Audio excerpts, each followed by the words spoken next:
Introduction: A Song of Ice and Fire, The Lord of the Rings, Harry Potter, The Elder Scrolls. In simple terms, this is a tale of a traveler endowed with a unique ability, reborn as the renowned Duke of Westeros, Renly Baratheon. 1. The Death Knight. The air was thick with the cacophony of battle cries and the thunderous clatter of hooves against the earth, permeated by the metallic scent of blood. A powerful blow from a shield struck him violently, crashing against his prominent yet fragile nasal bone with a resounding thud. A sharp pang of bitterness surged within him, only to be swiftly overwhelmed by excruciating pain. This was not the end of his calamity. The tremendous force of the impact forced him to tumble from his steed, yet he remained tethered to the chestnut warhorse by a stirrup snugly fastened around his calf, dragged headfirst as the furious beast galloped with reckless abandon. His fully armored body dangled upside down beside the galloping horse, his steel-helmeted head rolling in the muddy ground, crying out in agony. The foul stench of the mire was slightly dulled by the injury to his nose, while his eyes, too pained to open, perceived a throng of riders rushing past possibly foes, yet perhaps allies. Such thoughts flitted through his mind, but in the next moment, he had no time to dwell on them. A faint whistling sound pierced the chaos, and then the horse collapsed. Amidst the anguished whinnies of the steed and the tremendous impact of its fall, his legs, suspended in the air, were gruesomely contorted and ultimately snapped like fragile twigs. A scream of sheer agony was stifled in his throat as he crumpled beneath the thunderous weight. The light chainmail adorning the chestnut horse clashed violently with his own silver armor, shattering a row of ribs under the ferocity of the blow. Breathing became labored, muffled by the weight above him, and intermittent due to a fractured neck. Before him, darkness swiftly engulfed all the clashing of weapons, the fluttering of the black three-headed dragon banner, the thunderous gallops of riders, the cacophony of screams, laughter, wails, and desperate pleas. Everything was stripped away from the battlefield at this moment. Only pain remained his true adversary's cheeks, neck, heart, and every inch of his being engulfed in an omnipresent torment, maddening, sharp, cruel, and unbearable. He had succumbed. Uncertain of the precise moment he was vanquished by this terrifying foe, as the darkness lifted and the world transitioned from chaos to stillness, a small boy in a tower bedroom awoke with a start, gasping for breath, the outcome of his defeat painfully evident. The sound of footsteps echoed from outside the room, followed by a series of knocks. "I thought I heard something. Young Lord Renly, are you all right?" The voice, muffled through the door, resonated with concern. "I'm fine, just a nightmare." His hoarse voice, restrained, responded to the servant, as if attempting to reassure himself. Alas, though his words appeared normal through deliberate control, a glance at his white, delicate hands tightly clutching the silver-gray bedding and his trembling arms revealed the truth was quivering uncontrollably, convulsing. The servant outside, oblivious to this turmoil, resumed his footsteps, which soon faded into the distance. The boy known as Blurry paid little heed to this matter, fixating instead on his hands before him. The exquisite azure of his eyes still bore traces of the torment brought forth by the nightmare. Yet amidst this anguish, a peculiar transformation unfolded his hands, along with the heart that trembled in unison, gradually found their tranquility. Race level, LV1. It seemed to drift past him, or perhaps it was merely a unique epiphany as this fragment of information was seized by his mind. He exhaled a sigh of relief. False, indeed, all of it is false. I am still alive. I have not been crushed by my own steed, nor am I a seasoned knight. Murmuring to himself, he took a moment to absorb the sensation, realizing that the overwhelming agony of moments prior had indeed dissipated, leaving only the remnants of a deceptive memory to plague him. Yet that was not reality. He silently reassured himself, though uncertainty lingered as he turned his gaze towards the bedside table. Upon the low, old oak nightstand lay several decorative crimson garnets and moonstones, a half-melted white candle, and a silver-plated round mirror from across the narrow sea, crafted a mirror. As he focused his attention, the clear surface of the mirror reflected the delicate visage of a child, perhaps 4 or 5 years old, with black hair and blue eyes, gazing back at him with bloodshot scrutiny. Another fragment of information emerged. Heraldry LV6, Language LV1, Etiquette LV1. Such data-driven abilities do not exist in dreams, and thus he relinquished all apprehension, allowing the previously ignored surroundings to surge forth with clarity. He found himself in a diminutive, tranquil bedroom, dimly lit, with a heavy brown wooden door scarcely 2 meters from a bed. A fireplace, laden with black ash, quietly embedded in the wall opposite the bed, was but a leg's distance away, adorned above with exquisite light golden tapestries embroidered with the sigil of the Baratheon house, a majestic stag, crowned alongside a few of their family's storied triumphs. The Baratheon family, an ancient lineage steeped in honor, stood among the 8 noble houses of the Targaryen dynasty. Thus, the embellishments upon the tapestry were not difficult to envision as extravagant. However, Bluery did not linger on the fabric for long. A fleeting glance was all he afforded before shifting his gaze to the narrow window on his left. A beam of sunlight filtered through the glass, slender and radiant, illuminating a patch of the floor while casting a haze of invisible floating dust.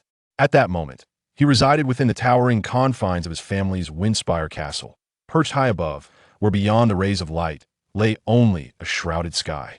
Yet, a peculiar fragrance wafted faintly from outside, an odd amalgamation reminiscent of ink and parchment, intertwined with a subtle scent of char.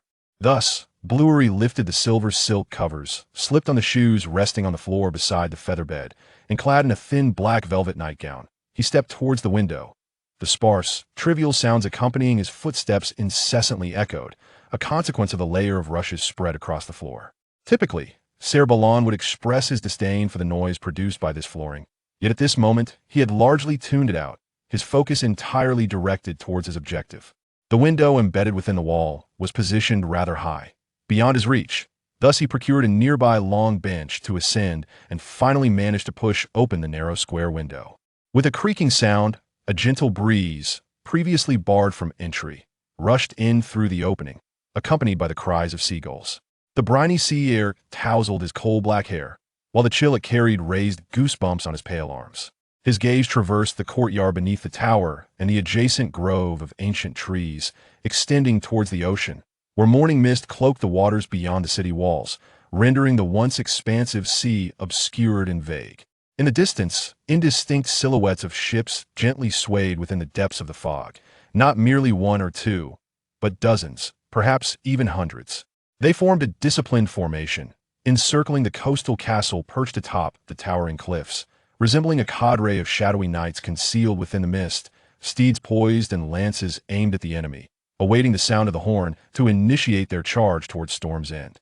The head of House Baratheon, his elder brother, Lord Robert Baratheon, had previously instigated a rebellion against the Targaryen royal family, yet had scarcely begun when it encountered a formidable setback from their loyal neighbors to the west, House Tyrell of the Reach, who dealt them a crushing blow, forcing them to retreat into obscurity.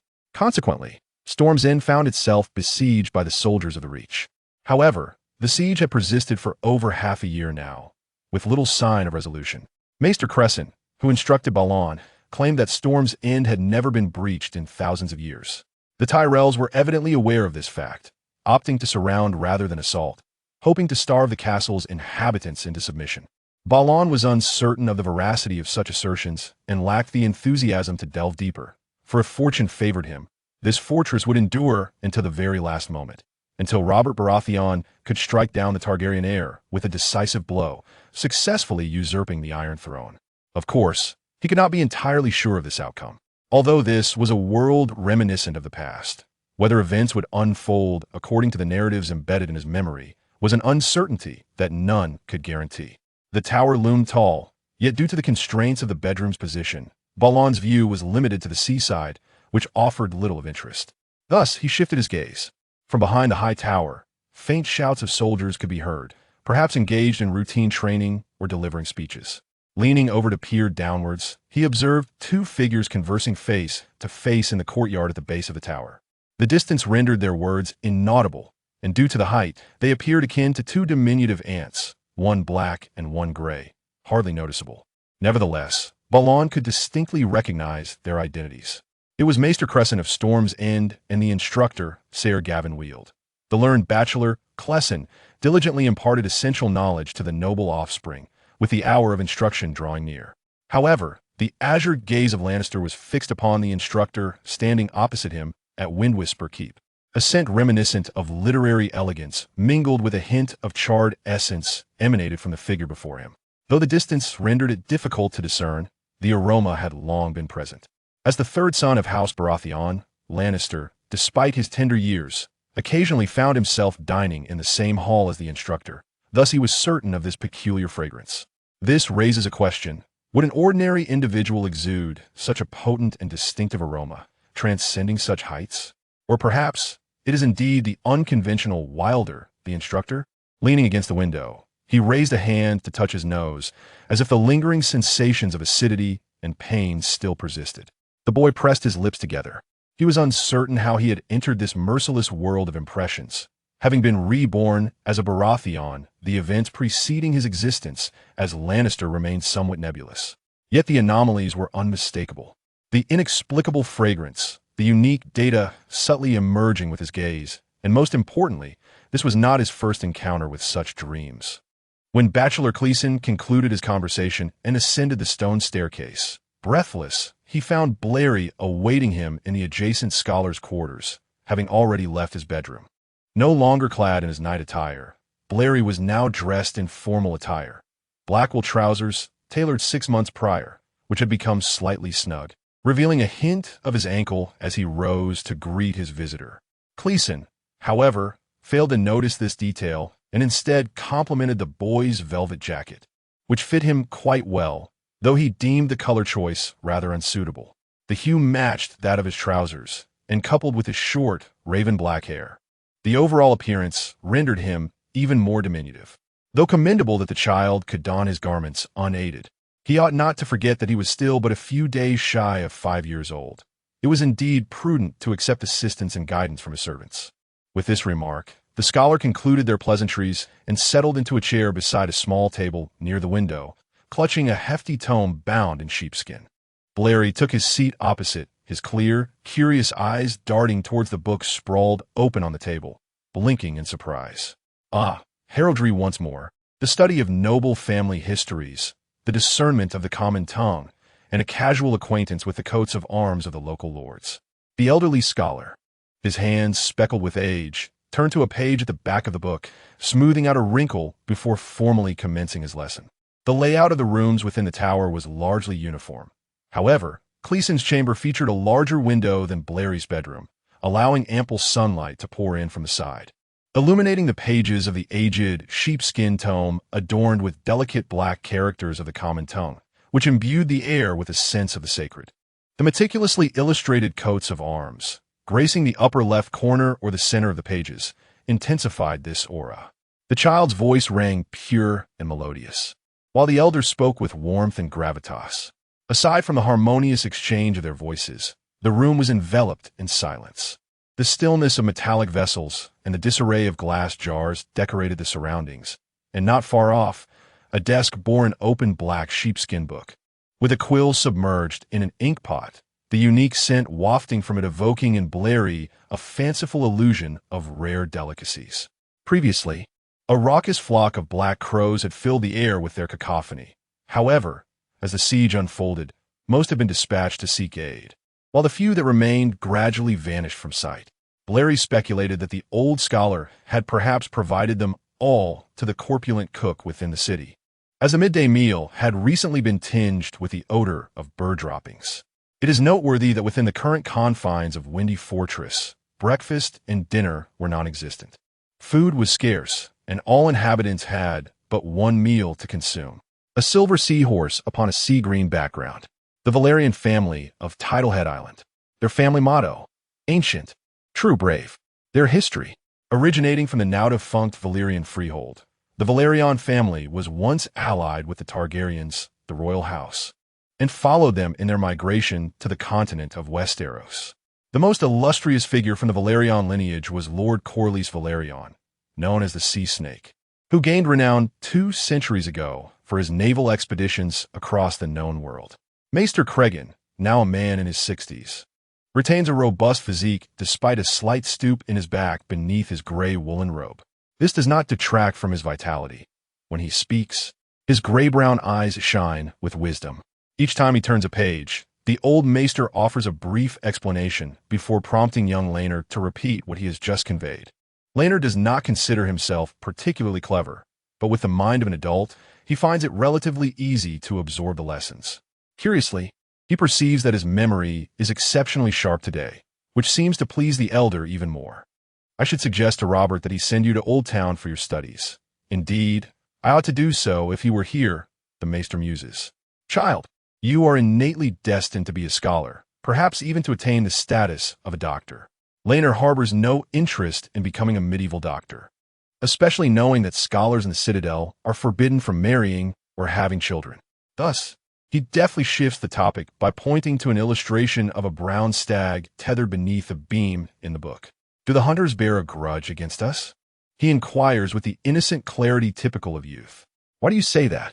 The old maester asks, puzzled, before glancing at the heraldry and realizing the source of the boy's confusion, leading him to chuckle softly. That is merely a coincidence. Besides, the stag of House Baratheon is black, not brown. Laenor responds with an O, then suddenly asks, what about the black dragon and the red dragon? The black dragon and the red dragon? The maester pauses. The three-headed dragon, one black and one red. The red one is the emblem of House Targaryen, which I am aware of. But which family does the black one belong to? This question momentarily stuns the old scholar. A three-headed black dragon? Yes, on a red field, the emblem of House Blackfire. It was designed by a noble bastard, a reversal of the Targaryen sigil. However, the last of the Blackfires met his demise 21 years ago on the Stepstones, slain by Ser Balon Swan of the Kingsguard. Upon finishing his explanation, the maester curiously inquires, this book does not mention House Blackfire. From where did you come across this sigil? I cannot recall which book it was, Laenor replies. It is unwise to lie, child. You must speak the truth. I am speaking the truth, he insists, appearing earnest, though it is rare for a 4-year-old to deceive with such finesse. Yet Maester Cregan, familiar with the boy's character, is not easily misled. I do not believe there's a book in this castle that I have not read. Child, he emphasizes, and those, without exception, do not record House Blackfire. The maester's expression is laden with meaning, yet his words do not elicit any slip from the boy. Very well, Master Cleos, said Gendry, bowing his head, seemingly filled with remorse. But that was a book in Stannis' chamber. He does not know that I sneaked in. He added timidly, Master Cleos, you mustn't tell him. He has such a terrible temper. Call him brother. Dear child, the old scholar corrected gently. Stannis is your brother, and his temperament is not as fierce as you think.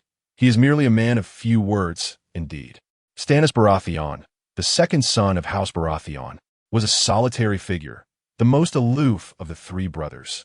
Except for his servants, few dared to approach his chamber, and the old scholar was no exception. Thus, the topic of deceit was swiftly bypassed. However, Gendry did not revel in this revelation. Instead, he appeared somewhat distracted during the subsequent lessons, pondering the recent information he had received. Why had he dreamed of the war between the Red Dragon and the Black Dragon, only to be slain by a long-extinct black fire? He was perplexed. Or rather, why did he dream of becoming another person, killed by a Knight of House Blackfire? He had never learned about House Blackfire. His understanding of the current world was merely a vague collection of impressions, devoid of any mention of Blackfire. How could he dream of something he knew nothing about? Moreover, it was not a singular occurrence. What is the motto of House Lannister? Came a gentle inquiry from across the room, the tone unassuming enough not to raise Gendry's suspicions. Thus, he instinctively replied, a Lannister always pays his debts. Yet he faltered mid-sentence, blinking as the boy appeared somewhat innocent. Did you hear me roar? At the Citadel, many apprentice scholars had fallen into this trap, seeking profound knowledge from tomes while dismissing the importance of simple common sense. Gendry felt a twinge of embarrassment at this remark, but the old scholar did not press further, waving his hand dismissively. The siege has deprived us of news from the outside world, yet Robert has already proven his valor in the Hall of Summer. Besides, even if the war turns against us, that is not a concern for you. Child, you possess a remarkable talent, and your intellect surpasses that of ordinary children. But I find it difficult to ascertain whether this is a virtue or a flaw. I watch your brother grow up.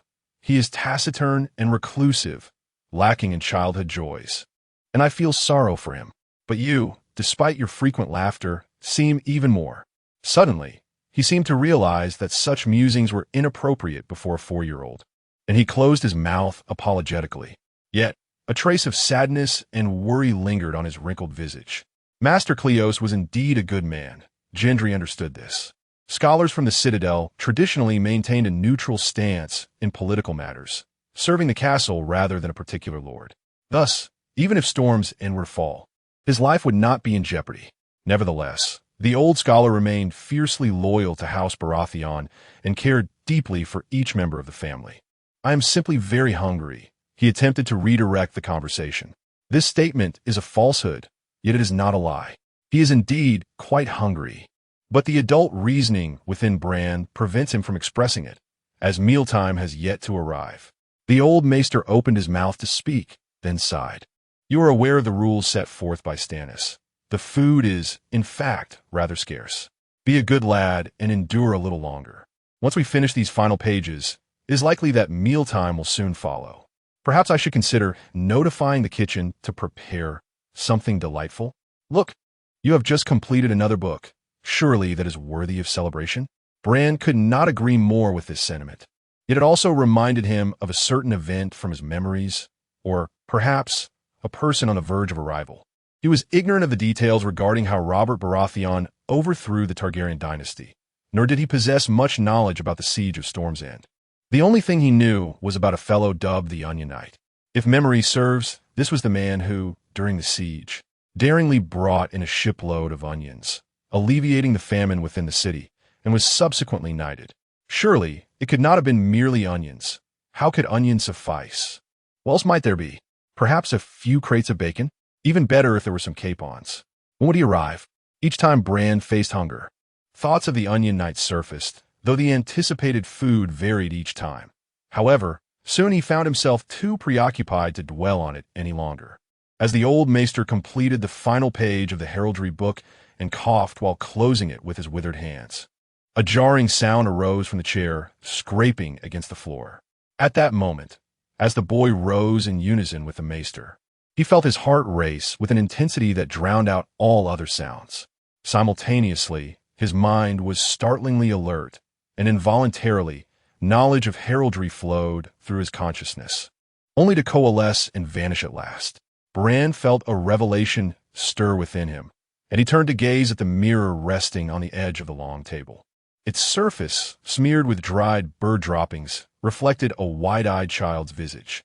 It also revealed a line of foggy, previously unseen information. Heraldry level has increased to LV7. Deriving characteristic, Spirit Heraldry, 3 green turtle. The delightful fare the old maester had instructed the kitchen to prepare was not particularly lavish. A small portion of barley bread, a corner of somewhat hardened cheese, a shriveled green apple, a small serving of buttered turnips, and a bowl of thick, oddly pungent meat broth. "What kind of meat is this?" came a loud inquiry from beside him. On his left sat a round-faced boy clad in a pale yellow shirt, his beady black eyes fixated on the thick soup, his bottom shifting uneasily on the bench. "Is it rat meat again?" To the right of Bran, another slender boy with golden red hair, who had been using his dining knife to poke at the peas floating in the broth, hesitated upon hearing this, casting a doubtful glance at the elderly man seated across the long table. "This is certainly not rat meat." In the small room, Bachelor Clesson regarded the 3 boys before him with a gentle gaze. The castle was devoid of any mice to catch. The chubby boy in yellow attire hailed from the Ismond family of Greenstone Keep, whose long-deceased mother belonged to the same lineage as the late Baelish brothers. Given their similar ages, he had been sent a year ago to be a companion for young Baelish. The other boy, slender with flaming red hair, was from the Tondrian family of Blackport. He had fortuitously found himself trapped within the castle when Storm's End was besieged, rendering escape impossible. They were both vassals of the Stormlord Baelish family, and were regarded by Bachelor Clesson as commendable children. Due to Baelish's peculiar reclusiveness, whenever the opportunity arose during the siege, the Bachelor would create chances for them to gather and play together, and this was one such occasion.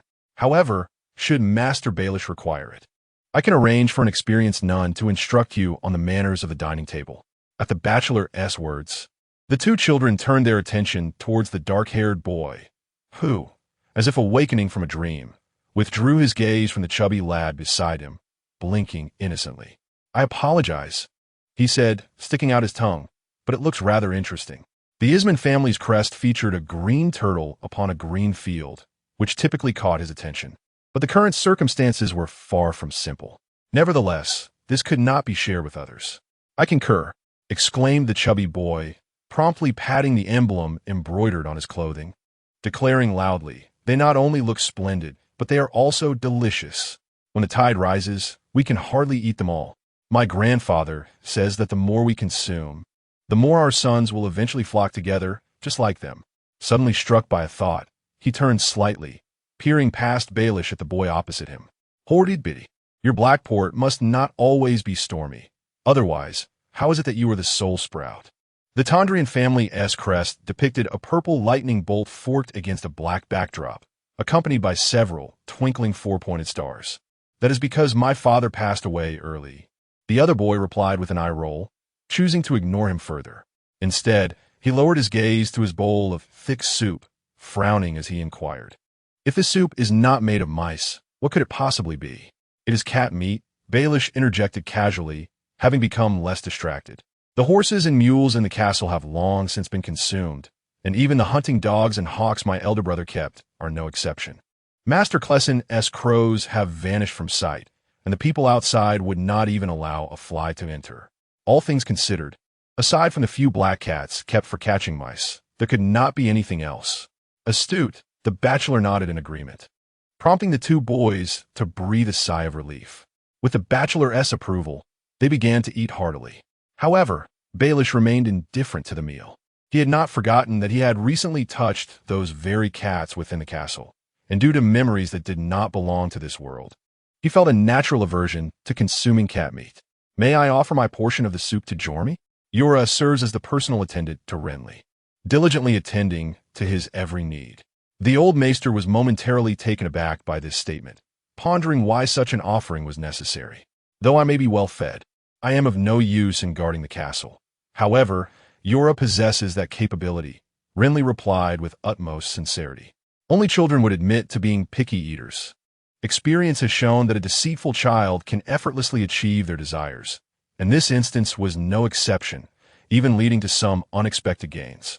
The elder beamed with satisfaction, while the golden-haired Beric Dondarrion, upon hearing this, fell into deep contemplation. He promptly pushed aside his thick soup, rose from his seat, and refused to partake in any further food.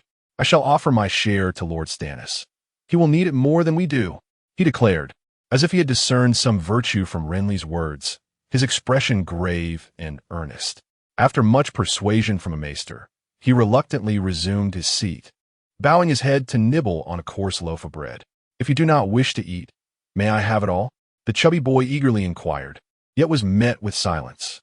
Renly, feeling quite ravenous, was not deterred by a certain transformation within himself that drew him in.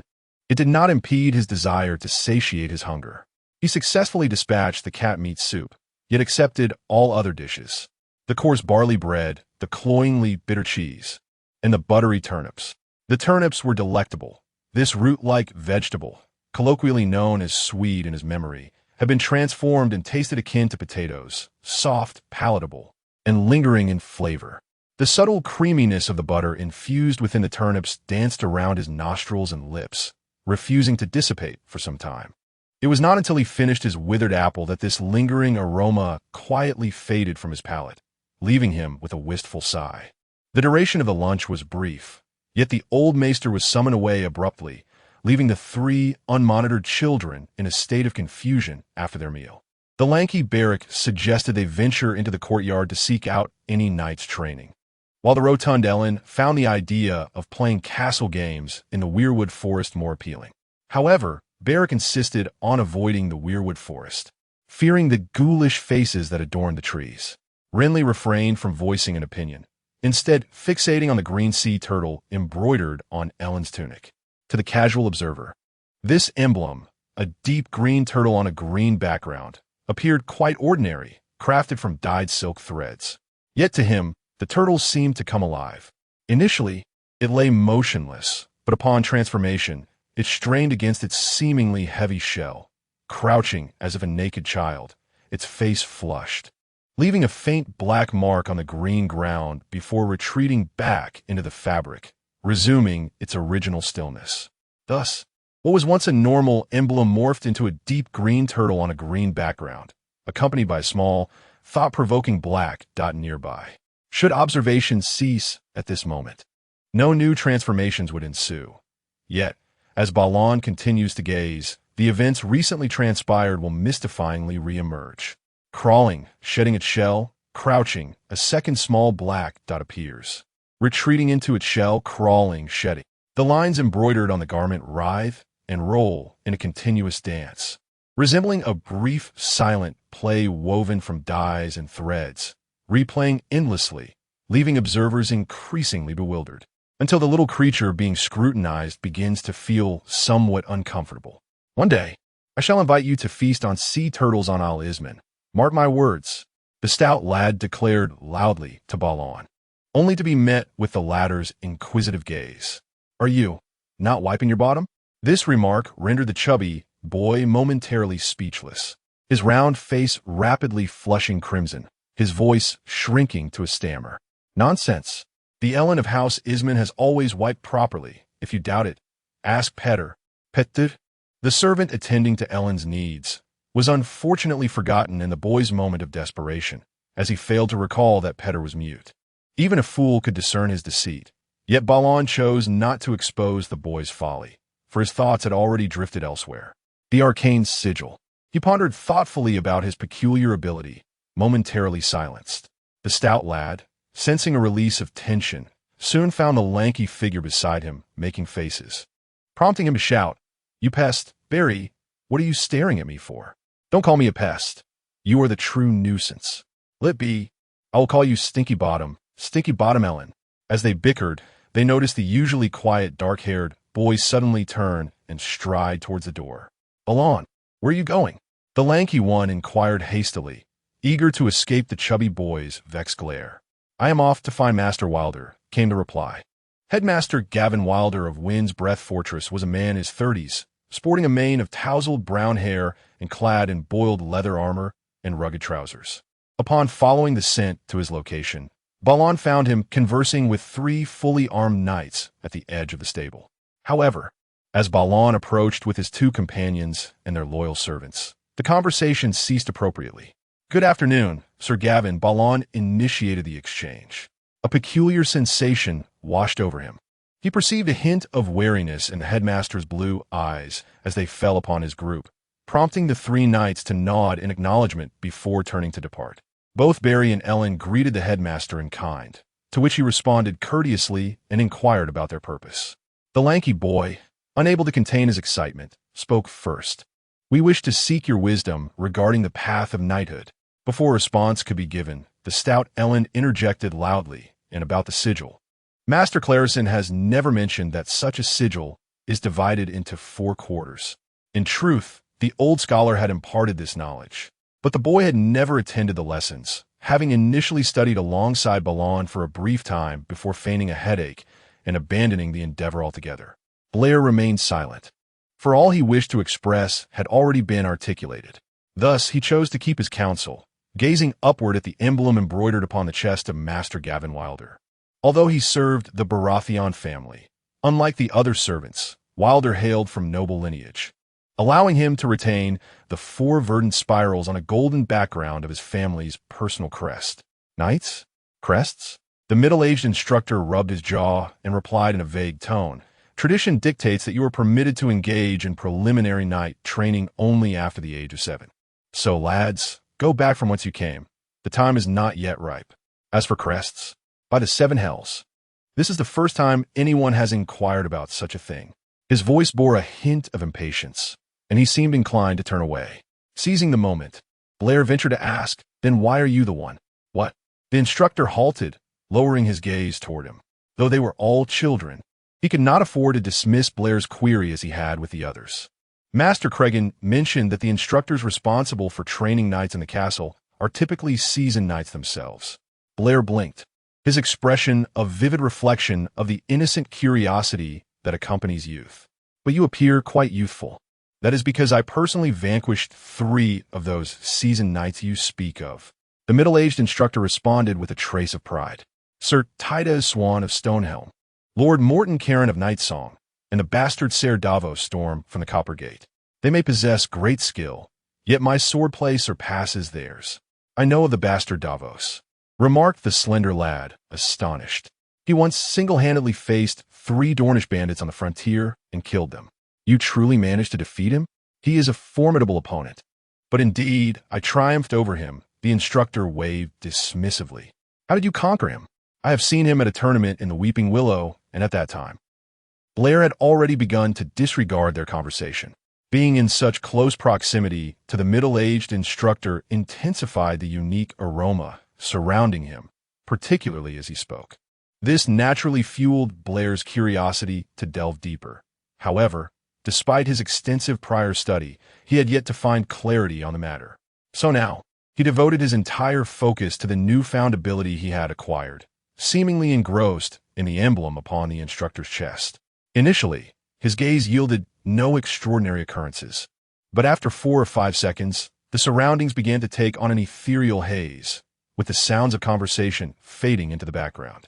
It was as if an unspoken connection had been forged between the crest and Blair, creating a unique passageway.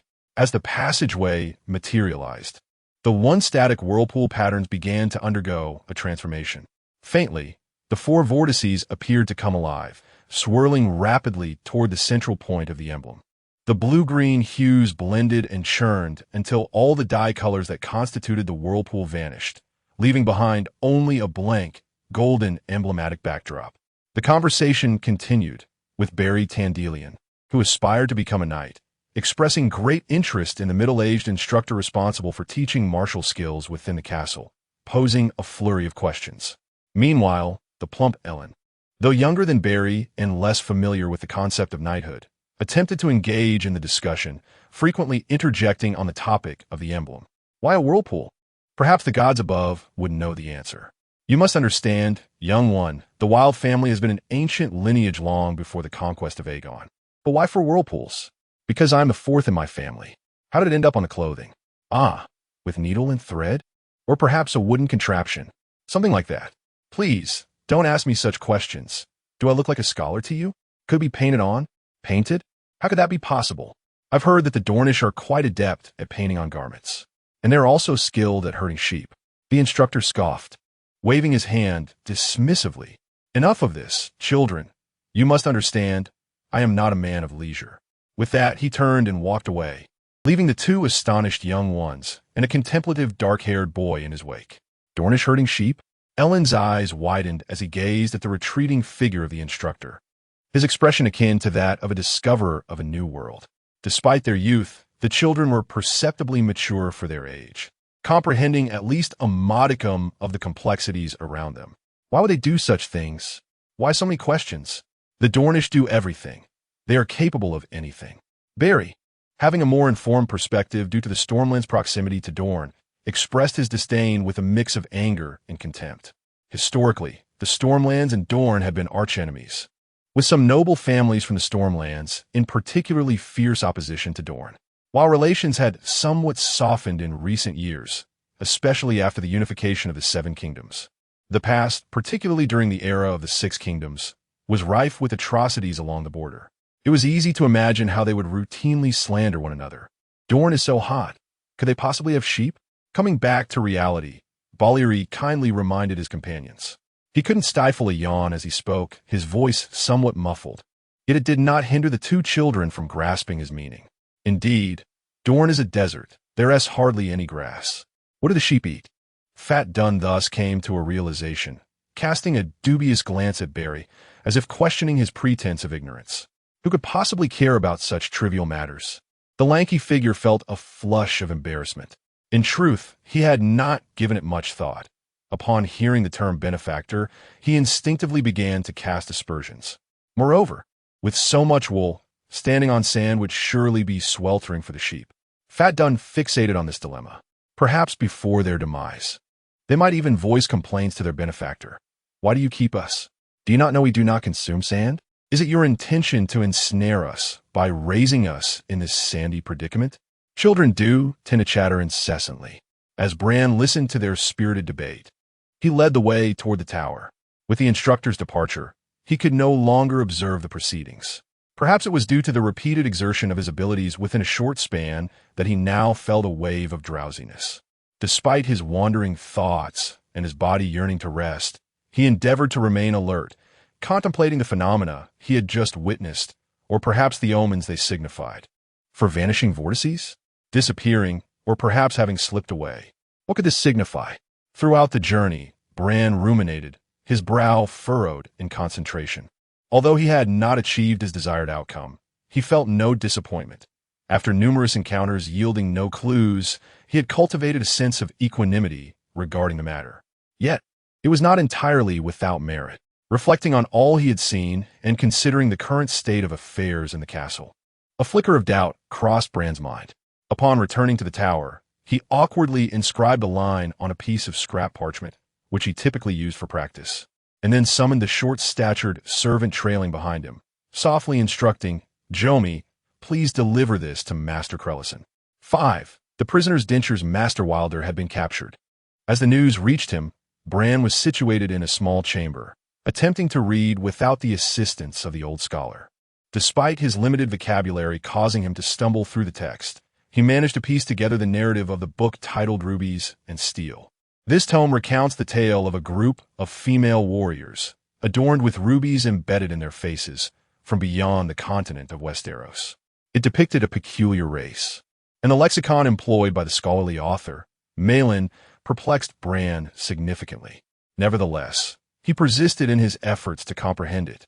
His ongoing studies in heraldry had reached a natural conclusion following the last lesson, as the old scholar claimed his understanding was no less than that of a typical scholar. However, other subjects he wished to pursue were beyond his current age, or rather, the knowledge Bran sought was not readily impartable by the old scholar. He required the approval of his guardian, the current head of House Baratheon, Robert Baratheon. Unfortunately, that individual was not present within the castle at this time. Thus, the only aspect Bran could continue to study was language. He did not resist this notion, for he had come to realize that language was, indeed, one of the skills listed in his attributes. He was evidently intrigued by his unique abilities, which could be described as a remarkable gift. However, when his servant Jomi interrupted him, he instinctively exhaled a sigh of relief. Subsequently laying aside the obscure deep red sheepskin book in his hands and repeating what the servant had just conveyed. Coach Wilder, in collusion with Sir John, Sir Norton, and Sir Ralph, intended to secretly open the city gates to surrender, only to be discovered by Stannis? Indeed, my lord. The stout Jomi nodded vigorously, proclaiming, "That's right. They have already been imprisoned by Lord Stannis." Jomi was a servant in his 40s, with brown hair and a simple, earnest visage, clad in a sleeveless leather jerkin and coarse trousers, while holding a fragrant basket covered with a cloth. As he spoke, he placed the basket on a shelf table with a cheerful demeanor, exclaiming, "Lord Stannis has even instructed the kitchen to bring you some food. Look, there's pigeon pie, oat cakes, pea porridge, and even a roasted apple." He glanced curiously at the black-haired boy, who was lost in thought, yet refrained from asking any questions. The capture of the coach and the arrival of food for Lord Renly were evidently interconnected. The aroma of the food wafted through the air, further enticing Renly's already ravenous stomach. Yet his focus remained on the implications of this newfound information. 5 days had elapsed since he had reported his observations, a period during which nothing remarkable had occurred. Renly had begun to suspect that he might be overly sensitive until this sudden revelation emerged. In truth, he could not ascertain whether the coach would indeed engage in any reckless behavior. He merely sensed the possibility, which led him to convey uncertain snippets of information. I inadvertently overheard Coach Gavin conversing with Sir John, Sir Norton, and Sir Ralph. They seemed to be discussing Stannis, and I also caught words like caution and stay vigilant. I suspect there may be secrets at play, Master Grellison. I believe you ought to be aware of this. This was the essence of a note he had penned, hoping to raise their vigilance while minimizing any potential misunderstandings regarding the coach. After all, a gamble, a moment of indulgence, or perhaps a lapse in vigilance during a patrol could compel the coach to act furtively. Yet as it stood now, I must seek out Master Grellison. The food can wait. He abruptly rose, offering no further explanation, and hurriedly exited, leaving the bewildered servant standing in place. The old scholar was easy to locate. He was quite advanced in years, and generally would not leave his study in the tower unless summoned by Stannis. The scholar's chamber was merely a few steps from Renly's own quarters. Upon encountering the elder, Renly found him seated behind a desk, piecing together a fragmented sheepskin map. The boy's arrival did not prompt the old man to lift his gaze, yet his words bore a hint of amusement. Initially, Stannis reproached me for squandering food on you. Yet it has become evident that even a child can, at some juncture, assume an unforeseen role. I intend to visit Master Wilder in the dungeon. Lancel spoke directly, his small visage etched with seriousness. Clearly, he could not approach the dungeon alone. Even as the legitimate third son of House Baratheon, he was no exception. Visit? The old man paused, momentarily halting his map assembling, asserting that there was nothing to visit.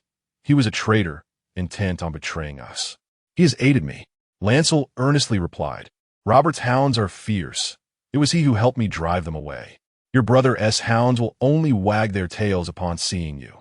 The elder, not lifting his gaze, unveiled the deception. Moreover, your second brother forbids anyone from visiting a traitor. No one shall do so. Do you wish to consume him? At this, the old man's hand trembled over the map. His eyes widened in astonishment as he looked at Lancel. Tell me, child, who spoke this to you? The dwindling food supply had become increasingly dire. The kitchen's aromas had faded, and even the stable boy's coarse bread had begun to mold. Not long ago, I overheard that we might not endure until next month. From whom did you hear this? The elder's tone bore a grave undertone, yet Lancel remained unfazed. You wish to devour him, he reiterated with conviction. This is merely... The old man faltered, seemingly stricken with shame. However, Lancel did not wish to press him further on this topic, for that was not his intent. Take me to see him, the dark-haired boy insisted, his usual nonchalance replaced by an unusual sharpness. I wish to see him. After a moment of silence, the elder regarded this remarkably precocious child deeply. Do not heed any lunacy that the traitor may utter, he cautioned, as he set aside the fragment of the map and grasped the gnarled cane leaning against the nearby bookshelf, leading the way toward the door. Lancel obediently followed without uttering another word. The dungeon lay beneath the tower, accessible directly through the structure. As they proceeded, a stair-sweeping servant greeted them. 3 laundresses, burdened with a heap of garments, made way for the old and young. 2 Baratheon soldiers stationed at the tower's entrance rendered a silent salute. A jester known as Patchface, initially frolicking in the courtyard, suddenly burst into tears and fled upon noticing the pair, leaving a peculiar impression. I still cannot ascertain whether rescuing him was the right choice. The elder commented, perhaps to alleviate the somber atmosphere. The jester is a pitiable creature. Your great-uncle disdained him until his last breath, yet Stannis cared deeply, albeit he did not manifest it outwardly. I can sense it. No wonder.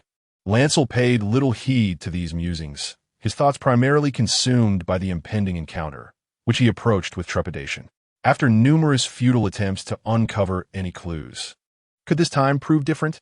Yet, if he refrains from acting, opportunities may dwindle in the future. What could be the source of such an enticing aroma? Must he truly succumb to consuming him? The notion of delicious seems to bear some truth. For a moment, he felt a wave of nausea. Upon encountering the target in the dim, dark dungeon, he could not shake the feeling that the other was somewhat difficult to behold. Under the flickering torchlight, his azure eyes were irresistibly drawn to the beads of filthy, greasy sweat trickling down the man's forehead. Help me. Scholar Klesson, please help me. The former instructor of Windsong Fortress, upon seeing the 2 men, or rather, the elder scholar, burst into tears and wails. From the nearby cells, similar pleas echoed, filling the somber dungeon corridor with a cacophony of desperate sounds. The elder scholar offered no reply, merely tightened his grip on Bluelay's hand, subtly urging him to remain vigilant. In his other hand, he held a torch wrapped in oil-soaked cloth, casting a dim, yellow glow upon the previously shrouded darkness, illuminating the once handsome face now rendered utterly disheveled. I acted impulsively, and I am terribly hungry. Oh, divine mercy! Master Klesson, I beseech you to forgive me. The instructor, with his tousled brown hair, clutched the rough wooden bars of his cell, kneeling there, weeping profusely. Yet, only a pair of compassionate, aged eyes offered him silent solace. He then turned his gaze to another diminutive figure outside the cell, fixated on him. Young Master Blue, please implore your second brother not to pursue this course of action. Speak to him, plead with him. He would not wish to transform into a monster, yes. Monster, exactly. Hurry, I beg you. His words faltered abruptly, as something unexpectedly dislodged from his mouth, landing amidst the filthy straw at his feet, rendering his final utterance obscure. Upon looking down, he discovered 3 false teeth nestled within a wooden tray, their pale yellow hue dimly illuminated by the torchlight. The clamor ceased, and the dungeon corridor fell into a momentary stillness. Blue glanced at the 3 false teeth in the straw, then back at their owner, his eyes widening in astonishment. This seemingly provoked the other into a fit of rage. Abandoning his pleas, he rose and began to curse vehemently. To the 7th circle of hell, let that wretched Stannis be taken away by the stranger. And Robb, indeed, especially him, he should have brought me along. Why must he leave me here to suffer and hunger? I could have earned glory on the battlefield. Why must I face Stannis and his stone-cold visage? The Mad King shall burn you all. Yes, he shall burn you. How dare you accuse me of treachery? Clearly, in the face of such brutal reality, this once proud middle-aged knight had succumbed to madness. Or perhaps the weight of his fate bore down upon him too heavily. Soon he felt his knees, weeping. Cursed old Wilder. Why did you have to sire so many sons? So many perished, yet it was not my turn. Why must you be so cruel? Acting as the instructor of Windswept Fort? I should have pursued a life as a mercenary knight. At least there would have been hedges to rest upon. Indeed, to sleep upon the hedges, a glorious hedge knight. He wept and laughed, murmuring to himself, and began to sing a ballad about 6 maidens bathing together. The dungeon of Windswept Fort was constructed within the cliffs beneath the castle, in close proximity to the cavernous docks below, where the sounds of crashing waves and flowing water could be faintly heard, yet they brought no sense of elegance, only an unbearable stench of brine and dampness. Despite the sweetness of the lyrics, the melody was imbued with a profound melancholy, echoing sorrowfully through the corridors of the dungeon, mingling with the salty air. In this moment, Lancel took the opportunity to dislodge the old man's dentures with his cane. I do not comprehend why you would take his false teeth, inquired the old scholar on the return journey. Yet, Lancel offered no direct response, merely chuckling and mumbling in return, relying on his youth. The scholar found himself powerless to act against him, ultimately departing in resignation. Beyond the heavy brown wooden door, the scholar's footsteps gradually faded into the distance. The room was enveloped in silence, the scent of burning candles wafting through the air. The flickering shadows cast by the flames danced upon the somewhat disheveled rush matting on the floor. Seated at the edge of the bed, Lancel fixed his gaze upon the lower denture, wrapped in a white silk handkerchief, consisting of 3 teeth, likely extracted from the mouth of a deceased. The roots of these teeth were dark at their wooden base, while the color gradually turned yellow towards the tips, emanating a peculiar aroma that was not foul, but rather a unique fragrance as he handled them. The scent of ink and parchment mingled, tinged with a hint of char. Indeed, the fragrance did not originate from the instructor, but from the dentures themselves. An impulse surged within him to grasp these false teeth, as if doing so would unveil their true purpose. However, despite his previous efforts to pursue this path, Lancel hesitated at the critical moment. What would happen upon grasping them? Why were they false teeth? Or rather, why teeth at all? A multitude of thoughts burgeoned within him, causing him to waver. But when his gaze fell upon the mirror on the nearby shelf, all negativity vanished in an instant.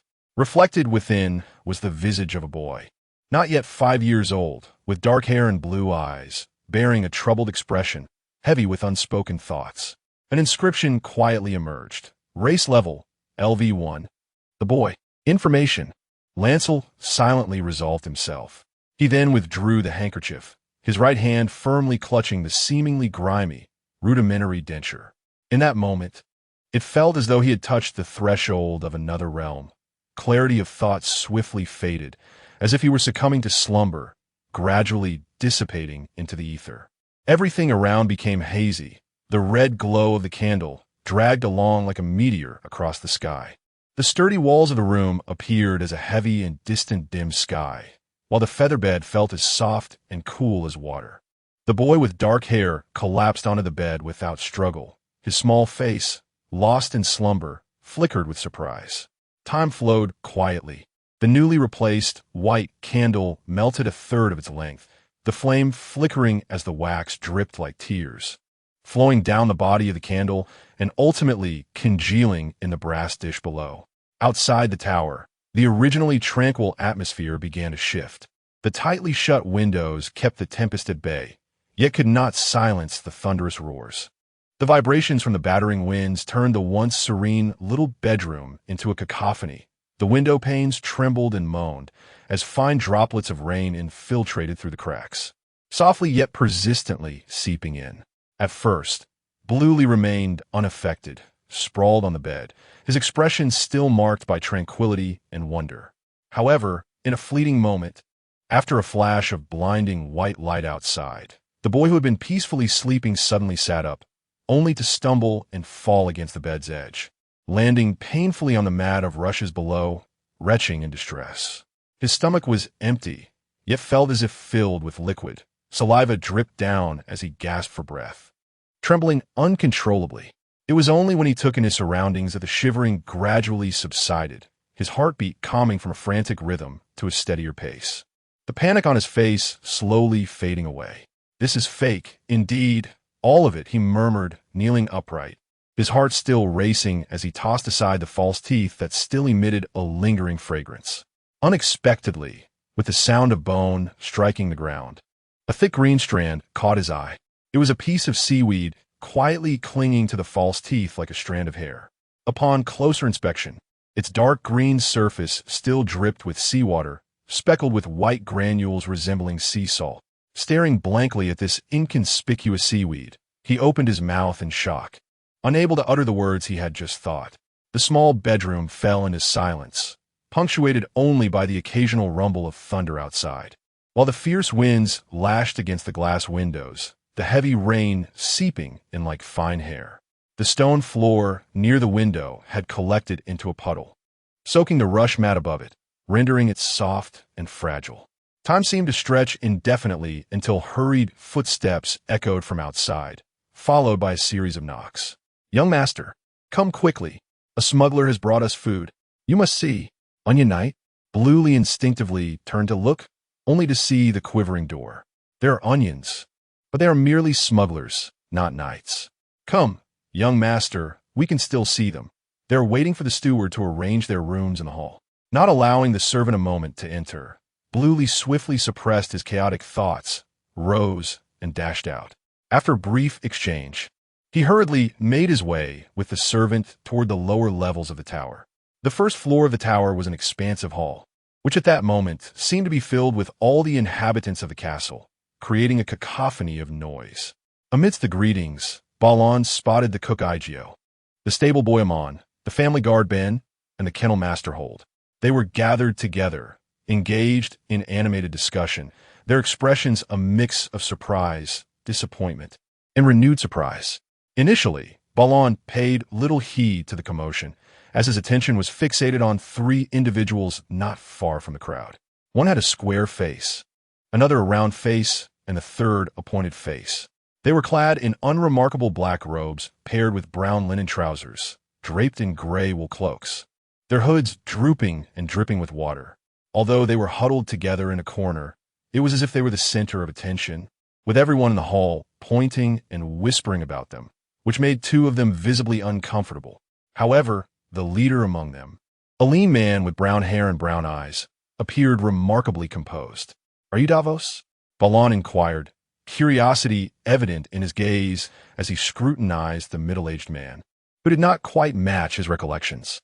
"Indeed," the smuggler replied, his weathered brown eyes glancing briefly at the short servant who accompanied Balon, as well as the boy's garments fashioned from golden velvet. With a hint of humor, he bowed slightly, saying, "My lord Balon, Davos is at your service." His keen insight and evident familiarity with the castle's affairs did not elicit any response from Balon, who instead surveyed the gathered throng and asked, "Only onions and pickled fish?" "I regret to inform you," came the reply. "The deluge was so sudden that we had no time to react. In truth, had we not been reasonably adept swimmers, you might never have encountered us." His expression betrayed a sense of profound disappointment. The smuggler's ship had capsized, and the majority of the food it carried had been lost, which not only dashed Balan's expectations, but also rendered the smuggler's perilous crossing of the blockade to provide aid seem trivial. The salvage provisions were scant, even without seeing them. The murmurs from the nearby crowd made it clear. Balan even overheard the stable boy remark that the food brought by the smuggler was insufficient to meet their own needs, leaving the castle with 3 additional mouths to feed. I mean, before the ship capsized, was it only onions and pickled fish? He pressed further. Balan truly wished to inquire why the ship had overturned, as it should not have done so under normal circumstances. The Onion Knight was supposed to have arrived with a ship full of onions, thereby becoming the savior of Whispering Fortress. Otherwise, what was the significance of the title? Yet who could provide an answer to such a question? Clearly, events had not unfolded as he had remembered, and the implications of this deviation, along with the consequences of the food shortage, were matters he instinctively resisted contemplating. "Only onions and pickled fish," Davos reiterated in response to the boy's question. Hearing this, Balan let out a complex sigh, took a step back to bid farewell, and prepared to turn away. However, after taking just 2 steps, he suddenly recalled something and turned to look at the middle-aged man who had begun to speak softly with his companion. "Have you ever been to the Iron Islands, Davos?" It was unexpected for him to return with a question, yet the smuggler seemed to have been anticipating a response, replying without a moment's hesitation. "I have been several times.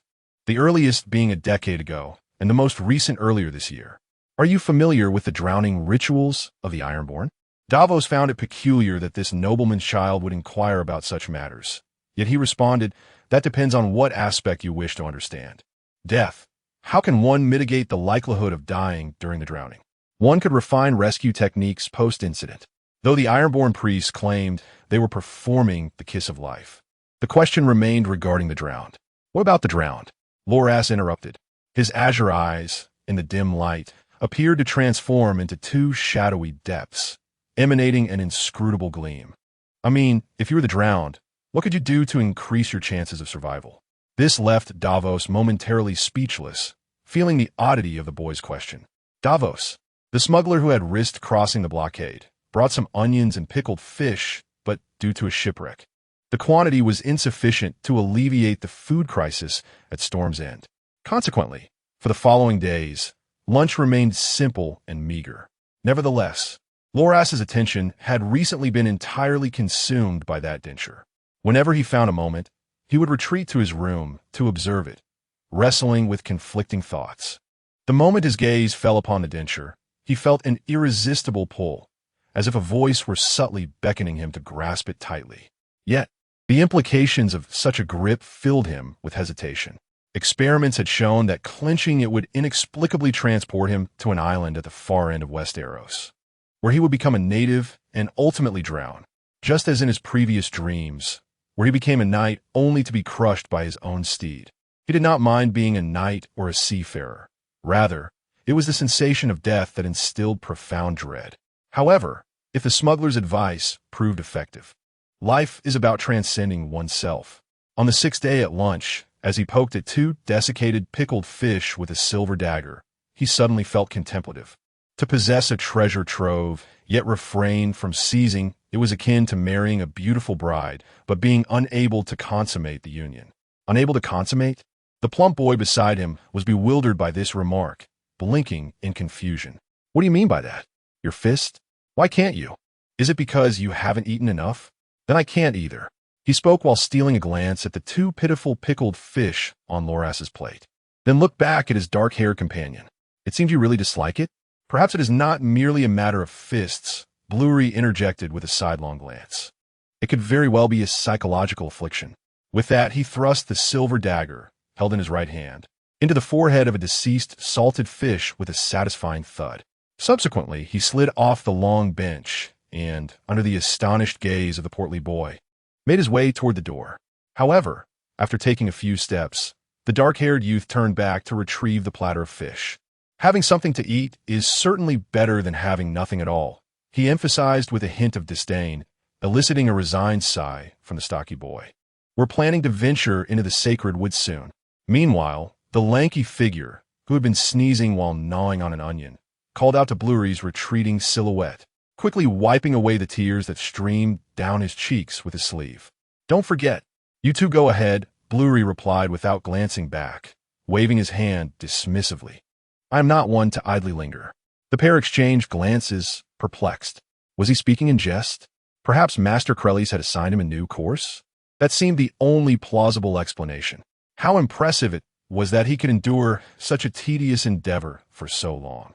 However, it was evident that Master Crellies had not assigned Blurry any new lessons.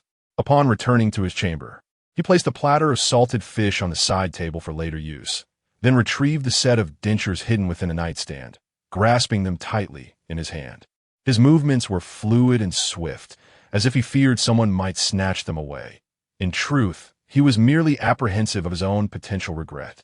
His concerns were well-founded, for it was not long before he did indeed waver, though regrettably, it was too late. As he clutched the dentures, Blurry's once clear thoughts rapidly scattered, plunging him into a peculiar state of semi-consciousness, one that felt both prolonged and fleeting. When a chill breeze swept through, he suddenly sensed several hands pressing down upon the back of his head and arms, jolting him awake. Alas, before he could even take in his surroundings, someone forcefully plunged his head into the crystalline azure waters below. No longer was he Blurry. He had transformed into a robust young man. Having experienced this realm once before, Blurry was somewhat prepared, and though he felt alarmed, he was not entirely bewildered. He understood that he was in a place known as the Iron Islands. The Iron Islands are one of the 9 principal territories of Westeros, inhabited by a resilient people referred to as the Ironborn. Among this tenacious tribe exists a peculiar religious rite known as the drowning. In simple terms, it involves submerging an individual in water until they nearly drown. Naturally, the Ironborn believe that true devotees of the drowned god, the deity they worship, do not fear this ordeal, for they shall be reborn thereafter, with a stroke of fortune, through the rudimentary resuscitation methods employed by the drowned men, the priests of the drowned god. The submerged individual may indeed return to life. At that moment, Blurry found himself undergoing the drowning, fervently wishing for such luck to befall him. Simultaneously, he silently prayed that the incantation spoken by the smuggler Davos would aid him in overcoming this trial, for he felt an insatiable curiosity about this dreamlike world, yearning to uncover its true essence. However, regardless of the sentiments he harbored, the immediate challenge he faced was how to avoid drowning. At the onset of the ritual, an abundance of oxygen rendered Bran's senses remarkably acute. His wide-open eyes could vaguely discern the nearby, sandy seabed, witnessing green seaweed swaying with the currents and a silver fish darting away in alarm, alongside 3 peculiar lines inscribed in the sand. Despite the tense atmosphere, Bran found himself inexplicably drawn to these cryptic lines, but the murky water blurred his vision, allowing him only fleeting glimpses before a pair of rough feet stomped to his left, stirring up a cloud of sand that obscured everything in sight. The surrounding silence was eerie. The ocean muffled nearly all earthly sounds, leaving only an ethereal prayer echoing faintly, as if it were a message from beyond. "Oh, supreme deity who suffers for us, grant your servant Hal the chance to be reborn from the sea as you were. Bestow upon him the blessings of seawater, the strength of stone, and the resilience of steel. Above all, remain calm," Bran urged himself, as he struggled to hold his breath. The oxygen in his lungs dwindled further with the progression of the ritual. Soon his body instinctively urged him to rise. Yet a heavy pressure at the back of his head and shoulders anchored him firmly. As time passed, the agony burgeoned, rendering everything increasingly unbearable. Above all, remain calm. In moments of desperation, he recalled the smuggler's advice. "We are all doomed. How can one possibly remain calm?" He had retorted to Davos at that time. The specter of death was terrifying, yet to avoid being wholly consumed by it, one must confront it head-on. "You must understand, this endeavor is a struggle for survival amidst death." The reply had come. Struggling for survival. Struggling for survival.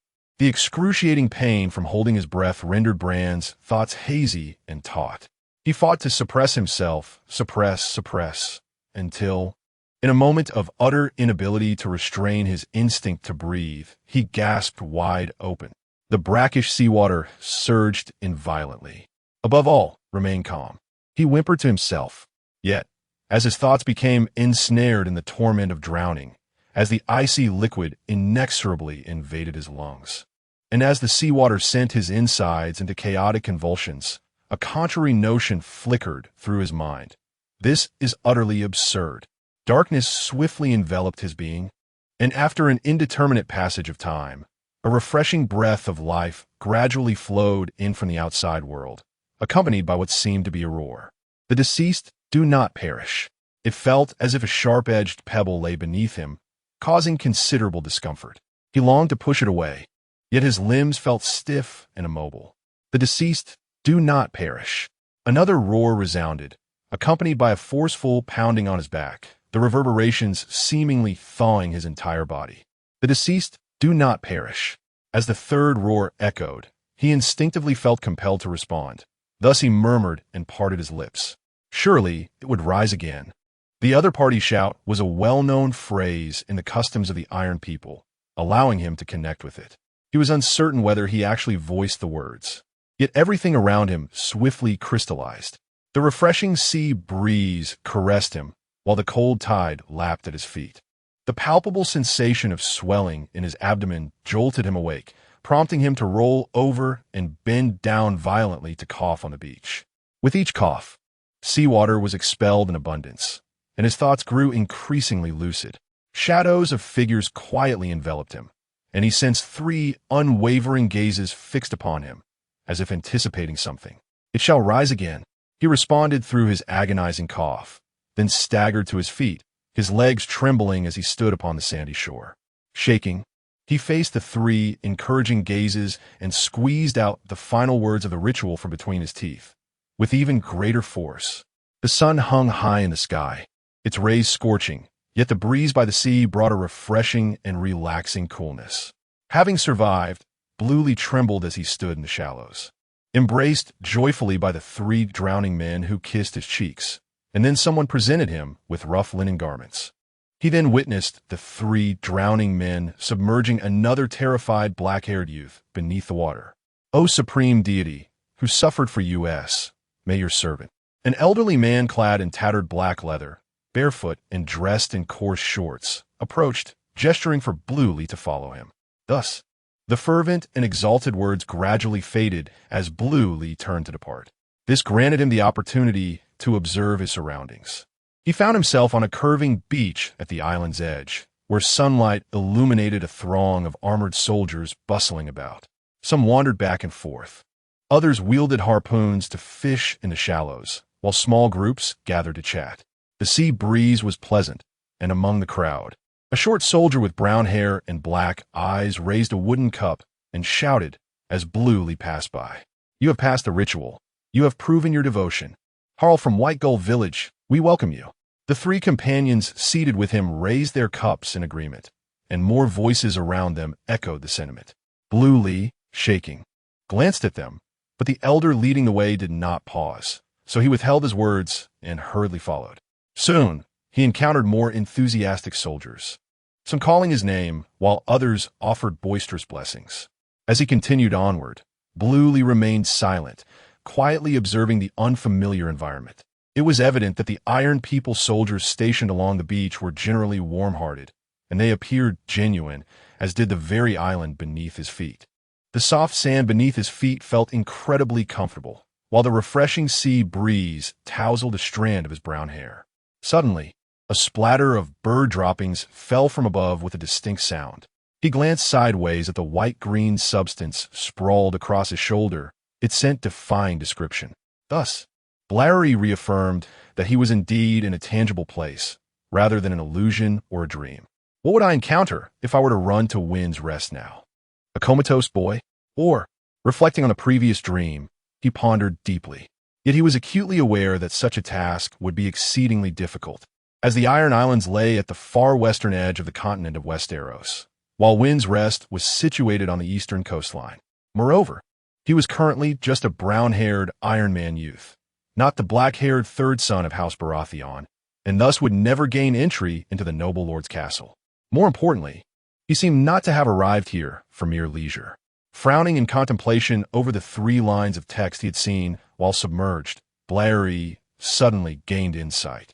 After his reincarnation, it seemed he had awakened some special possession system.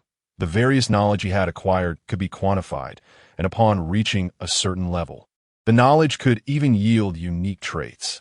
Encountering a special medium would trigger the true purpose of this system, possessing others to fulfill tasks. Could such nonsensical phenomena truly exist? Touching the roughness of his face, markedly different from that of a child, Blairy furrowed his brow. The elderly man remained silent as he led him to a tent surrounded by a fence at the rear of the camp, where he was given a set of gear, a padded white undergarment, an old black leather armor that reaches waist, a round half-helmet with an unsightly nasal guard, a pair of slightly chewed brown hard leather boots, a brown wooden short bow, and a heavy quiver bound with a long leather strap. He was ultimately directed to a small group beneath a coconut tree on the left side of the beach camp. Before introductions could be made, a golden-haired soldier leaning against the tree suddenly sprang to his feet. How splendid. I thought you wouldn't make it. Clearly, this individual was familiar with Blairy, yet he bore no recollection of any memories. You have proven your devotion. Another grizzled veteran with disheveled black hair solemnly nodded at him, only to promptly raise the leather wine pouch in his hand. So, your life now belongs to the sea, he remarked, as the old man who had been silent until now shot him a disapproving glare. Lord Lucas forbids us from drinking during the day. Pious. I haven't been drinking, the veteran named Pious replied, bewildered, as he pointed to his gaping mouth, revealing a set of yellowed, sticky teeth. Don't believe me? Just sniff. The guiding elder merely shot him a glare before turning to leave, leaving Blairy standing alone before this small group. Aside from the veteran known as Pious and the blonde youth, there were 2 other individuals present. One was a nondescript middle-aged man with black hair, crouched in the shadow of a coconut tree, meticulously stirring a pot of rich fish soup with a steel helmet, his demeanor intensely focused. The other was a younger, lean man who scrutinized Bran and the bow and arrow in his hands with a penetrating gaze. Can you use that, lad? He inquired. Of course. Before Bran could respond, the blonde youth who had greeted him first interjected, I trained alongside Hal in White Gull Village. As he spoke, he pulled Bran closer and pointed out the others in their midst. Let me introduce you. This is Colin, an exceptional archer. And this is our cook, Ryan, from a neighboring Red Crab village. You just heard about this old drunkard over here. This was a makeshift squad of soldiers. Bran, who had been quietly listening and observing, soon grasped the situation. Although it appeared that everyone was quite familiar with one another, this familiarity was merely superficial. I'm glad you survived. See, Pig Rod didn't make it. If you had perished too, I would have had to face the Oak Islanders alone. They certainly wouldn't be keen to accept my iron coins, especially when I have no one to assist me. But now, everything is well. After introducing his companions, the freckled blonde youth continued to chatter incessantly. His name was Jaspy, a fact Bran gleaned from the conversations around him without needing to ask. He also acquired further knowledge, such as his own name being Hal, and that he and Jaspy hailed from the same village, White Gull. The island beneath their feet was called Old White Island, and their king was named Rodaz, who ruled through the faith of the drowned god, earning the collective support of the drowned men as priests. Moreover, Bran, this squad, and several others were to set sail at dawn the following day for an island known as Oak Island, to fight for their drowned-born king. Bran could not help but gaze up at the clear sky. Although heraldry primarily focused on the general history and notable figures of noble families, he inevitably encountered other knowledge during his studies. Thus, he understood that Old White Island and Oak Island were among the Iron Islands. He was aware of the Ironmen's drowning rituals and their general procedures, enabling him to quickly assess his circumstances as he clenched his false teeth. What particularly captured his attention was that the Ironmen soldiers from Old White Island were currently engaged in battle with another group of Ironmen soldiers from Oak Island. Ironmen rarely fought amongst themselves, and since the establishment of the Targaryen dynasty, such conflicts had become nearly non-existent. The very fact of this occurrence struck Bran as profoundly unsettling. As he recalled the words of the old scholar, he remembered that the current Iron King, Balon Greyjoy of the Iron Islands, was known for his prudence and rationality, governing his realm with great efficacy, rendering the possibility of internal strife improbable, and certainly precluding any declarations of kingship from within his territories. Lost in thought, Balon appeared absent-minded, responding to the youthful Jaspie and his companions with mere nods and murmurs, rarely uttering a word. Given the life-threatening nature of the recent flooding, his silence was not surprising, as such circumstances often elicited a certain level of shock. Before long, the conversation among the group clarified his predicament. I must say, it would have been better if that black-hearted Lord Hall had perished in the dragon's flames.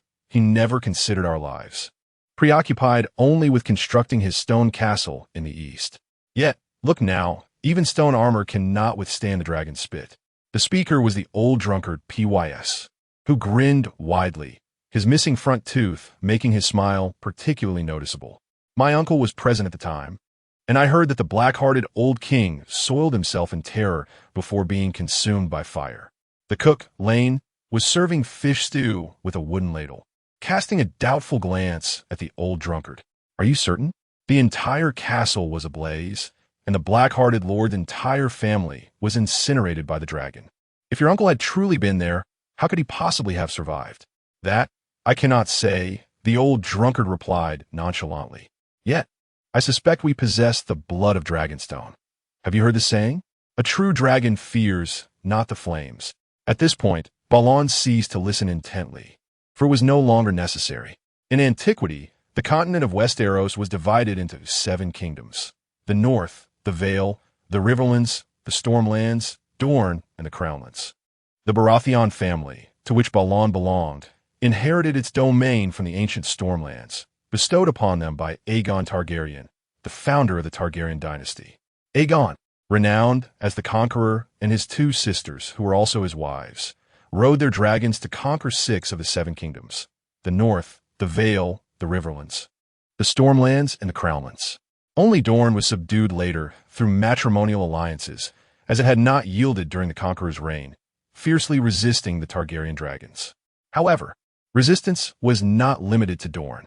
At the outbreak of war, the king of the Riverlands, Harrenhal, relying on his formidable castle, believed he could withstand the Conqueror's dragon fire. Yet his entire family perished in the flames, resulting in the extinction of House Hall. The vast Riverlands subsequently fragmented into 2 territories, the Iron Islands and the Riverlands. This event transpired nearly 3 centuries ago, a history Balon had recently studied while learning about the sigil of House Tully of the Riverlands. Now, casting a glance at the nearby Ironborn soldiers still engaged in casual conversation, and then surveying the expansive encampment of Ironborn that stretched along the coastline, Balon felt his heart race with anticipation. It is unwise to hastily draw conclusions from isolated incidents. However, the current similar predicament is sufficient for him to reach a definitive judgment. He is convinced that he has traveled back over 2 centuries, to an era prior to the establishment of the Targaryen dynasty. That is secondary. What is paramount is that he has come to a profound realization. He possesses not some nonsensical spirit possession game, but rather the extraordinary power to traverse through history. The Hall family is a family devoid of reverence for the gods.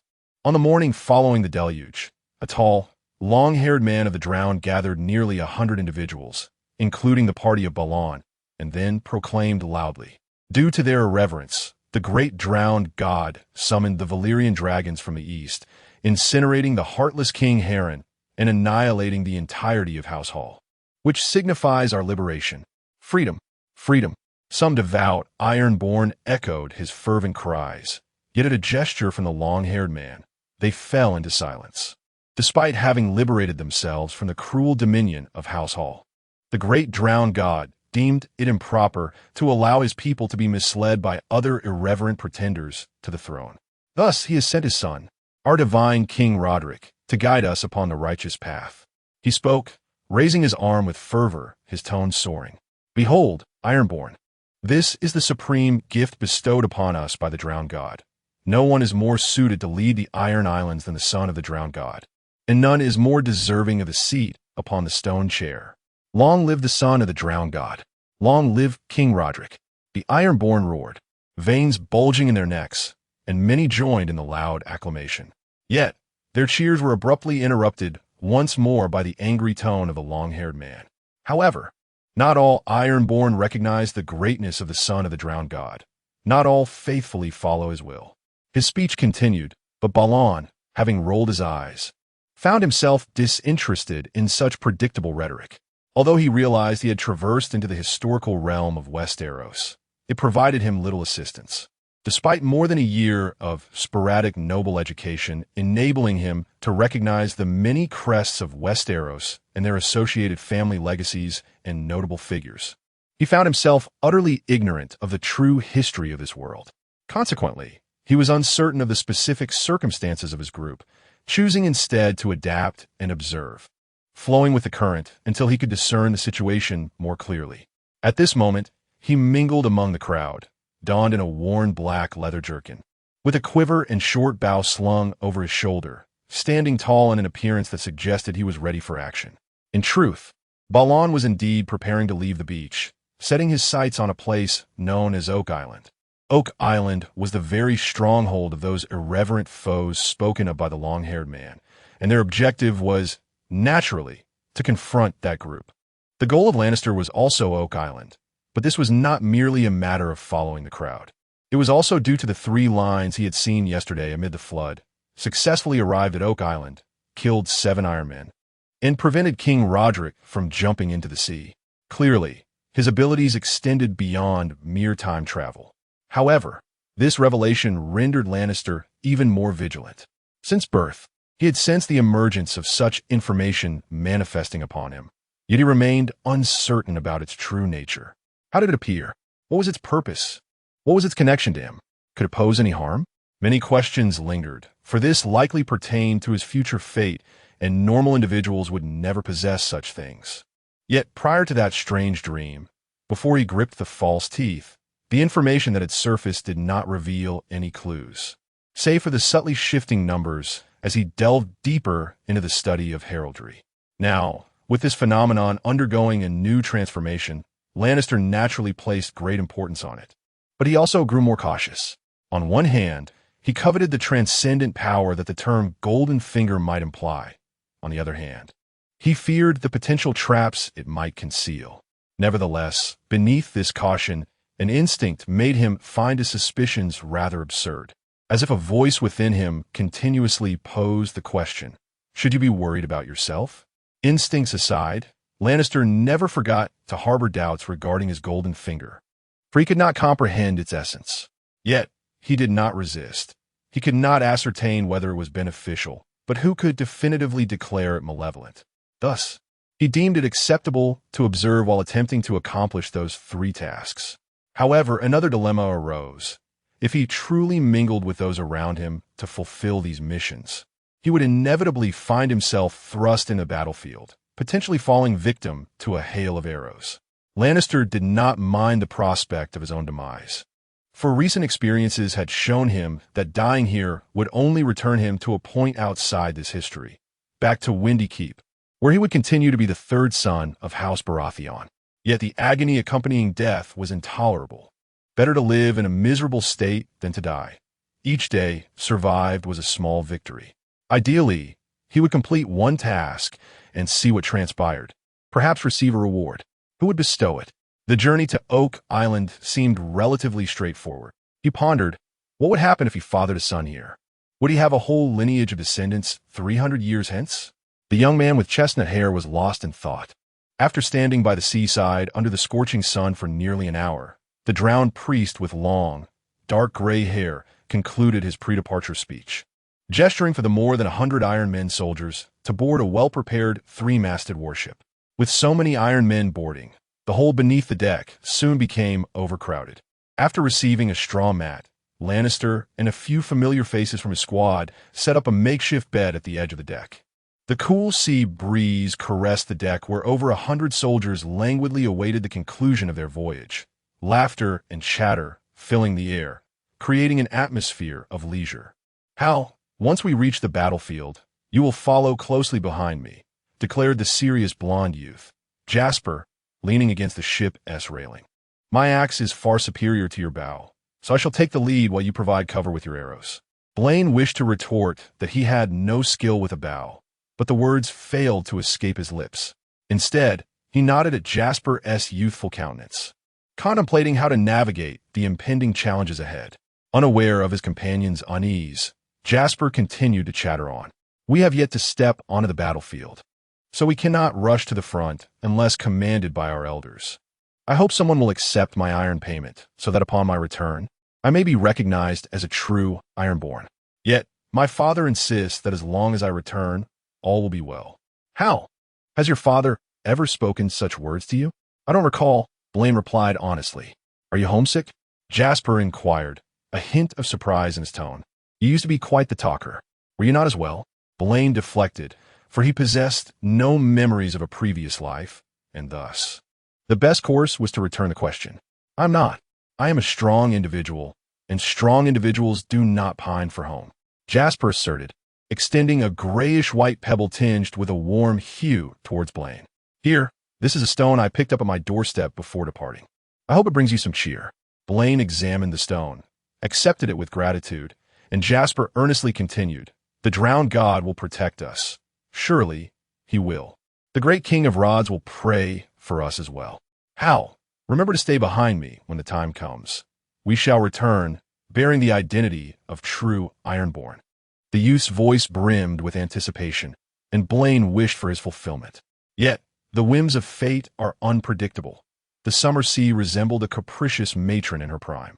The sky was a brilliant blue when the ship set sail in the morning, yet by midday, it had turned ominously gray. A tempest descended, fierce winds assailing the vessel, and the three-masted warship struggled against the gale, not merely failing to advance, but beginning to retreat. The soldiers, lying or leaning on the deck, hastily rose to avoid being trampled, while sailors busily rushed to lower the billowing sails.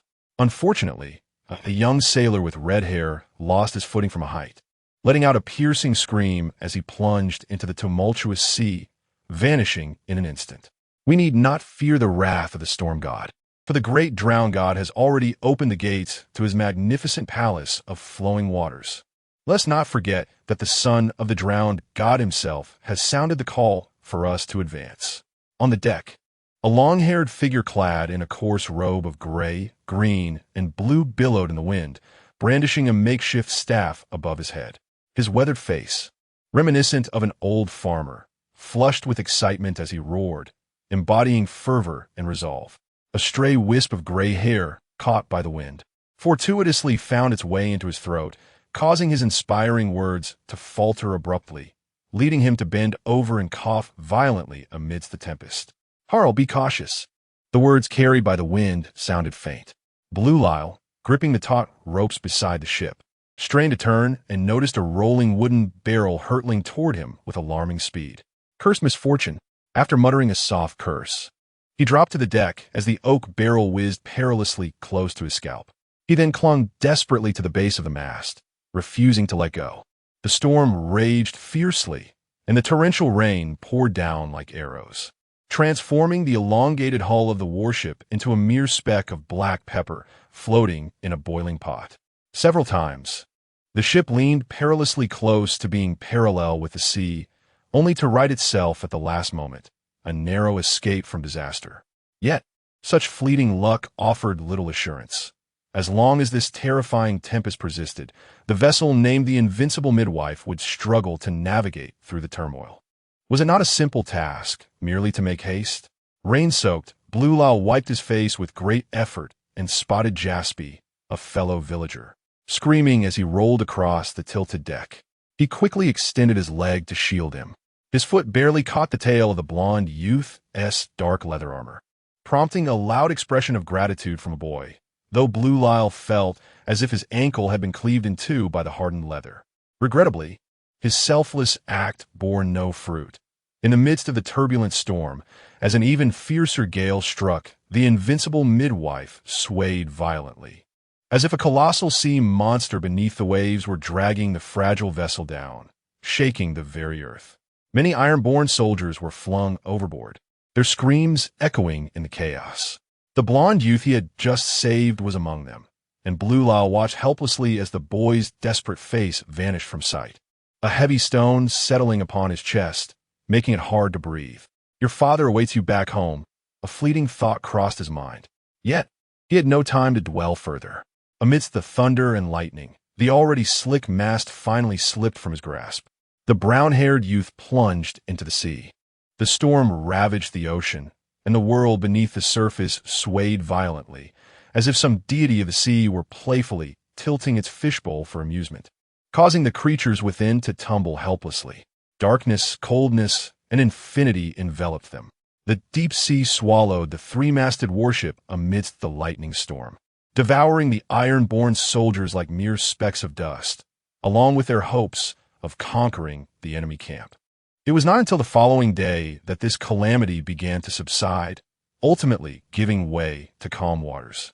As the first light of dawn bathed the tranquil sky in hues of gold from the eastern edge of the serene ocean, Balon slowly opened his eyes.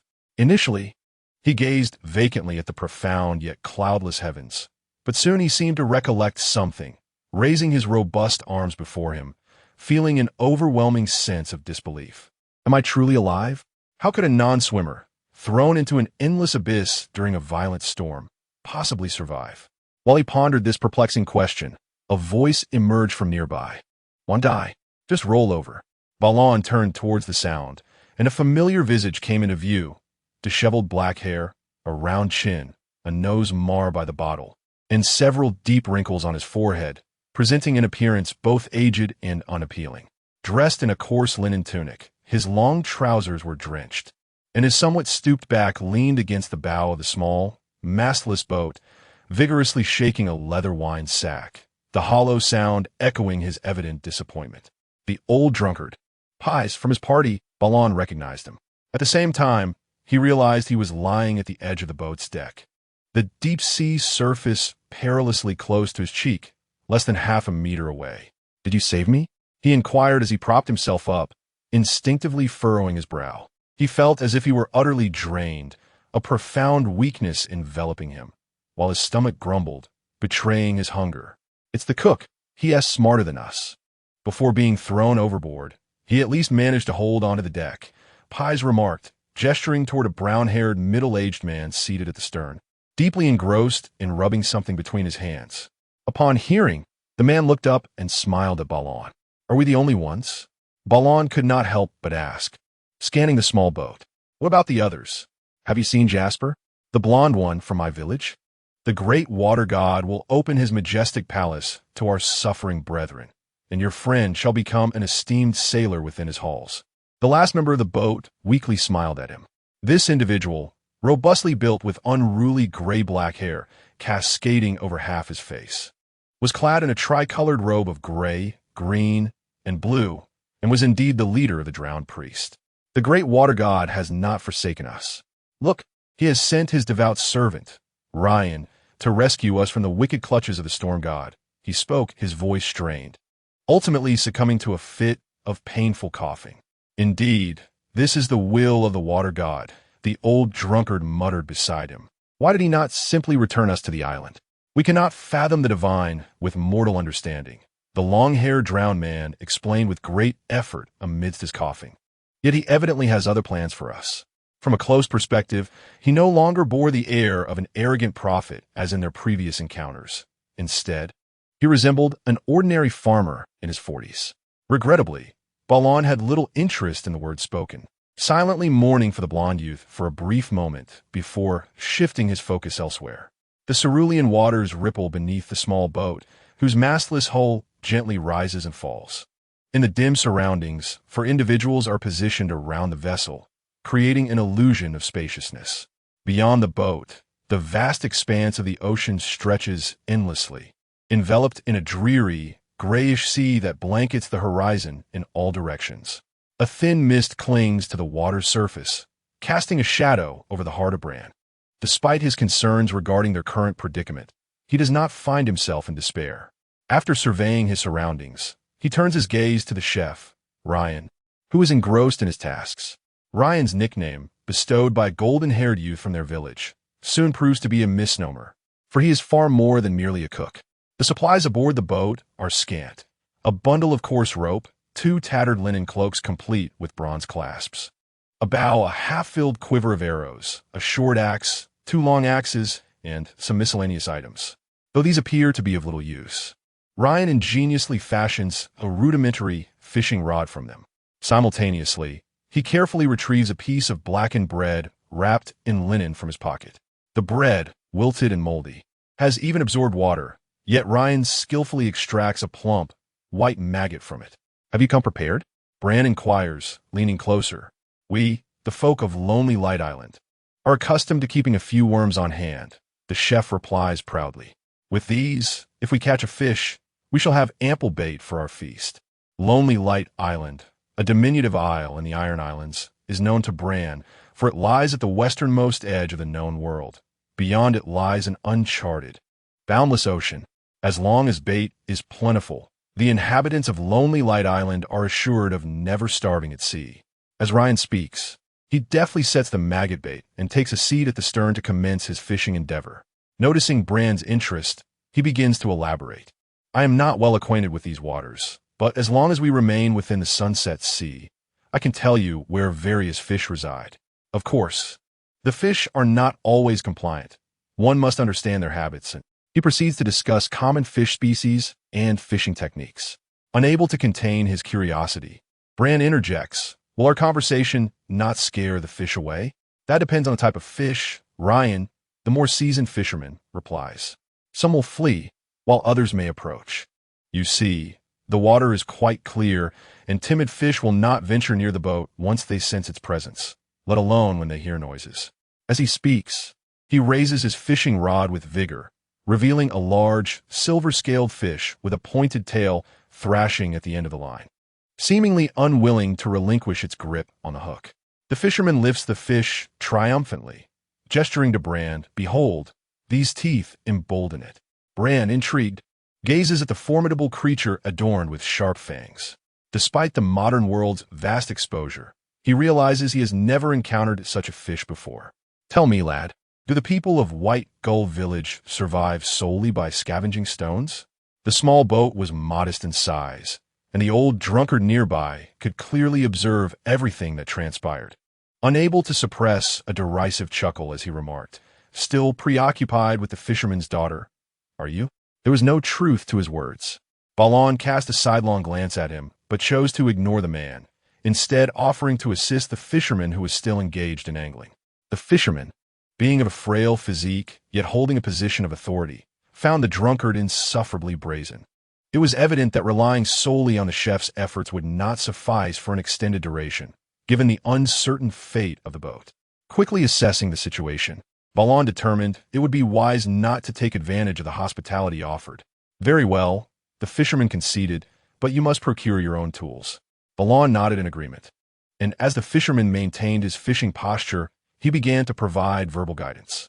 To fish, one must first possess a fishing rod, which was a manageable task, as some leftover materials remained from the chef's supplies.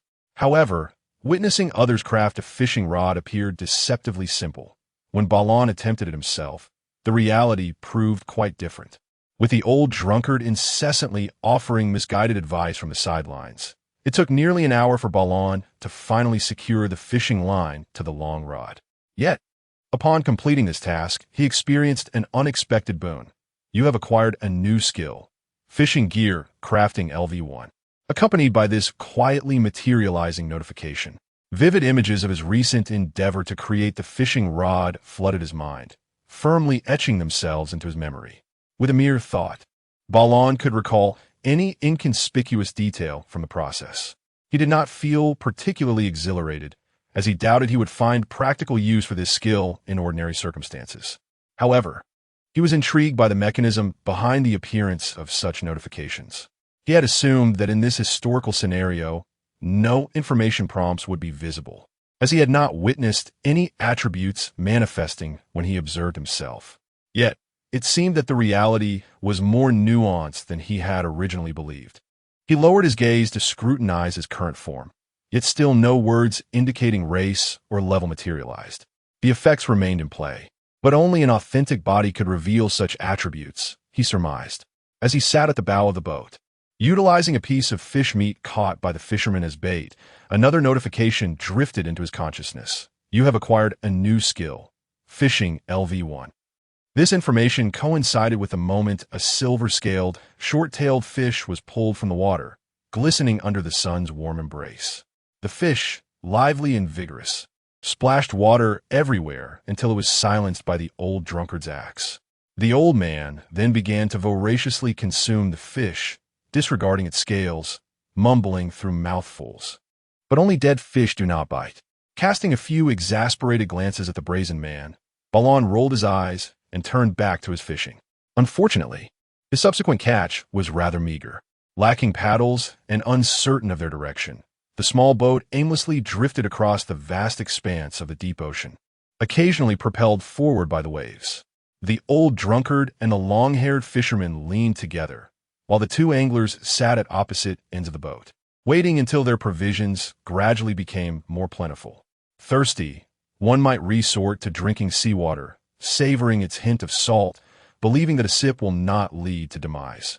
Thus declared the fisherman, who then sank his yellowed teeth into the belly of the fish he held, its body still twitching, blood oozing profusely from a wound. The drunkard and the drowned man indulged in this oceanic fare with apparent ease, as consuming raw fish seemed second nature to them. Balon, however, gazed down at his food, blinking in disbelief. Once scaled and skinned, the fish's delicate, translucent flesh was revealed, glistening under the sun, its lifeless eyes wide open, reminding him that not long ago, this fish had thrived in his grasp. Though hunger had plagued him at the Wind's Breath fortress, he had at least partaken of proper sustenance. Now, however, his standards had diminished to a pitiful extent. Fortunately, parasites were not a concern. With a sigh, he took a bite, the tender, cold flesh infused with a briny, fishy flavor, surprisingly less daunting than anticipated. Perhaps he was merely seeking solace.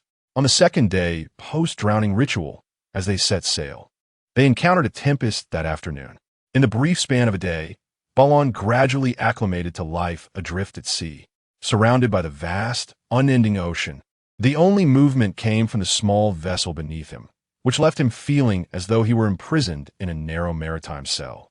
The few aboard the small craft were in relatively good spirits. During idle chatter, they expressed gratitude for their survival, while quietly cursing the storm and its adversarial deity, the storm god, showing little grief for their lost companions who had perished in the sea. Clearly, they were no strangers to maritime disasters, tempests, and death, and they had mastered the art of foraging for sustenance in the ocean. Drifting upon the waves, the priest named Lucas would raise his arms and fervently pray at dawn and dusk, beseeching the drowned god to guide them safely to the shores of the fabled island, so they could continue to serve the noble son of the drowned god in battle. Balon pondered the priest's thoughts, with only 4 of them. Even if they reached that destination, it seemed merely a means to offer themselves as fodder to the enemy. At this juncture, he held little hope for accomplishing those 3 tasks. Natural disasters differ from human misfortunes, and the sea would not adhere to any rationale or rule. He felt that with even a slight swell, their vessel could capsize, leading to their watery graves. Moreover, the endless blue surrounding him provided scant clues for observation. Yet, he had not yet resolved whether to surrender to despair, for that path appeared excruciatingly painful. On the 4th day after the drowning, their voyage continued. Balon's fishing skills had quietly ascended a level, while the old drunkard, having imbibed too much seawater, found himself with a distressed stomach. "You're fortunate not to be dehydrated." The cook, Ryan, consoled his companion, only to soon succumb to a fever himself. Sir Lancelot, wary of the misfortunes that befell his predecessors, endeavored to minimize his consumption of seawater. Although the ordeal was arduous, he believed that as long as it did not persist for too long, they would emerge unscathed. On the 5th day, the inebriate and the cook resorted to drinking each other's urine to quench their thirst, a sight that left Sir Lancelot utterly astonished.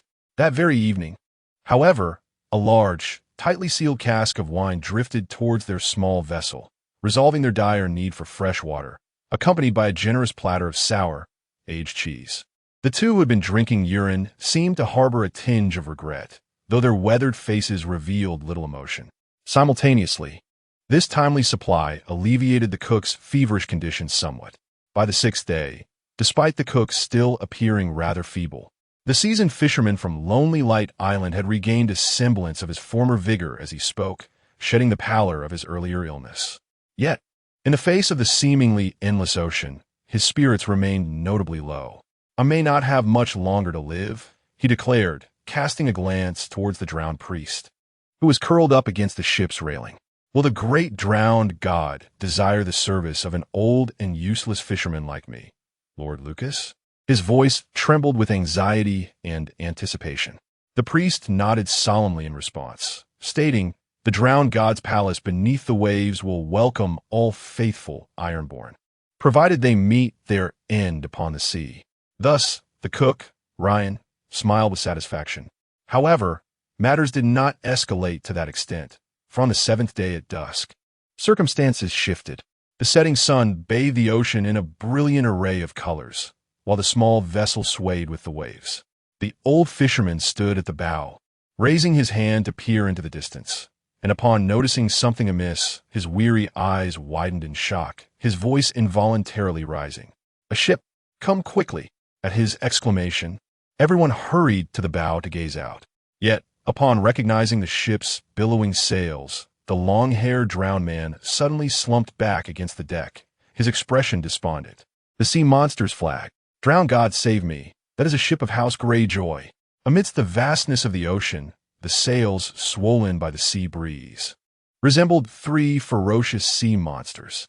The drifting small vessel endeavored to remain silent and hidden, attempting to evade their gaze, yet all efforts proved futile.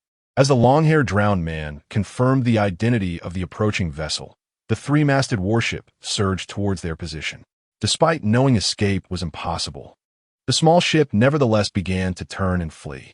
Not long had passed since the burning of the treacherous heron, and the Iron Islands were engulfed in civil strife, with each isle claiming its own sovereign, rendering each island effectively an adversary to the others. "The sea monster may not be a king, but he is certainly no friend," proclaimed the long-haired drowned man, a flicker of resolve crossing his face as he confronted the looming threat of the massive ship. Without regard for the others, he plunged into the depths of the ocean with a resounding splash. Alas, this action bore no fruit. As the other occupants of the small boat were taken aboard, several scantily clad enemy sailors, bare-chested and clad in coarse shorts, plunged into the depths of the sea. It was not long before they emerged, dragging out the previously escaped man, who, despite his imposing stature, still bore the weakness inflicted by the recent storm. "A band of traitors! You shall not extract any tidings from me. The great drowned god will punish you in due time," he proclaimed defiantly at the moment of his capture. Balon, observing the scene with a furrowed brow, felt the weight of misfortune. Storms, shipwrecks, and now captivity. Since his arrival, he had encountered nothing but ill fate. Would he soon face execution, or perhaps be submerged once more, drowning beneath the waves? Kneeling on the deck, he found himself restrained by an eye-patch-clad old sailor and a diminutive, brown-haired crewman. Nearby, a drunken man and a cook endured a similar plight. "Gentlemen, this is all beyond us. We are but simple fishermen," the old drunkard pleaded pitifully. However, a sharp slap from the pointed-chinned sailor behind him silenced his protests.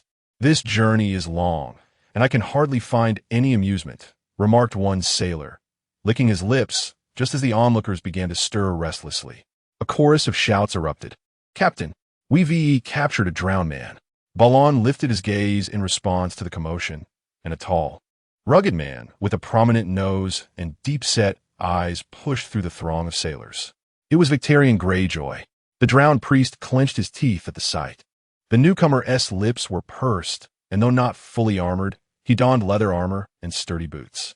Balon's attention was drawn to the embossed sigil on the front of the captain's brown leather garb.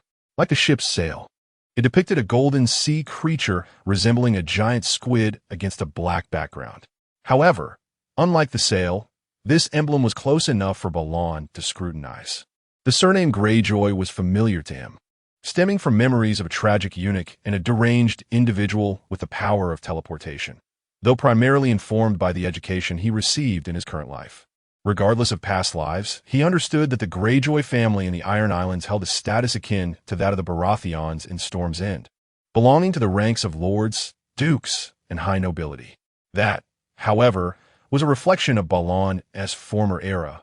Presently, his understanding was limited. What he did know was that, throughout history and in contemporary times, the ancient Greyjoy family was not known for their amicable nature. Their ancestral motto, "We do not sow," attested to their predilection for conquest over toil. As he narrowed his eyes, fixated on the writhing sigil, Balon appeared to be listening intently. In truth, the conversation between the Greyjoys and the Drowned Man pertained directly to the fate of their kind. "Are you preparing to support the sinking of the Wood Fortress?" The voice, devoid of tremor or superfluous inflection, resonated with calm authority, exuding the undeniable presence of a superior. The deep blue of his eyes only amplified the air of dominance that accompanied his words. Previously, the man who had leapt into the sea in a desperate attempt to evade the monstrous depths now stood resolutely, his voice ringing with fervor. "We fight for the glory of the great sea god." Before he could finish, the two sailors restraining him cursed and pressed down harder.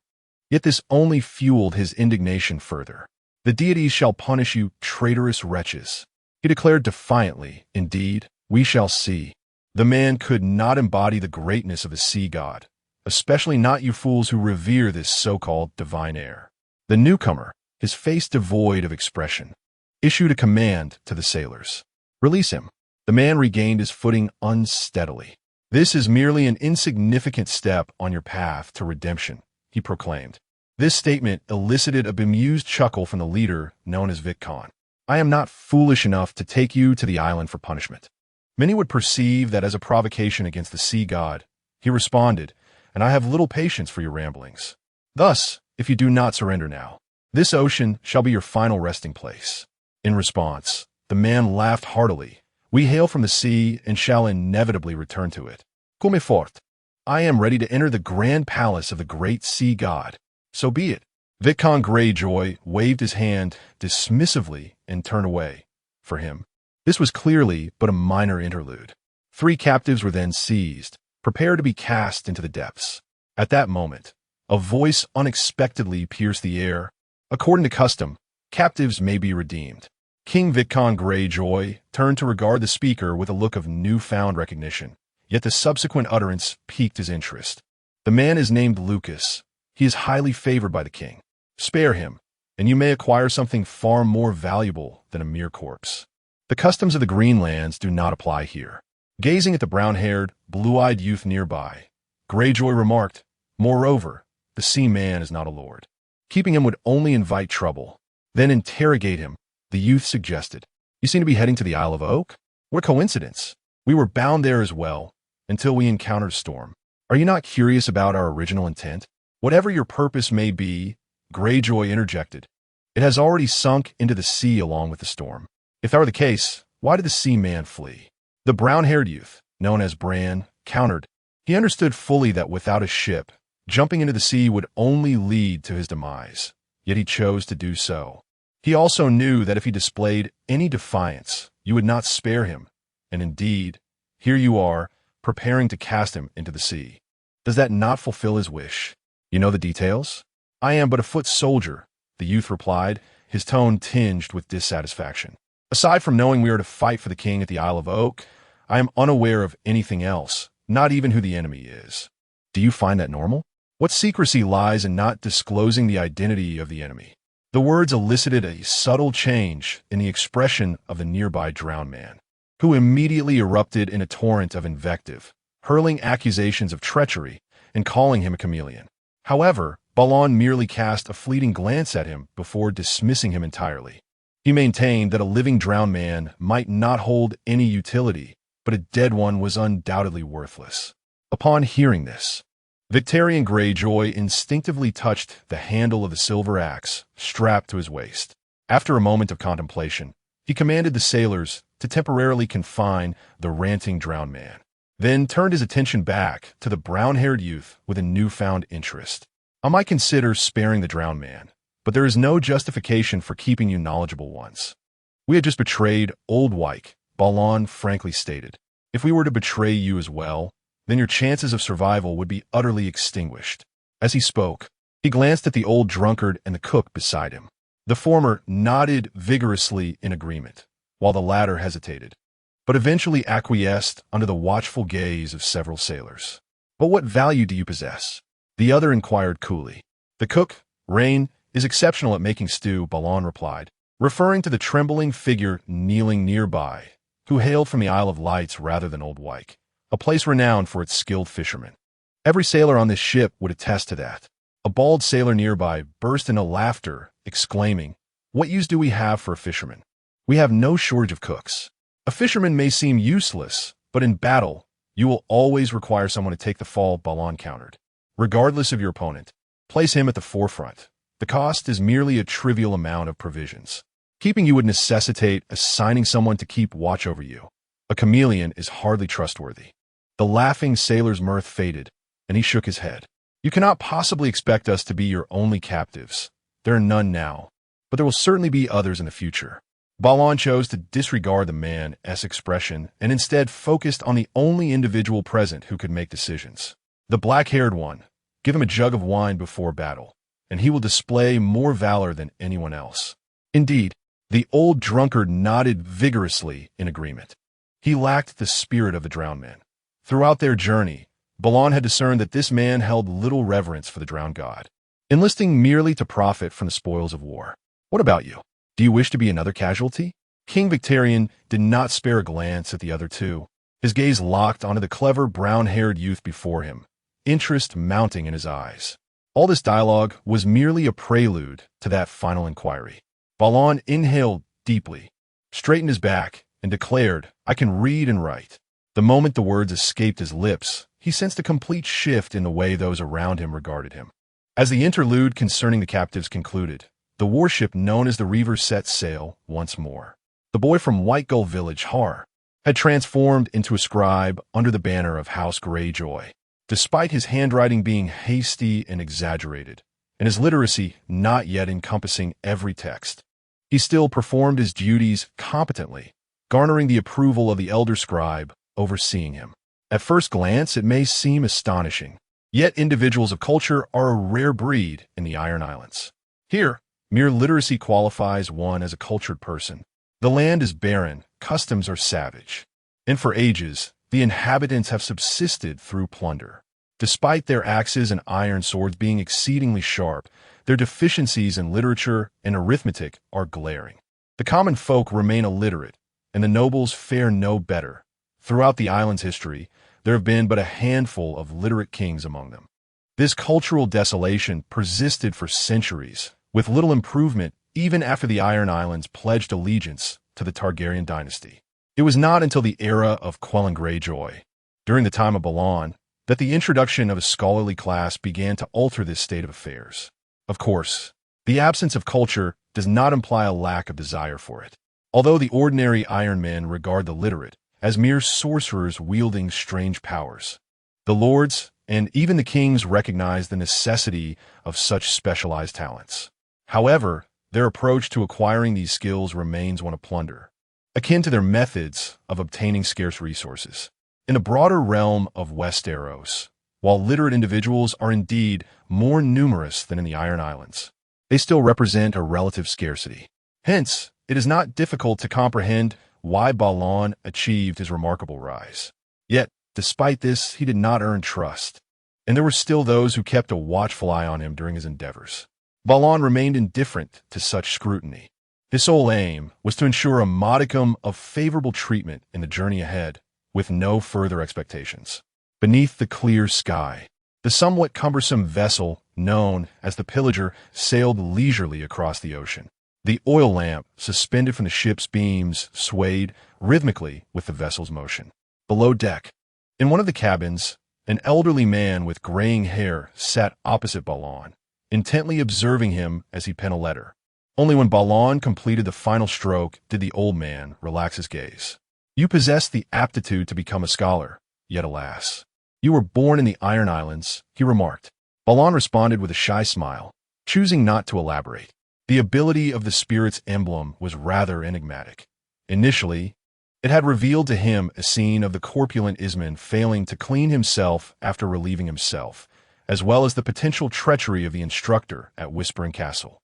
Not long before, he had glimpsed a sea creature seated upon the Iron Throne, contemplating with a calm demeanor, perhaps a reflection of its character and a portent of future circumstances. Thus emboldened, he had spoken up, and the outcome had brought him a sigh of relief. Yet, despite his successful deception, an explanation was still requisite. Consequently, when questioned about his literacy, he fabricated a tale of having been taught by a scholar who had washed ashore in his village after a shipwreck during his youth. No one doubted his words, at least not at that moment. Have a sailor's wages been computed? The elder inquired. He had once been a scholar in Old Town, dispatched to serve at a castle in Westeros, only to be captured and brought to the remote Iron Islands. Yes, the figures have been tallied, Balon replied.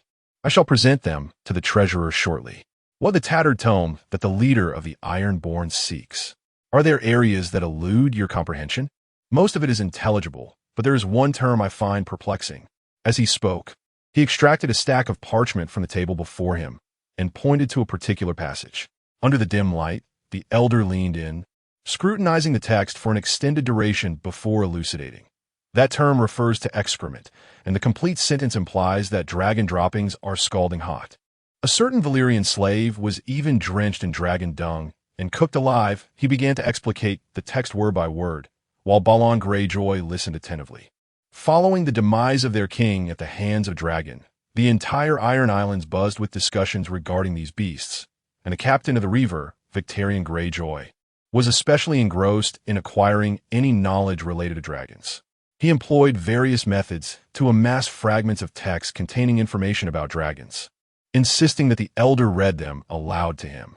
However, this aged scholar struggled with his failing eyesight, rendering his reading rather laborious and inefficient until Balon's arrival. Throughout the past 2 days of sailing, each afternoon, Balon would rush to the elder, reciting the text word by word, momentarily elevating himself to a favored position aboard the vessel. Yet, those familiar with their own affairs knew that despite his apparent camaraderie with the fearsome captain, he remained merely an untrusted traitor. Upon completing the tasks assigned by the elder, Balon rose, clutching the stack of tattered manuscripts, and made his way toward the deck. Along the way, he encountered a long-haired captive bound to the mast, who, upon seeing him, did not display anger, but rather sympathy. Child, you have lost your way. I am quite certain we are steering towards Oak Island, Balon shrugged. In truth, the ship was not heading directly to Oak Island, but was taking a circuitous route, having even anchored at another isle along the way. Nonetheless, its ultimate destination was indeed Oak Island. Balon chose not to elaborate further, tightening his grip on the parchment under his arm as he ascended the nearby wooden ladder to the helm area. At the edge of the deck, the towering captain, with hands clasped behind his back, was gazing out at the sea when he heard the sound of footsteps and turned to glance at Balon. Shall we continue from yesterday's page? Indeed, Balon replied.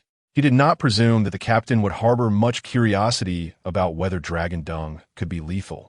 Yet he felt it prudent for a newly surrendered captive to speak little when unnecessary. Thus, he commenced recounting the text with meticulous attention. Balon's voice was clear and measured. Typically, the pirate leader would not express dissatisfaction, even when confronted with topics more tedious than dragon excrement. However, today, the captain's demeanor grew increasingly impatient, culminating in him raising a hand to halt Balon's page-turning. Cease.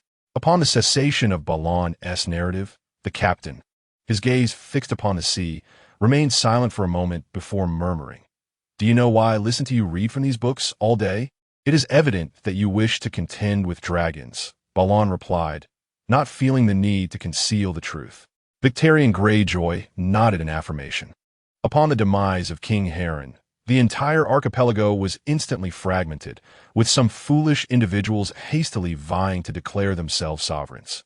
They mistakenly believed that Heron's death represented an opportunity for them, yet their arrogance blinded them to the truth. He spoke, his gaze drifting towards the distant continent across the sea, his tone imbued with complexity. Westeros is the true target of the Dragon King. Yet he shall never relinquish the Iron Islands. When the dragons descend, these imbeciles will inevitably pay the price. To proclaim oneself a king before Dragon King, he let out a cold, derisive laugh, shifting his gaze towards Balon Greyjoy.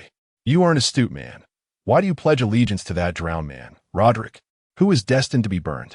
Faith? Or do you truly believe that the so-called son of the drowned god can summon our deities to combat the dragons? At present, it is true that many claim kingship in the Iron Islands. One could even assert that every isle has its self-proclaimed lord. However, Old Wyke stands as an exception, where the king is not a lord but a drowned priest supported by all drowned men, giving this priest-king considerable influence. Indeed, it is due to faith, my lord. Balon replied, recalling a particular mission, and he intentionally added, the faith of the Iron Islands. What distinguishes it? Greyjoy detected the underlying meaning in his words. In the archipelago, all Ironborn worship the drowned god, and the drowned men serve as the voice of the drowned god. In a sense, they embody public sentiment. This is also why you, my lord, previously sought to execute the drowned men at sea. The other man nodded. Seeing this, Balon continued, therefore, I believe that when the flames of the dragon descend, the drowned men will cloak me in an armor of public sentiment to confront the invaders. Thus, I chose to ally with them rather than those kings who arm themselves with power and wealth. Do you think Aegon will care about our Ironborn sentiments? Greyjoy's eyes glimmered. Why not? Balon countered. He is a conqueror. He desires to subjugate this land. Dragonfire will aid him in conquering the Iron Islands. Dragonfire will only bring about a desolate wasteland, Balon retorted. Who would be foolish enough to turn their realm into scorched earth? The Iron Islands have thrived on plunder, infamous for their brutality since time immemorial. Perhaps he seeks to eradicate future threats. Infamy? Balon echoed. Is there terror in the presence of dragons? Vicar Greyjoy paused, then suddenly burst into laughter. I do not believe your drowned king is the son of a god. He laughed, turning to gaze at the sea. Yet sometimes I ponder, if he can summon schools of fish, perhaps he can indeed call forth sea monsters, real sea monsters. If that is the case, then even Aegon S. Dragonfire would not compel the Ironborn to submit. Yes, as long as there remains a glimmer of hope. Balon had never heard such notions before, but before he could ponder further, the other spoke again. According to our itinerary, we shall reach the northern shore of Oak Island by tomorrow. Tonight, I shall converse with the drowned man, and if all goes well, I shall allow you to depart by tomorrow, under the blazing sun, as the left foot clad in brown leather boots pressed upon the soft sands of the desolate shore. A surge of information flickered in his mind. Simultaneously, a plethora of unfamiliar memories, which did not originally belong to him, began to surface, depicting scenes of target practice and the act of slaying foes upon the battlefield. There were the most fundamental stances for bow handling, alongside advanced skills in wind deviation recognition. It was as if an individual, hazy from slumber, suddenly recalled his true identity, devoid of distress or any irregularity. As he stepped forward, leaving the shallows behind, these memories became firmly etched in the depths of his consciousness. Thus, Bran touched the black wooden short bow slung over his shoulder. How? I truly thought you were a chameleon, came an exclamation from beside him, belonging to the lightly armored cook, Ryan. I was prepared to flee, yet I did not expect them to let us go so easily. The middle-aged fisherman, with short black hair, gazed in disbelief at the distant sea monster worship and their small oar-powered boat at the shallow waters, his expression one of profound bewilderment.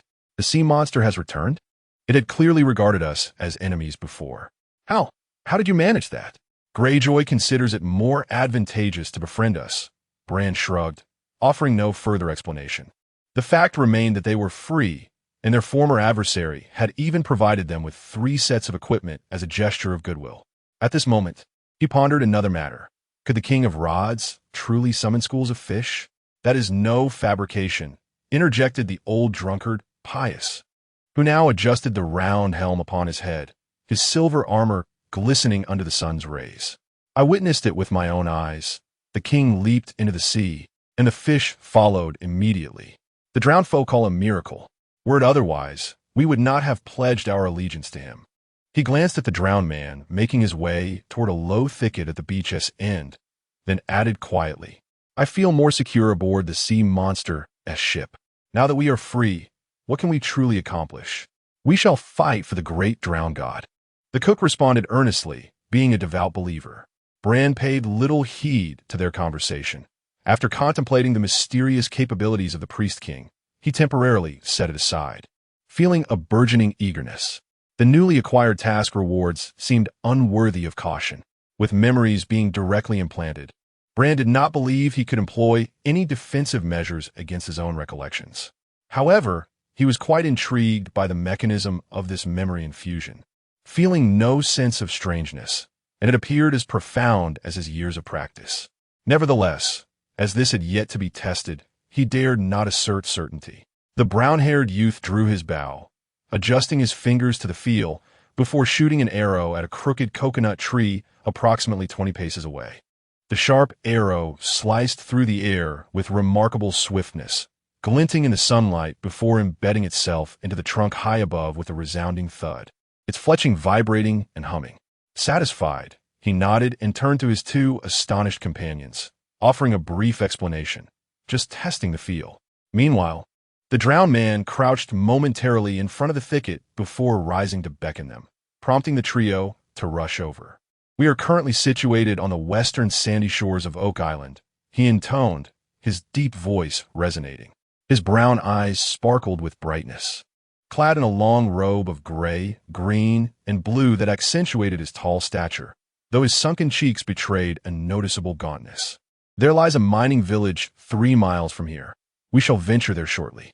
For now, let us set camp and rest, as we require sustenance. He paused, casting a gentle gaze at the upright, brown-haired youth, his tone softening considerably. Hal, familiarize yourself with your bow swiftly. We shall soon put it to use. The drowned man was not one to easily empathize with others, having shown a cold demeanor towards the surrendered cook and the old drunkard. Yet he treated Benjicot with far more kindness. This was due to the fact that Benjicot had not only restored their freedom, but had also garnered a powerful potential ally. The term potential was used as Greyjoy had not explicitly pledged his support for the drowned man's kingdom of Oldwick. He merely hinted at such intentions, the specifics of which would require further negotiations between the two parties. Nevertheless, this development was sufficient for Benjicot to transform from a mere chameleon into a valiant youth bearing the weight of humility. What exactly is our objective? Inquired the old drunkard, unable to contain his curiosity. The drowned man pondered for a moment before responding. The Holy King Rodaz recently dispatched warriors to seize the floating fortress on the western side of Oak Island, but it is currently under siege by those who show no reverence. They seek to reclaim it. Are we to provide aid to that floating fortress? The old drunkard mused, smacking his lips in disbelief. With just the 4 of us?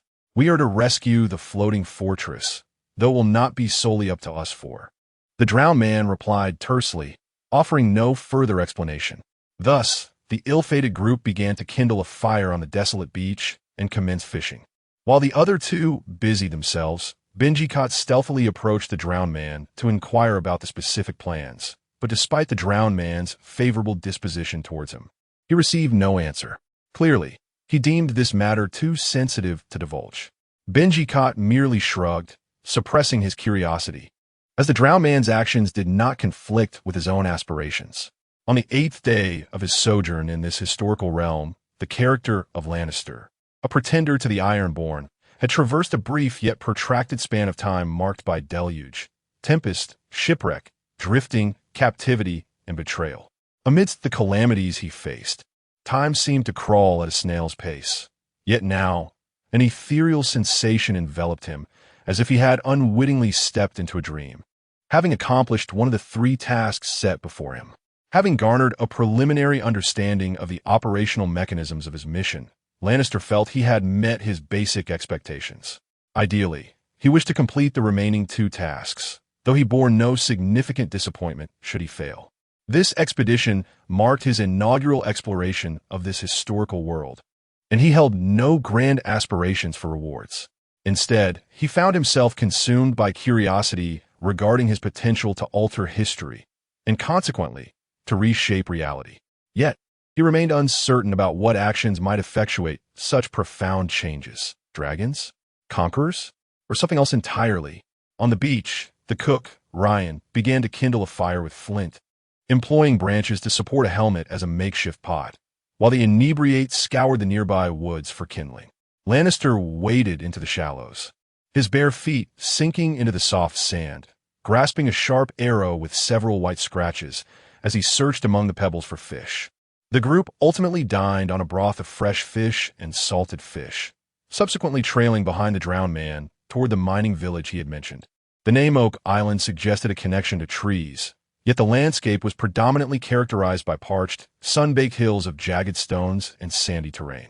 Occasionally, one could spot a few stunted yellow-green conifers, while nameless plants, which Lannister could not identify, tenaciously sprouted from the crevices of the rocks, appearing both unsightly and resilient. As their journey progressed, the armor he wore grew increasingly oppressive under the relentless sun, the weight upon his shoulders becoming burdensome, and the heat, far removed from the coastline, caused beads of sweat to form on every brow. Delving deeper into the island, the group, guided by the familiar drowned man, traversed secluded paths, yet they encountered no islanders. Eventually, they arrived at a small village nestled against a rising hillside. Bathed in sunlight, the village appeared almost spectral, the sparsely arranged wooden houses resembling a cluster of gray tombstones standing sentinel on the slopes. Before this assemblage of gravestones, figures clad in tattered white shirts could be discerned. Laboring with pickaxes, Ryan, you proceed to the eastern entrance. There lies an ancient camphor tree. Conceal yourself behind it, and should anyone emerge, show no mercy, dispatch them at once. Pious, make your way to the northern entrance, and find a hiding spot akin to Ryan's. Hal, you guard the western entrance. Ensure that no one escapes. The drowned man commanded from a distance. Once you see me emerge, stay close, he instructed. What could he possibly intend? Lannister scrutinized the drowned man's expression, noting the resolute and grave demeanor, prompting him to remain silent and comply, heading toward the designated hillside. Once he concealed himself and cautiously peered back along the path, he discerned the figure of the Ironborn, clad in a coarse robe of gray, green, and blue hues, had already stepped into the village's vicinity, engaging in conversation with the gathered villagers at the entrance. Recruitment of manpower? He stroked his chin, contemplating a possibility. The storm had claimed an entire ship of soldiers, leaving only the 4 of them. Regardless of their ultimate objective, it was evident that they could not accomplish it alone. However, if the Ironborn were to muster additional support here, this was not entirely implausible. Despite the adversarial relationship between Old Wick and Oak Island, the Ironborn wielded significant influence across the Iron Islands, arguably serving as spiritual leaders. Yet, even if he could rally a group, what would be the outcome? This piqued the curiosity of Balon. Could a disorganized mob truly mount a rescue at that place known as the Floating Castle? The Ironborn claimed their mission was to rescue that very location, and during a previous meal of fish stew, Balon had gleaned some geographical insights about the area. Whether summoning farmers for a rescue was feasible was one question, but the Floating Castle appeared to be situated on the opposite side of the island, quite far away. The information was scarce, and the Ironborn remained reticent, leaving Balon feeling somewhat adrift. However, considering his secondary task of slaying an Iron Man, he refrained from departing, opting instead to ponder while keeping an eye on the village entrance. Before long, he observed the villagers encircling the Ironborn as they entered the settlement, their figures vanishing among the clusters of thatched roof houses. Moments later, a furtive, black-haired elder emerged at the village entrance, pausing for a brief moment before swiftly making his way towards Balon's position. The brown-haired youth tightened his grip on the black wooden short bow. The arrow, its fletching adorned with white seagull feathers, vanished from sight as the archer's rough fingers released it, the top bowstring resonating in his ears, followed by a sudden, piercing scream. A hasty blond man, now struck by the arrow in his chest, trembled violently, his instinctive forward momentum failing him as he collapsed to the ground. It appeared to be a fatal shot, yet the archer did not relent. He deftly retrieved another arrow from the dry earth behind him, knocking it with practiced ease. The sun blazed overhead, soaking the young archer in sweat, droplets rolling from the rim of his iron half-helm down his nose, accompanied by a slight sting. As he drew the bowstring back, it swiftly released, sending a sharp whistle through the air, followed by a dull thud of metal embedding into flesh. The fallen blond man, face down against the ground, twitched once more before succumbing to silence.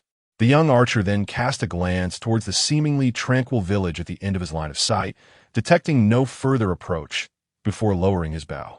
He rose and approached the corpse, straining to drag it by its legs.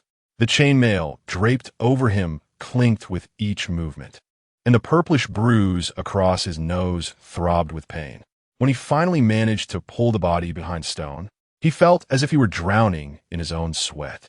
Releasing the lifeless ankles, he allowed the feet to crash against the stones, contorting and deforming. With effort, he removed the iron half-helmet from his head, simultaneously tossing aside the damp, soft cloth cap that had been beneath it, inadvertently letting the cap's tail brush lightly against his nose, provoking a sharp pain that made him wince. Consequently, he cast a glance at the sandy clearing behind him where the corpses lay. There was a red-haired youth, a black-haired elder, and the recently deceased individual with short, pale golden hair, who resembled a blacksmith. The wounds on the three corpses, each inflicted by arrows, continuously oozed crimson, ultimately pooling beneath them to form a bed of dark red liquid. It was the afternoon of the 8th day since Blari had entered this place. If memory served, today marked his first act of killing. Whether this transformation in his mindset stemmed from the memories of his archery skills or was inherent to his nature, he found it perplexing. Despite witnessing the vibrant lives he had extinguished turn into mere heaps of flesh, he felt no revulsion or any unusual reaction. Instead, a sense of absurdity enveloped him. Would I also appear as grotesque when I meet my end? The sharp sting on his nose compelled him to glance once more at the black-haired elder, who lay with wide eyes, gazing vacantly at the sky. Though tasked with a mission, when first confronting the elder, whose hair was interspersed with silver, Blari had refrained from delivering a fatal blow, choosing instead to shoot an arrow into the man's calf, believing it sufficient to hinder his movement. However, the harsh realities of war and the repercussions of his moment of mercy haunted him. As he lowered his bow to rebuke the elder, the man swiftly drew an axe from his waist and hurled it at him, catching Blari entirely off guard. Had it not been for the protection of his helmet, he would have surely suffered a grievous wound. The helmet absorbed the brunt of the axe, but the nose guard crumpled under the tremendous force, leaving his nose bruised and seemingly disfigured. Fortunately, this was not his true body.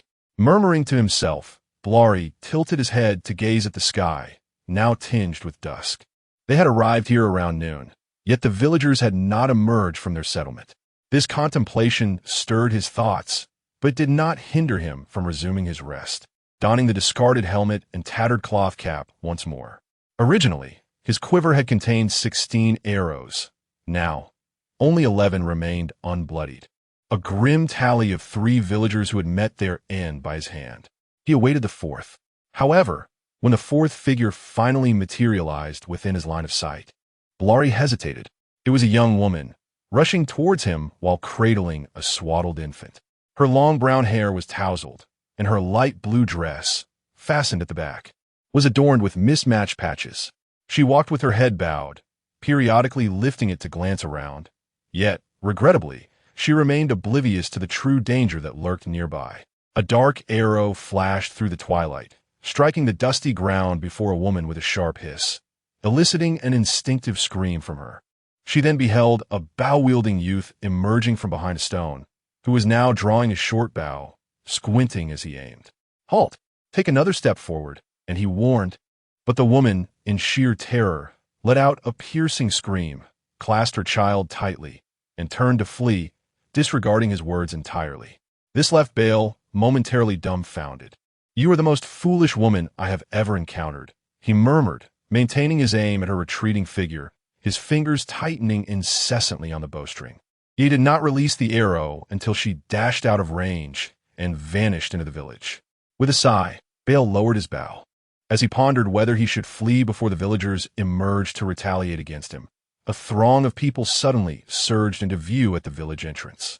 Each bore tools such as iron picks, sickles, and even wooden clubs, marching menacingly along the village path under the guidance of a towering figure clad in motley garb. A bald elder chanced upon the fleeing woman and seized her, dragging her into the throng. They did not head toward Bale, but move along the path where Cook Ryan had taken his leave. Recalling the words of the enigmatic figure before his departure, Bale hastily retrieved several arrows embedded in the ground and hurried to catch up with the crowd. Is the enigmatic figure rallying a group of villagers? Where could they be heading? The old drunkard, clad in light chainmail, unexpectedly appeared, jogging alongside Bale. To fight for the great enigma, Bale replied curtly, deeming the response somewhat trivial. It was the only answer he could muster. Far behind the group, he noticed Cook Ryan quietly materializing from another direction, trailing the crowd. Uncertain of the enigma's true intentions, neither he nor the old drunkard pressed forward. They hurried onward until the daylight waned completely, revealing an unconventional siege. As the silver moon cast its cool luminescence upon the pine needle-covered ground, the villagers arrived at the formidable stone castle perched atop a hill. The castle lacked outer walls, and a surging moat connected to a distant coastline. A cluster of people gathered around the enigma, thwarted by the moat, while soldiers patrolling the castle wall shouted for them to retreat, yet none moved. The enigma then sounded a peculiar, mournful horn. Suddenly, the previously elevated wooden drawbridge trembled and then crashed down. The castle gate swung open thereafter. Is this the legendary magic? Bale stood in bewilderment at the scene, while the old drunkard reacted swiftly, witnessing the villagers rushing into the castle. He suddenly cried out in regret and sprinted toward the castle. Hurry! If we delay, there will be no share for us. A battle commenced, exceeding Bran's expectations. As the castle gates swung open, the tolling of bells echoed within, and the farmers organized by the drowned surged forth with their rudimentary weapons, their war cries and terrified screams resonating through the air. The soldiers atop the walls, caught off guard, hastily mobilized their defenses, though they appear to be few in number and ineffective. Under the moonlight, chaos engulfed both inside and outside the castle. The waters of the moat surged, and as footsteps thundered across the wooden drawbridge, stones fell into the abyss, disappearing without a trace. The old drunkard rushed ahead, not out of bravery, but rather propelled by the path cleared by the preceding group. Initially, they encountered no ambush upon entering the gates, instead catching glimpses of lifeless faces in the nearby killing pit. This revelation dawned on Bran. It was not the time for contemplation. Dozens of farmers scattered in a frenzy near the stable by the gate, charging in all directions while the soldiers on the wall scrambled to regroup, only to find themselves encircled by an even greater number of adversaries. In a nearby battlefield, the conflict had concluded. 5 villagers eagerly scavenged weapons and armor from the vanquished, heedless of their 2 wounded companions lying nearby. At the entrance of the wall, close to Bran, 3 armored soldiers found themselves besieged by more than double the number of farmers. One farmer, clad in a thin linen shirt, wielded a shovel and thrust it at one soldier, yet the dark, glistening armor under the moonlight rendered his attack futile.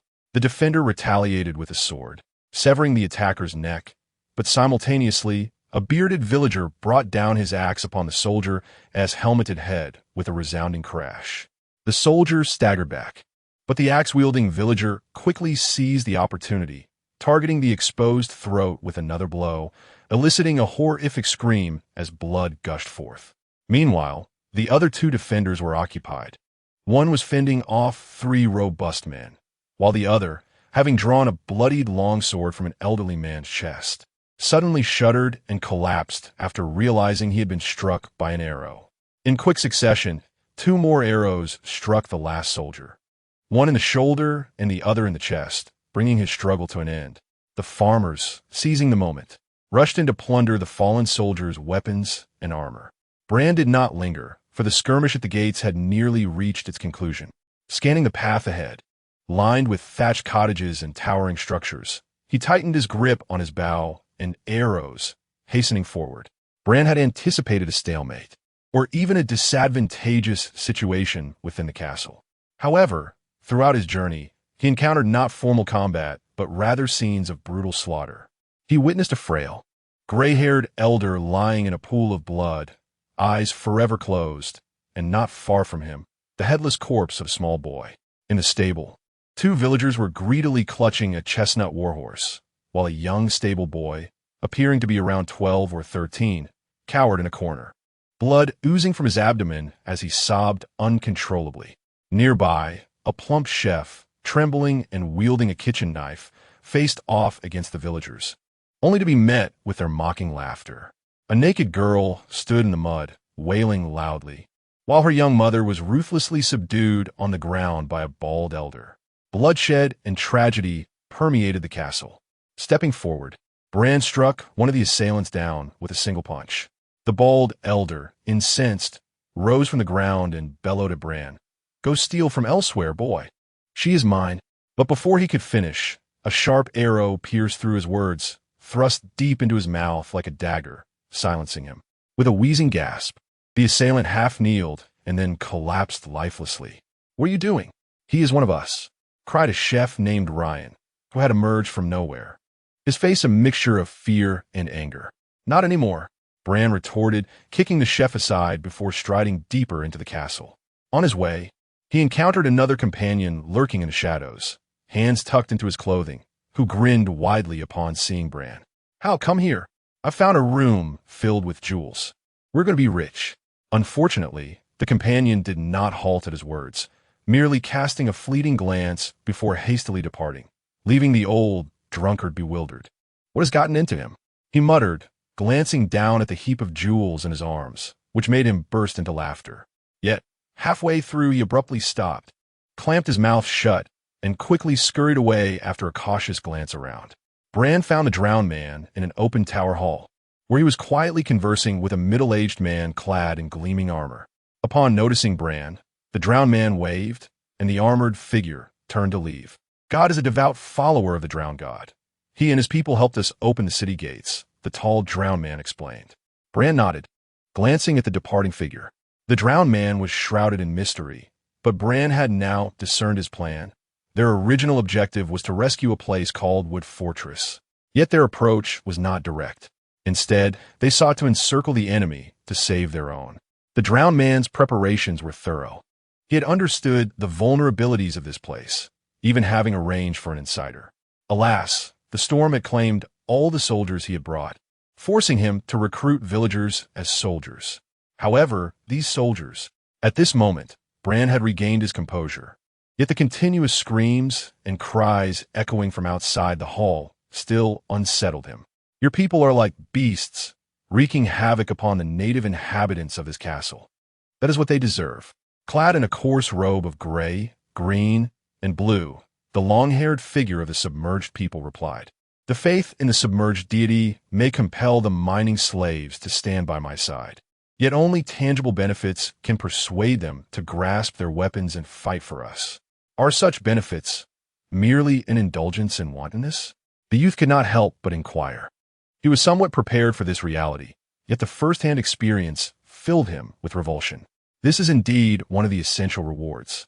Noticing the peculiar tone in the youth's voice, the submerged individual furrowed his brow. "You must remember, our great submerged deity has never been a benevolent god. The deity created Ironkind solely to incite us to pillage and slaughter. What of our own people? They are not our kin. Their masters and men are besieging our castle, and they belong to the ranks of the traitors," the submerged one replied, then raised his hand to interrupt the words of the youth, Blue Lee, who was about to speak further. "Let us cease this discussion here. You are still young, having never experienced the brutal realities of war, but in time, you will grow accustomed to it all. For now, there is a matter upon which you may assist me in contemplation." Blue Lee remained silent, yet his gaze deepened with coldness as he scrutinized the azure depths of his interlocutor's eyes. "Our initial plan was to defend Long Whip Castle, calling back the Tawnies who are currently besieging Floating Wood Castle. However, the storm deity has deprived us of all our manpower, and I cannot ascertain whether our current forces will withstand Todd Tawny's counterattack. We require assistance." As Blue Lee spoke, visions of various scenes encountered within the castle flickered through his mind, leading him to understand precisely what he ought to articulate. We need true warriors, not mere miners wielding pickaxes. It was already a stroke of luck to capture this castle with them. We cannot expect more. True warriors are on Old Wick Island. Then let us send a message back to Old Wick Island, seeking aid from His Majesty the King. We lack the corvids of the verdant lands to convey messages. It is impossible to send word. Send the old drunkard, send lion, send anyone who can return to fetch reinforcements. With a small boat, provided the winds are favorable. It can be done swiftly, Bluely suggested. Currently, the personnel within the castle should be able to hold out for some time. Moreover, the enemy will require time to return here. Yet that is still too slow. The submerged one frowned in deep thought. Do you believe we have other options? He was an experienced priest of the submerged deity, adept at rallying followers and conducting rituals, but his skills were limited to these realms. You could summon more local believers to assist in defending the castle, or you might take captives to threaten the Tawny family, Bluely pointed out. But you cannot guarantee that those summoned will truly stand with us. Perhaps they will, like that god, secretly open the castle gates for our enemies. This is, after all, enemy territory. Without the baptism of war, I indeed cannot discern whether the followers of Oak Island are sincere. The submerged one furrowed his brow even deeper. Yet I will never resort to using captives to coerce the enemy. The deity will not permit us such weakness. There are likely deeper reasons at play. Bluely remarked with a shrug, saying nothing further. You are indeed correct. We must seek reinforcements. Yet both Ryan and P.S. are hardly reliable. After a moment of contemplation, the other party uttered a phrase that Bran had silently hoped for. I wish you could undertake this journey on my behalf. The chaos persisted throughout the night. Initially, it was merely the slaughter and plundering by the Iron Men. However, in the latter half of the night, a once docile hound, caged and restrained, suddenly broke free, rampaging through the castle and barking wildly, further exacerbating the madness of the situation.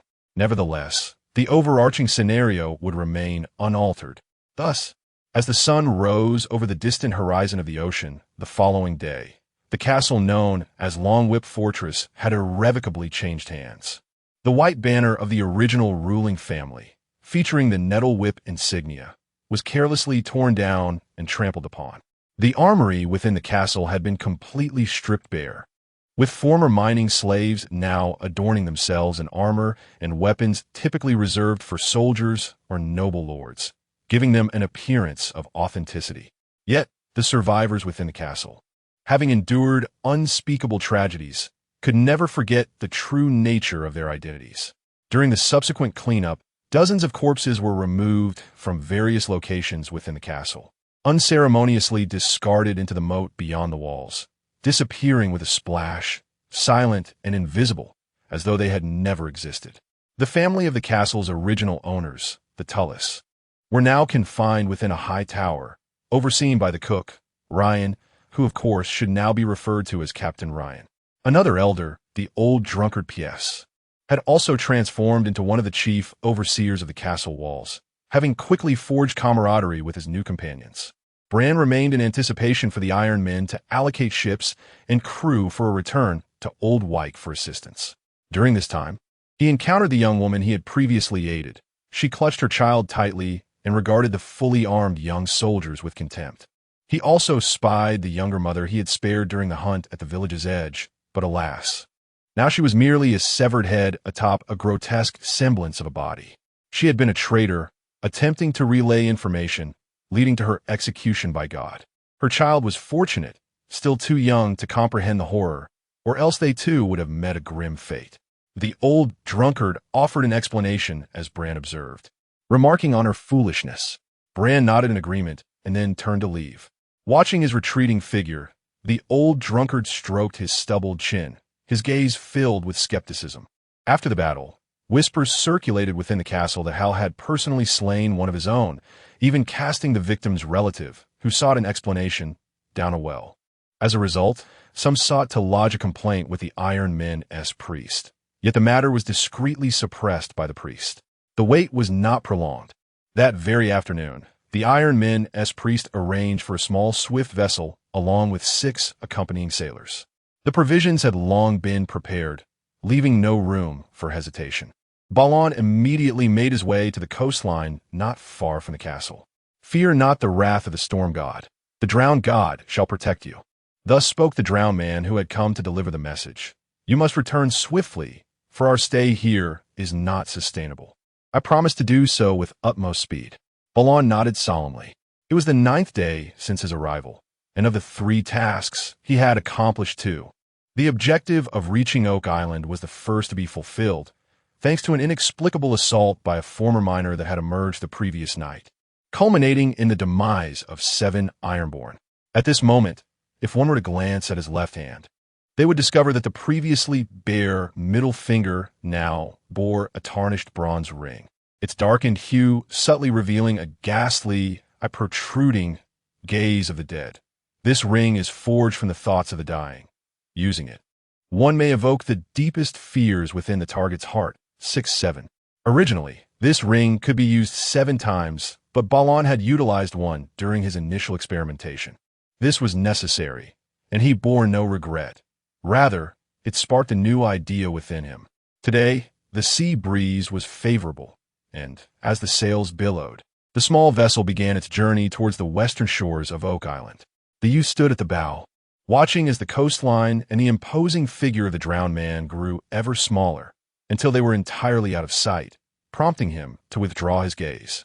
The ship was diminutive, consisting of but a single deck, easily surveyed by all on board. The 6 sailors were engaged in lively conversation, yet upon meeting the youth's gaze, they timidly lowered their voices. The Iron Islands practiced the institution of slave labor, with captives seized from outside forming the slave class.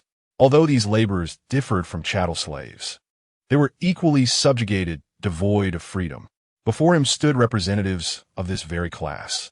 However, as the vast and monotonous sea stretched before them, the sailors gradually became more familiar with Balon. "Can King Roderick truly summon schools of fish and sea monsters?" inquired a young slave with chestnut hair, curiosity evident in his tone. "I have heard as much," Balon replied absently, leaning against the bow and idly stroking the bronze ring on his left pinky. "I intend to seek verification. If I offer myself to the great drowned god, can I truly attain freedom?" asked an elderly oarsman, hope glimmering in his eyes. "As long as you endure the drowning ritual, you may shed your status as a laborer and even become a priest of the drowned god," the brown-haired youth replied. "Your children shall also be free." Though not a native Ironborn, Balon had gradually come to understand many of their customs during his tumultuous journey at sea. He even learned that the drowned man, Lucius, was once a laborer himself. "Did you seize a few salt brides at Longwood Castle?" inquired another young oarsman, intrigued.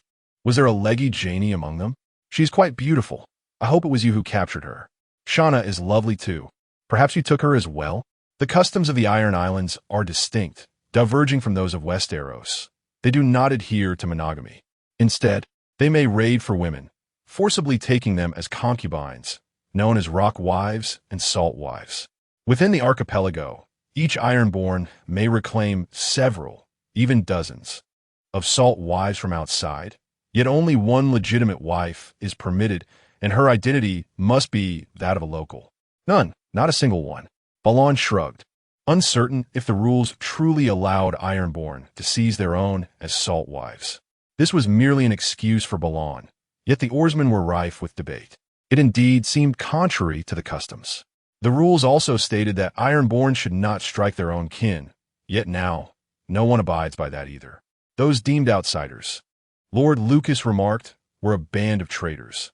Among the crew were Dale, a red-haired lad brimming with curiosity, the taciturn Big and Little Rob, the toothless, lanky Old Room, and Wells, who had lost an eye. The sailors aboard the small vessel appeared to be decent folk, reminiscent of former cooks, drunkards, and drowned men. They toiled diligently at the oars, rarely slacking under the watchful gaze of the bald overseer, Anger. In their company, Balon could not help but remember a village boy who had set sail with him at the journey's inception, the pebble he had tragically lost to the sea, and the tone of voice when discussing kings and drowned gods. What would his demeanor be like upon reaching Oak Island alive? Balon was curious. Yet this question would remain unanswered. The return journey encountered little turbulence, with favorable winds prevailing. The outward journey had taken 8 days, yet the return would not require nearly as long, or rather, it was considerably swifter. As day turned to night, the small boat would occasionally unfurl its sail, accompanied by the rhythmic shouts of rowing. 2 days later, a hazy coastline emerged on the horizon, marking the end of this voyage. The beaches of Old Wick Island remained densely populated with encampments, figures clad in leather armor bustling about, while many fishermen with rolled-up trousers waited in the shallows. However, it was a scouting vessel adrift at sea that first spotted the small boat. The boat was intercepted by the scout ship, and after Balon explained the situation, he bid farewell to the laborers and was taken aboard the two-masted vessel.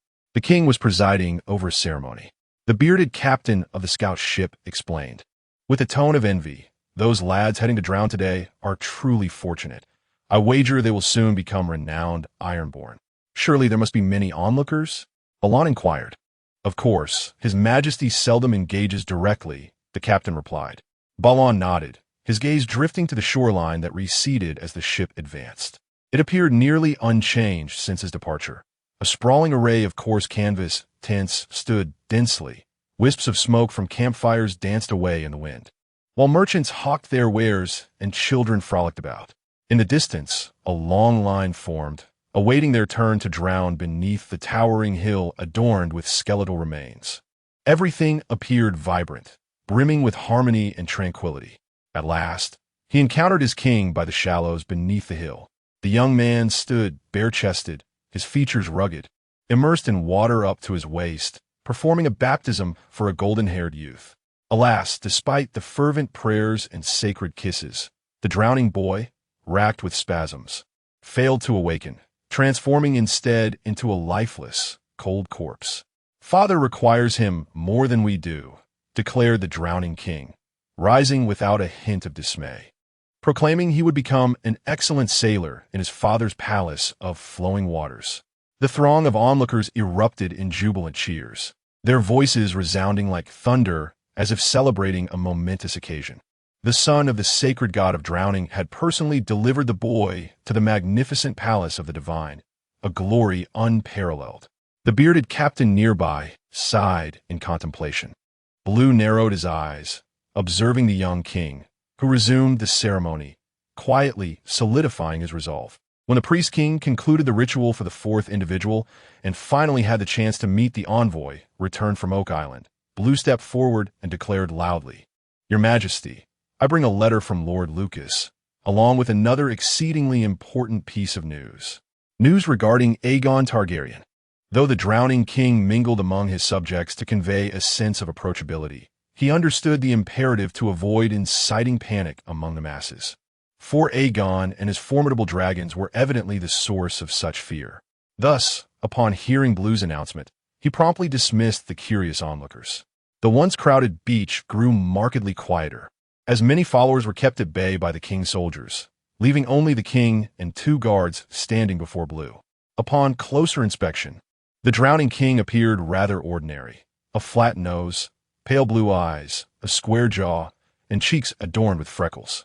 Yet his towering stature and long, dark green hair were striking, cascading from the recently donned hood like a peculiar strand of seaweed.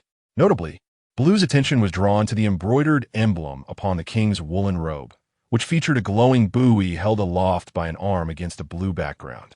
While others might interpret this emblem as a testament to the drowning people's sanctity, Blue perceived the glowing buoy as withering, transforming into a frail, decaying root. Thus, his conviction in his thoughts deepened. As the king inquired about the particulars, Blue presented a letter written on sheepskin. "This is a letter from Lord Lucas addressed to your Majesty." In truth, it was composed by Lucas himself, as the drowning man could neither read nor write, relying on Blue to transcribe his spoken words. A tall, golden-haired guard of the king stepped forward to receive the letter.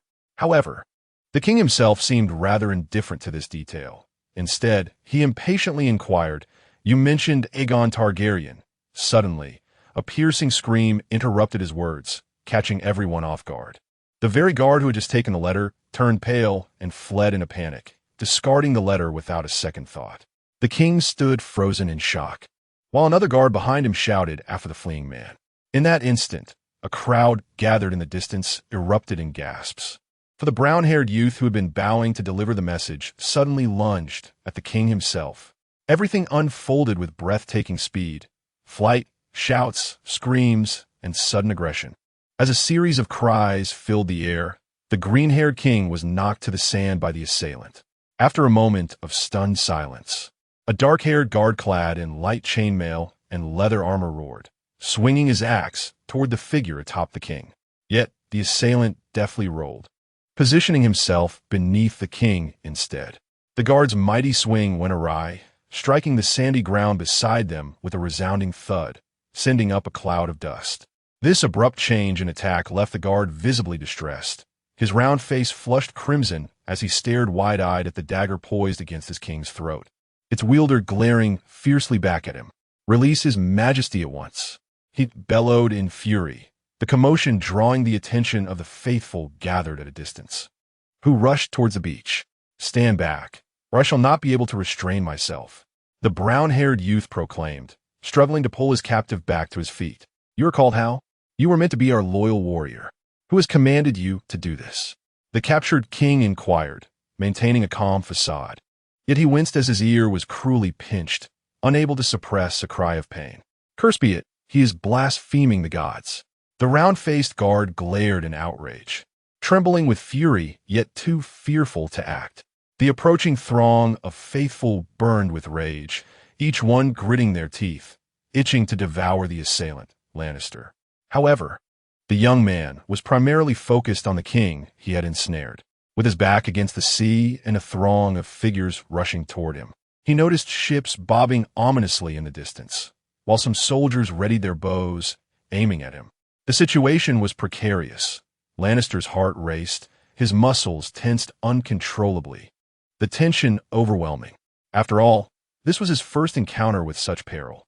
Yet, he was not the only one experiencing this for the first time. The captured king, though appearing composed, trembled involuntarily, his voice quaking as he spoke. "Release me, for the wrath of the drowned god is imminent. A grave error has been made. You shall be cast into the frigid hell of the storm god." Blaine paid no heed to his words. At that moment, he maintained a firm grip on the dagger pressed against the captive's throat, while his other hand was raised before the captive's face. After casting a glance around, he whispered, "Watch my hand." Despite his reluctance to comply, the young king could not suppress a fleeting glance at the hand before him. It was a hand with short, thick fingers, its nails caked in grime, and the palm riddled with calluses. Indeed, a hand typical of a common iron worker. The only noteworthy detail was a bronze ring adorning the middle finger. No, it was not merely a ring. It was a ring adorned with vibrant rust and a grotesque face protruding from its inner surface. It seemed that with just a single glance, the young king felt as though his entire vision was drawn into the rusted, ghastly visage that loomed before him. The surrounding clamor and tumult quickly faded away, leaving only the terrifying, distorted skull-like face growing larger and larger until it filled his entire field of vision, until that skeletal mouth engulfed him completely. And then, within that abyss, he beheld a deity. A scream of terror erupted forth as the young king, who had been struggling to maintain his composure, suddenly began to thrash violently in the enemy's grasp, his eyes wide with horror and his complexion ashen.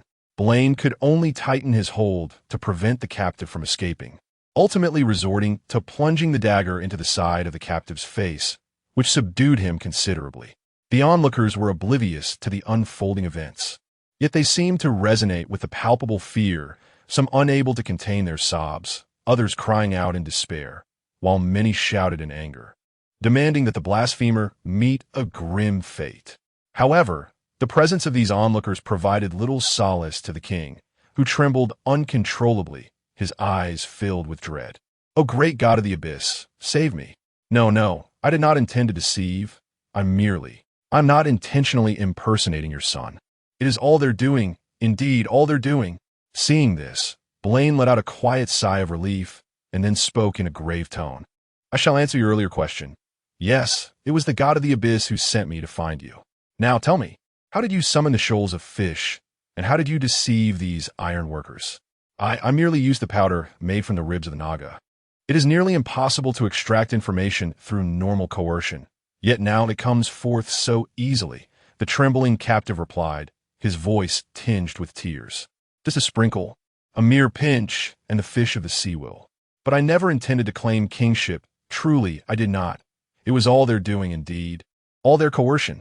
He had inadvertently spoken a bit too loudly, causing the closest guard to widen his eyes in disbelief as he gazed at his king, only to suddenly realize that this once holy and majestic son of the god of the abyss had, beneath his robe, soaked his lower garments in urine. So all of this is your deception, son of the god of the abyss? Sacred kingdom? The interrogation persisted. No, no. I am merely an ordinary fisherman's son, not the offspring of a deity. Speak louder. I cannot hear you. The words left the king of the drowned momentarily hesitant. Yet, at that instant, Lancel's ring was revealed once more, and a ghastly visage re-emerged. The figure in his embrace suddenly tensed, only to collapse limply, as if all strength had drained from their body, becoming a mere heap of soft flesh. I repent. I am a deceiver, a thoroughgoing fraud.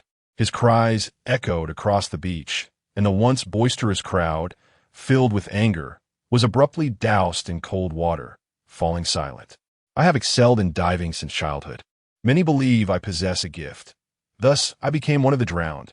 The secret of the ribs was imparted to me by my mentor among the drowned. Yet he lacked the wisdom to wield it. He was foolish. So, I ended his life, making the secret solely mine. With the death of Heron, I perceived an opportunity. And then, I had no desire to be king, but the drowned insisted upon me. I have an affection for boys. What was to be expected and what was unforeseen, this young priest, crowned by 40 drowned, now leaned against Lancel, weeping as he divulged all his misdeeds. The crowd ambled closer, their faces morphing into expressions of mounting fury. Wrinkled, aged cheeks, youthful, tender visages, dark-skinned fishermen, women cradling children. The seething anger seemed to amplify the winds swirling around them. Yet their ire was no longer directed at the assailant, but rather at their king, once revered as the son of the drowned god. As the throng encroached, Lancel, witnessing the precariousness of the situation, abruptly shoved aside his captive and stealthily retreated. No one noticed his presence anymore. All eyes were fixated on their fallen sovereign. The bizarre atmosphere swiftly jolted the king from his state of terror. Leaning against the sand, he swallowed hard, then pushed himself up with his arms, attempting to distance himself from the furious masses. However, his former guard, who had been watching his every move, suddenly lunged forward, seizing the collar of his robe, and bellowed in wrath, "Fraud! Fraud! He is the true blasphemer. May the drowned god punish him. All is false. A mere illusion. My poor child, shame." Countless furious shouts erupted like a pile of kindling set ablaze. The tumultuous scene escalated behind him, while Lancel dashed toward his intended destination. The Naga ribs sounded intriguing, yet Lancel was familiar with them. Indeed, that very object lay within his sight. They stood upon a place known as the Sacred Coast, named for the nearby hill called Naga Hill. Upon that approaching hill, 44 towering ribs, resembling colossal white trunks, erupted from the earth, akin to gnarled, ancient trees of white. The Ironborn believed these bones belonged to the world's first sea dragon, Naga.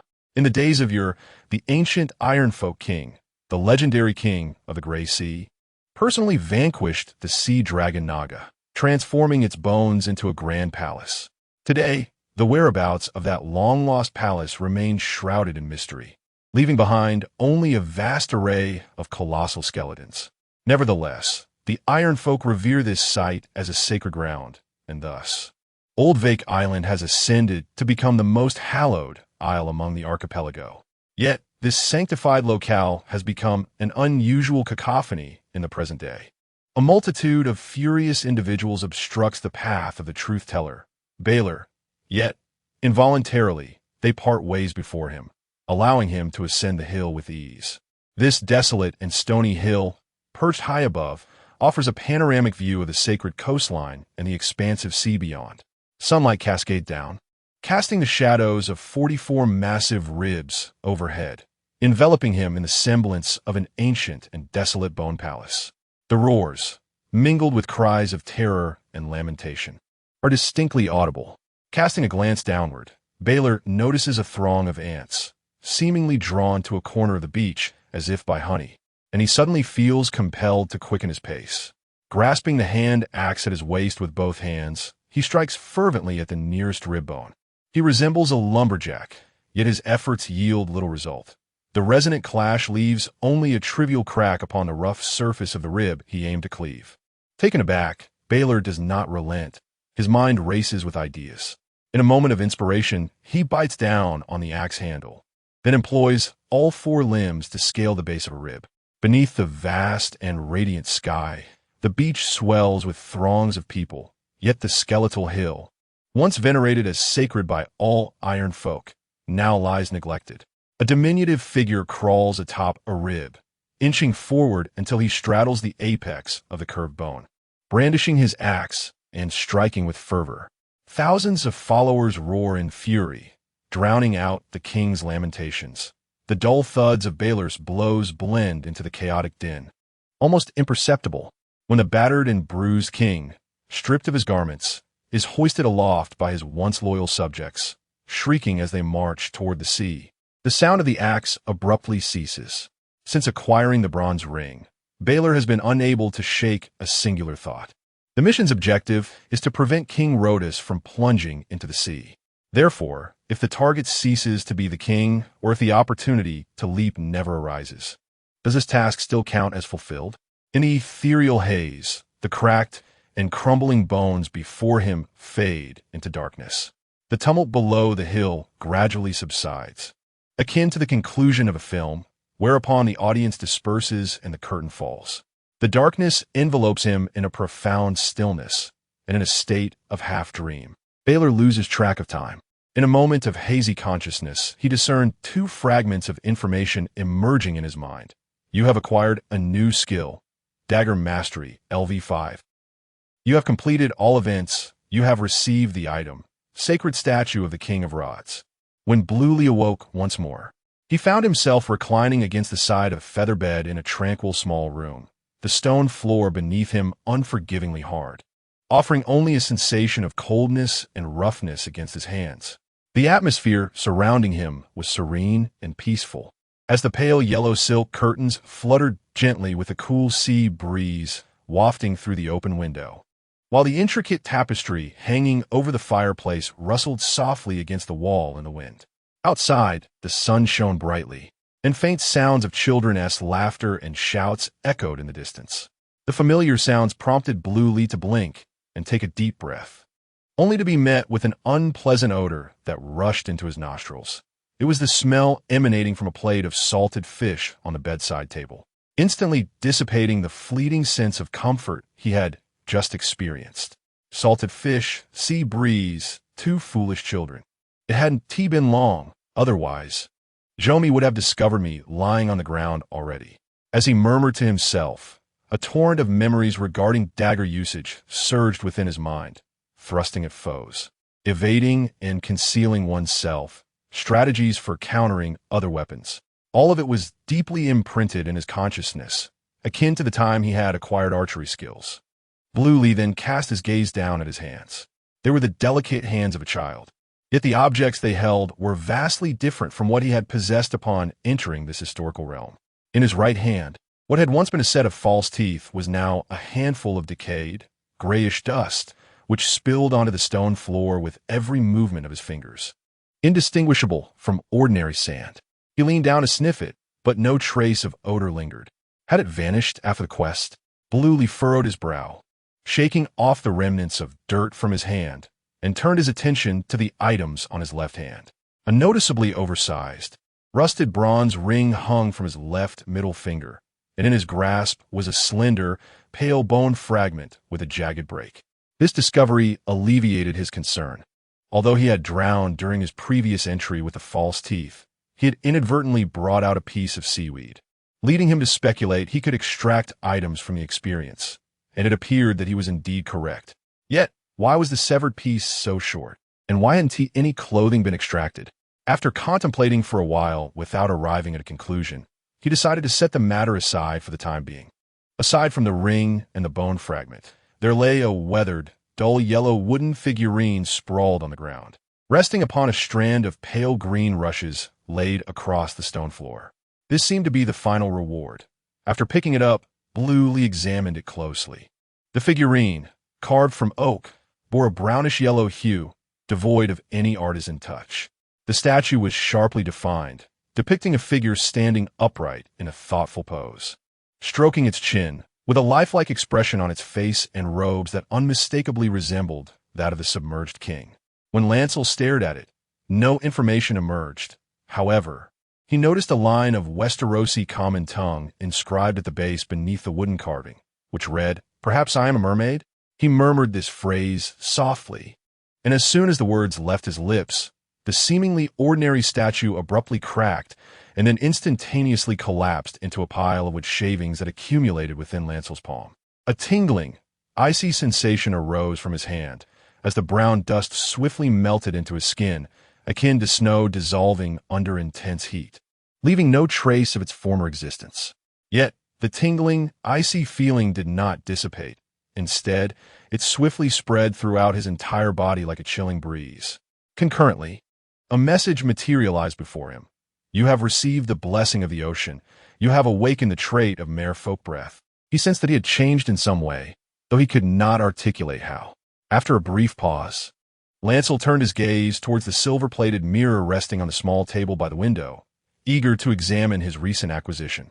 However, due to his angle while seated at the bedside, the lower half of the mirror only reflected his forehead. Thus, he stood up and approached it, also tightening the green glass window, which rendered the children's raucous chatter beneath him almost inaudible. The mirror clearly reflected his cheek, and as he gazed into it, a pair of striking azure eyes met his own. Race level, LV1. Skills acquired, heraldry LV7, archery LV5, dagger mastery LV5. Skills acquired, fishing LV2, language LV1, etiquette LV1, fishing gear crafting LV1. Derived traits, spirit bond heraldry, mere folk breath. Several lines of information emerged in succession, but regrettably, the newly acquired mere folk breath lacked any explanatory text, leaving him momentarily bewildered.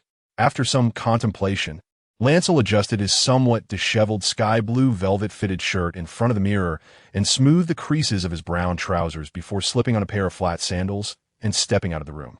At the doorway, he coincidentally encountered his devoted servant, Jomi, who appeared perplexed by his departure. "Young master, where are you headed?" "I'm going to find Master Klessin," Lancel replied as he walked. "I'll accompany you," Jomi exclaimed, catching up, "since I have nothing to do anyway." "Great. I could use a study companion." This remark caused the diminutive servant to hesitate momentarily. Then, scratching his head, he stammered, "I just remembered that the kitchen's assistant is ill, and I must go fill in for him. I want to be able to join you after all. Farewell, young Master Lancel." With that, he turned and hurried away. Watching Jomi's hurried retreat, Lancel smirked, feeling as though he was attempting to uplift a sinking ship. The old scholar remained in his small room, cluttered with jars and parchment-bound books. Upon Lancel's entrance, the scholar's gaze shifted from a red-covered book. "I hear you skipped lunch?" Having consumed a piece of pickled fish, which was both dry and salty in the confines of the room, the ever-emptied belly of Renly Baratheon scanned the nearby bookshelf, his gaze lingering on a plethora of manuscripts. He withdrew one from the dizzying array. Ascending the stool opposite the old scholar, he found himself unable to sit properly due to his height, thus resorting to kneeling upright while lowering his head to peruse the book. Most pages were hastily skimmed until he abruptly halted at a passage further within. Following the conflagration that consumed Harrenhal, Aegon Targaryen and his sisters turned their attention to the remaining kingdoms of the Seven that had yet to submit. The Iron Islands, bereft of a king, fell into disarray. On Harlaw, the head of House Valerion, Colin, claiming descent from House Hoare, proclaimed himself the rightful heir of the Black Blood and was the first to declare himself king. In the sacred Old Wyke, 40 drowned priests gathered beneath the Naga's ribs, crowning one among them with a driftwood crown. The king, embraced by the drowned men, was named Roderick, believed to be the son of the drowned god. In the year of conquest, Aegon Targaryen was crowned at the starry September of Old Town as the ruler of the 7 kingdoms of Westeros, protector of the realm, king of the Undulls and the First Men. The following year, Aegon descended upon Great White riding the great dragon Balerion, accompanied by a vast fleet. The invasion by foreign foes brought an end to the year-long strife and turmoil within the Iron Islands. The drowned king of Old White beseeched his drowned god father for aid, hoping to summon sea monsters to thwart the invading fleet. Ultimately, the sea monsters did not appear, leading the drowned king to fill his robe with stones and wade into the sea to consult with his father. Thousands followed him into the depths. The Ironborn, unable to resist the Conqueror's dragons and fleet, ultimately knelt in submission. Aegon Targaryen permitted the Ironborn to choose their own rulers. Thus a council of kings convened beneath the Naga's ribs on Old White, and the leader of the raiders from Pike, Victarion Greyjoy, became the ruler, continuing the legacy of House Greyjoy to this day. 37 years into the conquest, Aegon Targaryen passed away from a stroke on Dragonstone, his son Aenys ascending the throne. Rebellions erupted across Westeros, led by the self-proclaimed priest King Roderick, who claimed to have returned from his drowned godfather. The rebellion ultimately faltered, and the priest king's head was offered to the Iron Throne. In a hushed room, the only sound was that of pages turning. The old scholar, having closed the book in his hands, glanced at the title inscribed on the spine of the gray leather tome and kindly inquired, suddenly taken with the history of the Iron Islands, "Are we?" It is universally acknowledged that inquisitive children are often endearing, particularly when juxtaposed against a backdrop of apathetic dullards. Indeed, Renly nodded absent-mindedly, disappointment swelling within him for his inability to rewrite history. Yet, he quickly regained his composure, raising his head to add, "Not merely the history of the Iron Islands. I harbor an interest in all of history." 19 Tranquility and Death. The azure eyes struggled to open beneath the water, peering through the crystalline liquid towards the basin's bottom, where the once bright and lustrous silver surface appeared shrouded in a haze reminiscent of frosted glass. A few scattered tiny bubbles clung to this glassy facade, shifting erratically with the occasional larger bubbles exhaled by the child, rising and vanishing into the ether. Within the confines of Wind Whisper Fortress, various sounds permeated the morning air, the rhythmic footsteps of servants ascending the staircase, the murmurs of patrolling guards, and the reprimands of the steward. Yet all these noises, once transmitted through the water, became faint and ethereal, as if emanating from another realm. As the child submerged, the icy touch of the basin's liquid seeped along his cheeks, enveloping his head and limbs, gradually transforming the washing water into a soothing warmth. His eyes, initially startled, had adapted to the sensation of being wide open underwater, yet the prolonged bending of his posture began to send a creeping discomfort along his spine, radiating through his entire being. Eventually, he found himself compelled to straighten his back. With a splash, a handsome young face emerged into the air, greeted by a refreshing breeze. As the boy reached for a nearby white lambswool towel to dry his face, he began to ponder. 10 minutes? 20 minutes? He scrutinized the basin before him. Despite the absence of air supply during his immersion, he felt as if the coolness of the water was continuously replenishing the oxygen in his lungs, allowing him to endure far longer than usual. However, whether this was an illusion or reality, he sensed that the water level in the basin had diminished slightly. Shaking his head, the boy picked up a ceramic cup, exuding the fragrance of lilac, from the small table beside the basin. He dipped a branch into the cup, collecting a mixture of salt and spices at the bottom, and began to brush his teeth with focused diligence. In this world, toothbrushes existed, likely crafted from pig bristles, but Bluely found them rather unsanitary. Thus, he opted to follow the common folks' practice, taking a tender twig and chewing one end to create a makeshift brush. Without toothpaste, no matter how he brushed, it would never achieve the cleanliness he once knew. Before long, a knock echoed from outside. "Young master, it is time for your meal." "Coming," he mumbled in response. After rinsing his mouth with water from another cup on the table and spitting out a mixture of salt and a trace of plant fibers into the basin, he turned and walked away, wiping his mouth with a handkerchief. This was perhaps a tranquil day, ever since his return to that historical moment yesterday. Bluely had particularly relished this serenity. "I shall take a bath this evening," he instructed the servant waiting at the door, then proceeded down the steps towards the dining room. The chaos and conflict had ceased with the shattering of that false tooth, and the Bluely of today seemed unchanged. Despite the circumstances around him remaining largely the same: siege, hunger, scarcity of food. Before the encirclement of Wind Whisper Fortress, Bluely had usually dined alongside his family. However, there were hardly any individuals present. Shortly after his birth, his parents met with a tragic fate in a shipwreck.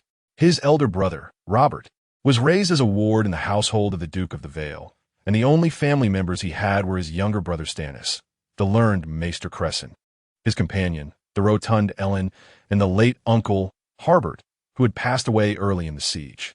Occasionally, a few vassals, knights, and family retainers would be nearby, yet their numbers were not substantial. Now, due to the ongoing siege, Stannis resided near the city walls, and the Maester seldom joined them at the table. Thus, only the three young lads were gathered together.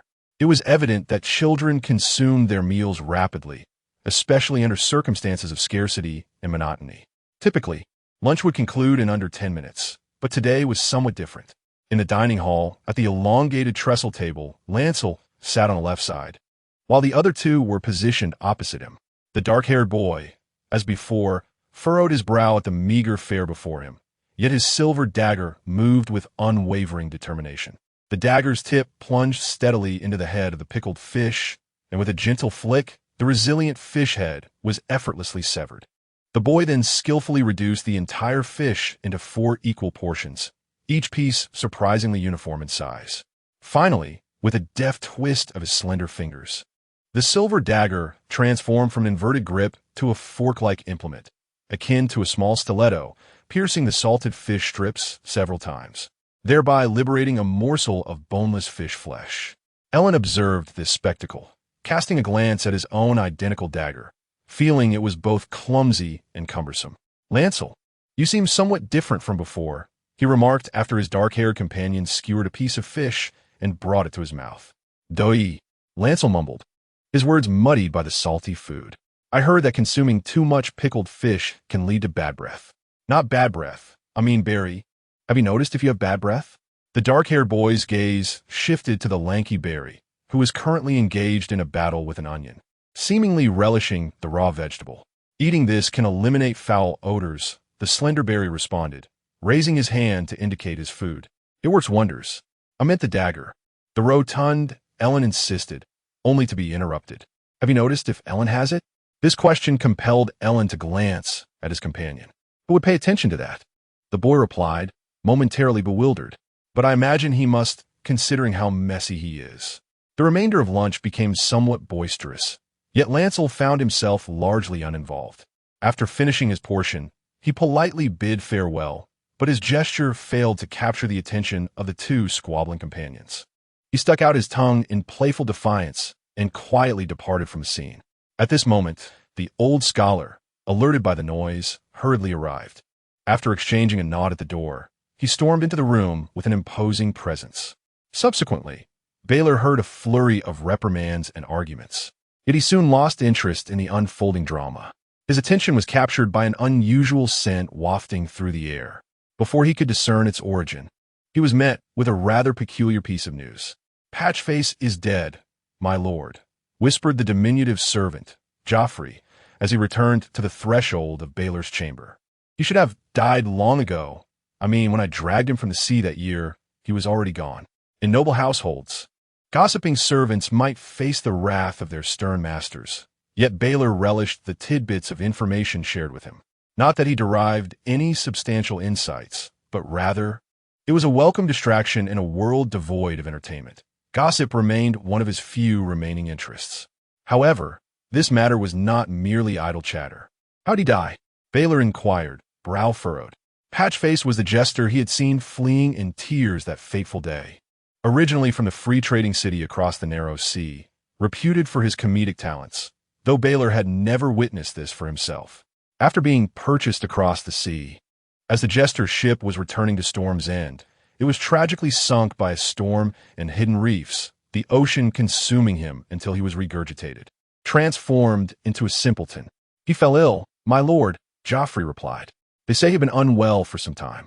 Yet we noticed nothing amiss. And he lay in his chamber, dead for what seems like days." As he spoke, he shook his head in sorrowful reflection. "When I dragged him ashore, I even bruised his mouth. Afterward, his speech was always unclear, and his mind seemed to falter. It's all my fault, alas. But I truly believed him to be dead. He felt cold and clammy, like a corpse." Baelor chose not to listen further, for he was already making his way towards the staircase. The strange odor still lingered around him, reminiscent of what he had previously encountered, yet distinctly different, now imbued with a hint of decay. Just as his figure was about to vanish at the staircase's edge, his short-statured servant realized and hurriedly followed behind, ensuring to keep a watchful eye on the young Baratheon heir amidst the tense atmosphere of the castle, wary of potential threats. Ultimately, Baelor discovered the source of the odor in a dilapidated courtyard of the castle, where a fierce bonfire blazed. 5 figures stood silently before the flames, their gaze fixed, as the scent of decay emanated from within. Unlike the air inside the tower, this aroma, now intensified, was mingled with the acrid smell of burnt grease.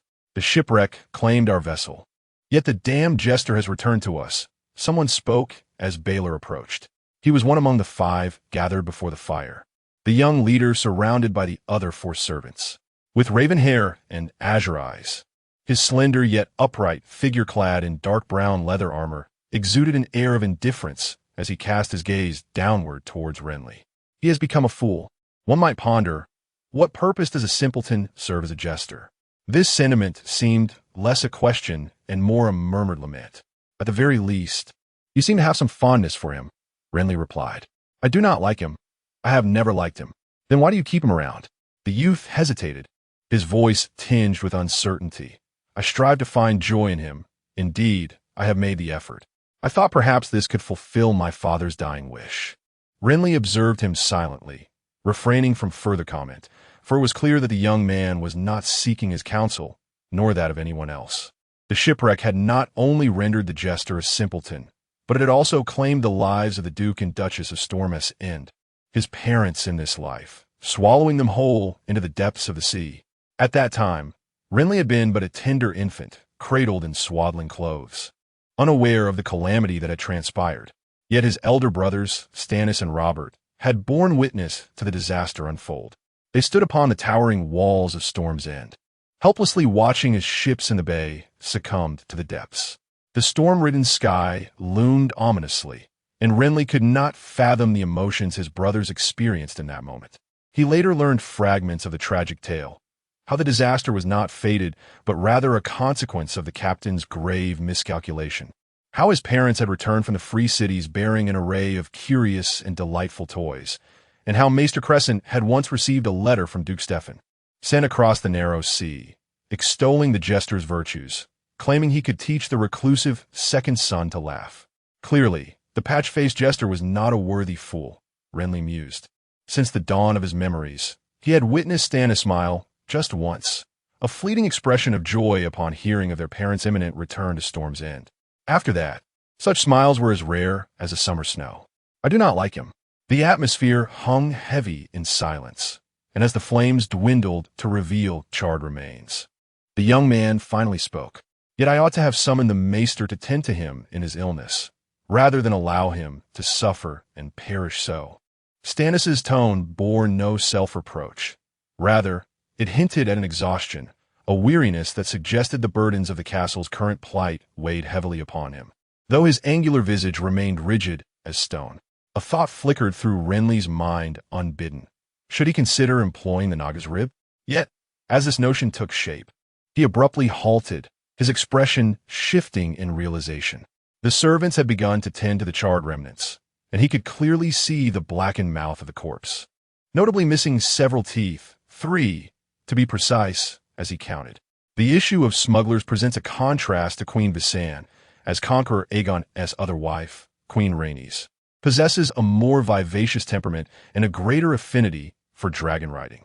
In the tranquil confines of the bachelor's chamber, the elder scholar spoke at a measured pace, while the 3 boys seated closely at the small table listened intently. Queen Rhaenys had a profound appreciation for the arts, relishing music and poetry, and she also harbored a kind heart. She once proposed to her husband the abolition of the Iron Islands custom of abducting women as salt wives and personally established the principle of 6 lashes, which we continue to uphold to this day. What is the principle of 6 lashes? Interrupted the plump boy, leaning across the table. The rotund lad from House Ismont was not particularly studious, yet after a scuffle with Tondarian the previous day, he was punished with the obligation to attend history lessons from the old scholar for the next fortnight. However, it was evident that he would not sit quietly and listen attentively. Whenever a topic worthy of inquiry arose, he would interject loudly, feigning ignorance. A normal person would find this increasingly irksome. The plump boy's mind was racing with calculations, but alas, the old scholar was not easily swayed. He cleverly turned the boy's queries into opportunities for indirect teaching. Blair, do you know the answer to this question? The elder turned to the dark-haired boy.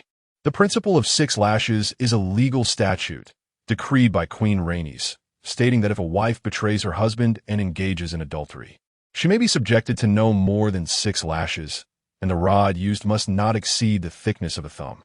Blair answered promptly, and without waiting for further questions, he posed and answered one of his own. Why 6 lashes rather than 7 or 8? This is because of our faith in the 7. At that moment, Blair appeared as serious as the lean boy, Tondarian, beside him, speaking slowly, yet much of his mind wandered back to the events of the previous day. Since leaving the historical narrative, the false teeth he had once possessed had turned to dust, a matter he lamented, as he had yet to comprehend their true nature. Only after the cremation yesterday did he seem to grasp a faint notion.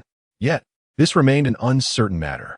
Blair could not be certain that the 3 false teeth belonged to the jester, nor could he fathom why they were teeth rather than something else, and he was equally unclear whether he would ever encounter such items again. If those teeth truly belonged to the jester, why were they so peculiar? If not, what was their origin? What connection did they have to his own peculiar abilities? Many questions plagued Blair, rendering him unable to concentrate on the lesson. However, the presence of the plump boy nearby diverted attention, and the elder did not notice his restlessness until after the class concluded, when he specifically addressed him. Your 5th name day approaches, Blair. Perhaps we should consider what gift to bestow upon you. Thank you, Master Krelson, but I believe anything would suffice apart from pickled fish. The boy with raven hair shrugged, then slid off the stool and made his way outside. The scholar's chamber was in close proximity to the top of the tower, yet the child's physique concealed a remarkable vitality. He first returned to his room to gather some belongings, then hastened downwards. By the time he reached the grand hall on the 1st floor of the tower, his breathing remained remarkably steady. Behind him, the sounds of 2 other boys shouting and running echoed from the slanted tunnel, as they assumed that young Loras had come down to play. However, upon their arrival, they found him seated at a corner table in the hall, facing a stranger, a middle-aged man with brown hair. The curious, portly boy, hiding at the stairwell, glanced at the man before turning to his companion behind him. I believe his name is Davos? Onion Davos, pickled fish Davos. The lanky boy, resembling a little adult, nodded knowingly. He is a smuggler, but he has brought food, so we ought to be grateful. I don't like pickled fish, the portly boy replied instinctively, wrinkling his nose. But soon he was puzzled and murmured, what does Loras want with him? Davos, the smuggler in question, was equally intrigued by this matter. When a servant informed him yesterday that young Lord Loras of Whispering Castle wished to see him, he readily agreed and arrived as promised. Yet, the words spoken by Loras left him perplexed. You mean to say you have a way to procure food, but require my assistance? He hesitated, looking at the small boy sitting across from him, who was straining to sit up straight. Yes, Sir Davos, Loras affirmed earnestly with a nod. At that moment, he was clad in a white satin shirt with golden-trimmed cuffs, wearing a sleeveless short leather jacket, and the embroidered golden-crowned stag on his chest stood out prominently. I'm no Sir, young Loras, and I am not an adult, the boy replied, spreading his small hands to emphasize his youth. You are destined to become an adult, child. Davos chuckled at the boy's gesture, feeling his mood lighten considerably. What Loras said next made him both bemused and amused. If you assist me with this task, I believe you too shall be destined to become a Sir. The boy appeared earnest, yet his youthful countenance made it difficult for Davos to maintain a serious demeanor. So he simply replied with a smile, "Very well, child. What is it you wish me to do? Shall I venture into the Elderwood to catch crows?" Recently, there had indeed been suggestions within the castle to seek food in that ancient forest. In fact, some of the castle's servants and soldiers had already resorted to peeling bark to eat, and wild birds residing there had undoubtedly become targets for these desperate souls. "I need you to take your fishing gear in your boat, depart from the cave port of Whispering Castle, and seek a location where schools of fish dwell. Then sprinkle a handful of special powder into the sea," Loras instructed. "After that, you will know what to do. At the base of the towering cliffs where Wind's Rest is situated, there exists a narrow crevice, a private harbor constructed by the ancient Storm Kings, through which smugglers once arrived at the castle. However, the waters there are shallow and strewn with rocks, making it impossible for small boats to enter except during high tide. Thus, Loras does not harbor any illusions about the abundance of fish, or else he would not have sought the assistance of the individual before him. Regrettably, despite Davos's attentive listening, he perceives the unfolding events as mere farce or the fanciful schemes of a child. "I wish to assist you, but my dear child, this matter." He hesitates, pondering how to convey his thoughts without dampening the boy's enthusiasm, ultimately conjuring a perfect excuse. "Your brother, Lord Stannis, would not permit me to leave Wind's Rest." "Why not?" the boy inquires. "If I were to do so, I would be deemed a deserter, and no one would believe that I was acting on your behalf." Davos's reasoning is sound. However, Loras remains undeterred in his ambitions. His choice to engage the smuggler stems primarily from the fact that he is not a resident of Wind's Rest, at least not yet. Should Loras turn to others, it is a foregone conclusion that word would swiftly reach Stannis, perhaps even become common knowledge, heralding unpredictable outcomes, some favorable, but undoubtedly many adverse. Thus he insists, "As far as I know, you are not from Wind's Rest." "I am not from here, but I am familiar with the circumstances," Davos replies. "If I were to leave the city, your brother might consider whether I would defect to his enemies and divulge information about this place. I believe our foes are already well aware of Wind's Rest situation." Loras is not swayed by Davos's assertions. "I also believe that many outside are privy to it. Otherwise, why would you be transporting provisions?" Without waiting for a response, he continues, "You might argue that the situation is different now. I must assert that it is worse than before, when those outside learn that we are on the brink of resorting to cannibalism. Do you think they will cheerfully wait or hastily come to attack?" Davos is somewhat taken aback by the child's keen intellect, yet his thoughts are interrupted. "Moreover, I do not believe you would betray us," the boy asserts, revealing a smile that only he comprehends. Were these words spoken by an adult, the smuggler might have felt a stirring of emotion, but the speaker before him is merely a child, not yet 5 years old. Despite the child's apparent cleverness, his words resonate as an innocent and beautiful notion.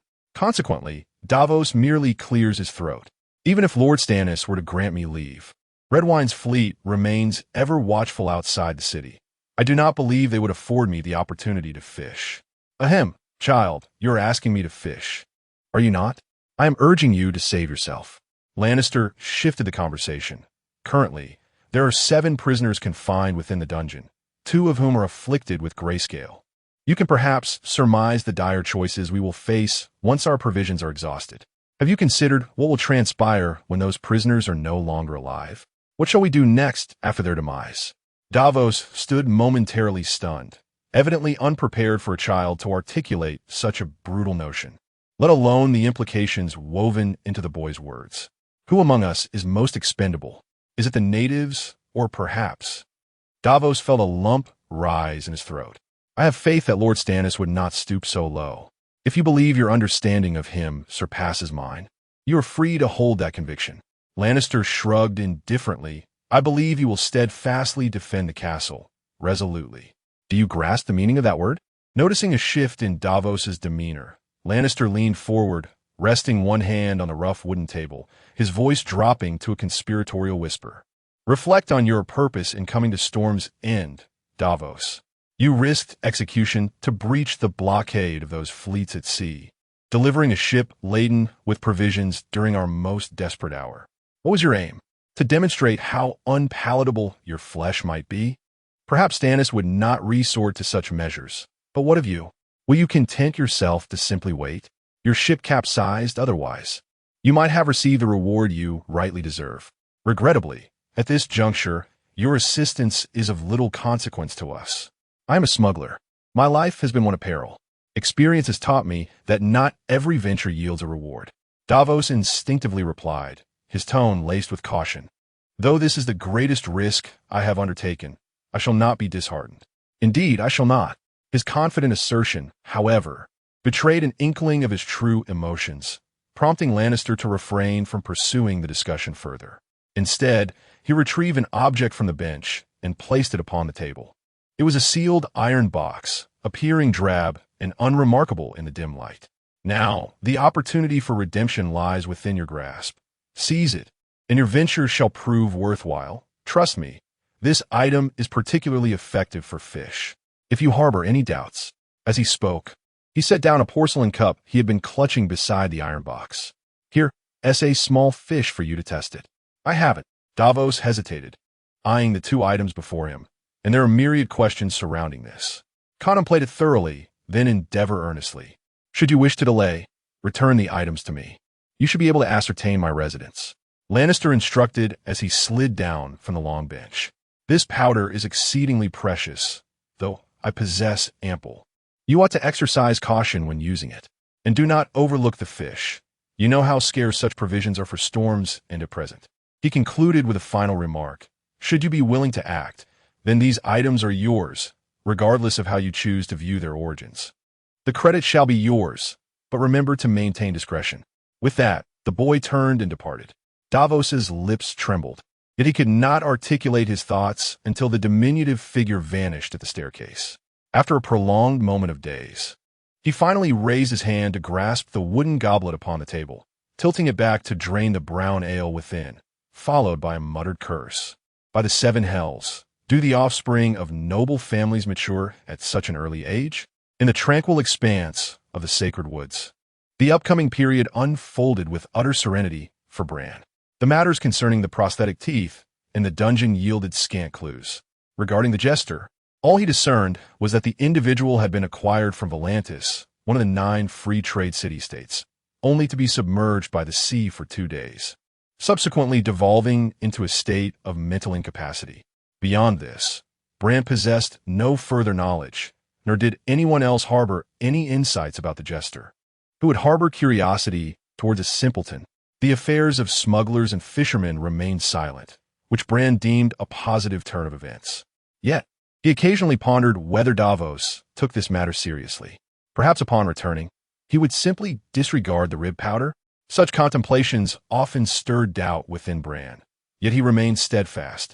For the Nagabone powder he entrusted to Davos was not his sole possession. Aside from these 2 pivotal matters, Bran was engaged in repetitive experiments with all the unique powers at his disposal. In terms of items, the bronze ring still retained the capacity for 3 more uses, yet was no longer wearable. Resuming life in his 4-year-old form, he felt diminutive in every regard, his fingers included. The only finger capable of wearing the ring was his thumb, which appeared rather peculiar.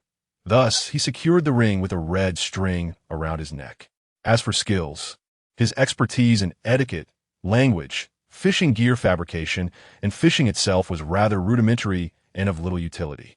Although his archery and dagger skills proved beneficial, they were not without their limitations.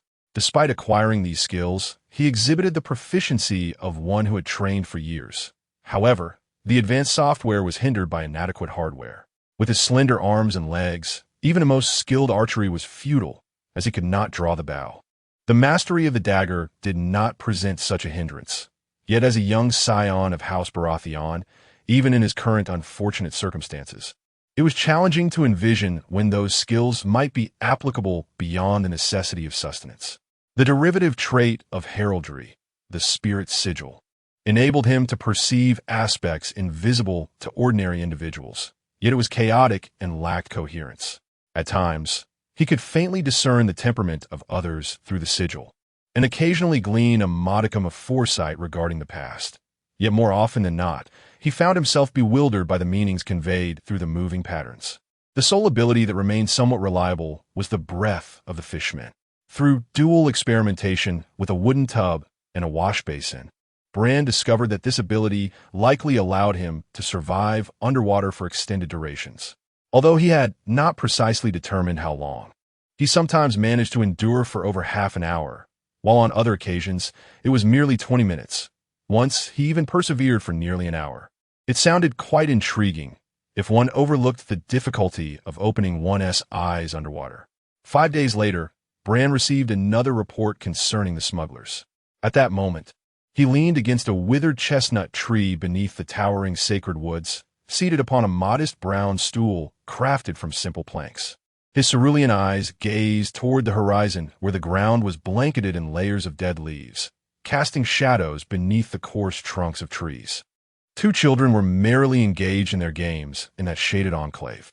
Surrounding him were majestic trees that soared high, their canopies swaying gently in the breeze, enveloping his entire being in cool shade. A diminutive servant had also brought over a stool to sit beside him, chewing on a sour herb, his crimson-stained teeth moving rhythmically as he relayed the news he had gathered. Rumor had it that the smuggler intended to help his accomplice escape. Escape? Indeed, a band of cowards. Are you certain it's an escape and not something else? Blair inquired, tilting his head in curiosity. What else could it possibly be? Musing to himself, upon noticing Blair's grave expression, Jomi wiped his forehead and continued, "It seems they mentioned something about fishing. But everyone knows that it's merely a smuggler's pretext." "Fishing, you say?" Upon hearing this, Blair felt a sense of relief and asked, "Do you not think fishing is a prudent plan?" "I wouldn't know, but according to the lame Tom, they are certainly not going fishing. He claims one cannot just catch fish in any sea." "Blair, will you join us in our play?" A loud voice echoed from a distance, as a lanky figure clad in wooden armor peered toward them.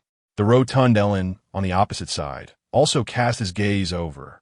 Adorned in a yellow woolen cloak embroidered with green sea turtles, hands firmly planted on his hips, sitting imposingly atop a tree stump. "My stomach hurts. I cannot play." Blair waved his hand dismissively. "Why is it that your stomach always hurts?" Ellen complained loudly. "How should I know?" Consequently, they ceased to pay him any further attention. The ancient Storm Kingdom was established by the ancestors, who predominantly worshipped the old gods. Thus, although the inhabitants of Winds keep venerate the 7 gods rather than the old ones, the sacred woods still endure. Once a hallowed ground for prayer, this grove has transformed into a favored locale for leisure and merriment. Presently, the 2 children indulged in a game of lords and knights.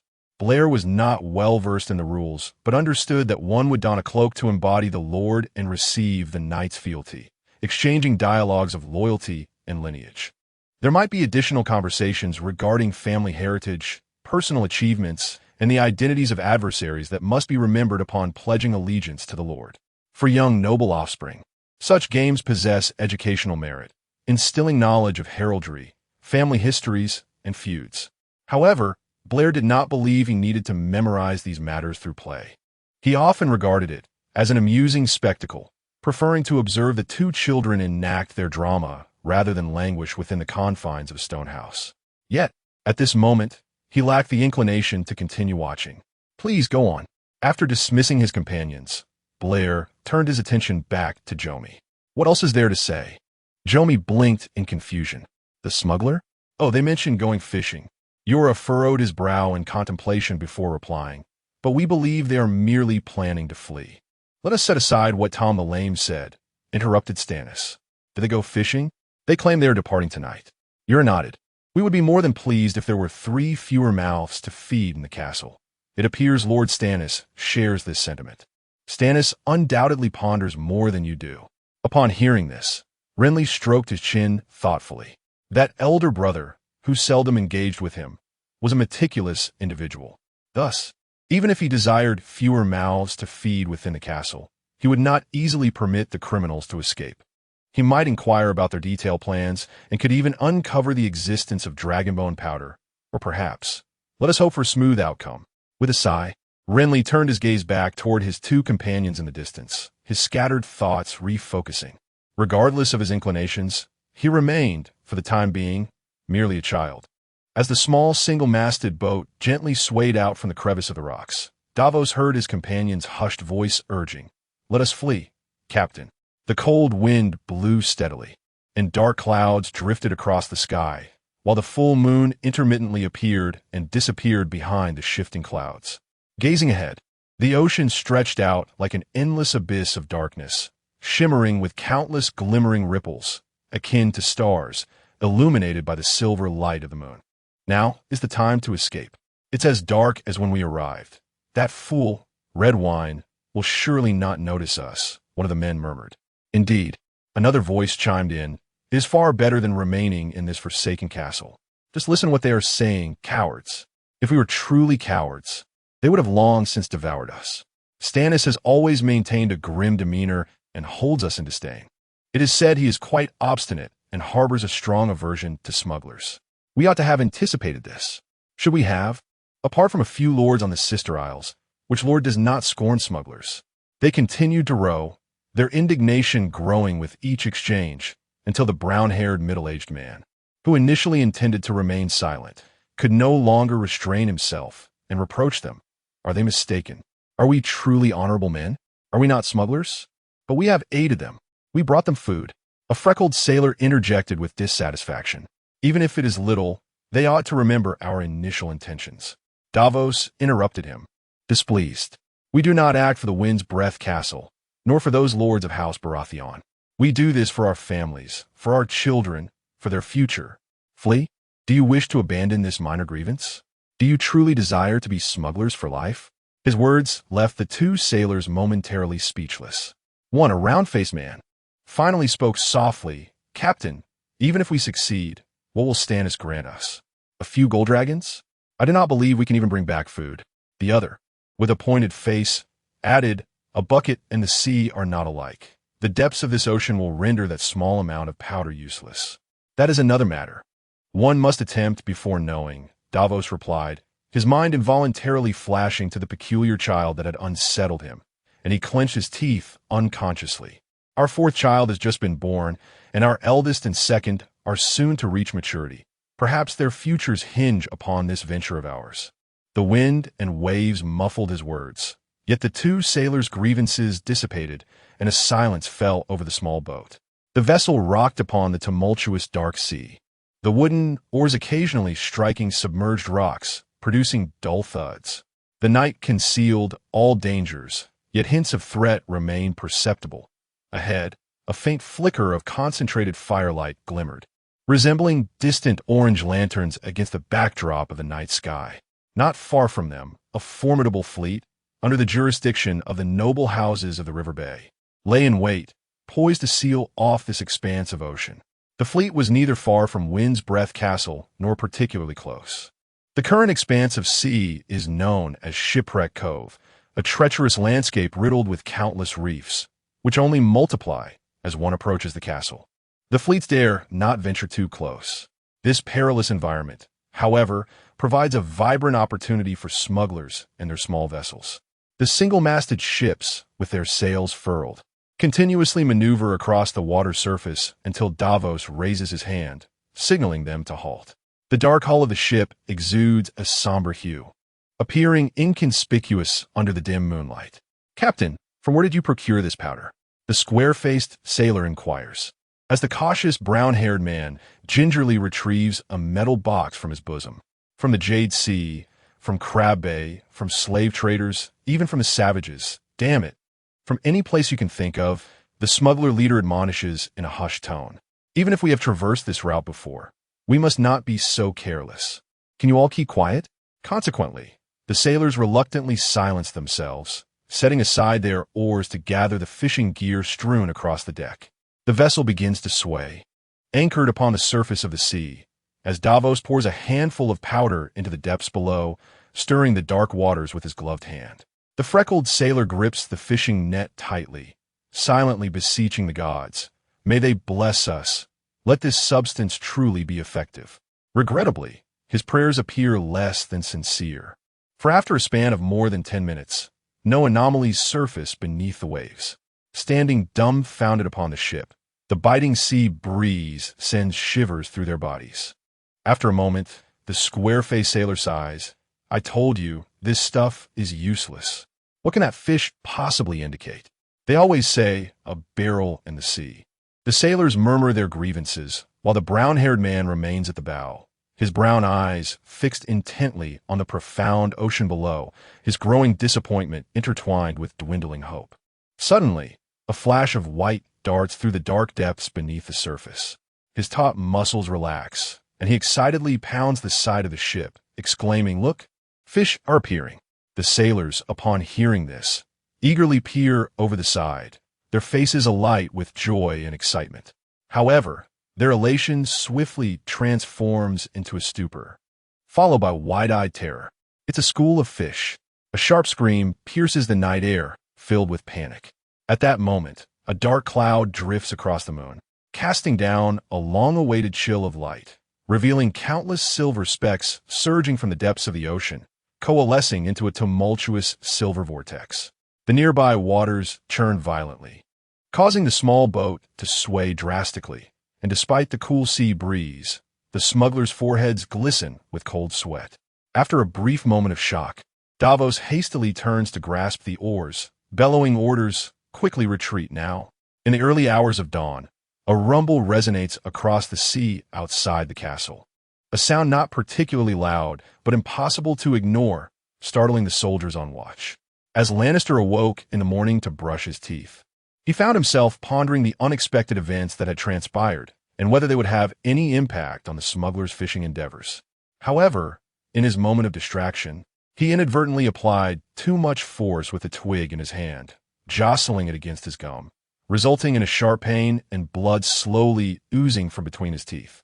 To awaken to blood is certainly an ominous sign, he muttered to himself, caught in a dilemma of whether to instruct his servant to investigate the unfolding events or to wait for his servant to report back.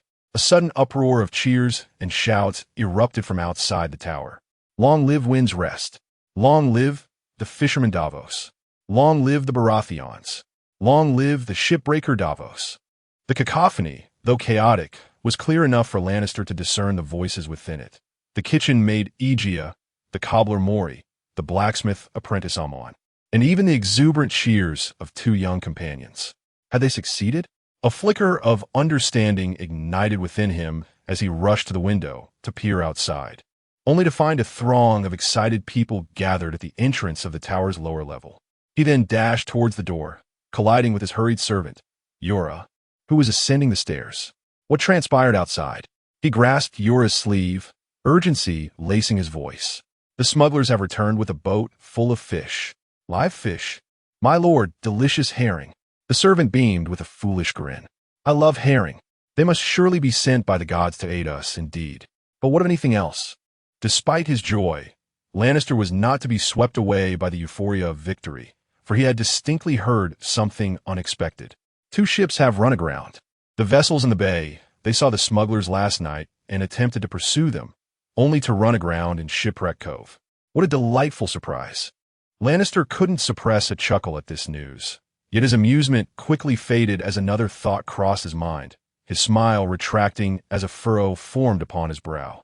In the stronghold of Windswept Fortress, nestled beside the inner city wall, 2 rows of knights clad in chainmail sat at a long table, with the gaunt and hollow-faced Stannis at the forefront, silently absorbing the discussions around him.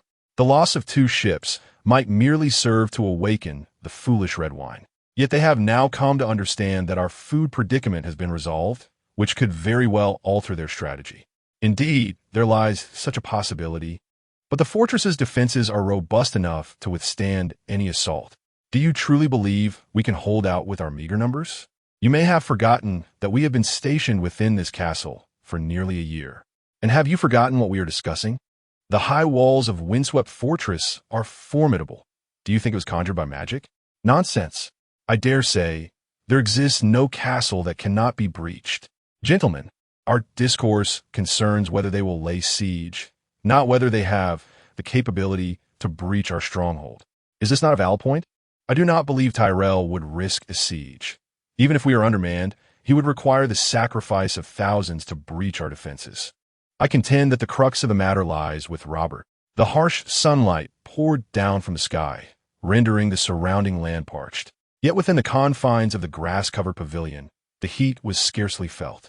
Nevertheless, even in the shade, the armored knights soon found themselves drenched in sweat, prompting the meeting to adjourn shortly thereafter. As the knights began to depart, they noticed a dark-haired boy under the watchful eye of a sturdy servant, squatting by the rocky base of the fortress wall at the edge of the pavilion. Two guards, who should have been preventing any approach, stood nearby with expressions of resignation. This was none other than Gendry, the third son of House Baratheon, well known to all within the castle. Several knights greeted him with raised hands, while others cast a fleeting glance before continuing on their way, and some even inquired as to why he was present in such a place. "There are 2 anthills here," the boy replied, astonishing them. "I've observed that they can easily turn on each other if I drop a few breadcrumbs." The knights erupted in laughter upon hearing this, and one brown-haired knight even knelt beside him for a moment before ruffling the boy's hair and departing. No one found Gendry's presence here to be out of place, nor did they question the veracity of his words. It was not until Stannis emerged that the atmosphere shifted. "You should not be here," he stated flatly. "I was watching," the boy began, but Stannis' cold gaze swiftly turned to his servant, Jory. "Take him back to the tower. He has nothing to occupy himself with. Instruct Gendry to provide him with lessons." After delivering his command, Stannis turned on his heel and left without affording Gendry an opportunity to respond, prompting the boy to roll his eyes in exasperation. "Jory, let us go." "Very well, my lord," the servant replied, nodding briskly before adding, "I spotted an anthill by the kitchen's back door, and there is also a nest of wasps. We may venture there, young master, if you desire it. Let us discuss it tomorrow." With a dismissive wave of his hand, Lancel stepped away, his short legs carrying him towards the tower. In truth, he had merely been eavesdropping, showing little interest in the ants. The reason for his clandestine listening mirrored the concerns voiced by the knights before.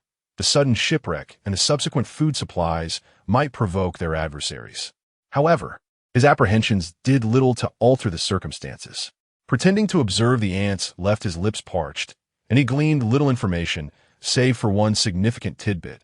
His brother, Robert Baratheon, had allied with House Stark of the North, House Tully of the Riverlands, and House Arryn of the Vale to secure a victory at a place called Stonehall.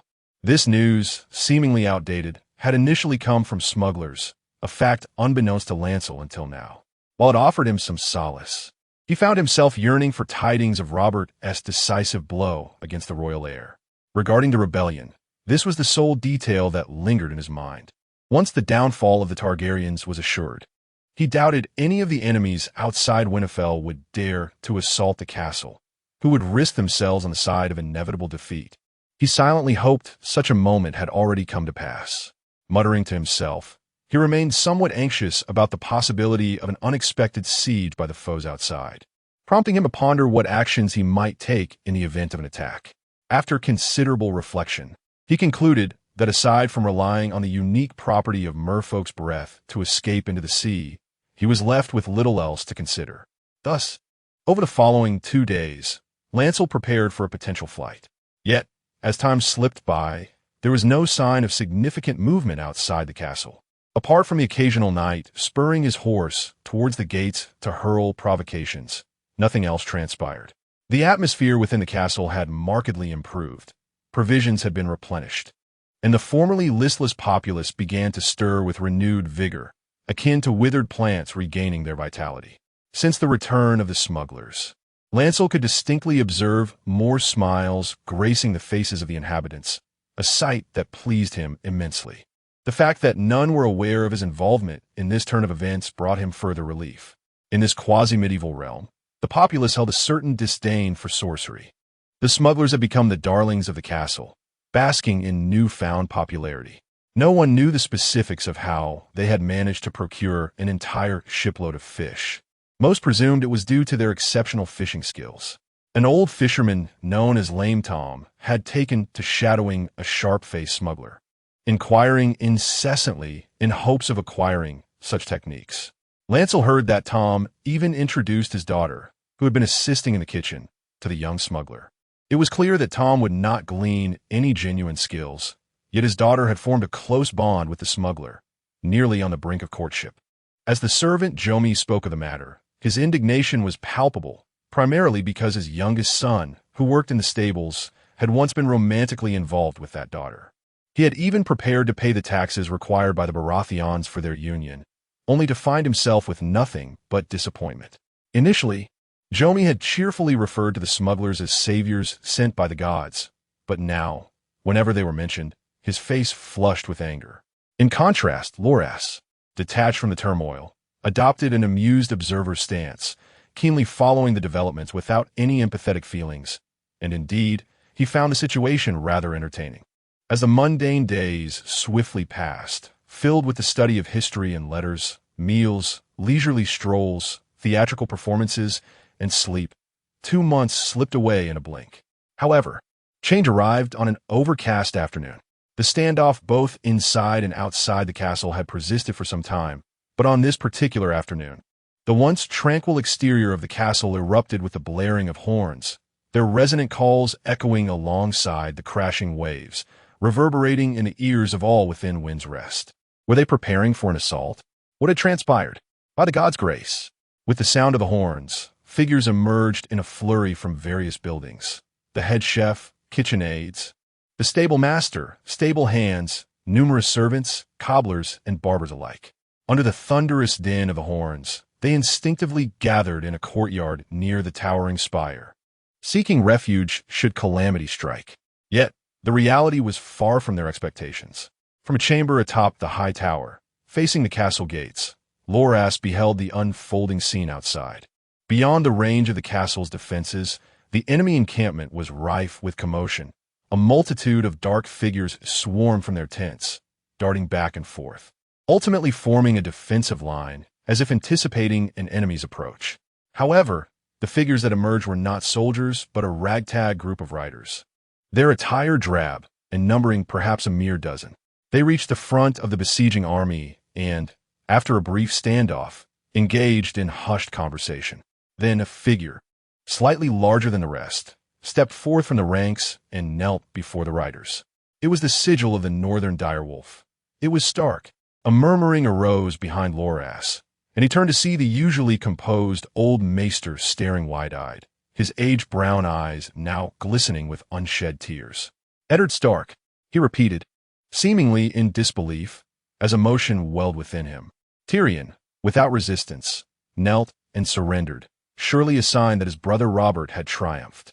Indeed, it must be so. Gripping Loras' arm tightly, he laughed joyously at the boy. "Child, we have vanquished the Targaryens." The northern guests of the banquet made a grand entrance, their march resounding like the thunder of war drums. The gates of Windy Fortress, which had remained shut for a year, swung wide open, allowing a lengthy procession of troops to flow in like a serpentine entity. At the forefront rode a cadre of fully armored knights, their cloaks emblazoned with various crests, some depicting horse heads, iron fists, water buckets, and crossed battle axes. Yet, the most striking of all was the emblem of the wolf of the Frostlands. Under the banner of the wolf, the northern army occupied Windy Fortress, while the enemy forces that had besieged it for a year retreated in shame. With the crisis averted, a grand feast ensued, as the arrival of the Northerners not only lifted the siege, but also brought an abundance of provisions: whole pigs, turnips, carrots, capons, cheese, bacon, and salted meats. The crowd was overwhelming. Initially, young Bran was confined to the tower, forbidden from wandering, but once the banquet commenced, it was impossible for the third son of House Stark to remain absent. However, Bran felt no sense of honor. Rather, he found the festivities to be excessively loud. The once spacious hall of the fortress's grand tower, capable of accommodating hundreds, was now nearly filled to capacity. Long tables and benches were set throughout, and servants bustled through the throngs of people, continuously bringing forth platters of food. The sea of heads in the hall was enough to induce discomfort for those with claustrophobia, and the cacophony of boastful tales, uproarious laughter, table thumping, and even shouting created an atmosphere that could drive one to madness. While the northern warriors had entered the fortress clad in their impressive armor, they now reveled boisterously, each one recounting tales of their valor on the battlefield. Bran even witnessed a burly, bearded man, bare-chested, thumping the table in hearty laughter, his mirth provoked by a nearby claim of having crushed a southern scoundrel's manhood on the battlefield. He appeared quite fearsome. Beside him, a lanky figure named Barry whispered to Bran, questioning how such a man could be a lord. Judging by the insignia, he seemed to be the head of House Wool, one of the clans of the North. Bran absent-mindedly replied that perhaps it should be called House Wool, as they were part of the mountain clans of the North. What are mountain clans? The chubby boy across from them inquired curiously. Bran chose to ignore this childish question, his gaze drifting toward another group of individuals not far from the boisterous bearded man. At that moment, Bran and his companions were seated at a long table beneath the head of the banquet, while the group he scrutinized was positioned just to the lower left, partially obscured by 3 tables of northern men. Yet Bran could still glimpse his intended target through the gaps. He was a young man of slight stature and modest height, distinct from other northerners. At this moment, he wore a somewhat faded, sleeveless bronze scale armor and spoke with the guests at his table without any exaggerated gestures, appearing remarkably calm amidst the cacophony of the banquet hall. The din should have dulled his senses, yet as Bran observed intently, the young man soon turned his gaze towards him, as if sensing his scrutiny. However, upon realizing that he was merely a child, the lean young man paid him little mind, offering a gentle smile from afar before returning his attention elsewhere. Bran, intrigued, stood up, preparing to approach for a closer look. Unfortunately, he had not noticed that 2 individuals at the head of the banquet were whispering to each other and gesturing in his direction. Just as he stepped out from the narrow space between the benches, a soft call reached him. "Bran, come and meet Lord Stark." He turned towards the voice and saw his brother Stannis nodding at him. Although he smirked subtly, Bran did not resist and walked over. While Stannis sat at the center of the table as the host, it was the young man with dark brown hair beside him who drew the focus of the gathering. He appeared to be in his 20s, donned in a brown woolen tunic embroidered with the sigil of the direwolf in silver thread. His posture was straight, and though his facial features were not particularly striking, his gray eyes held a certain allure, albeit overshadowed by the seriousness that made him seem somewhat aloof. At that moment, he furrowed his brow, seemingly troubled by some concern, yet after Bran approached to pay his respects, he managed to force a smile. Robb had often told me how much his younger brother resembled him in their youth, and it seemed he had spoken the truth. His brother had also remarked that Lord Eddard rarely smiled, but when he did, it was like the melting of winter snow, bringing comfort to all. The boy's earnest words elicited laughter from those around, while only Stannis, seated next to Lord Stark, and the old maester standing behind him remained somber. The former was typically serious, seemingly unaware of merriment, while the latter, accustomed to the boy's flowery speech, shook his head in resignation. This was but a small interlude in the banquet. After a brief exchange, Bran returned to his seat, instinctively casting his gaze once more towards the intriguing short figure. To his dismay, the young man had vanished. The people of the marshes. The emblem from earlier flashed through his mind, and Bran pondered deeply. The people of the marshes inhabited the bogs, living in the neck which served as the dividing line between the north and the south of Westeros, or rather, the gateway to the entire north, a place rife with both visible and hidden mire, notoriously difficult to traverse. Yet to enter the north, one must traverse that very region or take to the waterways. His fascination with the diminutive figure was simple. There was a fragrance about him. The scent, reminiscent of books yet slightly burnt, reached him when the cavalry entered the city. However, it was not until the banquet commenced that he discerned the specific source. Having previously encountered this aroma, Lancel did not suspect that it emanated from the individual himself, but rather from an object he possessed. Regrettably, he was not afforded the opportunity for a closer inspection, as the individual vanished from sight. Nevertheless, locating him was a simple endeavor. Following the fragrance would suffice.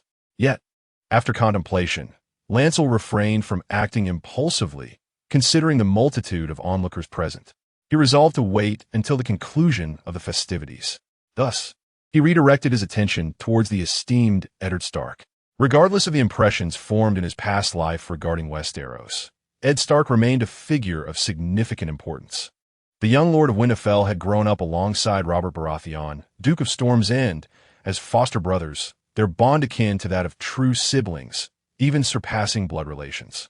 Stark's sister had once been betrothed to Robert, only for the Wolf Maiden to be abducted by Prince Rhaegar Targaryen, igniting the flames of war. Initially, the rebellion was confined to the north, Storm's End, and the Vale, yet soon the Riverlands joined the fray, ultimately drawing in the Westerlands and the Iron Islands, leading to the downfall of the nearly 300-year-old Targaryen dynasty. With the war now mostly concluded, the capital, King's Landing, was rumored to have fallen to the rebels. Yet, this nobleman still bore a troubled countenance, clearly beset by concerns. Jon Snow, a name flickered through Lancel's mind, though before he could ponder further, the portly lad beside him, gnawing on a roasted capon, discreetly nudged him and whispered, "Lancel, look, that hefty fellow over there is watching you." He turned, somewhat perplexed, and followed the direction of the boy's gaze. Seated in a corner of the banquet hall was a robust young man with curly brown hair, glancing furtively in their direction. As Lancel focused his attention, the individual instinctively averted his gaze, only to promptly return it, offering a slight smile. Not particularly large, Lancel mused momentarily. However, his attention was drawn to the golden rose embroidered on the front of the man's green velvet jacket. From House Tyrell of Highgarden, a sense of bewilderment washed over him. How had their adversary, who had besieged them for a year, managed to enter the castle and brazenly partake in the celebration of victory? 25 The green catastrophe. The current situation has become clear. Lord Mace Tyrell, as the representative of the South, awaits my army's terms of understanding upon entering the city. The banquet continues, yet Ser Loras has accompanied the old scholar in an early departure.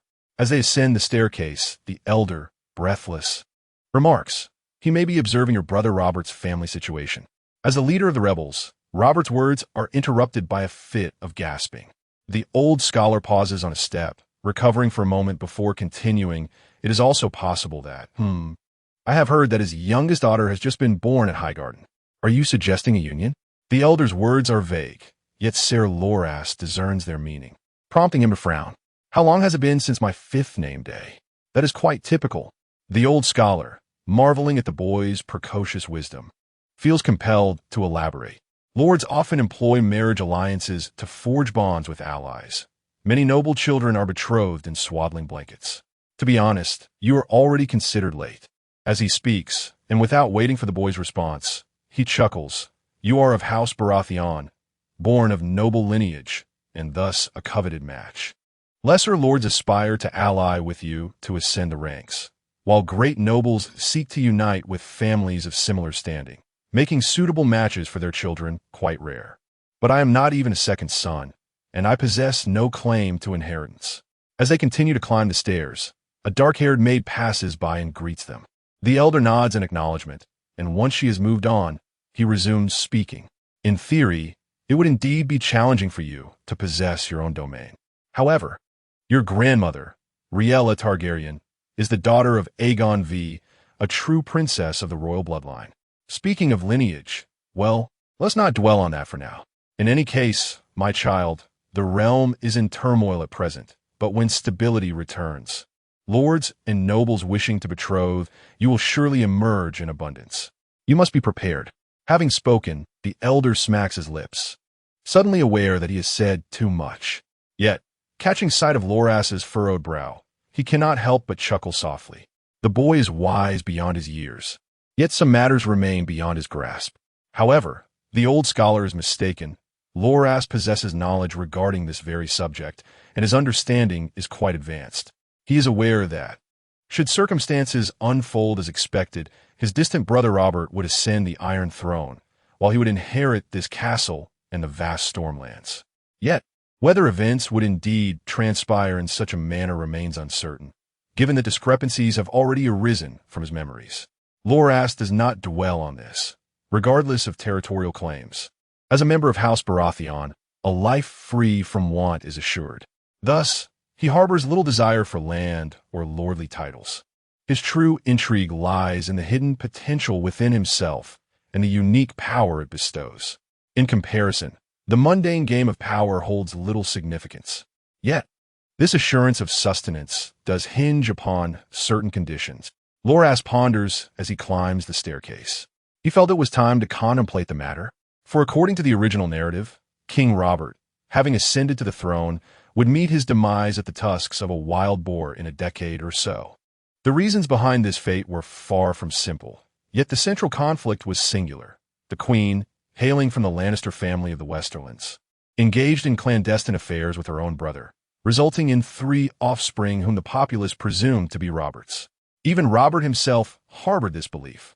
Eventually, it was discovered that these children were not of royal blood. Conspiracy, poison, betrayal, and treachery ensued, igniting chaos and war. Thus, how could one prevent the hapless Robert from being cuckolded?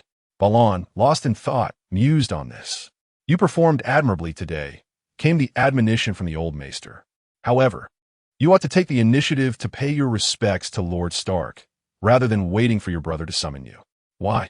Balon feigned ignorance, gripping the stone staircase's railing. The elder spoke earnestly. "As a young lord of House Baratheon, it is your duty to exhibit proper etiquette. As a child, I believe I possess the right to be shy," Balon retorted, unflustered. Moreover, I sense he was preoccupied. It would be ill-mannered to intrude. In truth, his attention had been entirely captivated by that man from the Vale, thereby neglecting to acknowledge Lord Stark, who, after all, was a figure of considerable importance. Perhaps it was due to the war. Where there is war, there is death, and death is seldom overlooked. The elder paused to rub his aching back, and then lowered his voice. "I suspect Lord Stark does not frequently attend banquets. I observed him behaving rather stiffly during the toasts.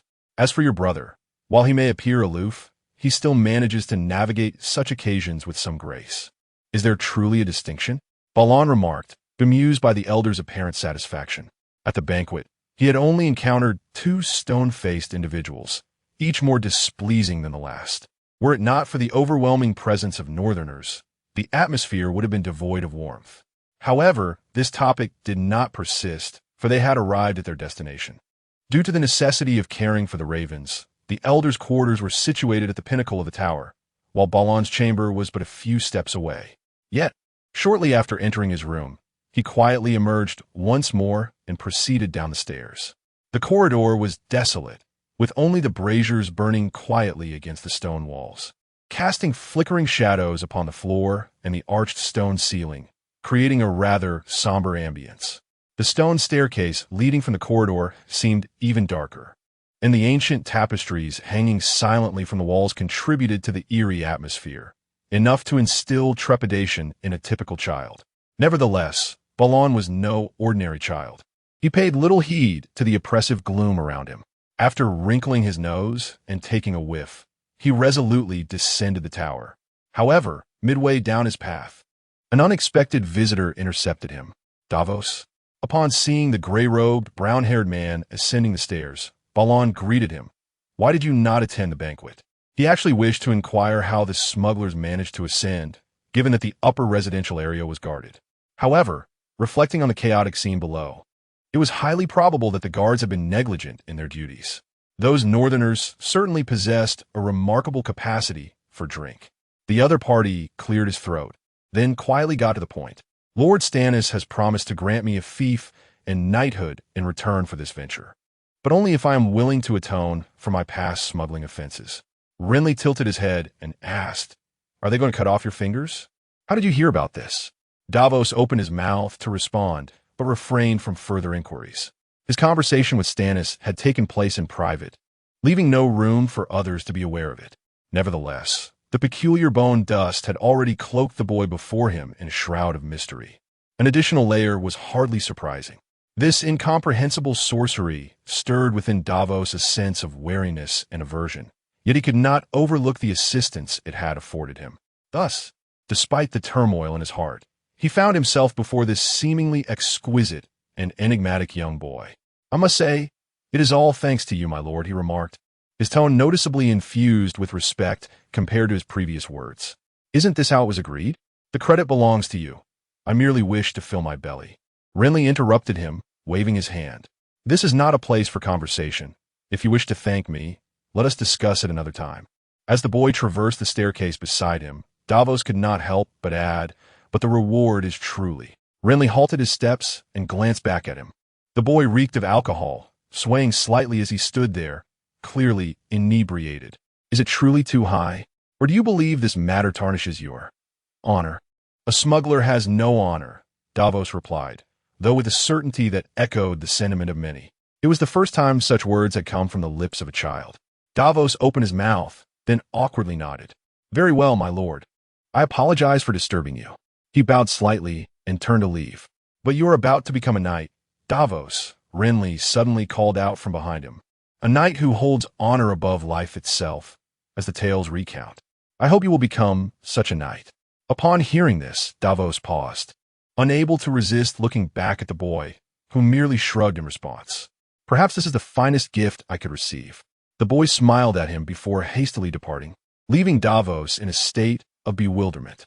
The surroundings were silent, save for the echo of footsteps. It was only after the diminutive figure faded from view that the middle-aged man with brown hair seemed to come to a sudden realization, a flicker of gratitude crossing his face before he hurriedly pursued him. My lord, you are heading in the wrong direction. Your chamber is above. The sorcerer of the marshlands, it is quite effortless to evade a drunken fool. One merely needs to retreat into the shadows of a corner, relying on one's height, and watch as the inebriated individual hastily descends the stairs. However, as the other party observed, Lancelot had no intention of returning to his chambers. Instead, he was poised to pay a visit to the sorcerer of the marshlands. Indeed, a visit he intended to approach with candor, rather than in a furtive manner or any other clandestine fashion, for there was no necessity for such subterfuge. That unique fragrance was perceptible solely to him. Who could possibly fathom his intentions or objectives? Yet, Lancelot was not inclined to embark on this journey alone, as it would prove limiting. Thus, he first ascended to a certain level of the tower, summoning the portly Ellen and the lanky Beric before continuing his descent.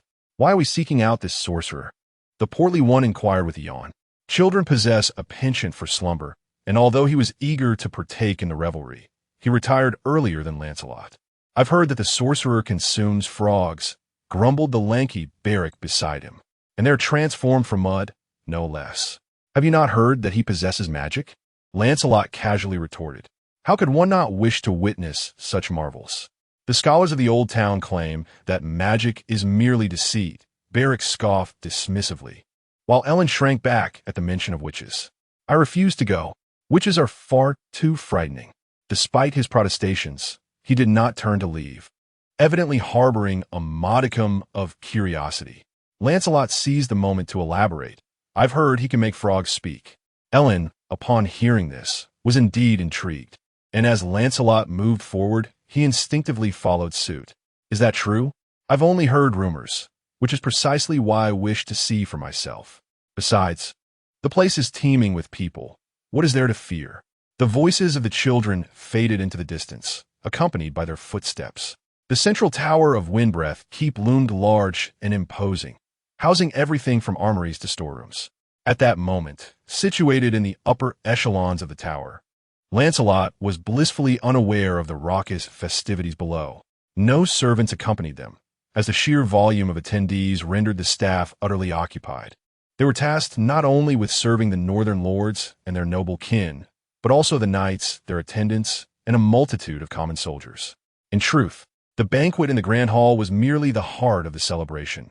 The outer courtyards were ablaze with firelight and bustling with tents, the sounds of merriment and the aromas of food permeating the castle. The sheer number of attendees brought with it an array of complications, particularly concerning accommodations within the fortress. However, that predicament was primarily relevant to the common soldiers.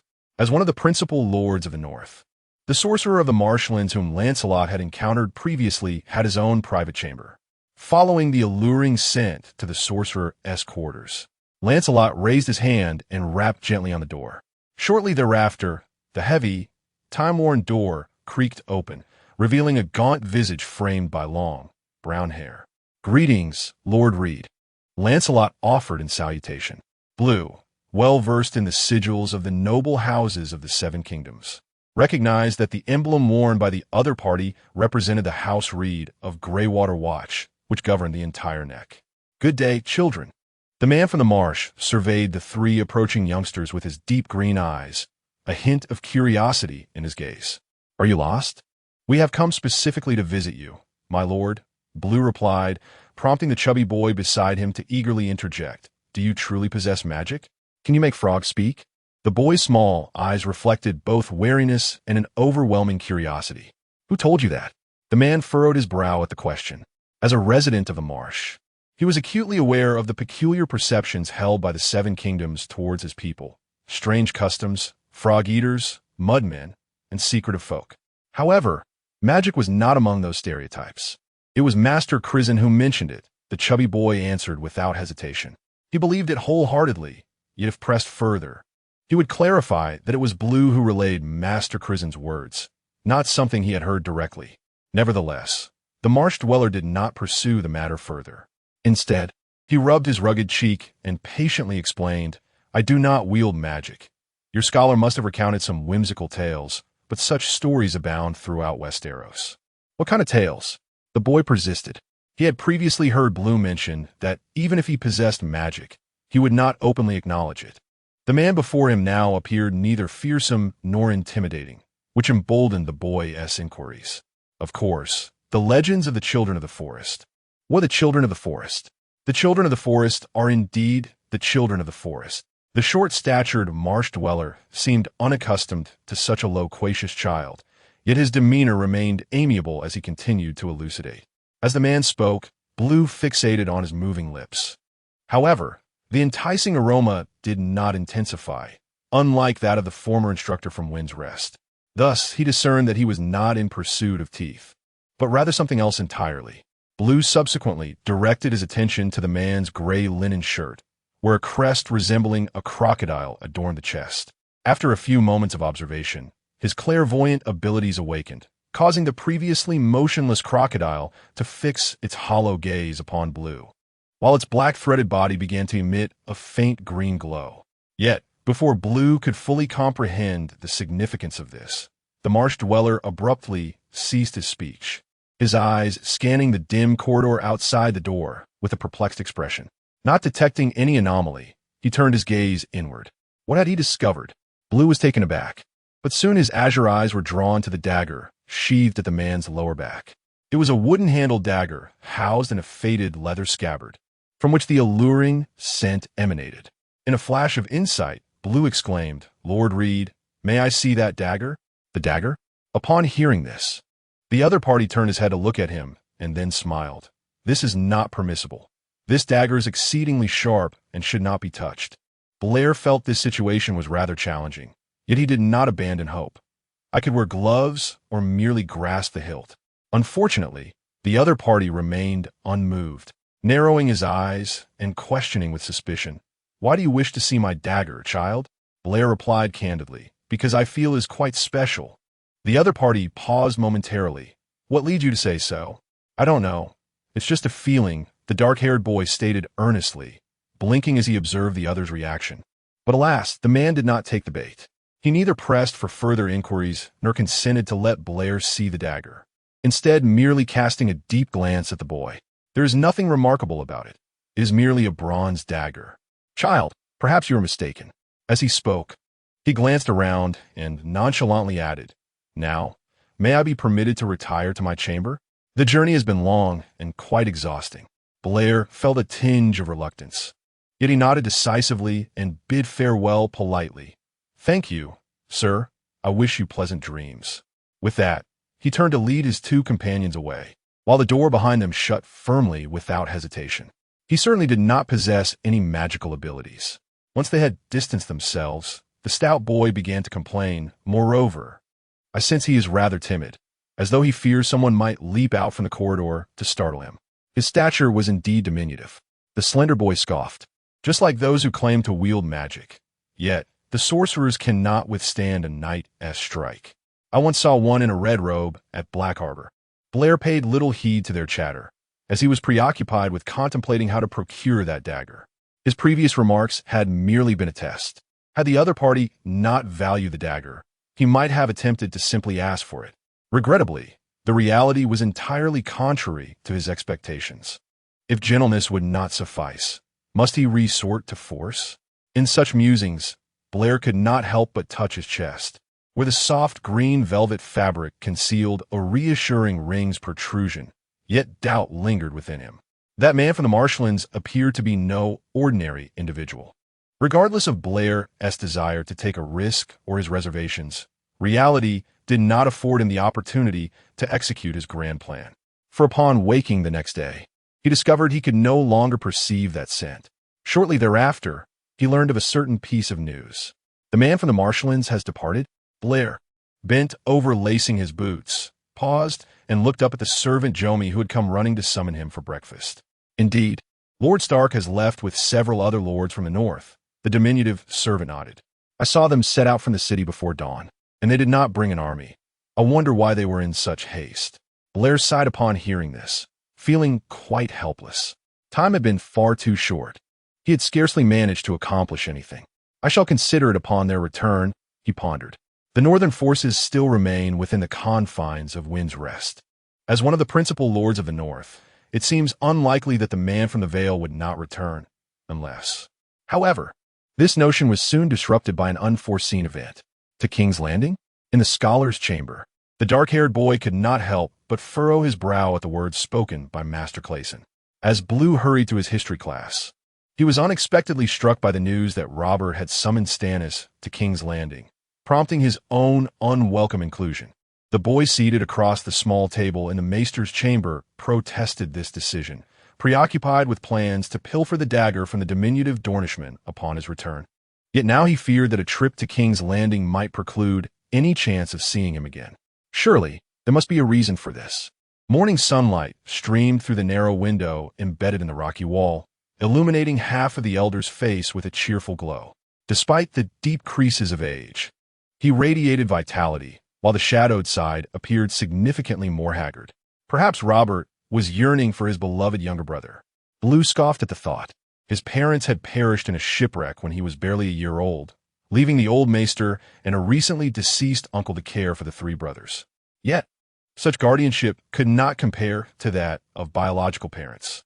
Although they shared blood, the age gap of over a decade between him and Robert and Stannis rendered them more akin to different generations. The former had long since ventured to the Vale as an adopted son, seldom returning, while the latter wore a perpetual scowl as if the world owed him something. In such circumstances, while meetings might evoke a semblance of warmth, the bonds between the three brothers were tenuous at best. Must I go? I feel a bit unwell. As if I might be ill, he attempted to feign a malady as an excuse. Nonsense, the elder replied with a placid demeanor. There are 3 days until departure. My child, I shall find a remedy for your ailment. What if I slow you down? Blue furrowed his brow, pretending to worry. If Robert insists Stannis has pressing matters, wouldn't that cause a delay? That is of no concern, the elder waved dismissively. The urgency is not so great.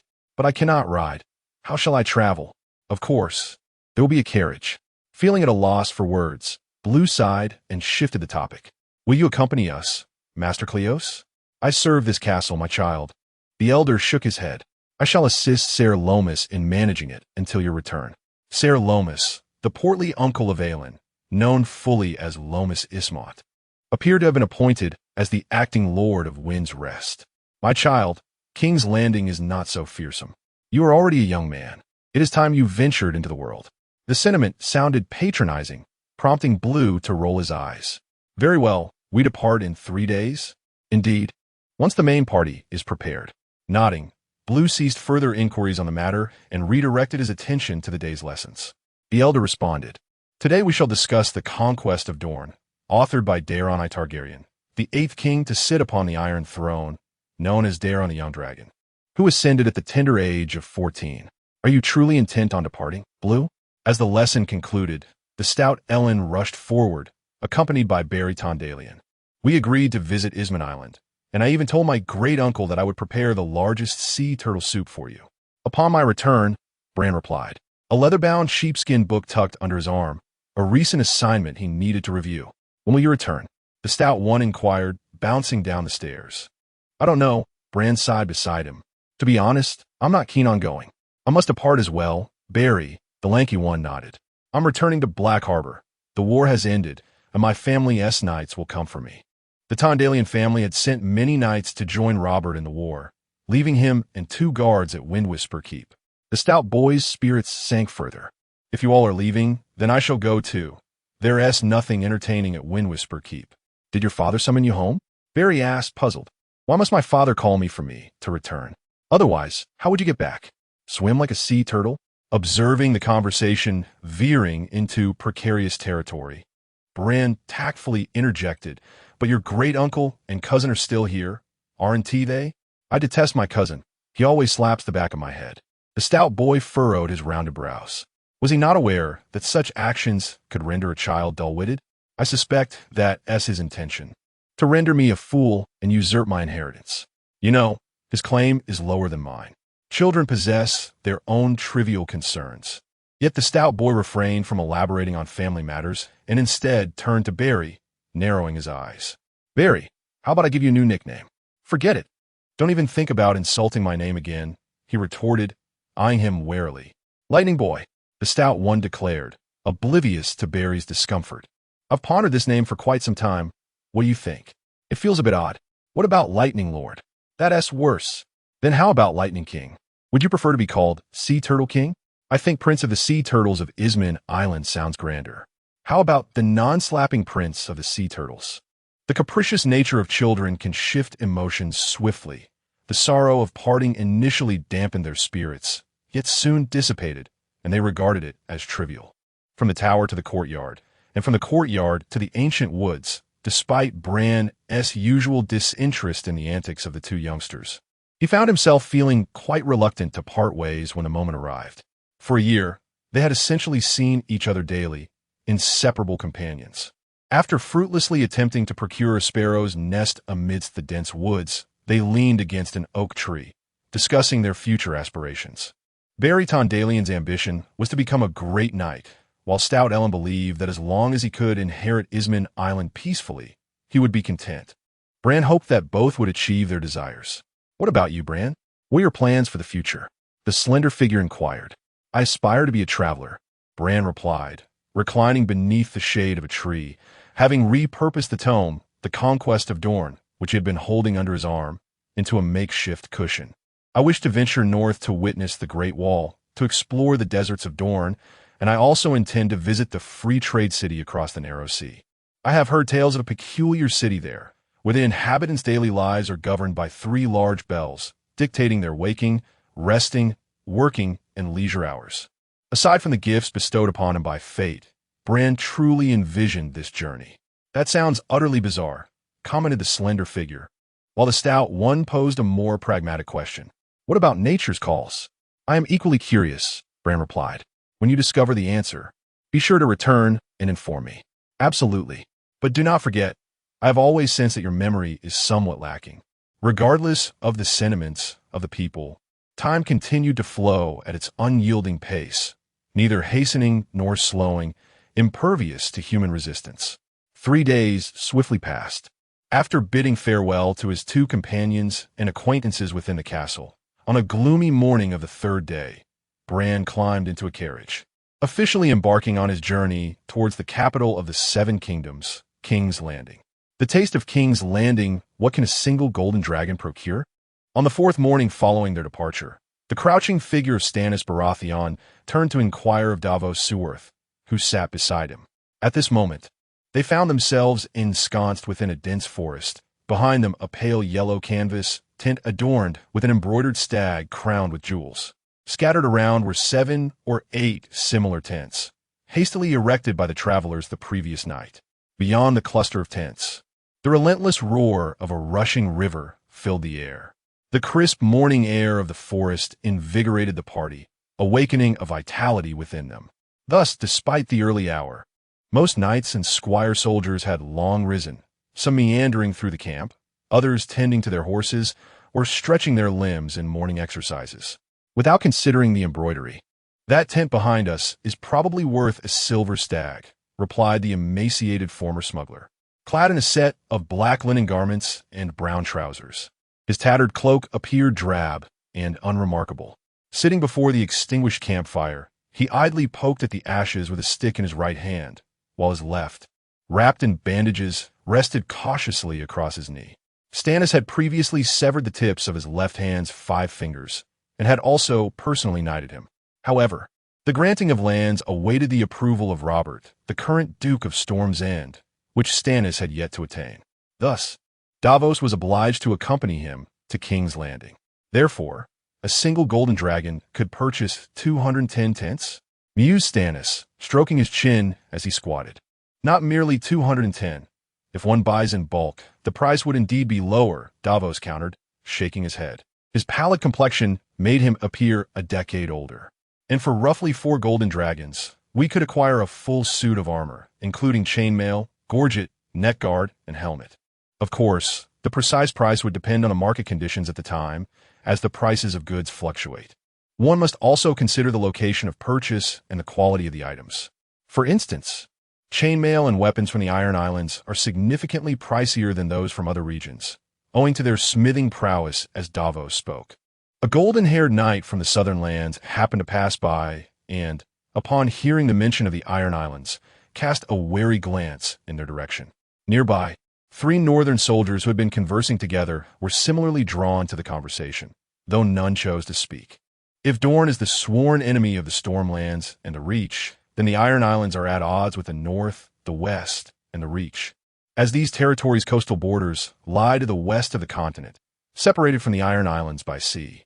The Stormlands also bear a grudge against the Iron Islands. In ancient times, the lands of the Riverlands were once ruled by the Storm King, only to be seized later by the Iron Islanders. In summary, the Ironborn are unwelcome wherever they go, their history marked by slaughter and plunder. Within the current party, there were individuals hailing from the Stormlands, the Reach, and the North. Although the majority of the northern forces were stationed at Storm's End, a few had been dispatched to escort the 2 brothers of House Baratheon to King's Landing. The denizens of the Riverlands are merely followers, with the imposing Mace Tyrell, the lord and protector of the region, currently accompanying the entourage to King's Landing to engage in discussions of surrender and reconciliation. However, this stout, brown-haired nobleman exhibits no semblance of a defeated man. He appears utterly unperturbed by his fate upon arrival in King's Landing, merrily conversing and laughing with his knights throughout the journey. At one point, he even leisurely practiced swordplay with a fellow knight by the riverside. My lords, regardless of who the king may be, King Aerys has granted us permission to fell trees and hunt within this forest, he asserts, and you cannot retract that promise. From another direction, sounds emerge, revealing that the true leader of the company, Stannis, clad in black leather armor, stands before his tent with a stern expression, listening intently to the incessant chatter of 2 hunchbacked old farmers dressed in coarse linen. Of course, raising pigs in the woods incurs a fee. Yet, keeping bees is also permitted by King Aerys, one farmer insists, recalling a white-clad knight named Ser Davos who conveyed this information. The raucous discussion fades as the procession continues onward. After departing from Storm's End, they pass through Coppergate, the Windwater, and are now traversing the expansive royal hunting grounds established by generations of kings. This vast forest has been their path for 2 days, dotted with occasional villages and manors, while numerous rabbits and elk hastily flee upon sighting the company. For the most part, however, the travelers are surrounded by trees, brown, pallid, and tender green, whose leaves, whether sparse or lush, weave a tapestry overhead, casting dappled shadows in the sunlight. When shall we reach King's Landing? Bored and restless in the swaying cart, the dark-haired boy could no longer restrain his gaze towards the mounted Davos alongside them. Half the journey remains, Davos replied, turning his head. Stannis has a limited pool of capable individuals, which is why this newly knighted former smuggler has become a temporary protector of Garland. Davos does not object to this arrangement. Following their previous conversation on the stairs, his initial resistance towards Garland has dissipated entirely. Garland attempts to engage in further conversation, but his attention is drawn to a small, frail figure kneeling at the edge of the forest path ahead. The northern soldier, clearing the way, seems to have already taught the roadblock a lesson. Leaving the figure bruised yet resolutely kneeling in the underbrush, head bowed, seemingly lost in thought. Regrettably, both the Knights of the Reach and the Men of Storm's End are too preoccupied with their journey to acknowledge his existence. Is he begging? Garland inquires upon witnessing the scene. He is selling himself, Davos observes, contemplating the plight of the wretched soul. Disease, debt, and hunger are burdens that some must bear in this vast world where not all can thrive. As he spoke, he cautiously loosened his grip on the reins with one hand and reached with his free hand to pat the area where his coin pouch was kept, only to find it empty, prompting a resigned sigh. Delivering provisions into Windwhisperer Keep required no monetary exchange, and now that the siege had just concluded, he had not yet managed to replenish his personal finances. Observing this, the dark-haired boy raised his hand and offered him a gold dragon through the carriage window. This is excessive. Daphis quickly shook his head. 1 gold dragon for a life is scarcely too much, replied Lannister. Before their departure, the steward had provided him with 10 gold dragons for expenses, yet Lannister had yet to determine what purpose such wealth served at his tender age. And I possess only gold dragons. This statement elicited a peculiar glance from Daphis, who inquired, "Are you intending to purchase him, Lord Lannister?" Although he no longer recoiled from interaction, it remained difficult for him to regard the boy before him as an ordinary child. "What would I do with a little beggar?" Lannister remarked, casting a glance at the small figure approaching alongside the carriage. The child, approximately 7 or 8 years old, appeared grimy and bruised, his features obscured, save for his striking green eyes that shone brilliantly. Yet, under Lannister's gaze, the boy timidly averted his eyes and hastily lowered his head. "I shan't buy him. Consider it a gift from me," declared the dark-haired boy before retreating back into the carriage. After a moment of contemplation, Daphis tightened his grip on the gold coin and rode closer to the child. Just when he thought the matter concluded, Daphis returned to Lannister. "This child is extraordinary," he whispered. "His arms and fingers differ from those of ordinary farm children. He has clearly undergone archery training. Perhaps he is a descendant of some brigand from the Kingsguard Brotherhood." "The Kingsguard Brotherhood?" Lannister inquired. They were a band of brigands that had been eradicated 2 years prior, notorious for their kidnappings and extortion of nobles within these woods, despite the Mad King Aerys' futile military efforts to suppress them. Ultimately, he was compelled to dispatch the Kingsguard Sir Arthur Dayne and the fearless heir Barristan Selmy to lead the troops as the journey progressed. Time seemed to crawl, but as their destination drew near, Lannister found himself struck by the swift passage of days. The journey nearly complete, the scenes of life within Windwhisperer Keep appeared as vivid as if they were conjured from yesterday. Upon leaving the Kingswood, the sprawling gray-white walls of King's Landing loomed larger as they approached, and a peculiar scent began to waft toward them. Initially, Lannister assumed it might be the aroma of some other medium, eliciting a sense of anticipation. However, as they drew nearer, he was compelled to cover his nose and roll his eyes in disdain. "This is the foulest city I have ever encountered," he remarked to the former smuggler. Yet, shortly after officially entering King's Landing, he found himself entirely forgetting this sentiment, invigorated instead by the very scent he had previously detested. 29 war and hatred the aroma wafted from a towering hill known as the Rhaenys Hills, surrounded by dense brick and stone edifices, with a crumbling circular structure standing majestically at its summit. The sunlight was obscured by the hill, casting shadows over the buildings and flat streets below, slightly alleviating the oppressive heat that enveloped the city upon entry. A group of travelers passed through this area, and the distinctive scent gradually supplanted the surrounding stench, drawing Baelor's attention to the peak of the hill. He had contemplated the possibility of finding what he sought within the vast expanse of King's Landing. Yet when it materialized before him, his heart raced uncontrollably. Regrettably, the party's destination lay deep within the Red Keep of King's Landing. He did not believe he could wander away from the group at will, nor did he think a request to alter their course would be met with a favorable response. Thus, Baelor merely cast a lingering glance in that direction, committing the location to memory before diverting his attention. The procession meandered slowly through the throngs of people, led by a young man clad in a golden velvet tunic and a pristine green cloak, mounted upon a horse. His attendant incessantly shouted at pedestrians to clear the path. The citizens of King's Landing responded with glares of resentment, Yet, constrained by the presence of the gold-cloaked soldiers flanking the procession, they could only retreat to the sidewalks, casting unwilling scowls. It was evident that the locals were far from welcoming to this group. Baylor readily recognized this fact. He noticed a middle-aged fishmonger, wrapped in a headscarf, glaring at the procession while peddling his wares. A woman hurriedly clutched her filthy, naked child and fled at their approach, and he even witnessed a disheveled old beggar, slumped against the wall of a brown brick house, spit in their direction. Such scenes had become commonplace since their entry into the city. It was rumored that the Lannisters had plundered the city before offering it to Lord Robert. Davos, riding alongside in a cart, elaborated on this.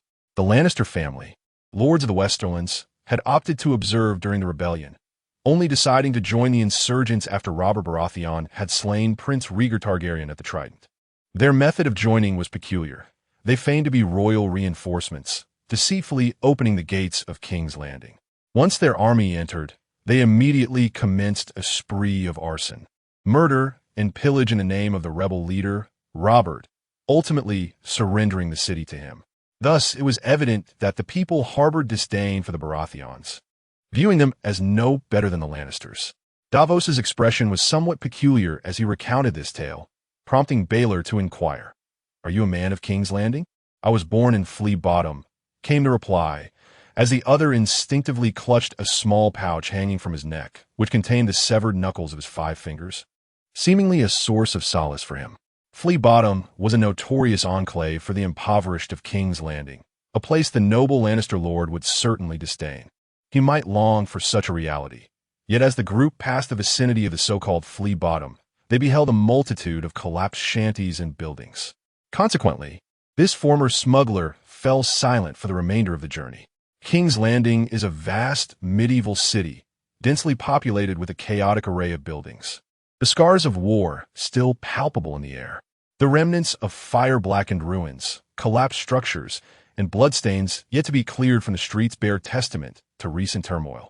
Even the nearest city gate, through which they had entered, appeared damaged and under repair, leaving one to wonder why such a gate would be in disrepair despite the absence of a siege. The inhabitants exude an aura of gloom and anger, contributing to the city's oppressive atmosphere. As one traverses the streets, a pervasive silence prevails, overshadowing any hint of bustling life. Moreover, a persistent stench reminiscent of a fetid sewer mixed with rotting flesh clung to the nostrils, prompting Balon to withdraw his gaze from this ancient city and retreat into the confines of the carriage, contemplating how to acquire the source of the odor emanating from the nearby hills. This task seemed straightforward. Once settled, he could easily concoct an excuse to wander and explore the hills. Given that the area was a ruin, Balon surmised that it was unlikely to harbor any inhabitants, making his target a likely object without an owner. His initial plan was swiftly solidified, yet soon after, he wrinkled his nose in confusion. Was it an illusion, or was there something else?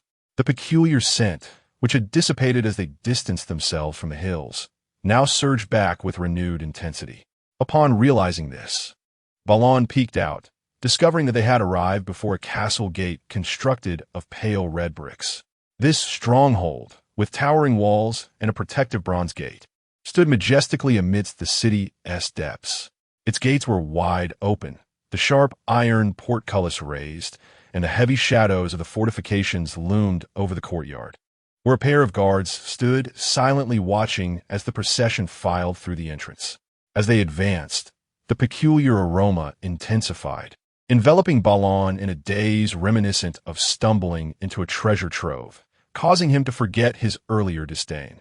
However, upon entering the castle, he had to dismount the carriage and walk, surrounded by a throng of people, making it difficult for him to identify the source of the scent, compelling him to temporarily ignore it and focus on the immediate surroundings. The Red Keep, the royal castle of this city, had long been the residence of the Targaryen kings and their kin, yet now its doors were flung open to the families of the usurpers. Despite its royal status, the castle bore little resemblance to Wind's Rest, save for its slightly greater spaciousness, cleaner floors, and more elegantly arranged courtyards and colonnades. Consequently, Balon found himself losing interest. The escort of golden-robed soldiers remained stationed at the castle gates, while others were directed elsewhere. Under the guidance of their leader, the remaining individuals proceeded along the paved path, passing towering towers and fortified courtyards, ultimately arriving at a hall adorned with an oak door flung wide open. The hall was grand, deep, and expansive, with 2 rows of intricately carved stone columns soaring to the ceiling, each space between filled with nobility dressed in solemn and exquisite attire. The floor was laid with checkerboard marble, while the walls were adorned with finely crafted hunting tapestries. At the end of the hall, a sinister black iron chair loomed majestically, unmistakably the throne of this place.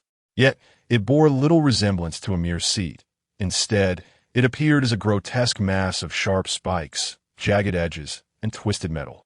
Currently, this iron chair sat empty, devoid of any occupant, while beneath the throne, for individuals of varying heights and ages were seated around a long table. A cursory glance revealed that the attention of the young man, with ear-length coal-black hair and a strikingly handsome visage, was fixated on one of them. However, the vastness of the hall and the multitude of people rendered him oblivious to those at the entrance. As he sat quietly listening to a rather rotund man in silk attire, who seemed rather bored, speaking not far away. "This is the rule, gentlemen. After the death of the shopkeeper, his widow must either remain a widow or marry within the trade. Marrying an outsider is absolutely forbidden. She has violated this rule. Thus our guild is entitled to seize her late husband's establishment." The speaker was a middle-aged, corpulent man clad in a light blue satin robe, his expression one of unwarranted entitlement. "What a ridiculous regulation!" the young man beneath the throne exclaimed. Observing this, an elderly man with white hair quickly gestured for him to remain silent, prompting the youth to close his mouth with a huff. The old man then addressed the petitioner with an impassive demeanor. "We respect your guild's customs, but the veracity of your claims must be thoroughly verified. Please return and await our news." With that, the rotund merchant bowed and departed. Upon witnessing this, the young man in the green cloak stationed at the entrance stepped forward and announced loudly, "Lord Robert, it is my honor to present to you Lord Stannis and your younger brother, Renly, along with the captured Mace Tyrell." As his words echoed through the hall, all eyes turned towards them. Renly's recollection of Robert was of a jovial man with a penchant for laughter, save for the somber, angry demeanor he adopted in the lead-up to war. Otherwise, he resembled a simpleton blissfully unaware of troubles. Now, after the green-cloaked announcement, this robust young man was indeed laughing heartily and disregarding the multitude of onlookers. He approached Stannis with a hearty slap on the shoulder before crouching down to pinch Renly's cheek, radiating sheer delight. It remained unclear whether his joy stemmed from the reunion with his kin or from escaping the burdensome duties at hand. Eventually, he directed his gaze towards Mace Tyrell, the smile on his face diminishing slightly. "Damn it, I smell the stench of roses," Robert remarked, gesturing towards a middle-aged man clad in a white robe at the side of the hall. "Balliston, take my brother away first and arrange for his lodging and sustenance." The man, impeccably adorned in gleaming white enameled armor, tall yet pale, appeared to bear significant injuries. Upon hearing the command, he bowed slightly and, leaning on his sword's hilt, stepped forward, saying, "Come with me, child." Ser Loras nodded, casting a final glance at the brooding Stannis beside him, before turning to follow the white-cloaked knight. What a remarkable figure Loras Tyrell was, had it not been for... The voice behind him faded into the distance, while the clinking of armor and weapons from the knight beside him grew increasingly pronounced. As they proceeded towards the king's hall, the distinct scent in the air intensified. Encountering 2 leads in a single day, Loras felt fortunate, yet his unfamiliarity with the castle's inhabitants and surroundings left him uncertain of the source of that aroma. He turned to the white-cloaked knight beside him. Up close, Ser Ballistan, a middle-aged man of striking countenance, bore a hint of age. His brown hair was streaked with silver, and the deep-set hollows of his eyes were accompanied by slender wrinkles. His pallid complexion appeared weak, and he coughed intermittently as they walked. However, his blue eyes sparkled, and paired with his dapper white enamel armor and cloak, he appeared younger than his years. "Are you the legendary Ser Ballistan?" Loras inquired, breaking the silence that the knight had maintained seemingly burdened by heavy thoughts. The intrepid Balistan was a name Loras had heard in both past and present. Alone, he infiltrated a rebellious town to rescue the captured king, and in the throes of war, he personally vanquished the last heir of House Blackwood, bringing an end to the prolonged turmoil that had plagued the Targaryen dynasty for nearly a century.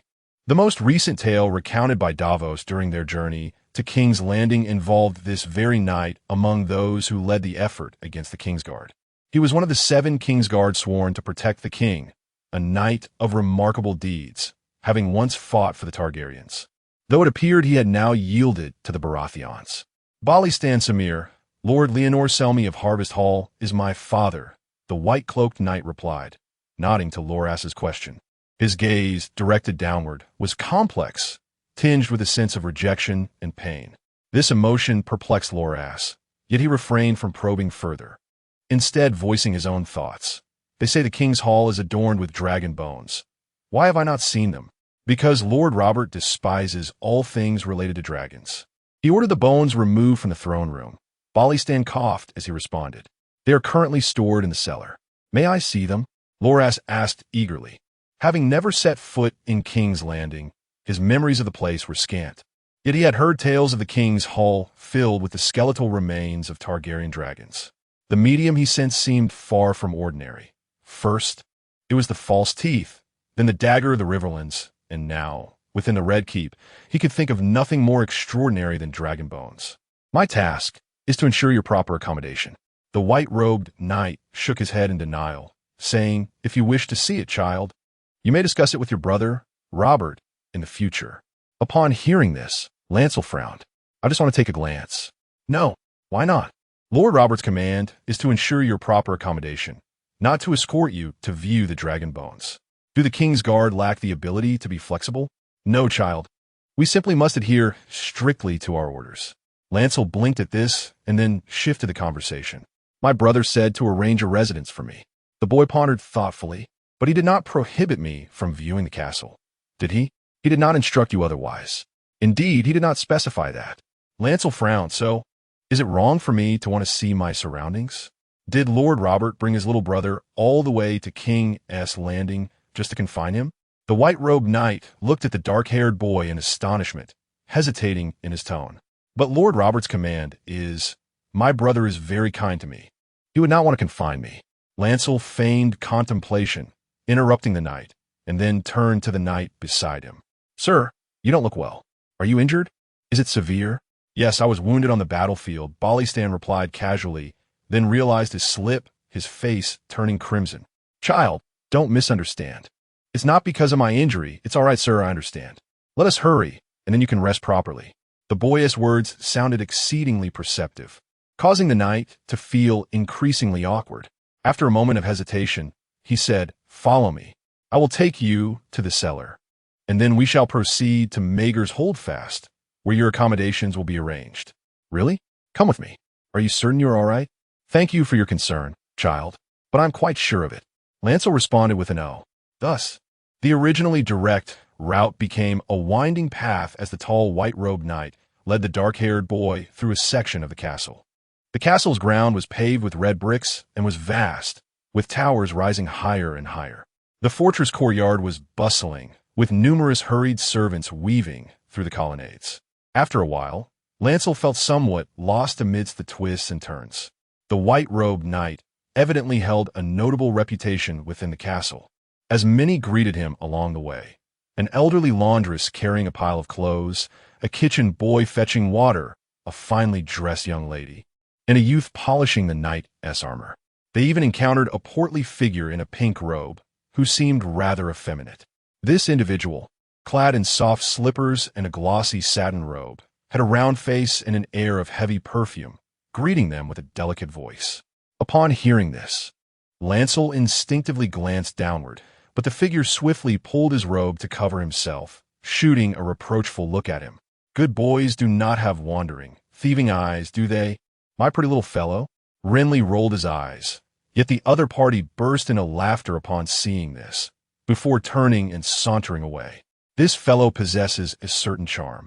The boy mused, casting a final glance at the rotund, bald man before signaling for his white-robed knight to continue on their journey.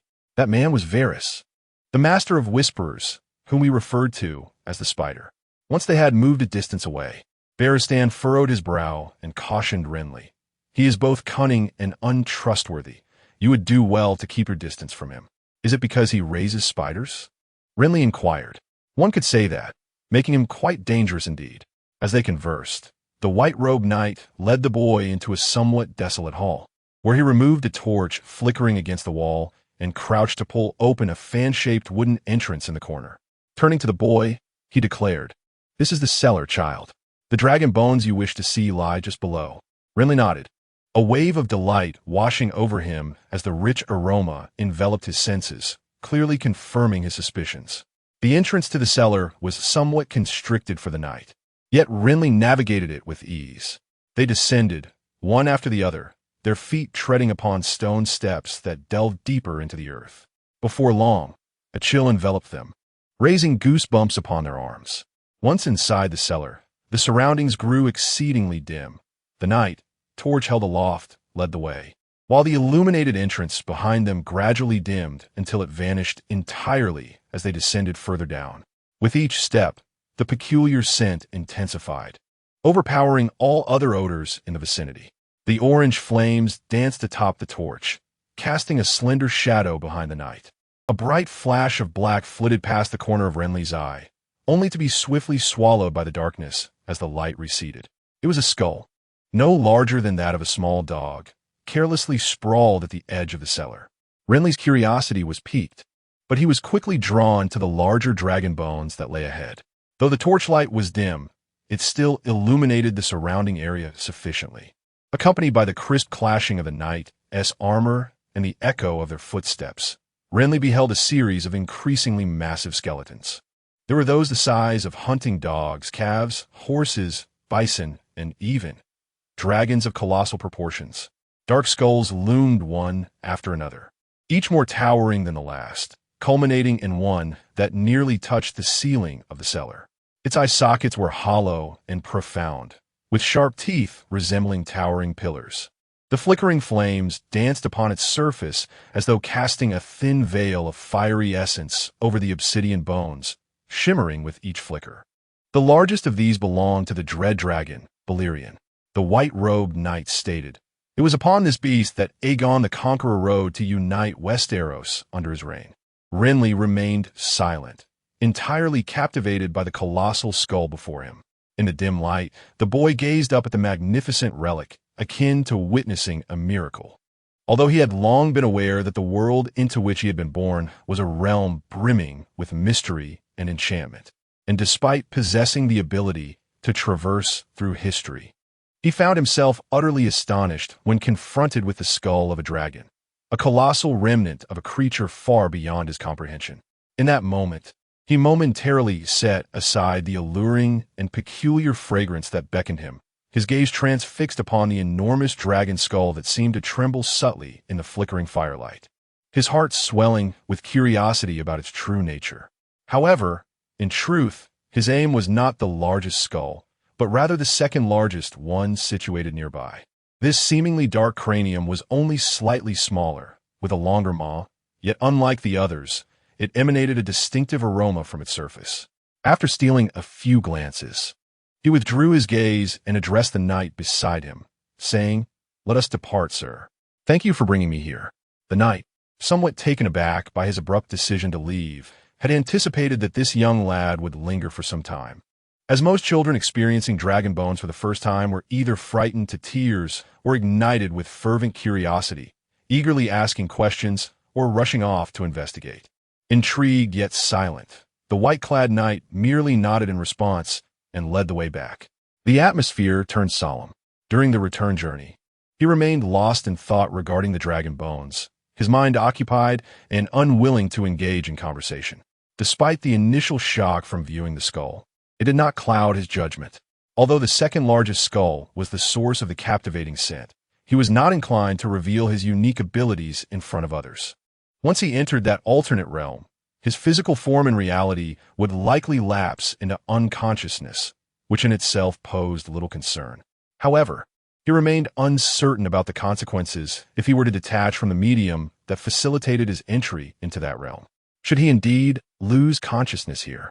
The knight beside him would certainly not wait idly for him to finish, and even if he could, allowing others to witness such an occurrence would be decidedly inappropriate. He needed to devise a plan to remain undetected. Pondering this dilemma, he ultimately stepped into a square fortress, protected by a parched moat within the castle. In the ensuing period, tranquility was intermingled with uproar. It seemed that since their arrival, the revelry within the Red Keep had not ceased, with grand banquets taking place every night in the throne room. Numerous participants filled the feasts, with singers and performers captivating the attendees. From the Lannisters of the West to the Tullys of the Riverlands, from the Aarons of the Vale to the newly surrendered Tyrells of Highgarden, representatives from various noble families thronged the capital. Countless lesser lords accompanied them, as the noble elite of Westeros appeared to have converged upon this place. The reason was singular. A new king was on the verge of being crowned. In truth, had it not been for the necessity of awaiting the return of the North's Duke, Eddard Stark, the coronation of the king would have commenced long ago. After all, a nation cannot exist without a sovereign, and prolonged delays are bound to invite unforeseen complications. Nevertheless, all of this bore little relevance to Lancel Lannister. For the time being, needed only to feign the demeanor of a courteous child. In the morning, he partook in breakfast alongside Stannis, Robert, and a certain Lord John Arryn of the Vale. By evening, he was summoned to a banquet, during which he was surrounded by ladies of noble birth from various regions, who scrutinized him with pointed glances, while peers of his own age sought his company for playful antics. He encountered several individuals whose appearances differed significantly from his preconceived notions. Jaime Lannister appeared to be no more than 17 or 18 years of age, clad in a white cloak of the Kingsguard, with striking golden locks that framed his handsome visage, though he exuded an air of arrogance. Tywin Lannister, Jaime's father and the Duke of the Westerlands, stood as one of the most formidable nobles in the Seven Kingdoms. Reserved and imposing, he was often accompanied by a retinue of golden-haired kin, whom Lancel had heard referred to as Tywin's brothers. Despite the Lannisters' formidable reputation, they seemed to be met with disdain, as their mere presence prompted others to retreat and whisper amongst themselves, rendering Lancel infrequently acquainted with them. Additionally, he encountered the newlywed wife of the Vale's old lord, Lisa Tully. This woman, whom he had previously envisioned as a sharp-featured creature, now appeared as a round-faced, slender, and charming young lady with striking auburn hair. At merely 17 or 18 years of age, she sat beside a man nearing 60, presenting an image more akin to that of a grandfather and granddaughter than a married couple. Yet they were indeed husband and wife. Her disposition seemed amiable, as she often smiled at Lancel during meals, her shyness evident in her laughter. However, he sensed an odd, sorrowful gaze directed toward him from her eyes. Her sister, Catelyn Stark, the wife of Eddard Stark, did not grace King S. Landing with her presence, having recently given birth to a son, rendering her unable to undertake the long journey. Aside from this limited circle, Lancel had little recollection of others, choosing not to dwell on them. In contrast, he found himself far more captivated by the culinary delights presented at the banquet. The exquisitely crafted cream swan was sweet yet fragrant, though it paled in comparison to the allure of true swan meat. After sampling a dish reminiscent of goose, his curiosity was piqued by the roasted bear meat, generously coated in rich sauce. Moreover, he savored the tender butter-baked quail, crispy fried trout, honey pie, snail soup, and the roasted capon stuffed with aromatic spices. The world around him was momentarily overtaken by an array of delectable foods, awakening within Lancel an unexpected passion for gastronomy. His daily indulgence left him with a round belly and a greasy mouth, and once finished, he would retreat to his chamber, flop onto the bed, and succumb to a deep slumber. It was not long before he perceived that he had gained considerable weight. The hours of morning and evening were predominantly consumed by meals. At other times, he did not seclude himself in his chamber. Instead, he accompanied the family guards assigned by Robb to seek out the Kingsguard Barristan, ostensibly to admire the legends and achievements surrounding him. In truth, This was a means to familiarize himself with the route, preparing for the moment when he could slip into the cellar. That opportunity soon presented itself. During one of his aimless wanderings, Lannister seized the chance while two guards were distracted by an irritable black cat, swiftly turning on his heel and vanishing behind the remnants of a crumbled wall, then hastening along a path he knew all too well. Soon after, shouts and hurried footsteps echoed behind him. However, they veered off in another direction, oblivious to his actual whereabouts.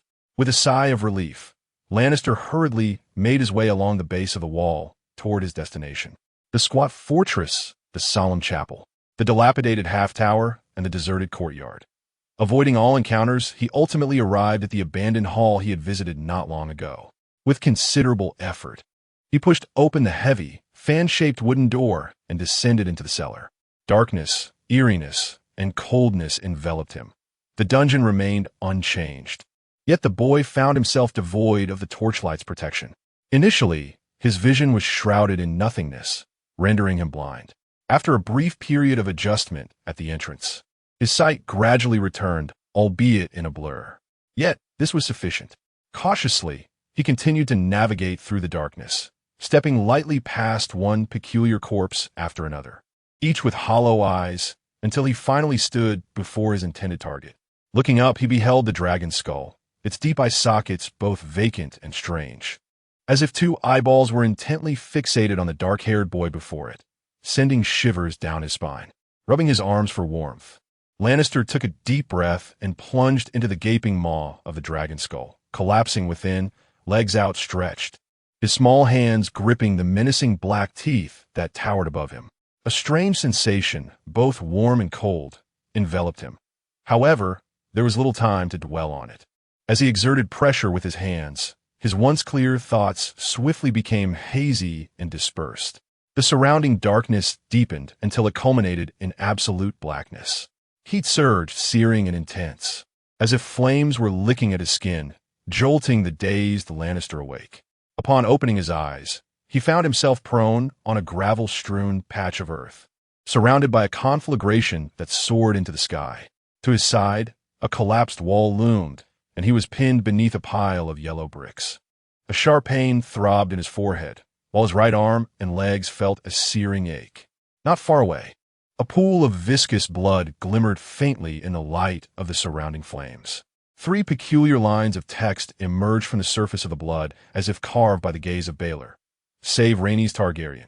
Survive for 30 days. Safeguard Rhaenys Targaryen to the hands of Aegon the Conqueror. The air was thick with a searing heat, and all around, structures were engulfed in raging infernos. Many indistinct figures flitted between the buildings, their footsteps a chaotic symphony of panic, punctuated by shrill screams and shouts, with the ominous whistling of arrows slicing through the air. The scene was fraught with peril, and there was no time to ponder the significance of the 3 lines.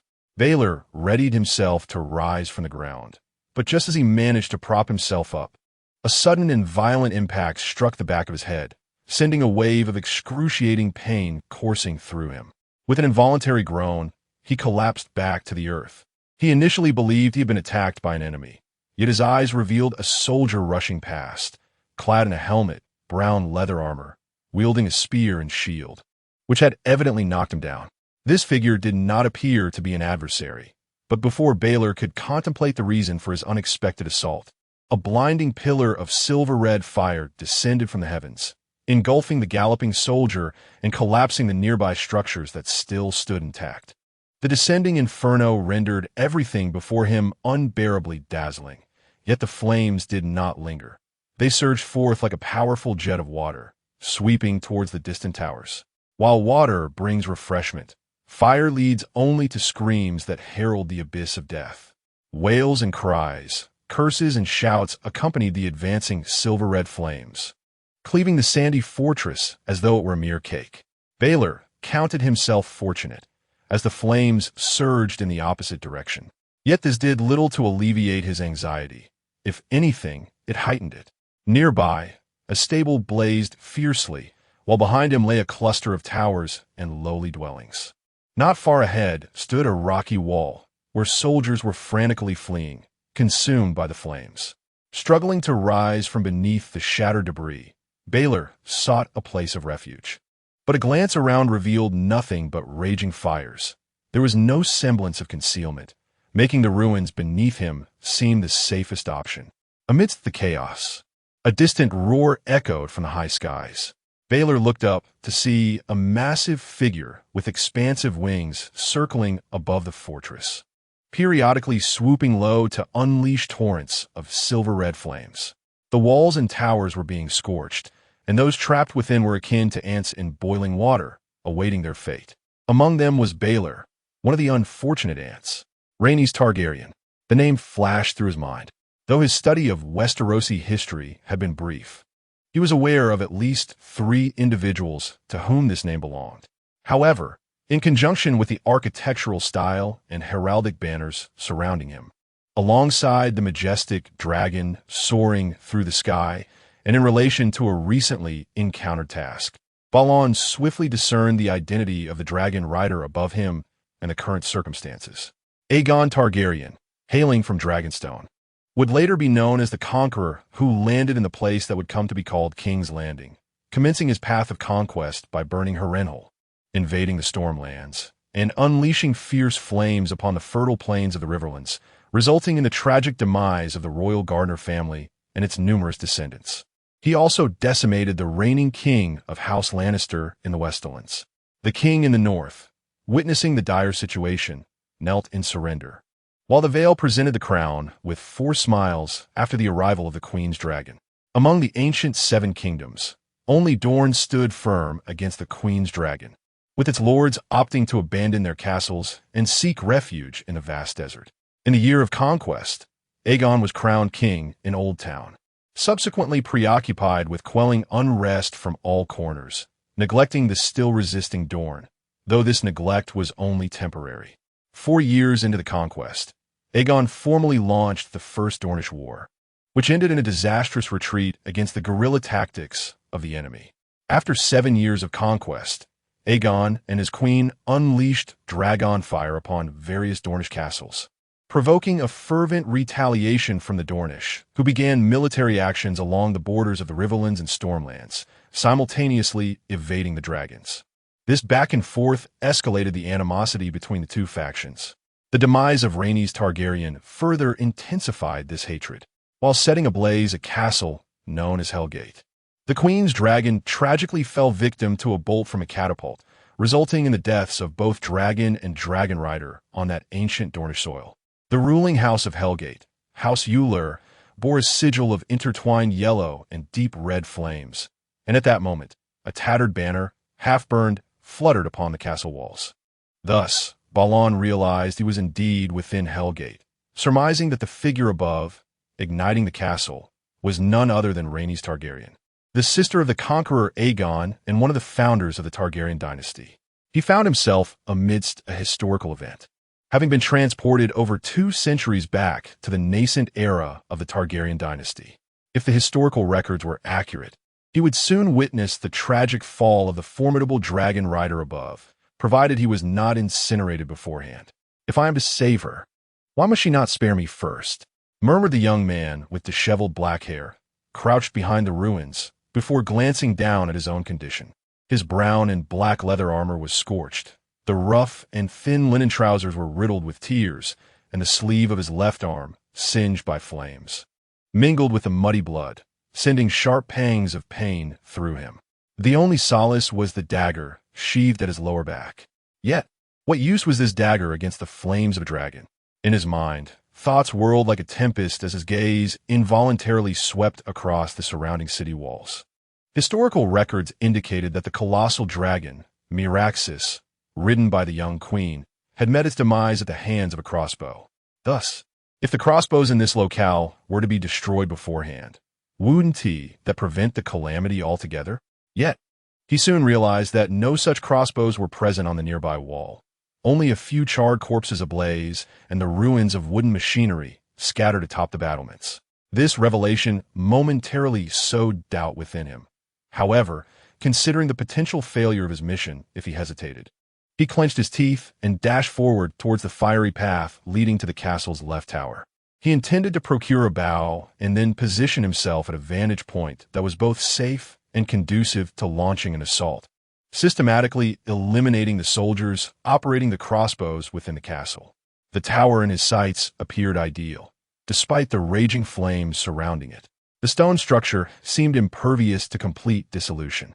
Regrettably, amidst the chaos, before he could reach his destination, a thunderous roar filled with agony erupted from above. Beneath the shadow of the wall, Bluely instinctively looked up, and a massive figure plummeting from the heavens caught his gaze, growing larger with each passing moment. In the dim sky, the descending behemoth resembled a brilliant silver meteor, its piercing cries resonating through the air, while its colossal wings flapped chaotically, summoning fierce winds and flames.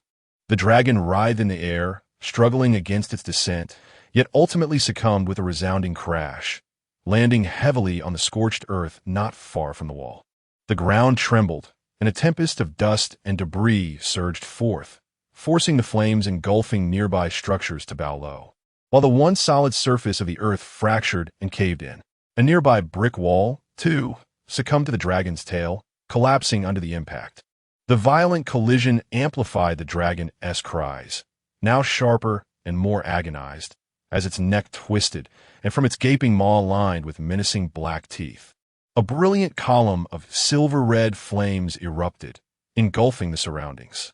The inferno intensified, transforming the area into a veritable hellscape. In a frenzy, Bluely sought refuge behind a crumbled wall, rivulets of cold sweat trickling down his brow as he witnessed the silver tongues of fire darting overhead, his heart racing with trepidation. The very spot where the dragon had fallen was where he had stood mere moments before. All around him, fire raged through the streets and buildings, the wall he leaned against growing increasingly hot. Yet, the flames above soon receded, and after inhaling the searing air, Bluely cautiously peered out. Before him, on the scorched earth, lay the magnificent dragon, its silver-scaled body writhing in agony, its vast wings spread like trembling silver lakes upon the ground, while its elongated tail snaked out, adorned with sharp spikes. The dragon's neck was long, its head fearsome yet possessing a unique allure. As Balon beheld the eye of the dragon, a crossbow bolt was deeply embedded within it, the very source of its torment and anguished roars. Despite the horrifying cries, the creature remained still, lying there mournfully. Upon its neck, Balon discerned his objective, a figure clad in silver female armor, seated upon a specially crafted dragon saddle. The helmet that should have adorned her head had been flung away, revealing a cascade of tangled, silvery golden curls that obscured her face, her head bowed low. She appeared to have succumbed to unconsciousness from the impact, yet the saddle straps ensnaring her body prevented her from being dislodged. Balon squinted at the sight. However, he was not alone in noticing the predicament of the dragon and its rider. The remnants of the castle, engulfed in flames, reacted swiftly to the scene. A squadron of soldiers clad in leather armor cautiously approached, with the foremost bearing a bronze shield, while those behind gripped their bows and spears tightly. Before they could draw their weapons, the seemingly lethargic dragon suddenly raised its head and emitted a roar, filled with fury and agony. Its massive form writhed and trembled, and from its open maw erupted a torrent of silver-red flames. The fire shot upward, yet the dazzling sparks rained down like a tempest, engulfing the soldiers entirely. Their anguished cries resounded as they frantically shielded their faces and fled, desperately attempting to extinguish the flames that consumed them, their screams growing ever more harrowing. Only one soldier, sensing the peril, darted behind a nearby wall for cover. The cries of the fallen only seemed to inflame the weakened dragon further, its powerful roar echoing as its hefty, silver-scaled body struggled toward the source of the noise, its slender tail thrashing wildly, causing a cacophony that intensified the chaos around them. Yet within this turmoil lay an opportunity, as the dragon crawled forward, causing nearby structures to collapse. A shadow swiftly emerged from the rubble when the dragon's tail swept through a crumbled wall. It crouched low to evade the sweeping tail and then leapt nimbly onto the fractured wing of the dragon, hastening toward the base of its neck. The dragon's scales were thick yet smooth, and as it continuously moved its wings in a desperate bid to advance, the shadow struggled to maintain its balance, nearly tumbling several times. Fortunately, throughout this ordeal, the dragon did not turn to unleash its fiery breath, but continued to roar ahead. At last, the shadow successfully approached the knight stationed at the dragon's neck. Amidst the chaos and blinding flames, intermingled with distant screams, an apocalyptic atmosphere enveloped the scene. Under the bright night sky, Balan, drenched in blood and sweat, gritted his teeth and unfastened the buckle. With a swift motion, he drew a dagger and cut through the leather straps binding the silver-haired dragon rider to her saddle, then pulled her down and leapt from the dragoness back, bending low as he sprinted away. Sensing the departure of its master, the dragon let out a furious roar, extending its neck to snap its jaws. But this movement seemed to aggravate the injury around its eyes, transforming its sharp shriek into a mournful wail. Yet a silver-red flame still brewed deep within its gaping maw. Ultimately, it refrained from unleashing this attack, instead emitting a sorrowful cry before turning to struggle forward. At that moment, Loras, panting heavily, was crouched behind a partially collapsed wall, cradling the weighty form of a dragon knight. The resounding crashes and roars from outside were distinctly audible, though they gradually receded. Out of the corner of his eye, he caught sight of a nearby burning tower, resonating with the sound of impacts, while the surrounding battlements teetered precariously after several assaults. Just as Loras thought he had narrowly escaped peril, he heard a noise, turning to see a figure emerge from the shadows. "Well done, lad. We've captured that bastard Egan's wife." The man laughed heartily, lunging for the long hair of the woman in Loras's arms, his rugged, dark face brimming with excitement and malice. However, his laughter was abruptly silenced. Under the flickering firelight, a glimmering dagger swiftly sliced through his swollen throat, blood splattering forth in a vivid spray, only to coat the sandy ground before him. The young man, with ebony hair, sprang to his feet, swiftly tearing the yellow silk cloak from the man's waist to drape over the woman, ignoring the dying figure clutching his throat in a futile gasp. Without a backward glance, he hurried toward the smoke-enshrouded city gates. No one obstructed his path, save for the burning structures and charred corpses. Upon reaching the gates, however, he discovered a group of 5 spear-wielding guards gathered there, peering into the depths of the inferno engulfing the castle. A moment of hesitation gripped him, but when those guards turned their gazes upon him, Loras's expression morphed into one of urgency and agitation. "Step aside. The Lord has been burned. I must fetch water from a moat. Move aside. The well behind the kitchen is closer." A Dornish soldier interjected swiftly. "The dragon is over there. Do you want a lord to die?" The young man cursed vehemently, his pace unrelenting, urging them to assist the injured behind him. "Our duty is to guard this position," one soldier replied, while another inquired, "What is the situation within the castle? Have we succeeded? We'll discuss that later. Saving lives is paramount." Thus, the soldiers hastily made way. They then witnessed their dark-haired comrade leap without hesitation, cradling his lord into the murky waters of the moat with a resounding splash. His figure instantly engulfed by the swirling currents. "Why did he jump?" One of the guards furrowed his brow. "We don't have any buckets," another explained, clearly not contemplating that their ebony-haired companion might be a traitor. However, as moments passed without a sign of him resurfacing, even the dullest among them could sense that something was amiss.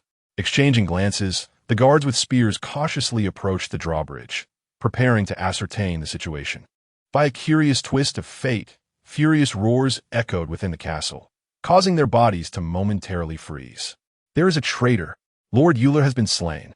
Aegon's dragon, Winch, has been rescued."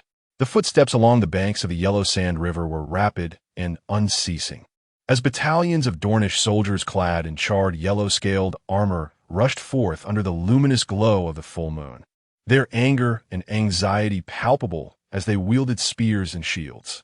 In the distance loomed a ruined castle, wreathed in billowing black smoke and flames, situated near the riverbank where figures hurriedly emerged, dispersing in all directions. Soon, numerous Dornish horsemen appeared on the horizon of the desolate desert, encircling the castle in a tactical maneuver. The night air in the desert was frigid, each breath exhaling a cloud of mist, yet the atmosphere buzzed with fervor. Amidst the dim light, shouts in the Dornishak-scented common tongue of Westeros reverberated as throngs of people converged, meticulously scouring the banks of a river named the Sulphur River, leaving no inch of land unexamined. The Dornish reinforcements arriving from afar seemed inexhaustible, and before long, the entire riverbank had been thoroughly searched, with more individuals dispersing from the river's focal point to scour the depths of the desert in all cardinal directions. Regrettably, as the heat of the day dispelled the cold and the sun rose on the morrow, the Dornish found themselves bereft of any discoveries. Discontent simmered among the searchers. Yet they did not attribute their lack of findings to their own ineptitude. Instead, they suspected the presence of additional traitors aiding the escape, stealthily concealing their quarry or having already relocated. Thus, the enraged Dornish turned their gaze further afield, eyeing their own ranks, which had previously appeared secure. Amidst the chaos of hundreds of casualties, they had managed to slay a dragon, yet a traitor within their midst had facilitated the escape of that young queen. Their ire was insatiable, and trust in their once solid Dornish alliance began to waver. Alas, the path they believed to be correct was, in fact, misguided, for the areas they had scoured with such conviction were far from thoroughly examined. As the clamor subsided, and the Dornish on either bank faded from view, two heads suddenly broke the surface from beneath a large stone in the expansive river, lingering for a moment before swiftly climbing ashore. An odd pairing. It appeared they had been lurking in the waters for quite some time, yet one among them, a silver-haired woman, remained unconscious. Nevertheless, the gentle rise and fall of her chest silently indicated that she had not succumbed to drowning. The other individual, a striking young man with short black hair, an aquiline nose, and thin lips, bore sun-kissed brown skin and exotic features, presenting as a quintessential Dornishman, though the reality diverged significantly from appearances. Surrounded by undulating yellow earth hills, the rushing river beside him emitted a chorus of turbulent sounds. The wounds on his forehead and other parts of his body, long immersed in the river's waters, had lost their sting, though the linen bandages had become soaked in deep crimson blood. Raising his gaze to the increasingly blinding sun above, Balerion furrowed his brow and then turned his attention to the woman lying on the ground before him. This young queen, known as Rhaenys Targaryen, should have been in her 30s, yet she appeared to be merely 27 or 8. Her once silver-scale armor had been discarded underwater due to its weight, leaving her clad only in the yellow cashmere cloak that Balerion had previously seized, along with a padded leather jacket and a silk gown beneath. She possessed a cascade of silver-golden curls, which now lay quietly on the ground, sullied by the river's mud and debris, yet her beauty remained undiminished. With a high nose and a smooth forehead, she embodied the Valyrian heritage renowned for both dragon taming and striking beauty. However, after a brief survey, the dark-haired youth swiftly drew a silver dagger from its leather sheath and began to sever her beautiful locks. The dagger was not particularly sharp, yet human hair proved to be more fragile. Strands of her lustrous hair shimmered in the sunlight as he cast them aside into the river. And when he finally sheathed the dagger, the once glorious silver-golden tresses of the beautiful woman had been transformed into an oddly styled bob. Admiring his handiwork, the dark-haired youth nodded in satisfaction, but then a thought struck him. He raised a hand to his chest, only to find no rings or similar items. Lowering his gaze to his hands, he noticed nothing unusual. Balerion frowned unconsciously. In that tense moment, his initial plunge into the moat had been a desperate attempt to escape the watchful eyes of the guards, but upon entering the water, he discovered that abilities he thought impossible to bring with him were, in fact, functional. Moreover, the moat connected to this larger river, reeking of sulfur, making his escape considerably easier. In the face of the relentless search by the guards, he had simply sheltered the rescued woman in the water, submerging whenever someone passed by and surfacing when alone, hiding in the shadows beneath a rock in the river for nearly an entire night. Lost in thought, he glanced at her rosy lips, but then quickly raised his eyes, scanning the surroundings with vigilance. The sun was now high in the sky, and the river, heated by the fierce sun, billowed thick steam. The banks were parched and scorching, leading to an endless expanse of desert and hills beyond the yellow earth hills. Though obscured by a towering hill, the castle known as the Gate of Hell was out of sight, yet Balerion felt he had not traveled far. After a brief respite to alleviate the chill in his body, he hoisted the unconscious woman and swiftly fled in the opposite direction. Escaping from the encirclement of the Dornians seemed an utterly impossible task. However, considering the identity of the burden he carried, Bran believed that if he could endure for a while and await aerial rescue, salvation was within reach. Yet, hiding posed a dilemma. It was imperative to have access to water and food. Otherwise, even if the Dornians did not locate them, starvation could very well claim their lives. Bran was not well versed in the geography of Dorne, yet food was a transient concern as a river flowed nearby. Though its waters were somewhat turbid, procuring sustenance from it was not insurmountable. He was currently pondering another pressing question: what constituted rescue? Among the three tasks, he felt he had already risked his life to complete one, yet since last night, no rewards had manifested, which left him somewhat perplexed. Nonetheless, this did not hinder his resolve. Despite hoping for rescue, the proximity to the Dornian castle was too great for him to remain concealed in the river indefinitely. Nor could he find a hidden refuge unknown even to the locals. Thus, he hoisted his charge and began to make his way downstream, determined to distance himself from this place. Along the banks of the sandy river, the figure bearing the woman trudged forward. As he journeyed, the sun ascended higher, its rays growing ever more intense. The damp, thick leather armor and his shirt and trousers, once soaked, transformed into a comfortable dryness. Yet the weight of the woman on his back exacerbated his discomfort. The padded leather coat she wore felt akin to a furnace, radiating oppressive heat towards him. While essential when donning armor, it now felt rather burdensome. Nevertheless, he refrained from shedding this thick outer layer, enduring its weight, and when the heat became unbearable, he would momentarily halt his progress and plunge into the adjacent river to alleviate the sweltering heat. Perhaps due to distraction, he encountered no Dornians along the way, nor did he perceive any changes in the landscape, as if the river and the desolate sands stretched infinitely. As nightfall descended quietly, the once cumbersome coat transformed into a vital source of warmth against the chill. Under the pale moonlight, fatigued, Bran sat shivering on the yellow earth of the riverbank, his gaze fixed on the sprawled figure of the heavily cloaked woman before him, feeling the excess of her yellow mantle. However, before he could decide whether to remove it and drape it around himself, he noticed a slight movement in one of her fingers resting on the ground. Startled, Bran had no time for careful observation as a message flashed in his mind. You have acquired a new skill, Poison Crafting LV5. The memories of poison gathering, processing, and identification surged through his consciousness, and as everything settled, he suddenly felt as though he were peeling back the veil of the world. His gaze swept across the surroundings, and not far away, a large gray stone, which had previously seemed unremarkable, now caught his attention.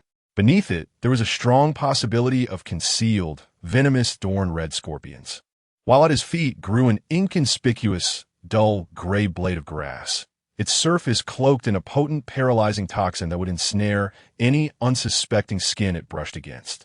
Less than 5 meters away, the seemingly nondescript sandy ground actually harbored a deadly sand snake, seamlessly blending into the environment, lying in wait and watching the two with predatory intent. Cold sweat began to trickle down his brow as he crouched to pick up a stone, weighing it in his hand before hurling it with force. The sand snake reacted swiftly, raising its head, only to be struck directly between the eyes by the stone, hissing incessantly as its body coiled and writhed. Ultimately, it was Bluely who approached and severed the creature's head with a dagger.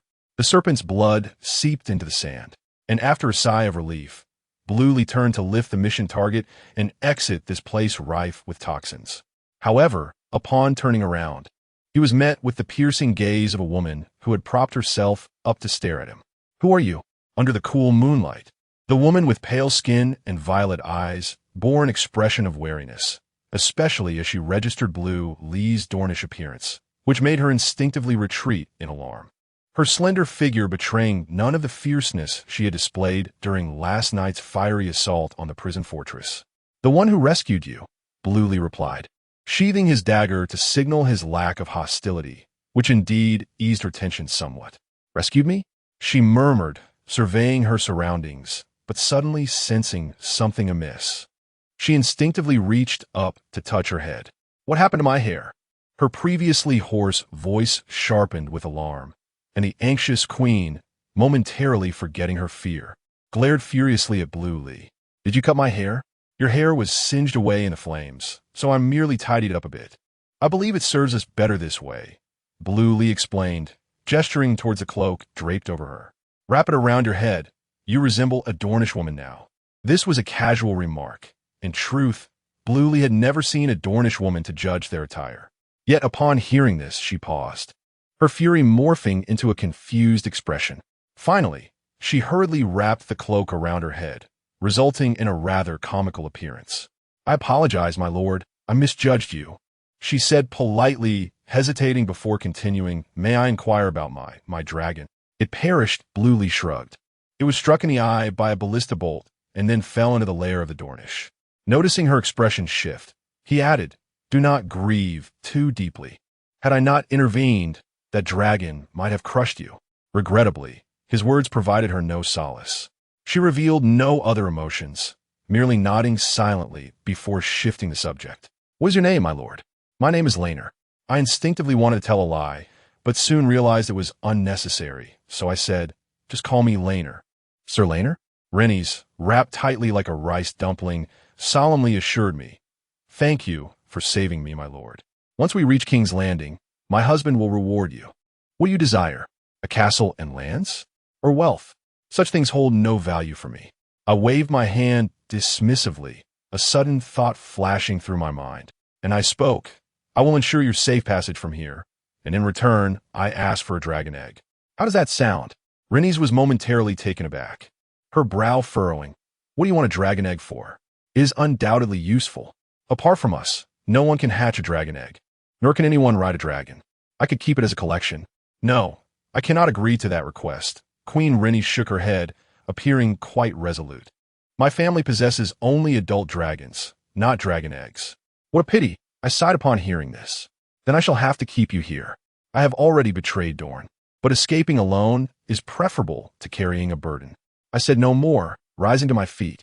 "We can offer you wealth beyond measure, or any other riches and status you desire." "I merely want a dragon egg," I replied. "Otherwise, why would I risk being pursued by all of Dorne to save you?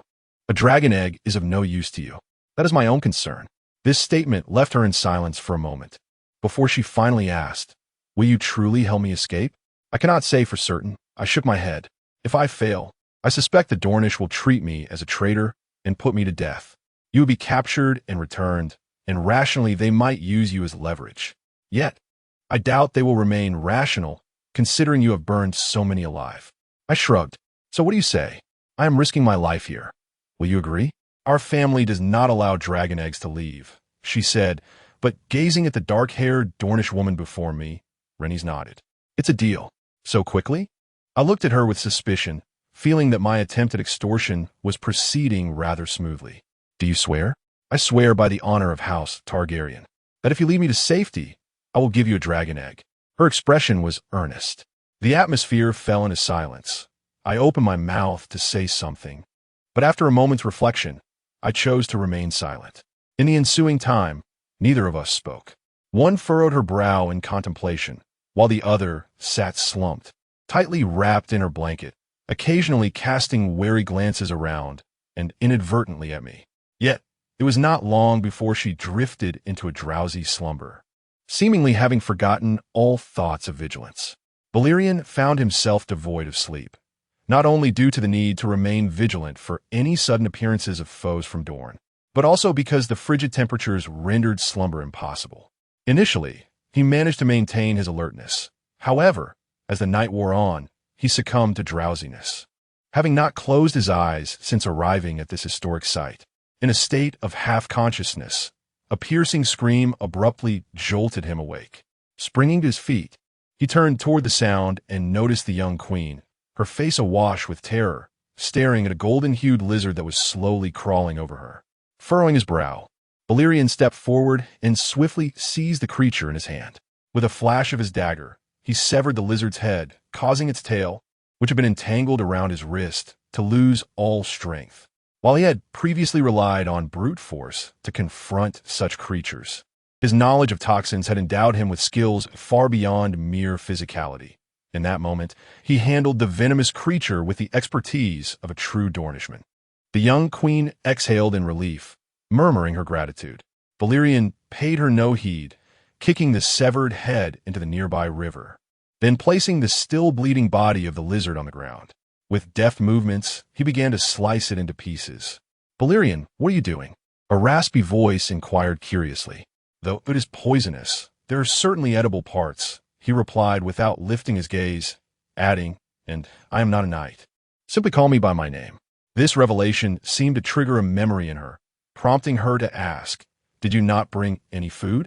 At that moment, Balerion was peeling away the lizard's golden skin.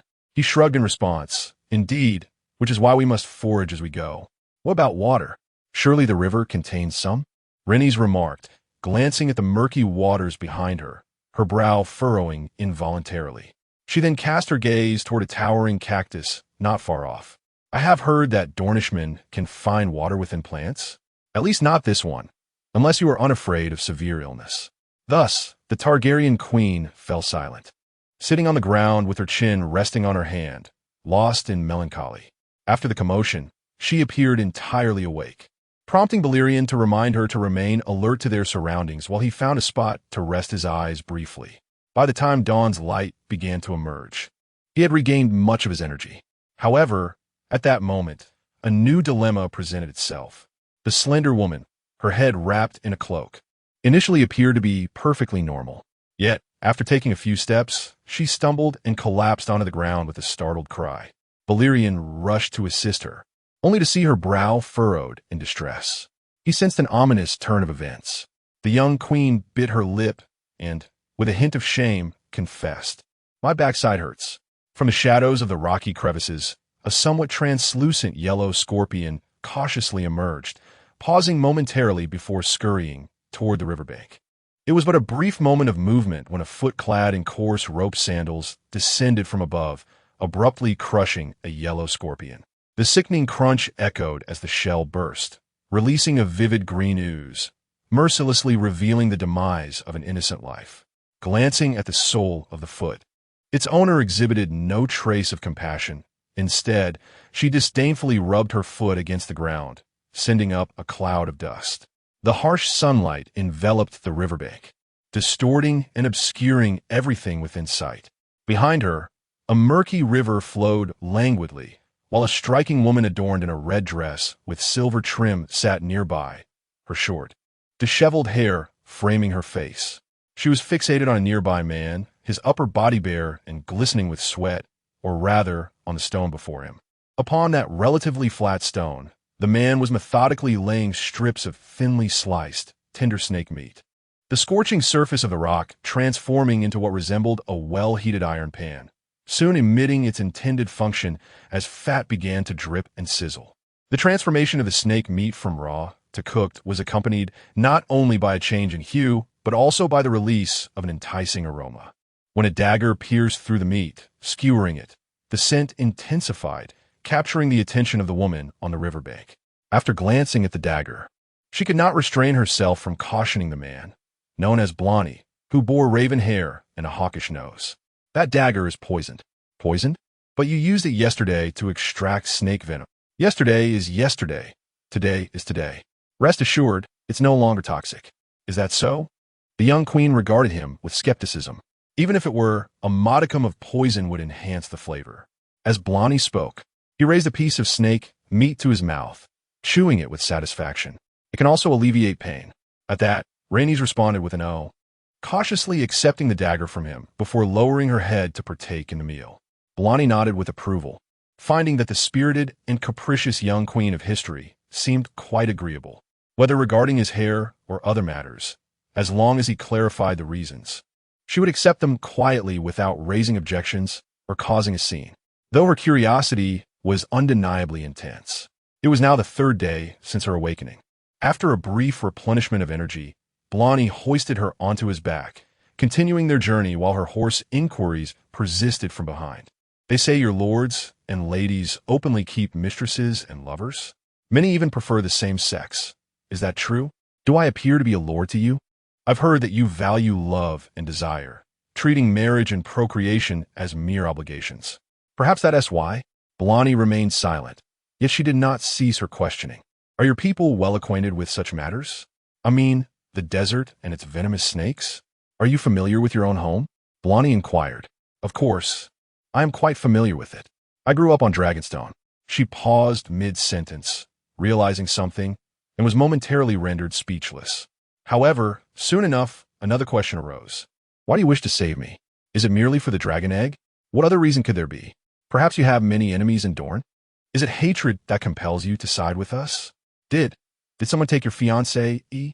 Indeed, I was publicly jilted by my betrothed, and then I made a 3-year pact. Is that truly the case? What does that agreement entail? A duel, perhaps? Are you certain that you're 35 years old? Can you sing? Please, sing a song. I find myself rather bored. I cannot. Come on, just one jazz song. I truly cannot. And I am not even a jazz singer. Do you prefer men? The oppressive heat was palpable, and as they pressed onward, the incessant chatter from the one on his back made Lancel feel as though a swarm of flies buzzed around his ears. He began to doubt whether he had appeared too harmless, allowing her to relax so much. Yet, he failed to notice the contemplative look that crossed her face, which soon transformed into shock followed by a gasp, for they had plunged into the nearby river. The gasp was accompanied by a splash, as the murky waters instantly engulfed them. After swallowing a mouthful of water, Rhaenys managed to grasp a rock to steady herself, only to feel hands tugging at her from beneath the surface, prompting her to scream. What are you doing? No one answered her, and when the hands could not pull her down, they vanished without a trace. The young queen's face was now a mask of anger, quickly giving way to regret, for the faint sound of hooves echoed from upstream, growing increasingly louder. Lancel, where are you?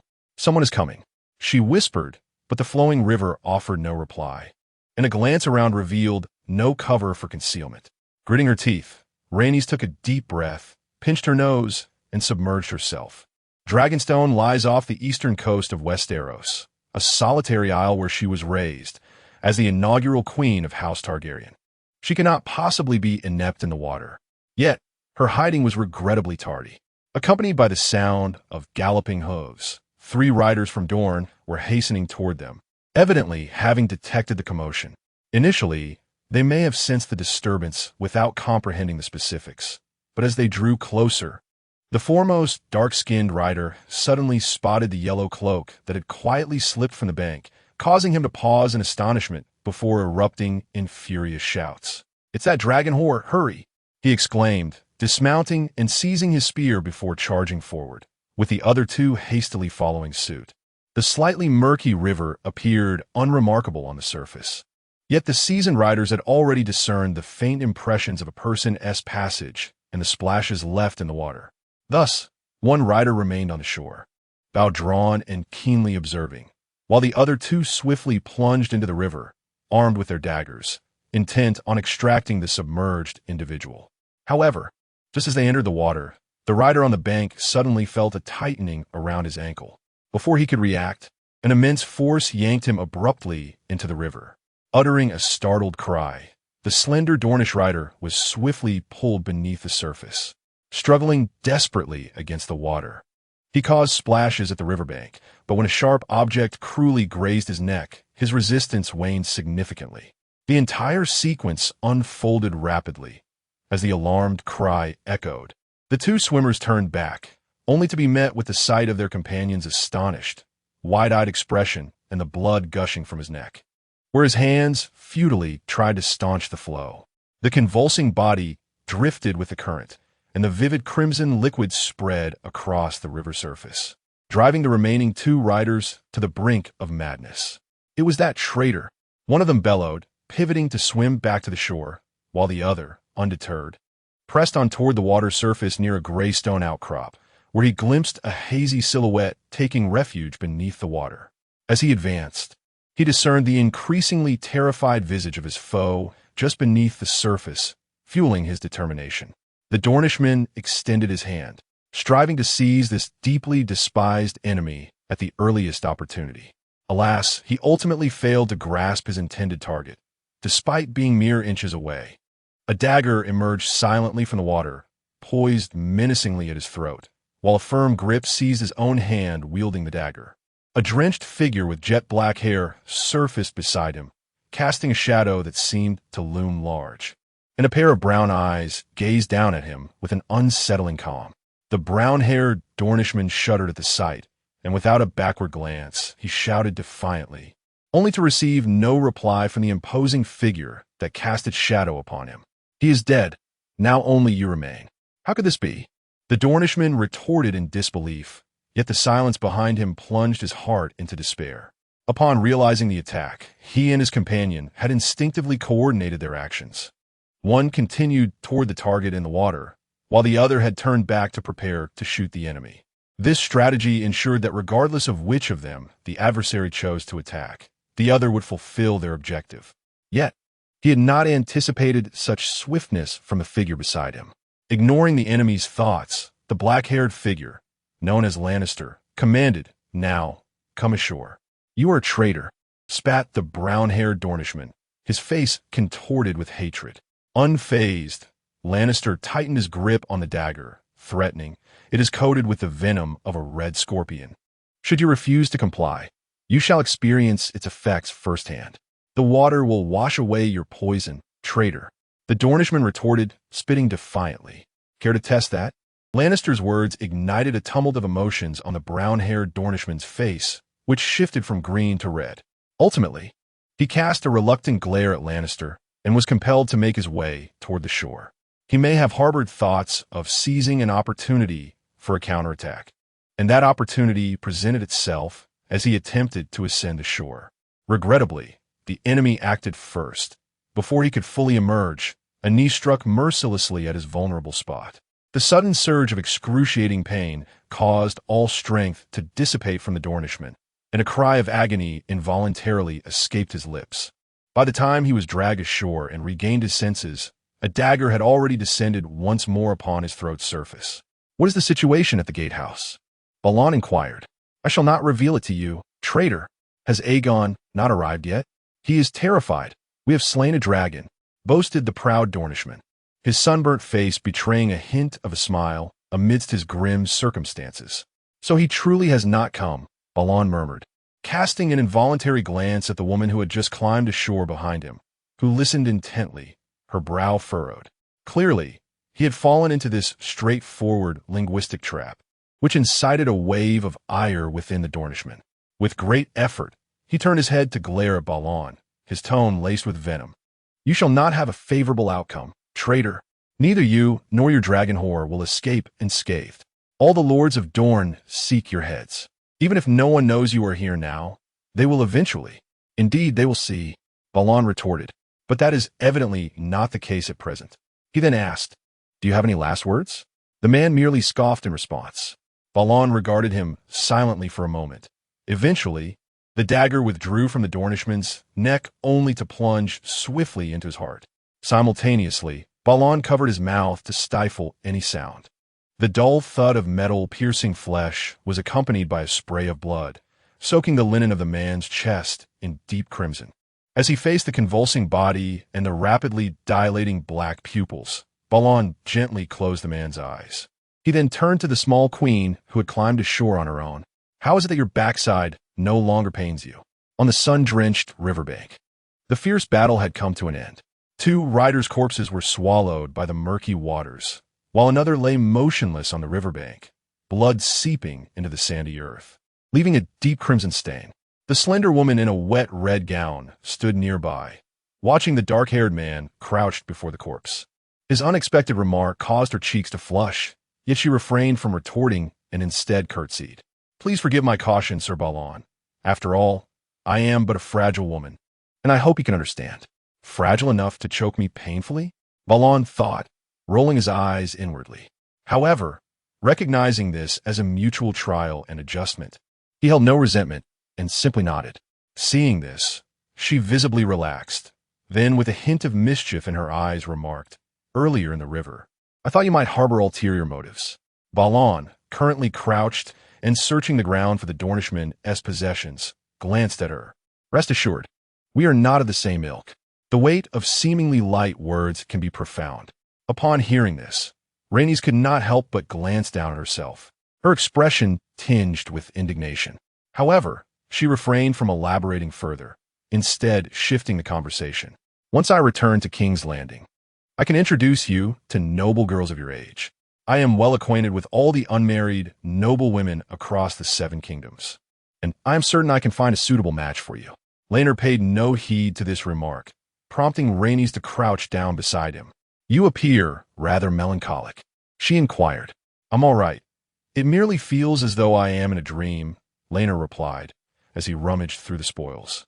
Presently, he found it challenging to discern the reality of this world. Previously, he had inquired about the Iron Islands from this very person, receiving answers that bore little difference from his knowledge in the real world. This suggested that he was merely traversing a historical narrative rather than another replica of existence. Yet, if this were truly false, why did these individuals seem so vividly real? Emotions, sensations, everything felt indistinguishable from reality, including Rhaenys, who was both mischievous and cunning, but ultimately, what was she? The bloodshed and conflict spurred an adrenaline rush, yet also left him feeling somewhat despondent. The sun was shining brightly around them, yet the atmosphere had grown significantly somber. Indeed, the act of slaughter can be quite unsettling, a slightly hoarse feminine voice remarked, her tone heavy. "It's akin to extinguishing burning candles. Despite the abundance of candles within the room, each one extinguished diminishes the light you perceive. Then, would you not find yourself confined to a dark room all day?" Laenor questioned, regarding her with curiosity. "At least 1,000, perhaps. Those were slain by my dragon, not by my hand," the young queen interjected, unable to resist providing clarification.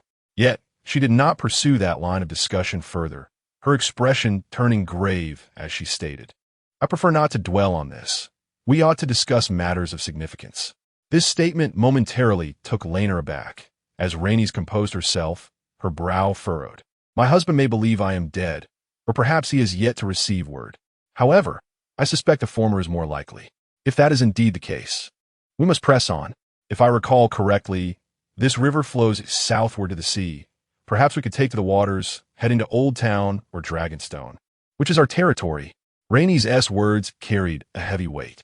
Previously, they had harbored hope that the conqueror would receive news and search downstream, which is why they had been lingering around the river. However, it now seemed that their hopes were waning. "Do you not wish to seek assistance from your husband?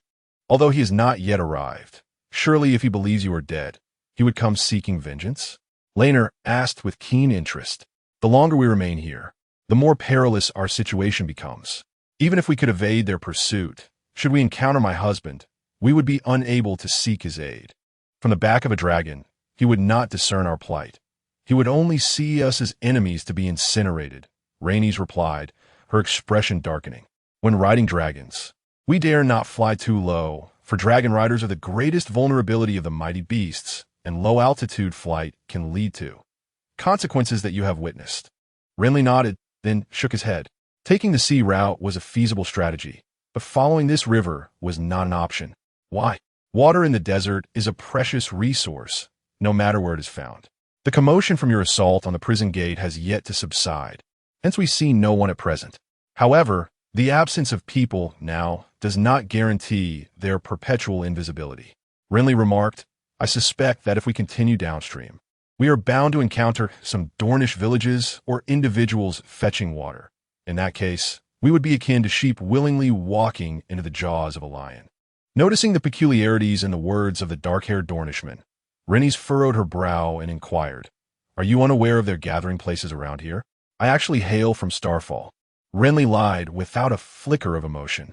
"I am familiar with the mountains of Dorne, but not with the desert and rivers here." "Are you a member of House Dane?" Rhaenys asked with curiosity upon hearing this. "The Danes of Starfall? Does your family possess a sword known as Dawn?" "That sword is called Dawn. The Sword of the Morning is merely a title for its wielder. Renly found it rather astonishing that she was unfamiliar with such fundamental knowledge. Yet he chose not to delve further into the matter and began to inspect the items he had gathered. In truth, there was not much to find. The scorching weather had left the Dornish knight with little beyond a dagger sheath and his personal attire. He then turned towards the 3 horses. Unlike ordinary states, war horses do not panic and flee in the face of battle, and since the recent skirmish had mostly taken place in the water, they remained unperturbed. As Renly approached, he harbored concerns that the horses might bolt or kick, causing him to tread cautiously. Yet, he soon discovered that these horses were surprisingly docile. One black horse even bent its head to nuzzle his arm as he drew near. With newfound confidence, Renly began rummaging through the saddlebags strapped to their backs. He uncovered water-filled flasks, flint for fire starting, oilcloth, leather armor, and cotton garments shed due to the heat, bronze scale armor, antidotes, tents, and bedding rolls. The essential supplies for long journeys were nearly all present, filling Renly with a sense of elation akin to witnessing the moon emerge from behind the clouds. Then, the discovery of a silk letter bearing a seal sparked a flurry of thoughts in his mind, leading him to conceive a cunning scheme for them to exploit. He turned to regard Rhaenys, who was vigilantly surveying their surroundings. In truth, following this river was not entirely off the table. It hinged on one's audacity. At night, the desert climate turned frigid, with breath from both man and beast issuing forth as white frost, yet the Dornish people, accustomed to the searing heat, were equally adept at navigating the stark temperature contrast of the night. Many Dornish prefer to undertake their activities under the cover of darkness, rather than during the day. The Sulphur River, not far off, roared as it surged, its sound clearly reaching the village nestled beneath a sandy rise nearby. The architecture of the Dornish is typically constructed from yellow earth and stones, intermingled with the resilient flora that defiantly thrives in the arid desert, exuding an exotic charm. However, whether it is the locals or certain outsiders, they seldom take notice of this detail. At this moment, the village is bustling with activity. The loud cries of the village scouts rouse everyone from their slumber, compelling them to rush out of their homes and gather, for horsemen are approaching. In the distance, the sound of galloping hooves echoes as the Dornish, armed with sticks and farming tools, anxiously gaze towards the source of the noise, while some elders remain remarkably composed. If there were cavalry from the north, the Lord would have already informed us. Those 3 dragon-riding scoundrels wouldn't be on horseback. This must be our own people, asserts a bald elder, chewing on a straw.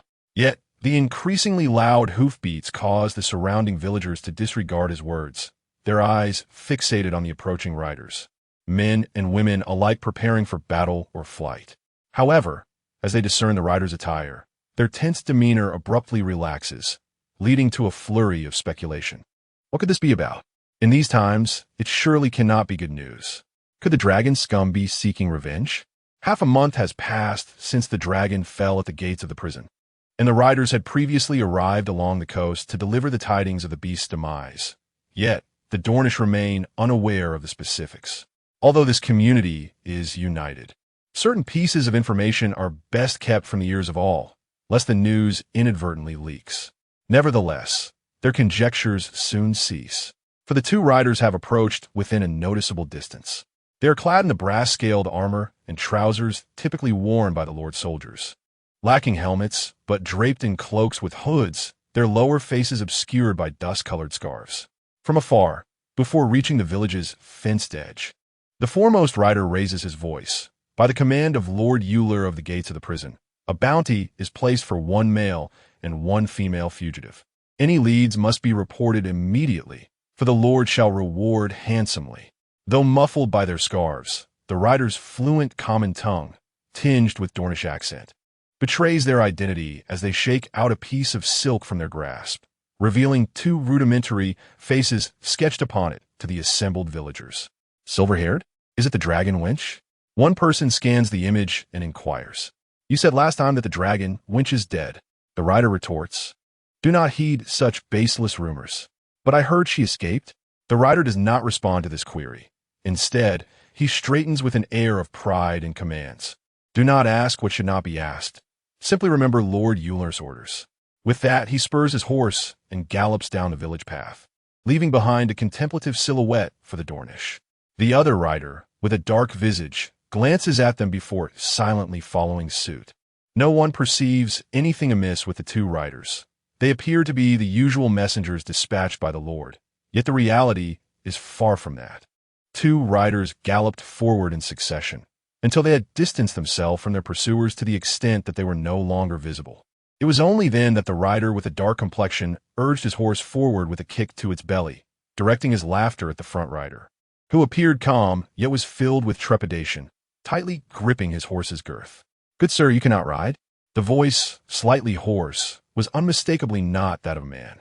"I have already told you, I am not a sir," the hunched front rider retorted with a glare. In Westeros, knights were referred to as sirs, and those not of knightly status often took delight in such titles. However, Lannister felt that the other rider was intentionally mocking him. In truth, he had yet to reach the age where learning to ride was customary. Managing to ride at all was a testament to his exceptional talent. Many who were not knights could also ride, including women. There are always exceptions, Lannister countered, but the other rider did not linger on the topic. His dark, purplish eyes roamed over Lannister's form with a hint of amusement. "You know, sometimes I feel you do not quite embody a Dornishman, though you indeed are." With that remark, the dark-faced rider spurred his horse and galloped ahead. Watching the retreating figure, Lannister secretly scoffed. At that moment, it was the 16th day since he had arrived in this historical narrative. Recently, the three Dornishmen who had attacked them were actually responsible for delivering messages. Upon realizing this, Lannister resolved to assume a guise of deception, hoping to traverse the remainder of the journey under this false identity. This was not an impossible feat. Although a counterfeit, he instinctively spoke in a manner indistinguishable from other Dornishmen. Moreover, this era lacked any means of capturing images, with the utmost being that someone might sketch their likeness. Yet, if an artist had not seen the real person, their work would undoubtedly lack authenticity, as evidenced by the shoddy silk portrait he carried. Additionally, the young Queen Rhaenys was adept in the art of disguise, skillfully employing materials such as charcoal to obscure her features, ensuring that any anomalies would likely go unnoticed under the cover of night.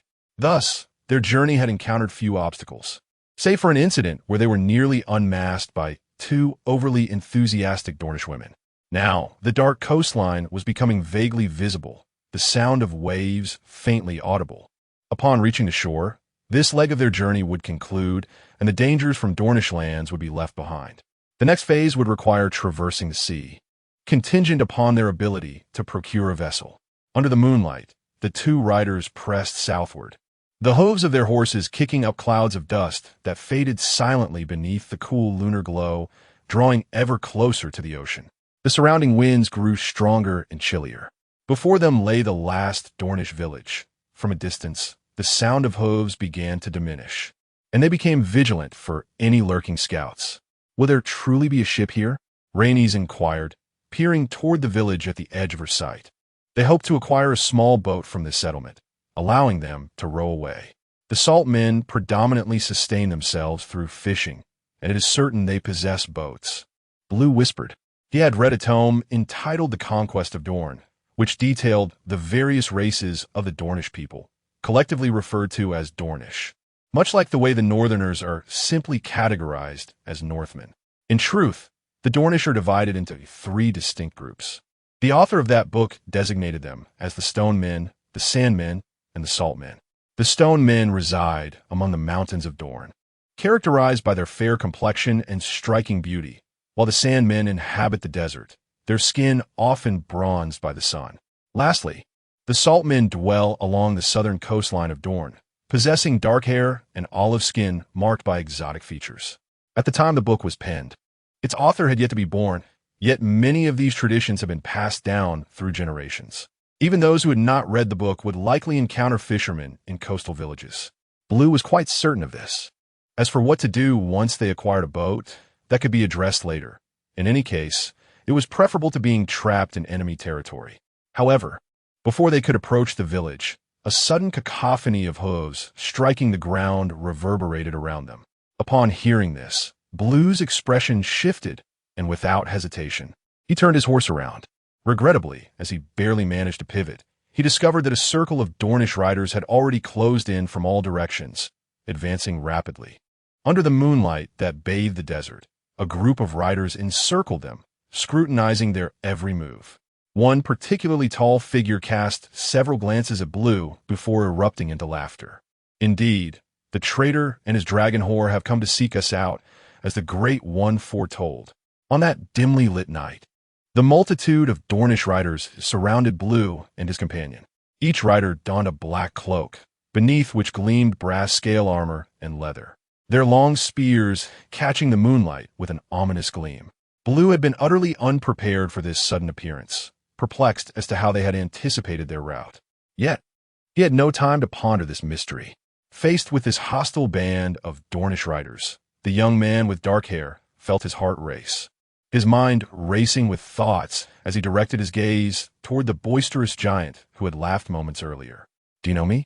This man, with his unruly black hair and olive skin, was evidently the leader of the group. Blue noticed that all the riders shared the same olive complexion. "What? Now that you've turned into a chameleon, you no longer recognize your former adversary?" The man chuckled, urging his horse closer, brandishing his spear and gesturing towards Blue's entire form. "But it matters not. A traitor like you is too shameful to even consider as an opponent. Tell me, shall I pierce your throat or your eggs?" His words incited uproarious laughter among the surrounding Dornish riders, their gazes alight with excitement and malice directed at Blue and his companion, Renys. "If you do not resist, we shall grant you a swift death," intoned another gaunt elder, cloaked in shadow, who appeared less like a soldier and more like someone consciously protected by the others. Laenor perceived this, yet he temporarily dismissed it, his brown eyes fixed upon the burly man as he carefully formulated his words. "Are you truly certain you recognize me? If you genuinely know me, how could you possibly be unaware of the kind of person I am? A traitor, of course." The man spat. "What else could you be? You were despicable even before, resorting to underhanded tactics to steal women from me. Only a coward would act thus." This individual did not command an immediate assault, and those surrounding them maintained a close formation, seemingly wary, yet perhaps merely relishing in their perceived triumph. However, this presented Laenor with a glimmer of opportunity, albeit one he found rather precarious. "Do you truly believe I would betray my own bloodkin?" he retorted. "The truth is, you have betrayed us." Under the moonlight, the burly man held the reins of his horse, a cold smile gracing his lips. "Yet I never anticipated you would stoop so low. With blood feuds at play, none more contemptible than you have forsaken our cause." He shook his head and spat towards Laenor, the blood-tinged liquid dissolving into the dust. Glancing downward for a moment, Laenor suddenly raised his voice. "I have not betrayed Dorne. The fact remains, I have not betrayed Dorne, nor have I betrayed you." His sudden proclamation caused the surrounding riders to instinctively tighten their grips on their spears, one horse even whinnying restlessly. Nevertheless, this commotion did not deter Laenor, whose heart raced. Yet he maintained a facade of solemnity, surveying his surroundings. With fervor, he declared, "The dragons of Illyria rise once more, having conquered 6 of the 7 kingdoms. And Dorne shall not escape their grasp. Unless I can journey to the mother of rivers in Lorne and offer this woman of dragon blood as a sacrifice to our great mother, only then can we save Dorne. Do not delay in this crucial matter." As his words echoed, the surrounding riders momentarily froze, staring at him as though he were a fool. What is he saying? He speaks of the mother of rivers in Lorne. What does that have to do with the mother river? To them, the mother of rivers in Lorne was both a river and a belief.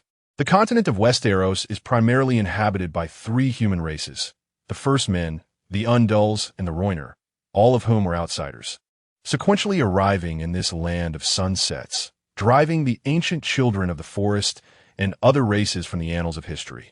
However, unlike the First Men and Undulls, whose footprints spanned the entire continent, the last to arrive, the Rhoynar, chose to remain in Dorne, the place of their initial landing, merging with some of the indigenous populace. As time flowed on, the Dornish people generally possessed mixed blood with the Rhoynar, particularly the Salt Men, a group characterized by their olive skin and black hair. Their deity is that very river known as Lorne, which they venerate as the mother of rivers. Yet, this was an ancient belief of the Rhoynar, and the mixed-blood Dornish saltmen had likely long forgotten it. However, upon hearing the tone in which the people referred to the mother river, Laenor felt a wave of reassurance wash over him, prompting him to address the burly man once more. I dreamed of the mother river and came to understand her will. Thus I must take this woman to offer as a sacrifice to her. You may not comprehend this, and for that, I can forgive your misunderstandings. But now, clear the way, and prepare a boat and oarsmen for me. The day I return victorious will be the day you are completely liberated from the calamity of a dragon. The young man with dark hair spoke with audacity, yet his ambitions remained unfulfilled. Instead, his words intensified the scrutiny of all the riders around him, each one poised with their weapons, ready for action.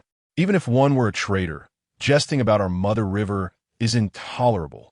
The burly, broad-shouldered leader scoffed. Or perhaps you were just a northern mongrel. I am not jesting, Bluely retorted vehemently, his earlier solemnity gradually transforming into fury. I carry the bloodline of the Loina people, and my elders instilled in me the greatness of the mother river of Lorne. I would never dare to mock it. With that, he spat on the ground and fiercely addressed the enemy leader. I thought you would understand, but now I see I was mistaken. You have insulted me and threatened me. Be prepared. I shall take my revenge. This declaration provoked further outrage among those surrounding him. One long-faced youth raised a spear, ready to charge, but before he could make a move, the disheveled-haired leader seized him. He cast a doubtful glance at Bluely, for the latter's demeanor was too brazen, far from the shame of a surrounded traitor, instead radiating an audacious pride. Under normal circumstances, he would not let such a provocateur go unpunished.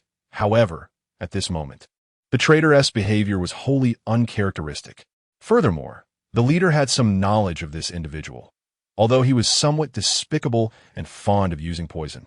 He did not strike him as someone likely to suddenly betray his own. Thus, he began to waver in his conviction. What proof do you have for such claims? None. Bluely responded angrily from atop his horse. But why would I betray my own? For personal gain? Or for wealth? A fool can see that betraying all of Dorne would mean my own demise. Even if I escaped to a free trading city, Dornish assassins would eventually find me. Do I appear to be a fool? This assertion held truth. Offending a few Dornish lords might be manageable, but the repercussions of offending all of Dorne were far beyond what anyone could bear. Historical records indicate that during the height of the First Dornish War, both sides dispatched assassins to eliminate each other's leaders, and Conqueror Aegon nearly met his end in King S Landing, leading to the creation of the Kingsguard, an elite protective force. Though the surrounding Dornish riders were unaware of this history, they possessed a certain blind confidence in their own cause. They exchanged glances, and the hostility among them diminished considerably. Even the leader fell into contemplation. Yet, at that moment, a gaunt elder beside him spoke ominously. Who knows what you truly think? Perhaps you have fallen for this dragon wench, or perhaps you have other motives. I warn you, boy, should you dare to deceive us in the name of the Mother River once more, I shall make you truly feel the wrath of the Mother River. As he spoke, all the riders around turned their gaze towards him, including the leader, who appeared to hold a position of some significance. However, upon hearing these words, Lannister did not falter. Though his heart raced, he instead erupted in fury. You old fool, if I truly wished to save her, would I not have hidden away? I could have sought refuge anywhere and called upon him for aid when Ygritte came to exact her revenge. Instead, I have come here, to your foolish hands. His words darkened the elder's countenance. Yet Lannister continued unabated, growing more eloquent and impassioned, as if he had transformed into a fervent believer in the Mother River. That would have been the optimal route for rescue. What purpose does my presence here serve? It is because of the people here, because of you, because you share the blood of the Loinar, because you comprehend the greatness of the Mother River, because you possess the power to assist me in accomplishing this task. Otherwise, why would I have come here? Why? Huh? Pray, tell me why. His words instigated uncertainty among the Dornishmen as they exchanged glances, their eyes shifting towards the burly leader and the elder beside him, only to find that both were equally hesitant. The Dornish were profoundly influenced by the civilization of the Loinar, which rendered their cultural customs distinctly different from those of other regions. This influence was particularly pronounced among the salt men who survived by the sea, so although they may no longer worship their former deities, they could not entirely disregard them. Without needing to scrutinize closely, Lannister discerned the wavering resolve of these individuals, though it was not yet the time to relax his efforts. Seizing the moment while those around him remained unresponsive, he continued to speak passionately. Most Dornishmen remain oblivious to these matters. Their ancestry and the blood of the Undulls encompass their entirety, devoid of loiner heritage. Thus, I must distance myself from them, for they will impede my progress, blinded by hatred, and they will doom Dorne to the flames of the dragon. The Valyrian Dragon King rises once more, seeking to lay claim to our final bastion. And indeed, he possesses the means to do so. Only the Mother River can save us. You fools, by sacrificing this woman to the Mother River, we shall attain redemption. To obstruct the will of the Mother River is to be true traitors. By this point, he had cast aside his weapon, exuding an air of fearless defiance. Yet his brazen demeanor only seemed to reinforce the truth of his words. Even Rhaenys, standing nearby, regarded him with astonished eyes. Initially, she believed this to be a cunning ruse by Lannister, but the more she listened, the more she felt the weight of his conviction.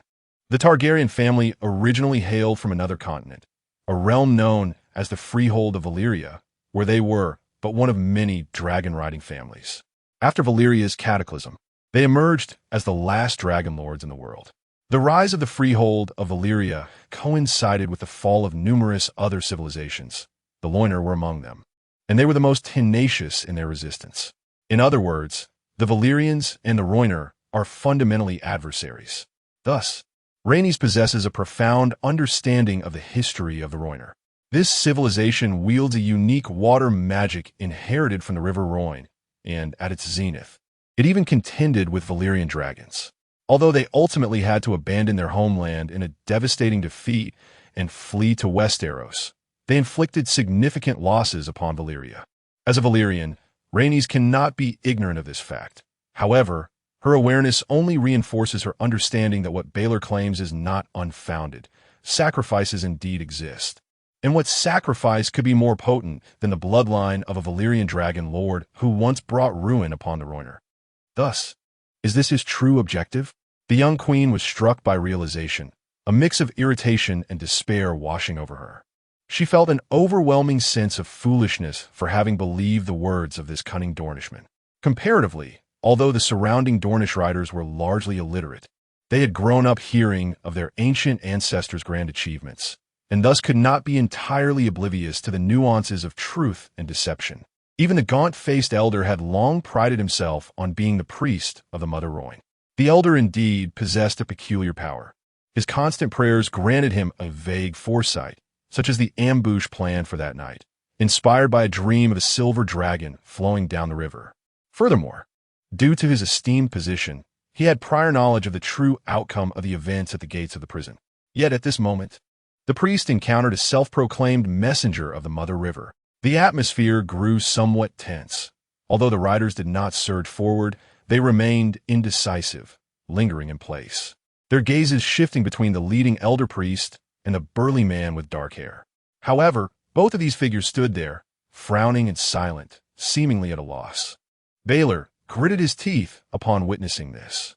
"I know you fools are skeptical of me, but fear not. The Mother River has bestowed upon me power, which I shall reveal to you, and then you will know what actions to take." This declaration drew the elder priest's gaze upward, his murky eyes mixing anticipation with suspicion. "What power do you possess to demonstrate?" That night, under a sparse moonlight, a rarely used large flat-bottomed fishing boat, moored not far from the fishing village, was untied by a Dornish rider with olive skin.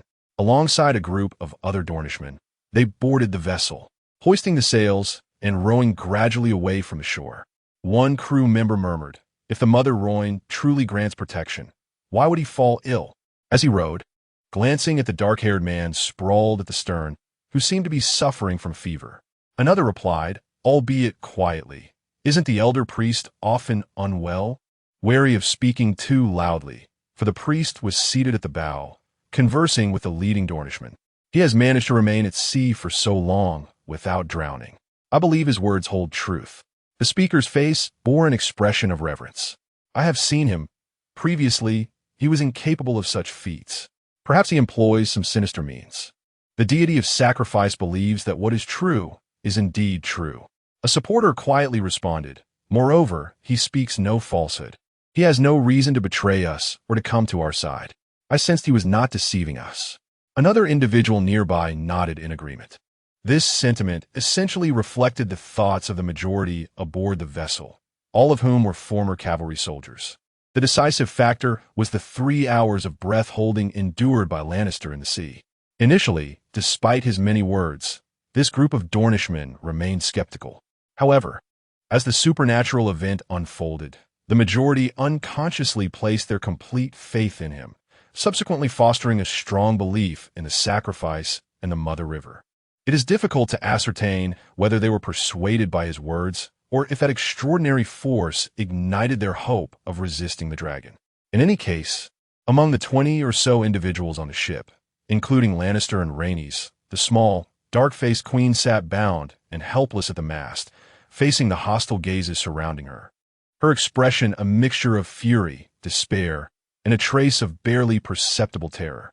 In contrast, her former companions were treated far more favorably. The group of Dornishmen, initially hostile towards Lannister, now cordially invited him aboard, with the most courteous being a grim old man. Nevertheless, despite this apparent hospitality, Lannister had not fully earned their trust. All his weapons were confiscated before boarding, and 2 soldiers remained close by, seemingly seated at leisure, yet vigilantly watching for any escape attempt. This, however, was still a relatively favorable treatment, far better than being executed on the spot. Lannister felt satisfied with this arrangement. He believed in taking one step at a time, and this was merely the beginning. The only task at hand was to feign illness, which he was indeed doing. He lay motionless at the stern of the ship, appearing frail and weak. Since emerging from the ocean, he had looked ill, and after boarding, he slumped at the stern, seemingly in a stupor, barely responding to anyone who spoke to him. This naturally raised some suspicion among those around him, but Lannister had no choice. He was a false Dornishman, and even more so, a false Lannister, possessing only rudimentary knowledge of this race gleaned from books, lacking deeper understanding. While he could deceive them for a short while, continuing the conversation would surely reveal his true identity, especially with the supposed former adversary present. Thus, he had to proceed in this manner. However, Lannister was not merely pretending to be ill. He was genuinely feeling unwell. His throat ached, and though his vocal outburst had proven effective, it also resulted in some unpleasant consequences. While this discomfort was manageable, the more serious issue lay in the water's embrace, which felt entirely different from the sensation of immersion in a basin or river. Surrounded by the vast expanse of the ocean, an unending chill surged relentlessly toward him, enabling him to endure prolonged periods submerged beneath the water surface.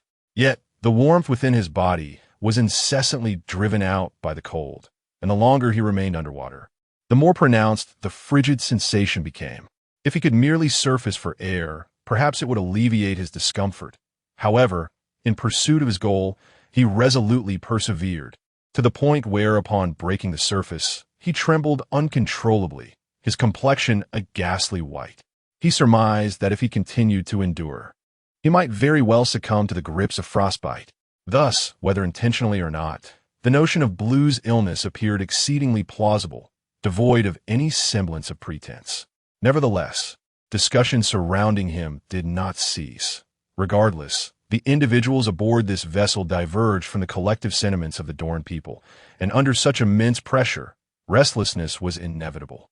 This situation unfolded abruptly, yet he possessed strength which was evident to all. At the bow of the ship, an elder priest was currently offering solace to his companions. Words may be deceptive, but the blessings of the Mother River are unequivocal. One cannot remain submerged for such an extended duration, nor can I. He exhibited remarkable courage. It seemed the great Mother River had indeed taken note of this quality. Initially hostile, the elder now appeared to have transformed into a staunch admirer of Blue. expressing admiration and anticipation in their discourse. I did not harbor much doubt regarding his words. The dark-haired Dorne man, conversing with him, shook his head in denial, expressing concern. I worry about the repercussions if Lord Euler learns of our actions.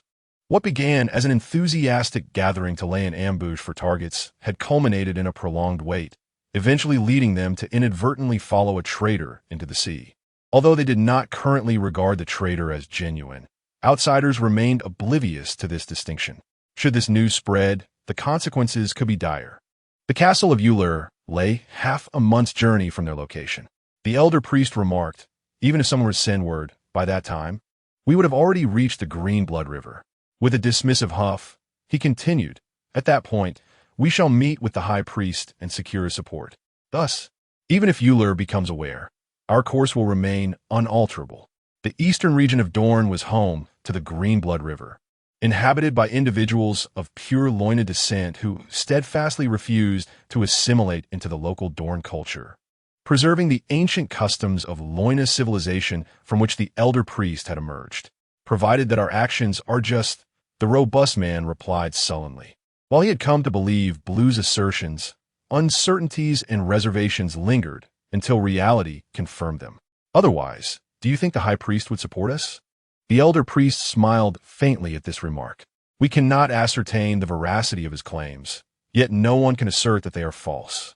The truth will be discerned by the high priest himself. Some thoughts remained unspoken, but the individuals aboard the ship were acutely aware of the underlying implications. Though some may be illiterate, they were not devoid of intelligence. If Blue's assertions proved true, then all would be well. Conversely, should they be false, the cost would merely be the traversing of a certain distance. When captives are in hand, the timing and manner of their disposal are not for them to decide. Moreover, contemplating further, capturing Rhaenys, an enemy of Dorne, could yield substantial benefits if managed astutely. Admittedly, most of the riders had not pondered such matters, yet the elder priest, as a figure of reverence, had long harbored this thought. Regardless of its veracity, the events of this evening were fortuitous for them. Clearly, the old priest did not anticipate any unforeseen occurrences. However, he failed to account for someone's cunning. Although Loras had been thoroughly searched prior, with most of his weapons removed except for his clothing, he had discreetly concealed a dagger, a skillful hiding that evaded the notice of the Dornish captors. At this moment, Loras, slumped against the stern of the ship, appeared exceedingly weak, yet he remained acutely aware of his surroundings, poised to seize any opportune moment to strike. The number of Dornish aboard the vessel was substantial, yet being at sea, relying on the breath of the merfolk, Loras believed that even if he could not overpower them, he could leap into the ocean and attempt to breach the hull of the ship.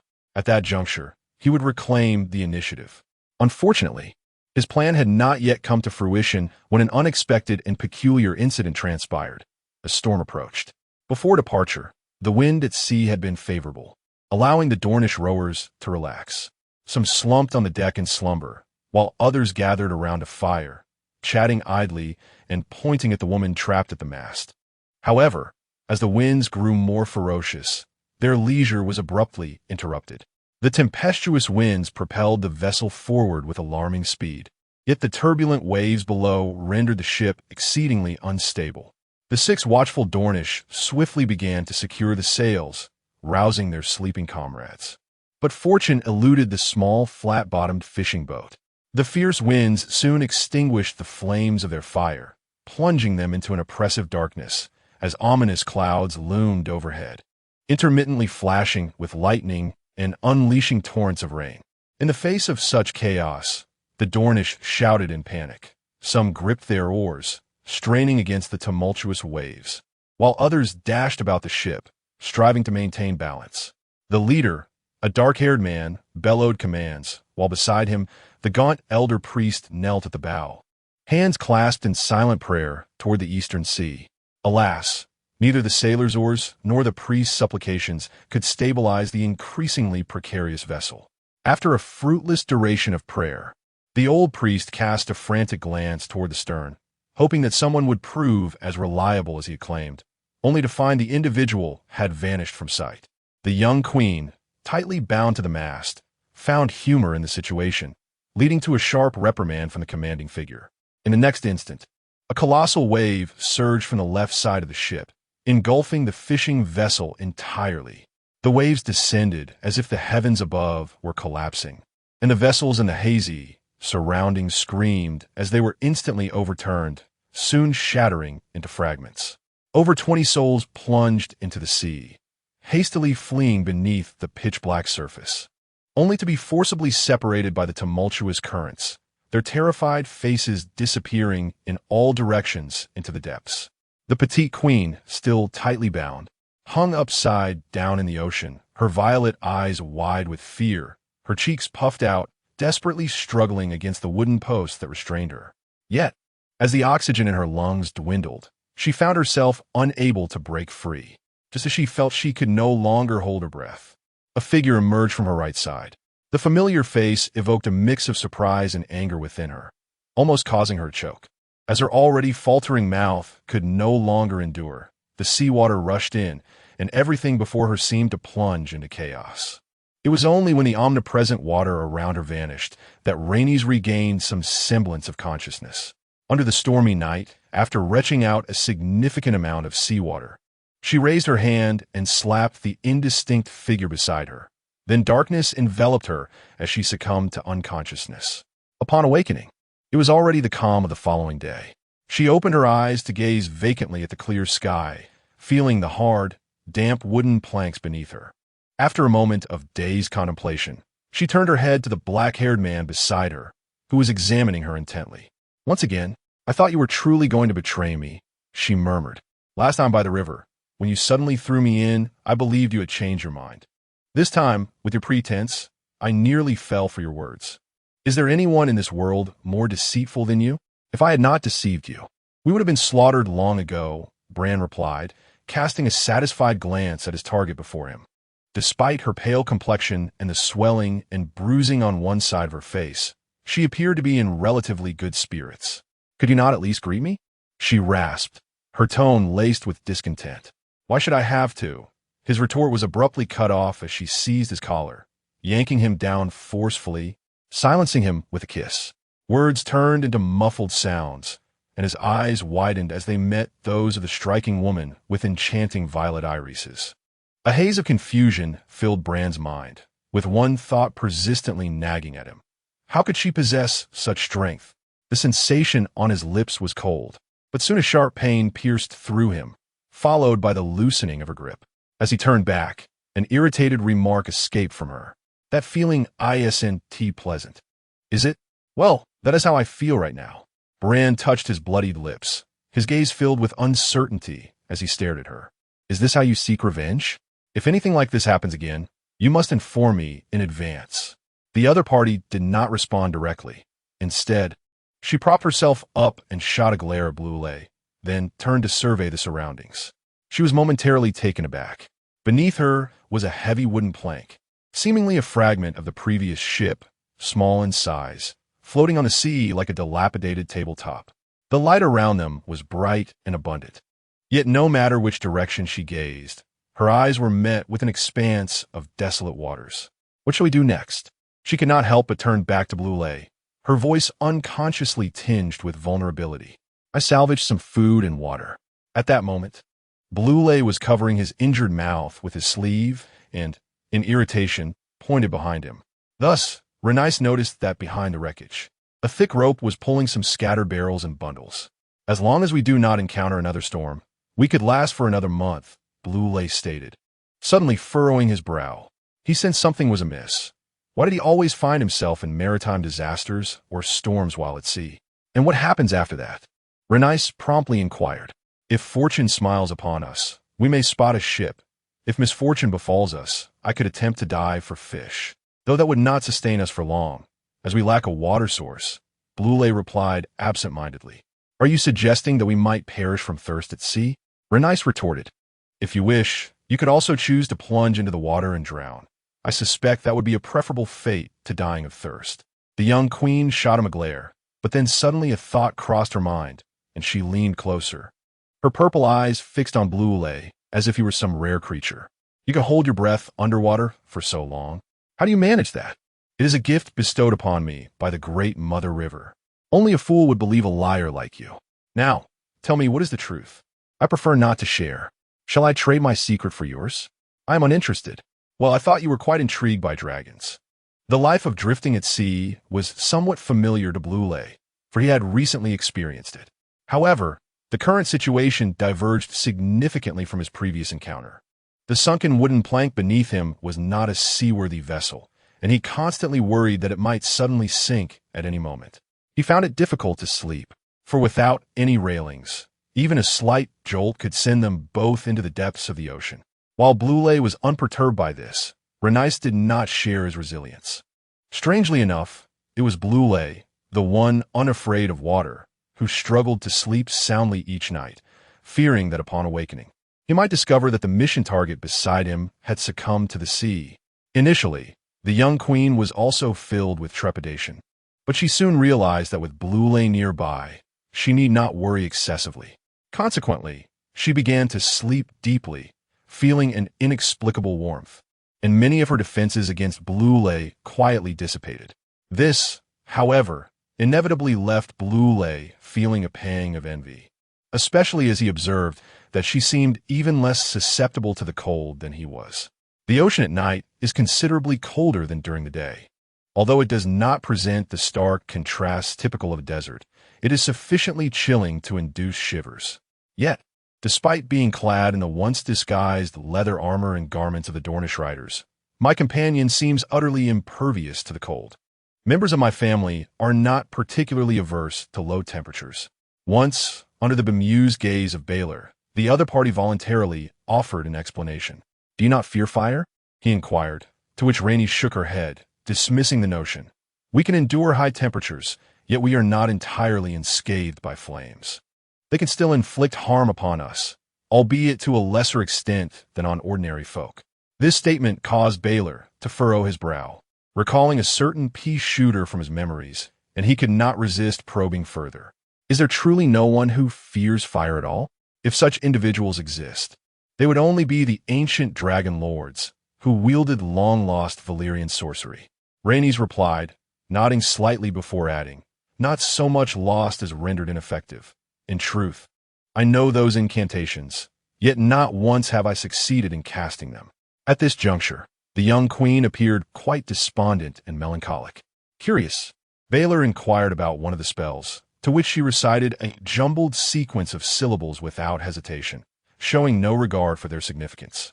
He attempted to commit it to memory, but for reasons unknown, he found himself unable to retain it, ultimately resigning himself to the futility of the endeavor. As the sun rose and set, the two inhabitants of the isolated isle found themselves often unable to avoid suspicion, with conversation being their sole means of engagement.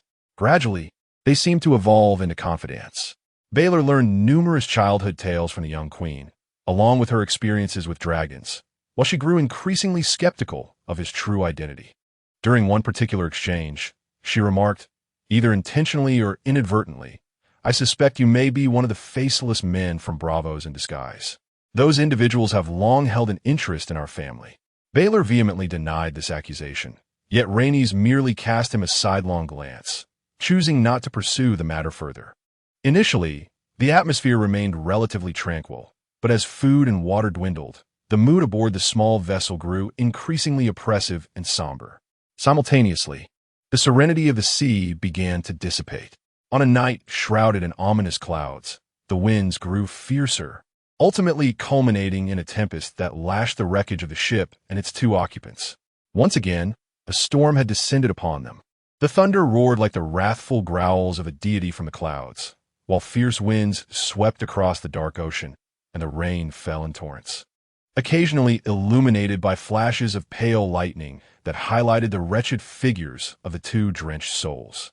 The remnants of the ship that had sustained their survival were now swept away by the surging waves, taking with them much of the food and supplies tethered to it, leaving only those scant provisions they clung to desperately, offering no solace whatsoever.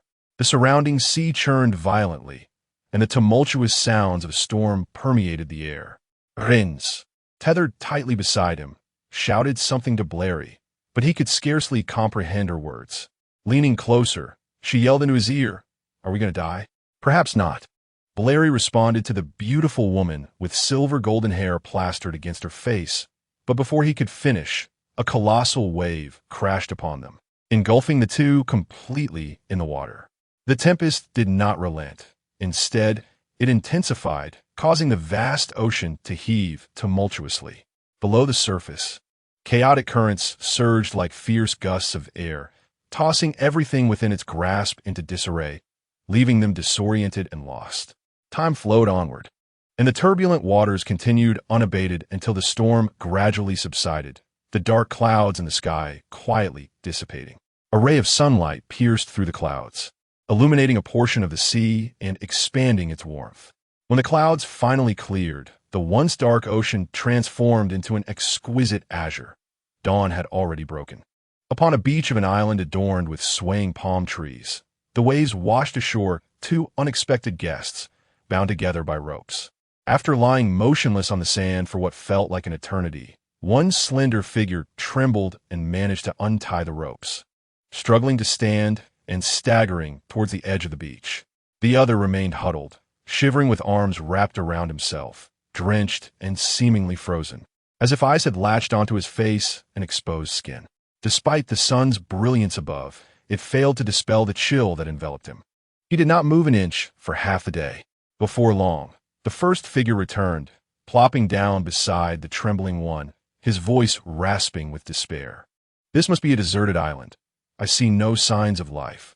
"A deserted island is certainly better than falling into enemy hands," murmured the dark-haired man on the beach, shaking as he soaked up the sunlight, which seemed to revive him slightly. He propped himself up, leaning back against the sand. "But we have no food or water." Renly whispered, "Even if there were prey to hunt, will we resort to consuming raw flesh?" Without a word, Valeri shakily offered her a dark brown leather pouch, unfastened at the belt. Renly accepted it and opened it to reveal a piece of flint and two silver daggers, prompting her to look up at him in astonishment. "You anticipated this all along?" "If I had foreseen it, I would not have ended up in such a predicament," Valeri replied, his pallor betraying his distress. The repeated submersions had evidently exceeded his physical limits, and he felt the icy grip of cold seep into his very bones, the chill penetrating through his core and lingering stubbornly at his temples.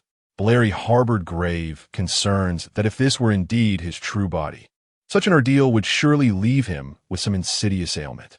This thought ignited a sense of vigilance within him, compelling him to tread carefully beyond this ordeal. Determined not to be careless, Renly was oblivious to the thoughts occupying the mind of the other party. Noticing his peculiar expression, she couldn't help but let out a self-deprecating chuckle. "What? Are you having second thoughts?"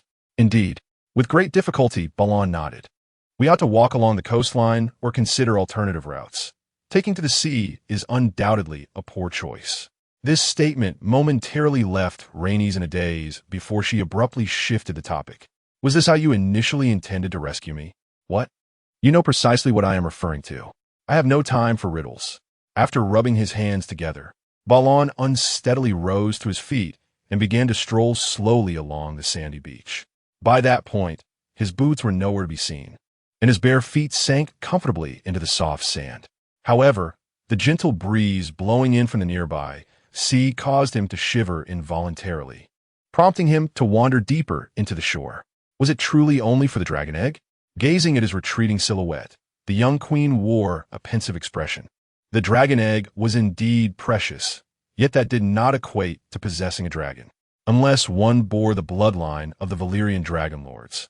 Acquiring a dragon egg would not lead to hatching a dragon, even if one succeeded in hatching it. Lacking the appropriate lineage rendered one incapable of taming a dragon. Although dragon eggs could fetch immense wealth due to their rarity, if the motivation was purely financial, wouldn't it be far more advantageous to simply ask for gold rather than seek out a dragon egg? Lost in thought, a sudden idea flickered through Renly's mind, compelling her to call out to the figure pacing at the edge of her vision. "Did you know me in the past?" "Somewhat." The voice that drifted back was faint. "I saw you in a book." "What do you mean?" "It means that someone chronicled your story in a tome, which I happened to read." At this revelation, Renly furrowed her brow, a surge of unexpected anger bubbling up from within her. Rising to her feet, She brushed off her attire and strode purposefully toward him. How many of your words are genuine? I have forgotten what I even said. Balon responded from the edge of the beach, still pacing back and forth to quicken his blood circulation against the chill. You claim to be from Dorne. Isn't that rather evident? Then tell me, where's the territory of House Cargill located in Dorne? What is their sigil? In the west of Dorne, in the town of Sandstone. Their sigil features 3 black scorpions on a red field. And House Velaryon? Along the Boneway, their family castle is called Driftmark, situated near the border of Dorne. What about House Dane? Starfall, in the western part of Dorne, on the edge of the Summer Sea. As Balon spoke, he glanced at the woman who had approached him and couldn't help but suggest, if you find yourself bored, perhaps you should try out some of your family-esque spells. Maybe one of them will work and resolve our current predicament. How far is Starfall from the Hellgate? Or how long would it take to reach there? Who is the current lord? You mentioned you hail from Starfall. Rhaenys ignored Balon's comments and pressed on with her inquiries. This line of questioning caused Balon to blink in surprise. The noble families of Westeros boast histories spanning over a millennium. Thus, much of the knowledge he acquired in the past is relevant to the present. However, theoretical knowledge does not equate to practical experience. No matter how extensively he studied, he could not ascertain the distance between 2 points unless it was documented within the texts, which, in truth, it was not. Or if it were, he had not studied it. Consequently, Lonley furrowed his brow and remarked, "You have bad breath. Haven't you brushed your teeth in days?" This statement caused the usually composed Rhaenys to flush crimson, and in her indignation, she seized the collar of Lonley's linen garment, drawing him closer. "Do not attempt to change the subject. Speak quickly. Who are you?" Despite her seemingly delicate appearance, Lonley discovered that her strength was formidable, rendering him momentarily unable to escape the proximity of her face. What does it matter? It is inconsequential, he thought, sensing her emotional fervor. I promised to rescue you, and you agreed to provide me with a dragon egg. It's a simple exchange. The young queen paused, momentarily taken aback, before suddenly releasing her grip and stepping back to regard Lonley with quiet scrutiny. Do you truly believe I would part with a dragon egg? Or that I would adhere to my word? You swore an oath. I do not believe in any gods, nor do the dragon lords of Valyria, she replied, her tone tinged with peculiarity. Even if I were to break my vow, who would punish me? You swore by your family's honor. Only my brother cares for such notions of honor, she retorted. Can it be consumed? Or will it aid us in battle? I saved you, Lonley insisted. You cannot be ungrateful. There are myriad ways to repay a debt, but a dragon egg will not be one of them. So you intend to renege on your promise? Indeed, she replied with unabashed candor. I formally declare that I have no intention of honoring my commitment. And what will you do about it? Lonley stroked his chin, refraining from answering her query, instead regarding her with a puzzled expression. Why reveal this now? You could have continued to deceive me. Does it even matter? The young queen countered, surveying their surroundings with a bitter tone. We have drifted at sea for so long that we do not even know where we are. If we do not know the location of this island, who could possibly come to our rescue? You cannot fulfill your promise, and I can no longer provide you with a dragon egg. That may not be the case, Lonley shrugged. Perhaps a ship will pass by here in a few days. I hardly believe I will be so fortunate, Rhaenys scoffed. You know, aside from their eyes, adult dragons possess no vulnerabilities, yet they were struck in the eye. That does not indicate anything conclusive. What about that peculiar old man? The storm? A single storm may be a coincidence, yet we encountered 2 in succession. At this, Lonley involuntarily cleared his throat, suspecting that the storms might have been summoned by him, though he remained uncertain as to why. However, this could not be conveyed to the other party, so he reassured, do not worry, there will be a way. What way? The other inquired. None at the moment, but there will inevitably be one.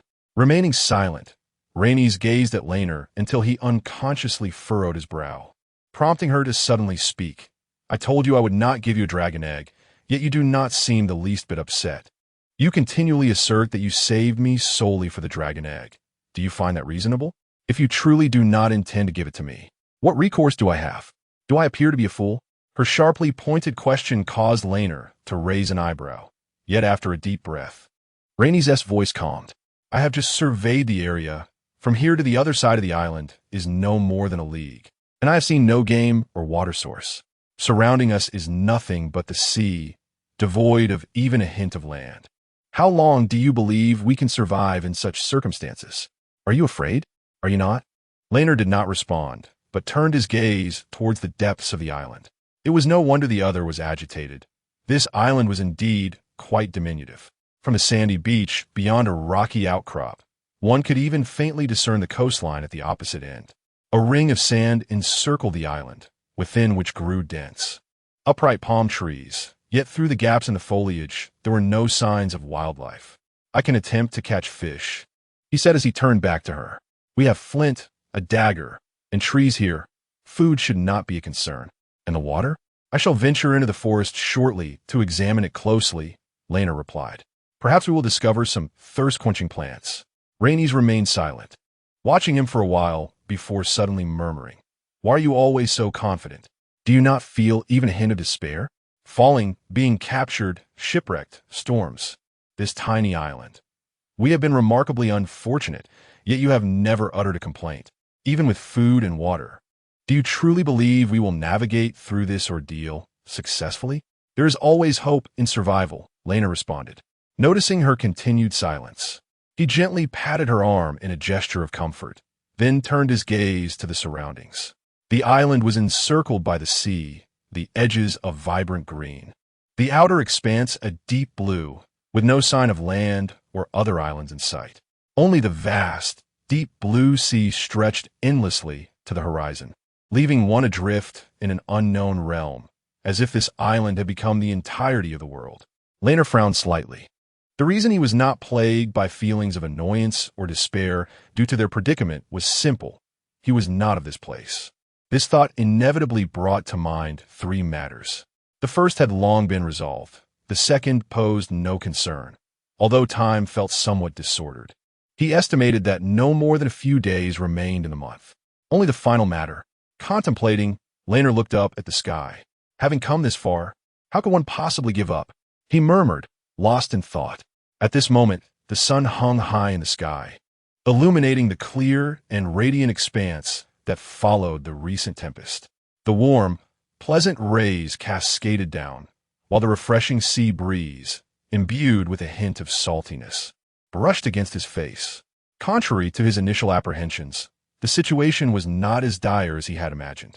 After dispelling the chill within him, Bran embarked on an exploration of the island. He soon discovered that, although the island was not particularly large, it was rich in resources. The diverse flora included palms, hibiscus, bananas, coconut trees, and even lemon trees. Deep within the woods, he stumbled upon a small, murky pond hidden beneath stones. The water, yellow and dirty, might have been rainwater accumulation or perhaps seeped from underground sources. Initially uncertain about its potability, Bran observed a variety of small creatures, including rats and ants, drinking from it, alongside birds, which reassured him. In terms of sustenance, Bran encountered a venomous snake adorned in red and green, a natural enemy of the island's rodents. Yet to Bran, equipped with knowledge of toxins, it was merely a source of nourishment. Additionally, he discovered a formidable crab that feasted on coconuts. Although its appearance was rather fearsome, its roasted flavor was exquisite. The beach was often graced by ordinary crabs and sea snails emerging from the waves, while various shells, large and small, adorned the sandy shore. The larger shells could be utilized for collecting rainwater or as small pots for boiling water and preparing soup. Once he had established a semblance of stability, Bran even brewed a pot of lemon tea using the leaves of the lemon tree and the shells. Thus, food and water were temporarily secured. As for shelter, although he did not find any natural caves, he ingeniously crafted a grass hut from palm fronds and banana leaves. The rope made from resilient tree bark was remarkably sturdy, and the beam supported between two forked lemon trees was firmly anchored at both ends, showing no signs of swaying even when the winds picked up. This endeavor was not without its challenges, but thanks to a unique system within him, each successful attempt honed his skills further, to the point where the young Queen Rhaenys, observing from the side, was left in awe. When Bran transformed the grass hut at the forest's edge into a low, triangular dwelling, she could no longer contain her curiosity. "Have you learned these skills before?" she inquired. "First think, then act, and you shall learn," Bran replied with a shrug. There were indeed echoes of vague memories and experiences from his past life, yet he felt no need to elaborate to her. Throughout this process, he also reaped benefits. Culinary skills, construction techniques, and the riding and swimming skills he had previously grasped, albeit at a rudimentary level, seemed to accumulate into a form of progress. Only Lannister felt that aside from horseback riding and swimming, the other skills he possessed were of little use in the world beyond the confines of the dungeon. After all, he had no intention of becoming a chef, nor did he aspire to be a stonemason or a carpenter. However, at present, due to his series of actions, the once despondent young queen gradually regained some of her former vivacity and cheerfulness. Her laughter became more frequent, and she busied herself following in Lannister's wake, assisting him. Unlike the initial days when she would merely gaze melancholically at the sea, it seemed she had tacitly accepted the reality before her. Her inquiries also multiplied significantly. Initially, Lannister patiently responded, but gradually, he found her questions buzzing around him like a swarm of flies. On the 7th night, after being cast upon this island, a fire flickered within the shelter, illuminating the space. Sitting beside it, Rhaenys cradled a conch shell cup in her hands, steam rising from the hot lemon tea within obscuring her face, yet failing to conceal the curiosity sparkling in her violet eyes. How do you faceless ones change your faces? Is it magic or some special mask? Lannister, perched on a tree stump and poking at the fire, cast a sidelong glance at her. I've told you before, I am not one of the faceless. Then how did you become a Dornishman? She pressed. Are you so sure I am not a Dornishman? Of course, and you have not denied my suspicions. The young queen continued. So how did you become a Dornishman? Lannister chose to ignore her, yet she persisted. Did you anticipate I would appear at the gates of the prison? Or did you have other business there? How did you manage to breathe underwater? Are you married? Do you have children? Do you find me bothersome? If you could refrain from questioning me so incessantly, Lannister sighed, perhaps I might find you rather endearing.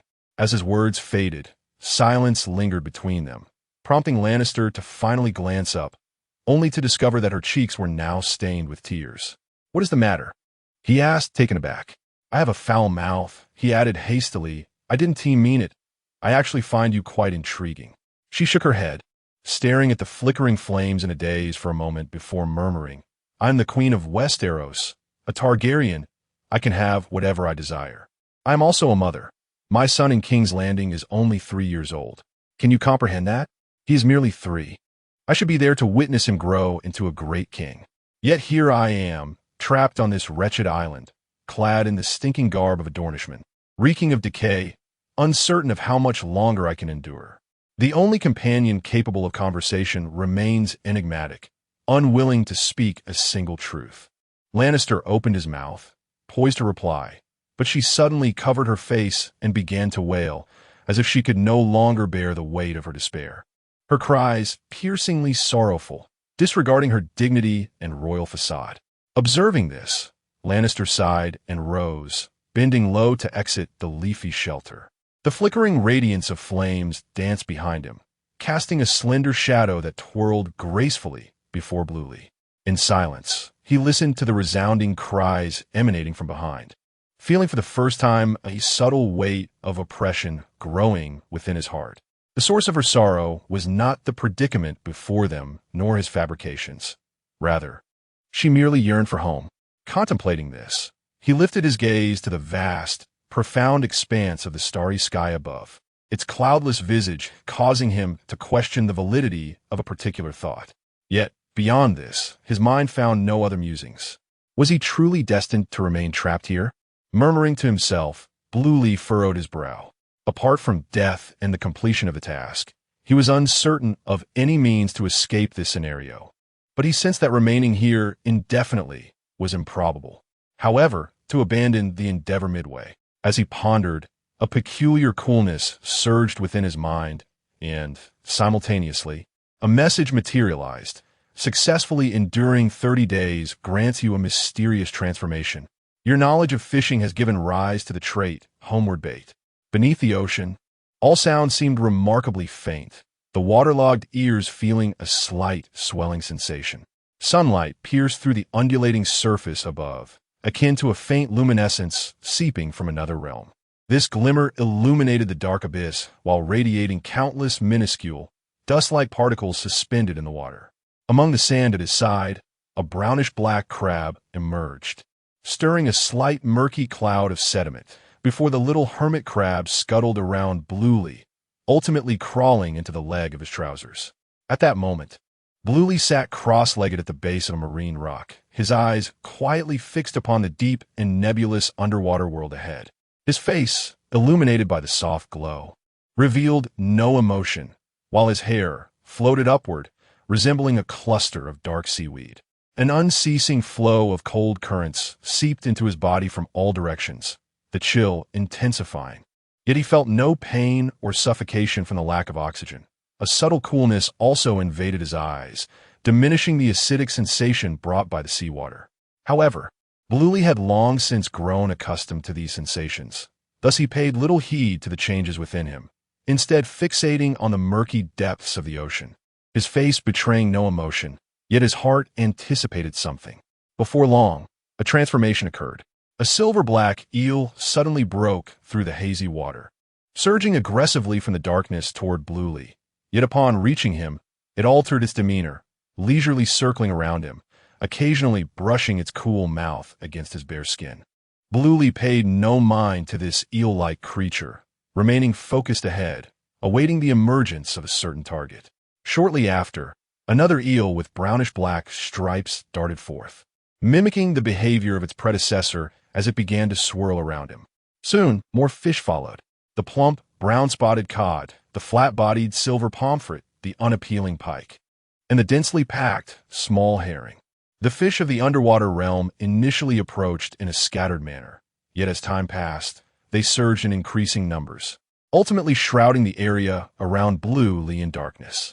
It was only then that he grasped a hefty salmon, propelling himself upwards with a powerful push against the ocean floor, stirring a cloud of murky sediment. The surrounding school of fish, startled, scattered in a frenzy, only to regroup like a swirling black vortex around his legs until he breached the surface, at which point they reluctantly dispersed in all directions, clambering onto the rocky shore. Bluely exhaled a breath of cool air before bending to retrieve a linen shirt from the reef, the sun-warmed fabric enveloping him in a comforting warmth. However, he soon furrowed his brow, shaking out the legs of his trousers, inadvertently dislodging a small crab.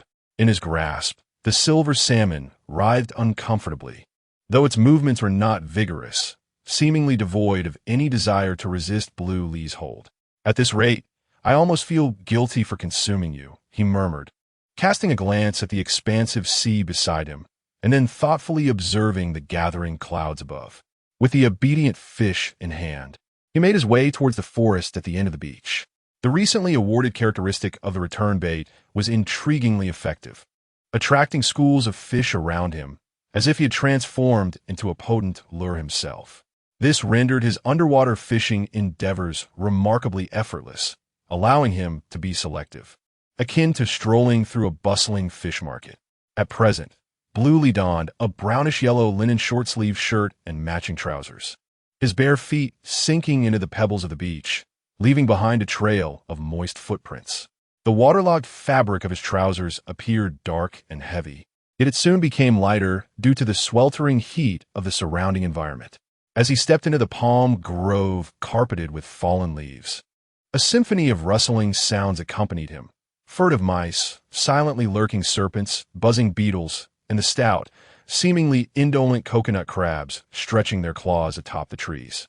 At the edge of the grove, a triangular shelter made of leaves and branches had been erected near a water source, surrounded by palm trees.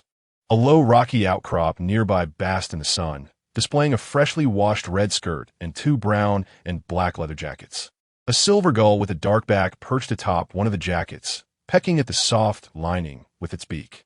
Observing this, Bluely hurried over to shoo the bird away, which fluttered off in a flurry, accompanied by a chorus of laughter from behind. Turning around, he spotted Renly, dressed similarly to him, crouched in a clearing before the leaf shelter, tending to a fire to boil water. Noticing Bluely's gaze, she feigned displeasure and remarked, "Why did you scare it away? I was betting on whether it would relieve itself on your clothes." "Betting with yourself?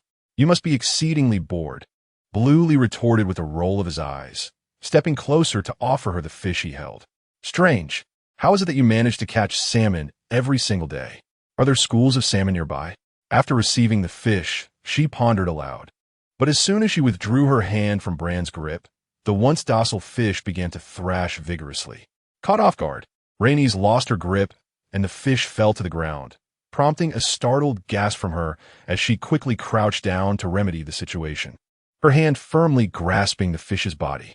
Although there was no apparent movement, her delicate fingers concealed a formidable strength, causing the fish's eyes to bulge and its struggles to weaken considerably. This spectacle made Bran's eyelids twitch incessantly. Yet, unaffected by the commotion, Rhaenys stood up and tossed the fish into a nearby pot of boiling water, showing no disdain for the dirt and leaves clinging to its scales. At this juncture, they had been residing on the island for 25 days. Following a recent bout of tears, Rhaenys had transformed into a more compliant version of herself, seemingly accepting her circumstances with grace, no longer dwelling on the past or exuding negativity. Aside from occasionally sitting pensively on the beach, she appeared to have regained her spirit, actively taking on various mundane tasks, and even contemplating the preparation of fish soup. Beneath the selected large shell, the flames had charred the surface, while boiling water bubbled over the edges, releasing foam. As the fish's struggles ceased, a peculiar aroma gradually filled the air, undoubtedly not a pleasant one. Meanwhile, Bran, who was sharpening a twig with a knife, suddenly recalled that she had neglected to scale or properly prepare the fish, simply tossing it into the pot as is. However, witnessing her enthusiastic demeanor as she squatted by the fire, he hesitated to offer a word of caution. It was evident that this time, the fish soup would not be savored. The steaming fish was eventually divided in two by the knife, and as he gazed at the half-fish, mingled with its entrails. Rising steam from the shell, Bran felt his picky eating habits resurface. He glanced across the fire at the woman seated on the stump, who seemed quite pleased with her handiwork, now cutting a piece of fish to chew. Resolved not to dwell on it further, he sighed and began to slice cautiously with his knife. Yet, amidst his task, he suddenly sensed a shift in the atmosphere, prompting him to look up, only to find Rhaenys had set aside her food, resting her chin on her hand, her violet eyes unwaveringly fixed on him. "What troubles you?" Bran inquired. Rhaenys remained silent for a moment, but just as he considered ignoring her, she spoke up. "You know, when I was a child, I often wondered what my life would be like if I were not a Targaryen." Bran raised an eyebrow at her words, yet she continued unabated. "If I were a Westerosi, I might have been born into a lord's household. In that case, I would be unable to escape the fate of being used for political marriage. If fortune favored me, I would marry someone of my own age. If not, I might end up with a much older man. If it were a family of minor lords, perhaps my ancestors could not afford a dowry, and I would be sent to become a nun, or I might have to lower my status and marry a fortunate loyal knight. Becoming a nun might not be so bad, though it would undoubtedly be quite monotonous. However, being a peasant girl would be dreadful. I would likely end up wed to a foul-mouthed man, perhaps a drunkard or a spineless coward. I might even attract the attention of some lord, bearing a multitude of illegitimate children against my will." As she spoke, she noticed the peculiar expression on Blanry's face and shot him an incredulous glance. "What are you staring at? With my beauty, it is inevitable that I would catch someone's eye. The lords of Westeros are notoriously barbaric. They even possess that dreadful right of the first night. Do you know how I felt when I first heard of it? I cannot say, but I can imagine," Blanry replied with a shrug. "That is not the worst of it," Rhaenys continued. "Beyond Westeros lies a world filled with slaves, subject to beatings and insults, and their lives are forfeit at whim. If you are beautiful, you will be sent away for training as a slave at a young age, learning all manner of unspeakable things. If I were born there, I would rather have perished early." "You are fortunate," Blanry agreed. "As a Targaryen, you are the one who enslaves others. Who would dare enslave you?" "Indeed," she murmured, "the Targaryen motto speaks of blood and fire." With a sudden sigh, she added, "But if the dragons are lost, whose blood will flow? Whose homes will burn?" Blanry, soon to elevate to the ranks of royalty, was aware of the weight of her words but chose to remain silent, Her lament was merely a reflection on the loss of dragons. The atmosphere fell into a hushed stillness, with Blanry silent, while her gaze, momentarily lost in the flickering flames, returned to him as the fire began to wane. "Am I beautiful?" she inquired. Her once short silver-gold hair had grown to frame her ears. Her face was exquisitely neat, and her violet eyes sparkled with a blend of joy and sorrow, lending her an air of fragile allure, yet unique charm. This was self-evident, prompting Blanry to nod in affirmation. Her lips curled into a smile at his response. "And what impression do you have of me? What do you feel?" "I feel that you do not look a day over 15, Blanry remarked, causing her to narrow her eyes in suspicion, only to break into a delighted grin. "You seem more like a youthful girl of 15. Unable to contain herself, she continued, "You know, at first I doubted your affection for women. But then I realized your reactions were simply more courteous and refined. Nothing like those foul men of Westeros. Is this yet another test?" Blanry sensed her flirtation. "You might think so," Rhaenys replied, propping her chin on her hand, her gaze fixed intently on the dark-haired man before her. "I am actually quite prepared. If we remain trapped here, what other possibilities might arise? You are a commendable gentleman, knowledgeable and courteous, despite your penchant for deception. I can sense your genuine desire to assist me. Most importantly, I do not harbor any dislike for you." As she spoke, her gaze was enigmatic, oscillating between joy and sorrow. A sense of relief mingled with an almost imperceptible undertone of oppression and despondency. Upon hearing her, Lonley remained silent, observing her for a few moments before placing the shelled dish aside and rising to depart into the woods. "I shall catch another fish. This one is utterly inedible."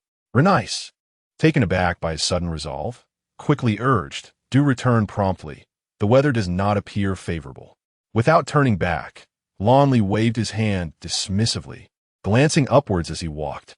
Beyond the intricate canopy of leaves, the sky had transformed into a heavy, darkened expanse, the relentless clouds looming ominously, accompanied by an increasing chill in the air. The wind had picked up, and it was fierce.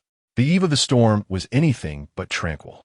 The thunder rumbled ominously above, and the crashing waves echoed through the forest with clarity. The palm fronds surrounding the triangular shelter were tossed about chaotically by the gusts, creating a cacophony of sound.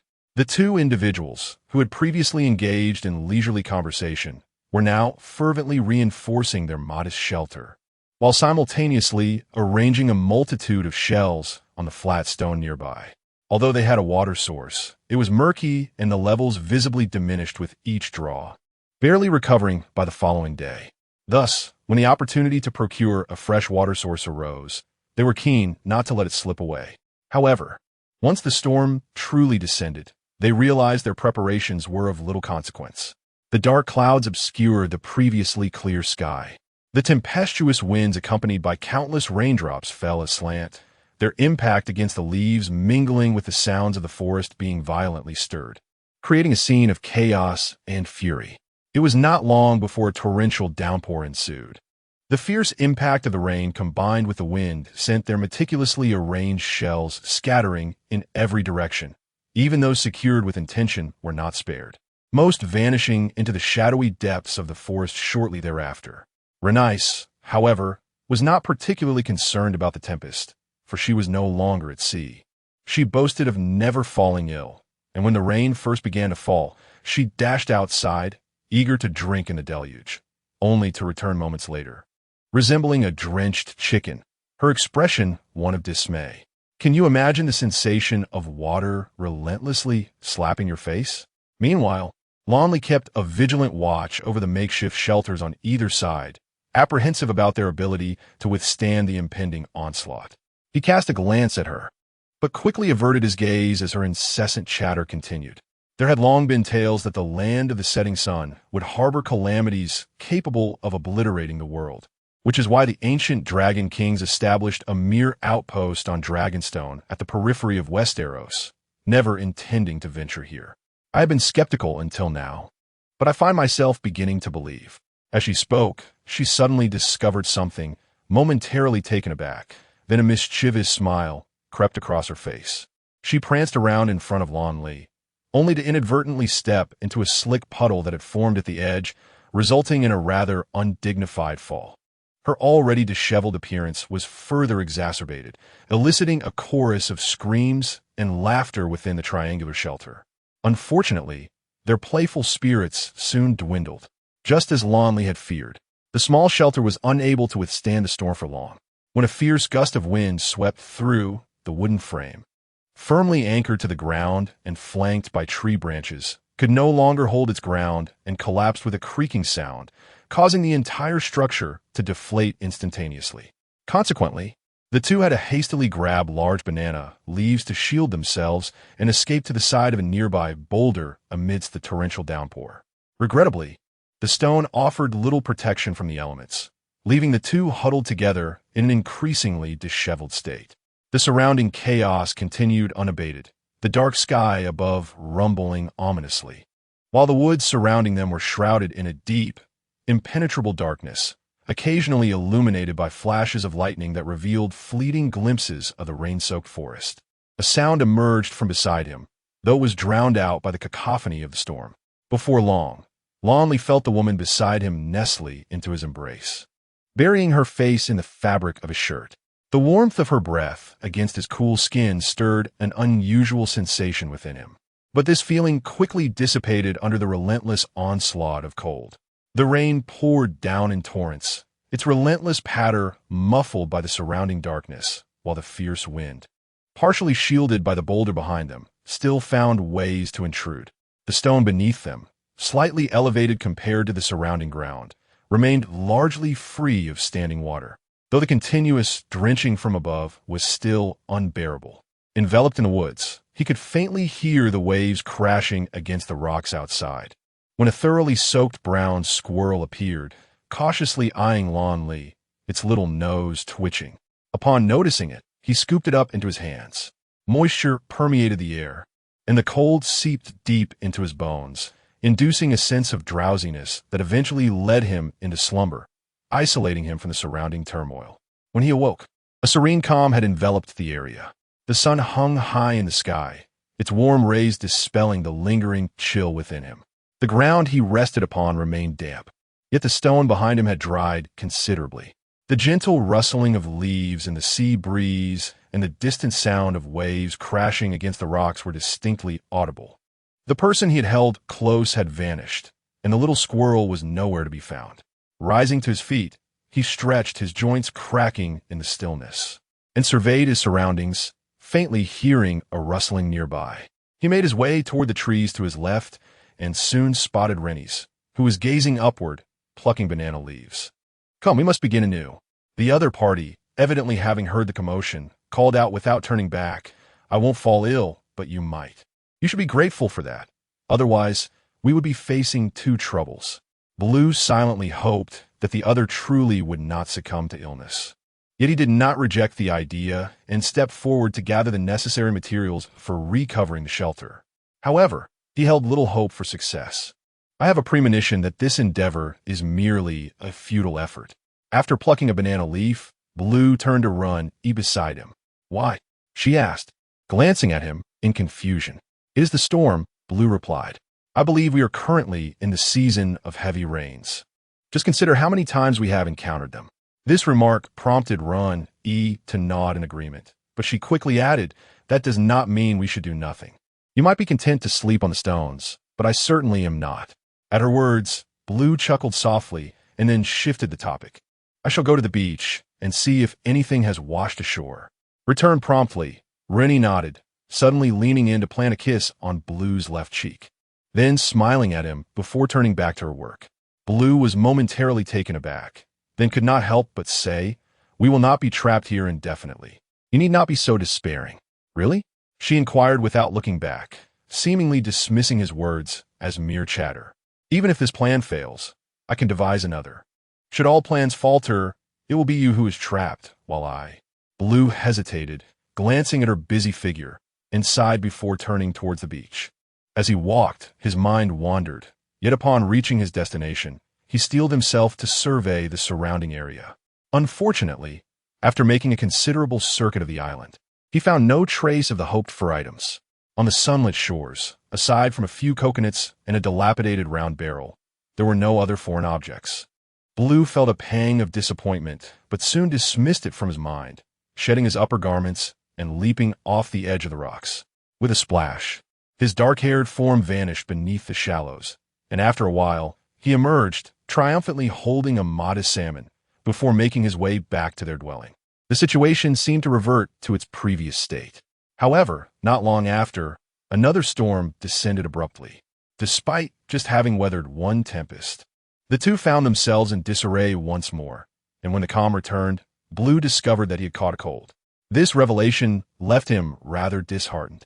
While Renly expressed her concern, although a cold is not a grave ailment, in this era, it could indeed prove fatal, especially given their current lack of medical resources. Blue, however, seemed unconcerned, and without waiting for his clothes to dry, he headed towards the beach once more, eager to see if this time would yield any bounty. He then dragged back a broken sail still attached to the mast. At that moment, Renly stared perplexedly at the disheveled camp, unsure of where to begin. Upon hearing the commotion, she turned to look and was momentarily stunned. Red wine? She gazed at Baylor, who nodded in affirmation. A cluster of deep purple grapes on a blue background, the sigil of House Redwine. While the name might seem trivial, it held immense significance for them. The Redwine family pledged their allegiance to House Tyrell of the Reach, yet their lineage was far older than the Tyrells, who became lords of the Reach only after the War of Conquest. Renowned for their wine production, the family also possessed one of the few formidable naval fleets on the continent of Westeros. Baylor was intimately familiar with this house, as it was their fleet that had besieged Storm's End, while the Tyrells and other lords of the Reach managed the land. He also knew that the Redwine lands, specifically the Isle of Tears, lay in the summer sea to the south of Westeros, aligning with the southern coast of Dorne, the very coastline they had once traversed. Surely, some of their ships had met their demise nearby last night. Noting Renly's dazed expression, Baylor remarked, "We must keep a vigilant watch. Perhaps we will encounter some castaways swept in by the currents or discover this island drifting towards us, just as we did. Are you suggesting that we might be saved because of this?" Renly could not help but inquire.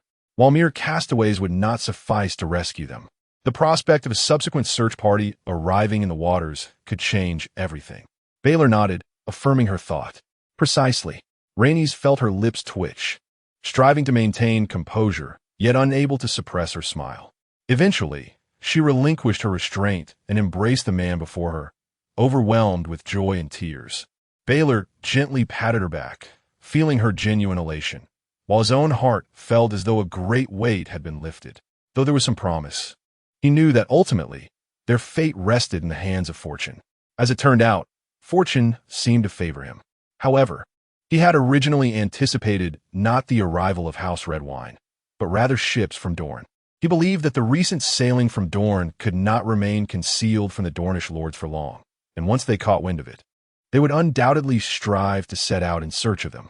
Now, it appeared that, while the reasons for the Redwine's presence in these waters remained unclear, the situation was considerably simplified. Afterward, the two fell into a comfortable silence, both enveloped in the warmth of this good news. It was morning, and the fresh air mingled with the gentle, inviting sea breeze.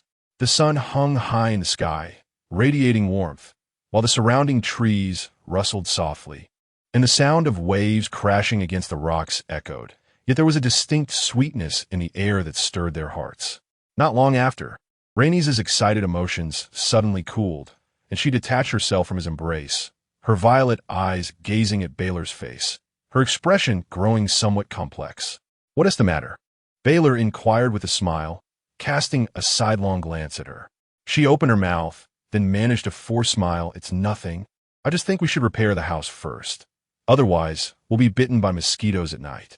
Then you gather the materials, and I shall keep watch at the beach," Baylor said before turning away, leaving behind the broken sail he had dragged with him. Regrettably, that day he found no other treasures apart from the sail.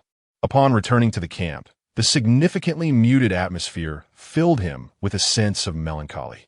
That night, their makeshift shelter was inadequate, and neither of them managed to sleep well. However, when they awoke the following day, the atmosphere seemed to have reverted to its former state, and the cheerful little queen regained her lively spirit. When we return to King's Landing, I can show you a hill named after me. I plan to build a grand garden there. While squatting at the campsite, sipping lemon leaf tea for breakfast, Renly smiled at Baelor, who was also squatting beside her. I've been planning this for a long time, but I haven't found a suitable gardener. Perhaps I should visit Highgarden. They say many there are knowledgeable about this. I wouldn't accompany you to King's Landing, Baelor mumbled while brushing his teeth with a twig dipped in the ashes of the fire. That city is foul-smelling. It is indeed quite odorous now, but it will improve in time, Renly replied. Just like my kingdom, it will get better. Baelor couldn't help but glance at her upon hearing this. What? You don't believe me? She asked, raising an eyebrow. Of course, I believe you. Baelor nodded. The establishment of the Targaryen dynasty marked the dawn of a new era for the continent of Westeros. Previously, the Seven Kingdoms operated independently, with wars breaking out at every turn. However, following unification, despite the continuous internal strife and political intrigue, the situation was far more stable than the previous chaos. Yet, this dynasty was not long-lived. In contrast to the feudal families with histories spanning over 1,000 years in the ancient Seven Kingdoms, the Targaryen dynasty was overthrown less than 300 years after its inception, led by none other than Baelor's half-brother. Ironically, this usurper's family member was presently here engaging in casual conversation with the founder of the Targaryen dynasty. Baelor pondered what Renly's expression would be upon learning these facts. He then recalled that all the Targaryen kings were descendants of this little queen, leading him to wonder if, according to lineage, she might actually be his ancestor. In the following days, he gradually collected many broken ship planks and fractured wood from the beach of the small island, along with items clearly bearing traces of civilization, such as silver plates and damaged barrels. On the third day following the storm, he came across the lifeless, pale body of a man, the corpse drifting in and out with the tide. The sight rendered Baelor somewhat silent, yet he did not allow this emotion to permeate the camp. The following day, he encountered several corpses and an abundance of supplies. Though these items bore little utility, they nonetheless bolstered their spirits. Despite the lack of further discoveries in the ensuing days, both individuals remained hopeful. Life seemed to revert to its former state, albeit with a subtle shift in atmosphere. For instance, Renly's no longer engaged in casual physical contact with Laenor, and her attire became less carefree than before, her demeanor adopting a more serious tone. Each night, as they unrolled their bedding, she deliberately maintained a significant distance from him, clearly aiming to avoid any misunderstandings, something Laenor had anticipated. He understood that her recent emotional turmoil stemmed from a sense of hopelessness, a desperate desire for companionship to weather their shared plight. This was not love, but rather a reluctant choice, one that Laenor felt a sense of responsibility towards. As a mere passerby, he wished to evade such burdens, for he did not believe that they would remain trapped in this predicament indefinitely. At the very least, he himself would not. Consequently, he responded with a certain reticence. While he could feign ignorance and indulge in reckless abandon, some truths were too profound to fabricate. Amidst their adversity, a glimmer of hope emerged. She no longer fixated on their predicament, but sought to preserve a simple friendship. Laenor found solace in this development, as it relieved him from the incessant worry of whether he was a fool. However, one day, she inadvertently engaged him in conversation. It's truly small here. So much remains unseen. What do you desire? Laenor, crouching on the ground and using a leaf to wipe his nose, looked up at her. Nothing, he replied. The young queen blinked, then suddenly inquired, Do you know what Aegis and Safflower are used for? Taken aback by her question, Laenor was met with her cheerful smile as she turned and departed. 5 days after this exchange, a tempest struck with the same ferocity as before. Yet the following day, as Laenor scoured the beach, he stumbled upon a person, a living soul. In the tranquil woodland encampment, there now stood a pallid young man, leaning against a palm tree. He wore a woolen gray cloak, dampened by seawater and subsequently dried to a wrinkled state, beneath which lay a red and blue satin tunic. His boots, crafted from fine calfskin, silently hinted at his status and wealth. However, in the presence of the short-haired woman clad in simple linen, he appeared as a beggar before the wealthiest merchant in town, stammering in awe. "You truly are Princess Rhaenys?" At that moment, Rhaenys had shed her previous demeanor in front of Laenor, adopting a much graver expression. Nodding in response to his question, she replied, "We were pursued by the Dornish into the sea. The storm has cast us here." The words that escaped her lips compelled the young man, slumped against the wall, to cast a glance at the figure of Balon beside him. The unmistakable resemblance to the Dornish lineage left him astounded. However, he dared not inquire further. Instead, he offered a feeble smile to the young queen and introduced himself. "I am Leo of House Redwine. Slit Redwine is my father. Your Majesty, I am at your service. Though I regret to say that I lack the strength to rise and bow. I shall not hold it against you, Sir Leo," Rhaenys replied, observing his frail countenance. "Rest assured for now. Once you regain your strength, I have many questions to pose. Thank you for your understanding, Your Majesty." He managed a slight bow before collapsing back, gasping for breath, his visage pale and seemingly on the brink of death. Fortunately, after consuming a bowl of warm fish soup and taking a brief respite, his weakened state began to alleviate. Faced with the inquiries of the two, he began to explain earnestly. "We were in the vicinity, pursuing the fishing vessels of the Dornish, while simultaneously searching for some of our brethren who had met with misfortune not long ago when we were caught in a storm. You may not yet be aware, but there is widespread rumor that you have perished in Dorne. King Aegon has commanded our family to dispatch a fleet to blockade the Dornish coastline, forbidding their fishermen from venturing into the sea. Yet, that damned storm has wrought significant losses upon us. I cannot be certain if anyone will come to my rescue, Your Majesty, but if my father learns of my ship as sinking, he will undoubtedly come to search for me. If memory serves, a few vessels weathered the storm. Perhaps they will recall the location of our misadventure. But I cannot be sure, Your Majesty. I cannot be sure. If those ships truly remained intact, how could I have washed ashore here? King Aegon is currently in Dorne seeking vengeance on your behalf. However, we are unaware of his exact whereabouts. We have only heard that the Dornish attempted to repel him with crossbows, resulting in heavy losses. It appears the Dornish are engulfed in internal strife. As I heard from a captive, many have perished. The situation remains unclear. They have been frantically rowing their small boats out to sea. We were initially oblivious to the reason, but now it is apparent still weak. The noble youth named Leo soon succumbed to slumber, yet the ramifications of his revelations fundamentally altered the prevailing circumstances. On the fourth day since his rescue, 5 grand, towering galleons materialized faintly from the horizon. They were not initially headed towards the small island, but Balon, seizing the moment, raised a signal of black smoke crafted from damp leaves and branches. Consequently, the ships altered their course. Ultimately, these 5 vessels did not approach the island as shore, but instead floated nearby, while several small boats drew closer as the sailors paddled towards the land, culminating in a group of individuals reaching the shore. The leader among them, an elderly man with a countenance reminiscent of Leo S., bore a satin jacket adorned with the embroidered sigil of House Redwine on its front. The young noble, having regained a measure of mobility, stepped forward, while Balon remained on the beach with Rhaenys.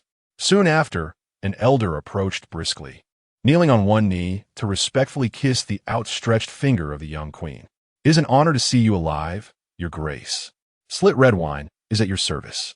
The prolonged existence on the island, lasting over a month, was drawing to a close.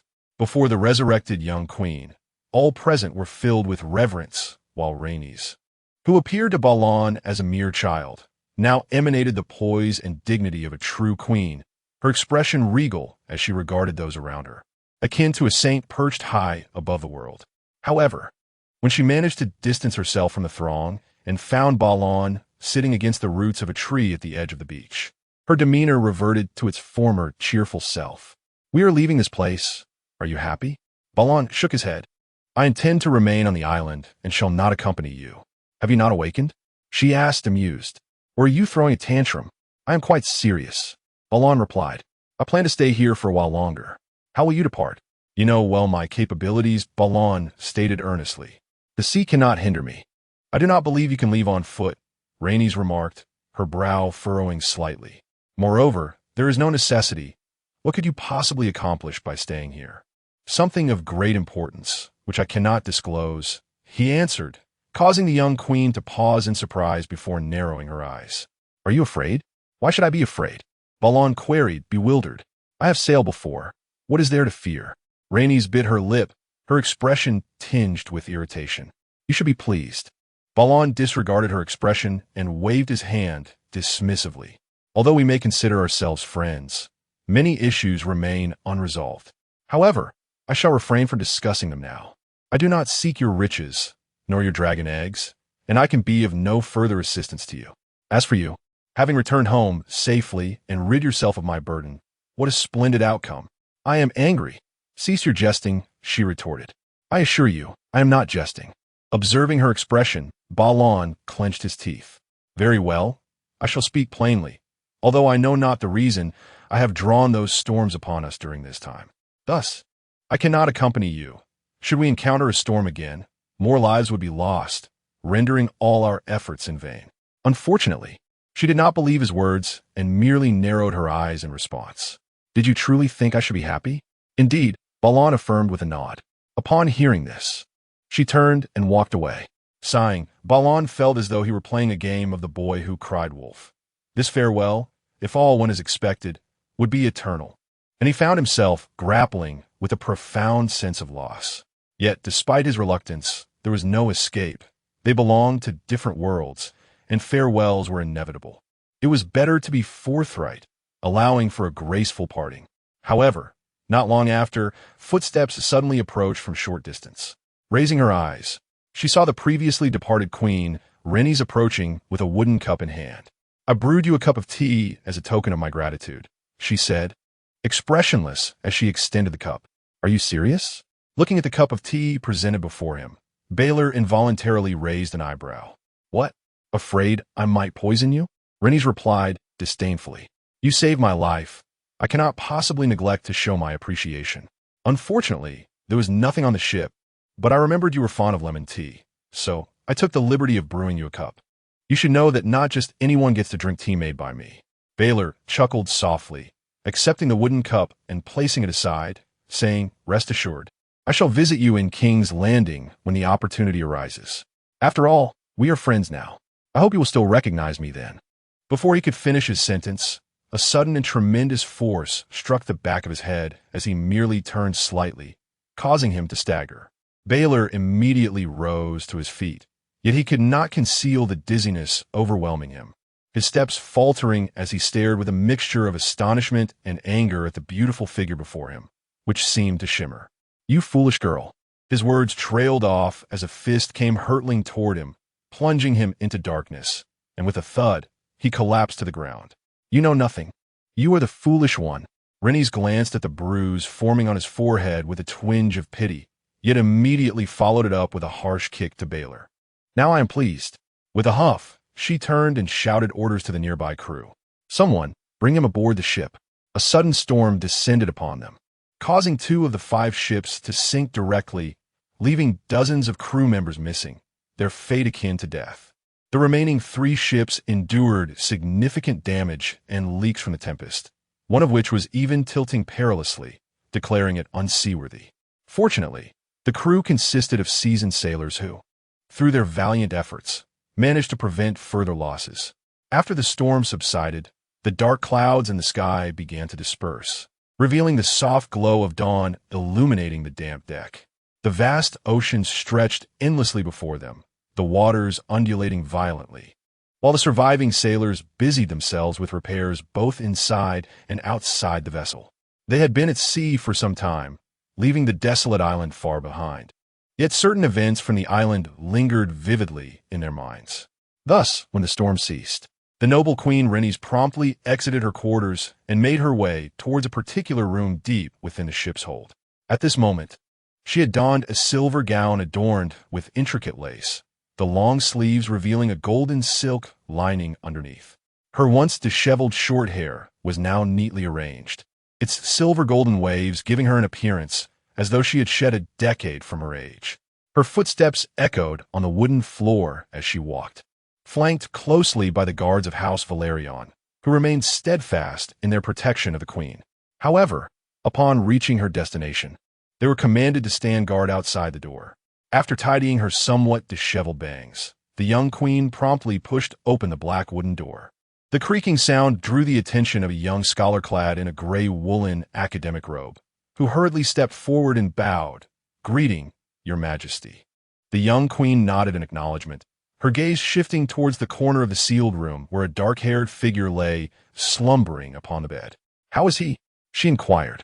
"He awakens every night," the young scholar replied softly, eating and moving about. "Has he said anything?" The young queen could not help but ask. "Following your orders, we have locked him in the room and dare not approach, but we have faintly overheard some." The scholar glanced at the queen, his tone hesitant. However, upon her stern glance, he continued, "Some disrespectful words. Your Highness, forgive my boldness, but they were foolish terms, idiot and the like." "Do not pay heed to his words," Renly said dismissively, casting a glance at the sleeping figure. "He is a deceiver. Remember, not a single word he utters is to be trusted." The young scholar nodded in agreement, then quietly suggested, "I recommend using the dream flower, Your Majesty. The efficacy of the sleep grass diminishes with each use. I fear he will soon become entirely immune to it." "You mentioned that the dream flower could be lethal." The young queen frowned at this. "As long as the dosage is controlled and not administered frequently, the risk remains exceedingly low, Your Highness." "That will not suffice. I merely wish for him to rest peacefully. I do not desire any danger for him." Renly's firmly rejected. "Keep a close watch on him. If it proves utterly impossible, bind him or keep him locked away." The young scholar suggested, "Could we not use shackles?" "Shackles are ineffective. You must ensure he does not leave this room." "But, Your Highness, without shackles, we may." "I will assign 2 more individuals to assist you," the young queen interjected, sensing his concern. "However, they are merely to aid you. It is essential that you monitor him closely.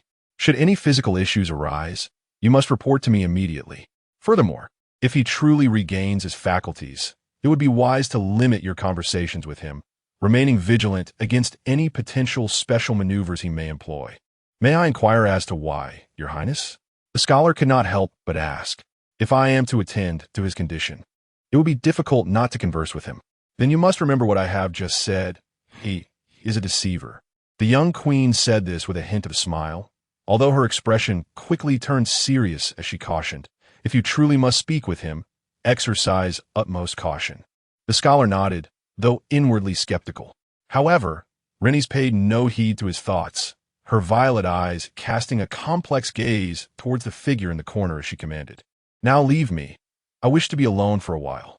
As the words fell, the young scholar in the gray robe bowed and took his leave. Renly, gathering her sleeves, approached the bedside and seated herself in the chair. A momentary silence enveloped the room until, after a brief pause, the solemnity on the young queen's face gradually dissipated, and she could not help but let out a melancholic sigh. "Do not blame me for this, but I truly wish for you to stay. I fear more the thought of your deceit, of you slipping away quietly. You possess the skill to do so, and without my intervention, I cannot prevent your departure. Yet, what are you truly contemplating? Fear? None among the Dornish would instill such dread in you.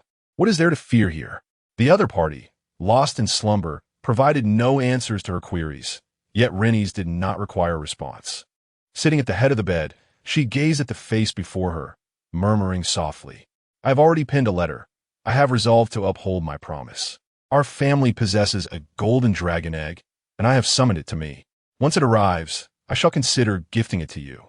Indeed, I shall contemplate this.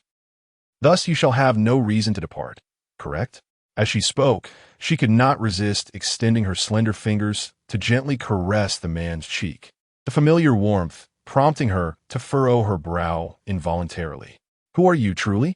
Surely the faceless one must have a name? After all this time, I remain unaware of your true identity. What do you truly look like?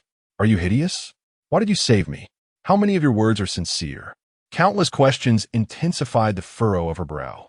"In truth, you are a complete deceiver. However, I shall unearth your secrets, unless you truly wish to forego the dragon egg." With that thought, she frowned and sank into contemplation, evidently troubled by myriad concerns. Yet before long, The worry etched upon her face gently eased. Leaning closer to observe the sleeper, she smiled, then gathered her skirts and prepared to depart. However, just as she turned, a sudden thought struck her as she glanced back at the man upon the bed. You had best still possess the ability to sing, for I am fond of men who can sing. With those words, she hummed a melodious tune as she made her way toward the door, her spirits evidently lifted. Yet, the moment she pushed open the grand door, the joy in her heart abruptly dissipated. Sister Visenya, when did you arrive? Standing outside was a silver-haired warrior woman clad in a complete set of glossy black and red-scaled armor, draped in a velvet cloak embroidered with dragons and flames. The clasp securing her cloak featured a small dragon crafted of golden metal, adorned with rubies. Tall and striking, her deep purple eyes now fixed coldly upon her sister, who bore a slight resemblance to her. You have fallen for him? The chill in her voice cut straight to the heart of the matter. Evidently having overheard some sounds from within the room, Renly found herself momentarily taken aback, staring at her sister in astonishment, her mouth agape, yet no words escaped her lips. However, without her having to utter a word, the woman named Visenya could clearly discern everything she wished to see upon the other's face. Thus, she lowered her voice, reminding, do not forget that you're already married. This statement caused the dazed Rhaenys to raise an eyebrow. Indeed, to my own brother, and I am one of his 2 wives. Upon hearing this, the queen frowned. Do not be so willful. You are no longer a little girl. As she spoke, her gaze swept toward the unconscious man in the cabin, her brow furrowing even more tightly. He saved you. We shall grant him his due reward. But it is best you keep your distance from him and ensure that Aegon does not see him. You need not concern yourself with that. The young queen replied without hesitation, then shifted the topic. Where is my dragon egg? The other gestured toward her feet, where a silver-edged Nanmu wooden box lay quietly. Rhaenys crouched down to open it, and a burst of gold illuminated her eyes, causing her to instinctively squint. The queen, looking down at her sister, spoke again. The Dornish claimed to have captured you, yet they could produce no token of yours. Thus, we believed you to be dead. It was he who saved me. I have already mentioned this in my letter, the other replied absent-mindedly. Upon hearing this, Queen Visenya furrowed her brow once more. Upon receiving your letter, I came immediately to find you, but I had not yet had the opportunity to inform Aegon. The young queen could not help but glance up at her sister, who continued, your husband is now quite enraged and is seeking vengeance against Dorne for you. I must inform him that you are still alive. Do you wish for me to convey a message? Tell him to burn a few more Dornish. Rhaenys answered without hesitation, especially those from the castle of the keep. Is that all? What more is there? Tell him I am en route to King's Landing. He need not worry. I hope you do not come to regret this. After a lingering look at her sister, Queen Visenya turned to depart. At that moment, the vessel continued to sway gently upon the undulating surface of the sea.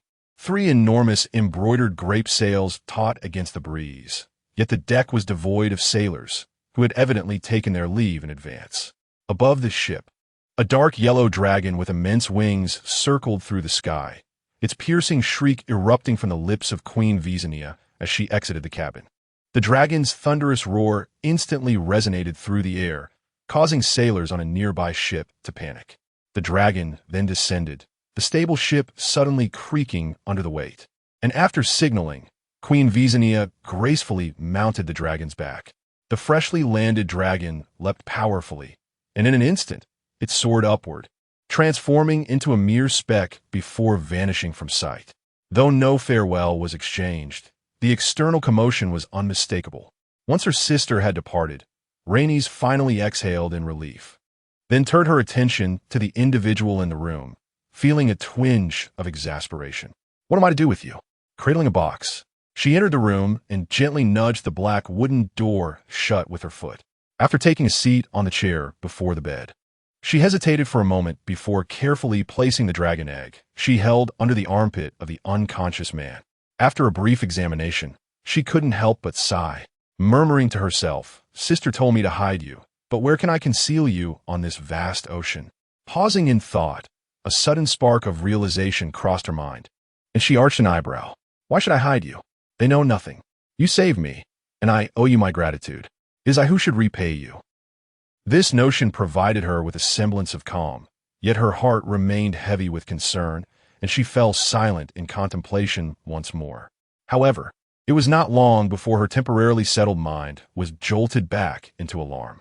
A terrifying shriek resonated from outside the ship's cabin, its clarity piercing through the wooden hull.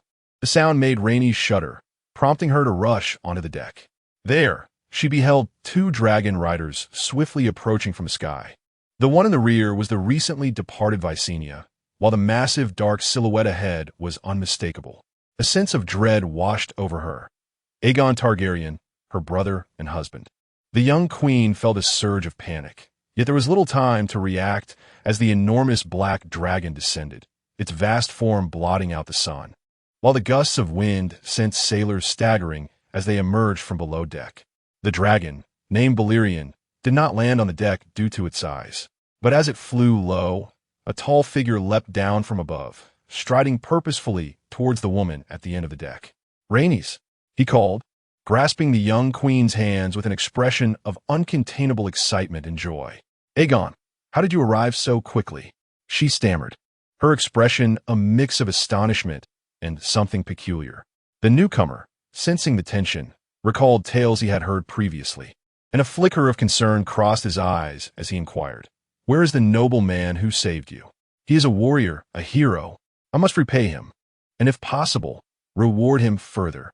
Rhaenys opened her mouth to respond, but before she could utter a word, he turned his gaze toward the ship's cabin entrance, releasing her hands to stride forward. "Wait, Aegon, she called out, but her anxious voice went unnoticed. He donned a heavy suit of armor as he entered the cabin, the wooden ladder and floor creaking beneath his weight. Others approached to bow in greeting, only to be instructed to clear the way. "I have so much more to discuss with you, Aegon. Please, just a moment," the young queen urged, hastily following behind him. "Nothing is more important than my gratitude at this moment, Rhaenys. I cannot fathom a life without you. Nor can you imagine the despair I felt upon hearing the news of your death." He spoke earnestly, yet his pace never faltered.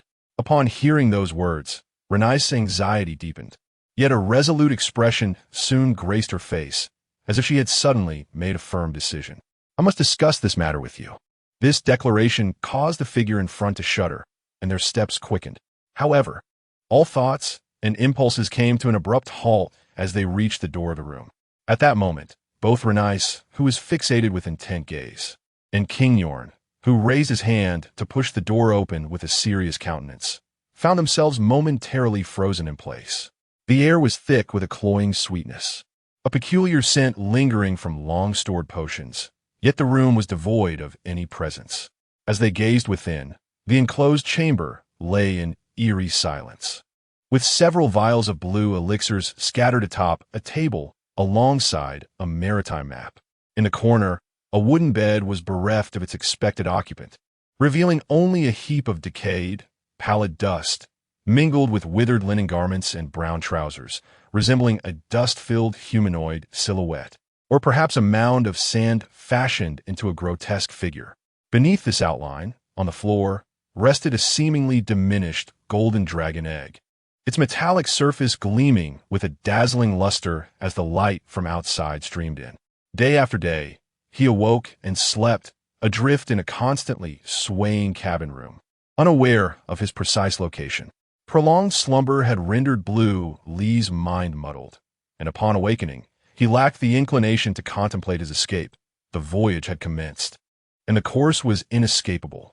In his moments of wakefulness, he would idly peruse books, occasionally cursing under his breath in hopes of attracting the attention of that foolish woman who persistently evaded him, yet to no avail.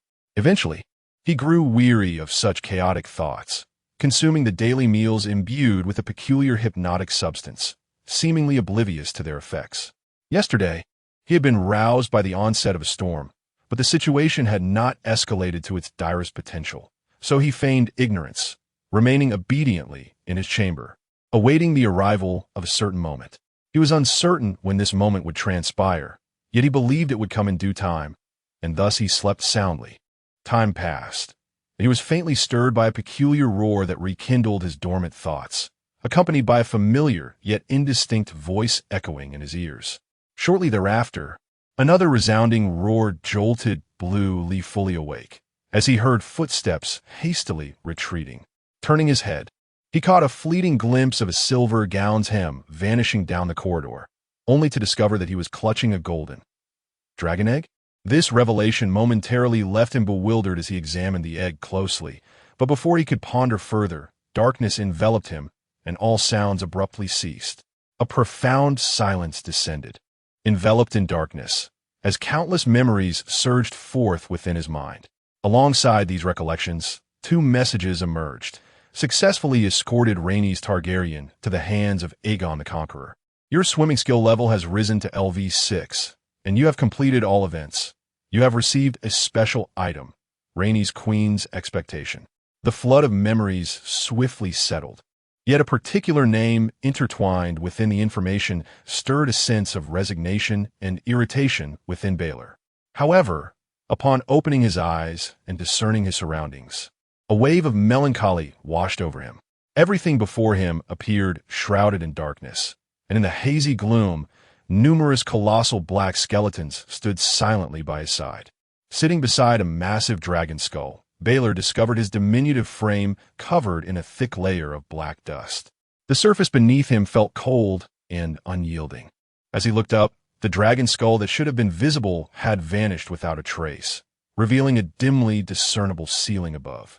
Baelor understood that he had transcended that historical moment, returning nearly 3 centuries later to the city of King's Landing, currently situated within the dungeons of the Red Keep. The once magnificent dragon skull had long since turned to a cloud of black dust. Myrcese, he murmured the name of the dragon, yet his thoughts lingered on its mistress. Rhaenys Targaryen, the last child of Illion Targaryen, Lord of Dragonstone, and Lady Valyana Velaryon, sister and queen to Aegon the Conqueror, was born on Dragonstone 25 years before the conquest. Full of vivacity, curiosity, impulsiveness, and caprice, she delighted in dance and music. During the conquest, she rode the mighty dragon Myrcese alongside Aegon's adversary, Renly Baratheon, to assault the Stormlands. Ultimately, in the battle known as the Last Storm, they decisively vanquished King Aegon to Durrandon, compelling Storms into surrender. Renly Baratheon subsequently wed the king's sole daughter, thus establishing the illustrious Baratheon lineage that endures to this day. Rhaenys Targaryen later participated in the battle famously referred to as the Firestorm, joining her siblings in obliterating the coalition of the Reach and the Riverlands.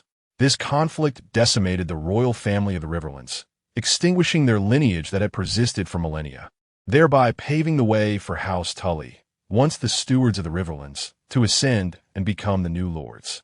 Following this triumph, Rhaenys mounted her dragon and ventured south to compel Dorne into submission, yet she ultimately met with failure. For years later, war erupted, but the results were similarly meager. Ultimately, she perished in the year 10 of the conquest at the gates of Dorne. The scant passages chronicling these events were etched into Baelor's memory, once regarded merely as text.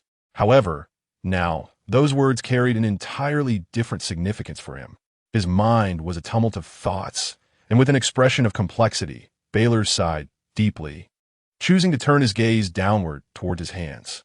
He recalled the dragon egg, and as his eyes swept beneath him, he beheld a rather peculiar sight. Nestled within the folds of his seated legs lay an egg obscured by the dimness. A chicken egg? Blair was momentarily taken aback, then reached out to grasp the peculiar egg, which was roughly the size of chicken egg, yet appeared to be adorned with golden scales. This object seemed remarkably light, yet felt as heavy as an iron weight in his hand. "Is this the dragon egg?"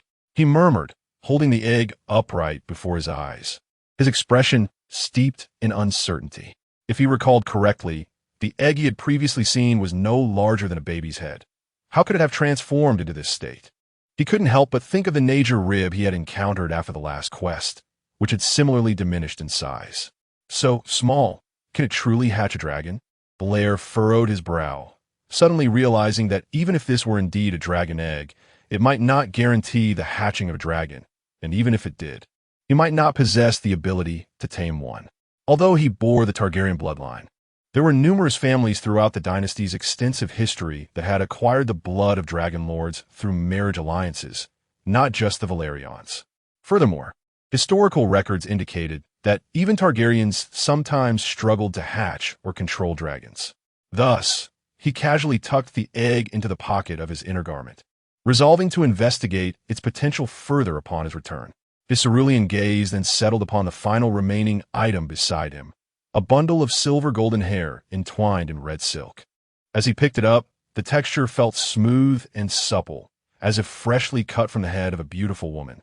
Upon closer inspection, Blair noticed a line of text woven into the red silk, and as his eyes scanned the words, he was momentarily startled. "I like men who can sing." Upon reading this line, it felt as if a playful female voice was whispering in his ear. As the voice faded, the bundle of hair suddenly transformed into a shimmering mixture of gold and silver light, resembling a swarm of silver-golden fireflies that floated and danced from the palm of Blair's hand. The faint glow of the fireflies dispelled the surrounding darkness, illuminating his cheeks with a flickering radiance. Ultimately, when these lights ascended to eye level, they coalesced together, gently kissing his forehead before vanishing. Simultaneously, a stream of information accompanied by a wealth of associated memories surged forth from his mind. You have acquired the profession, Bard. A multitude of memories related to the use of musical instruments flooded his consciousness. Flutes, lyres, harps, violins, hand drums. It seemed that every instrument found in the realm of Westeros had made its presence known.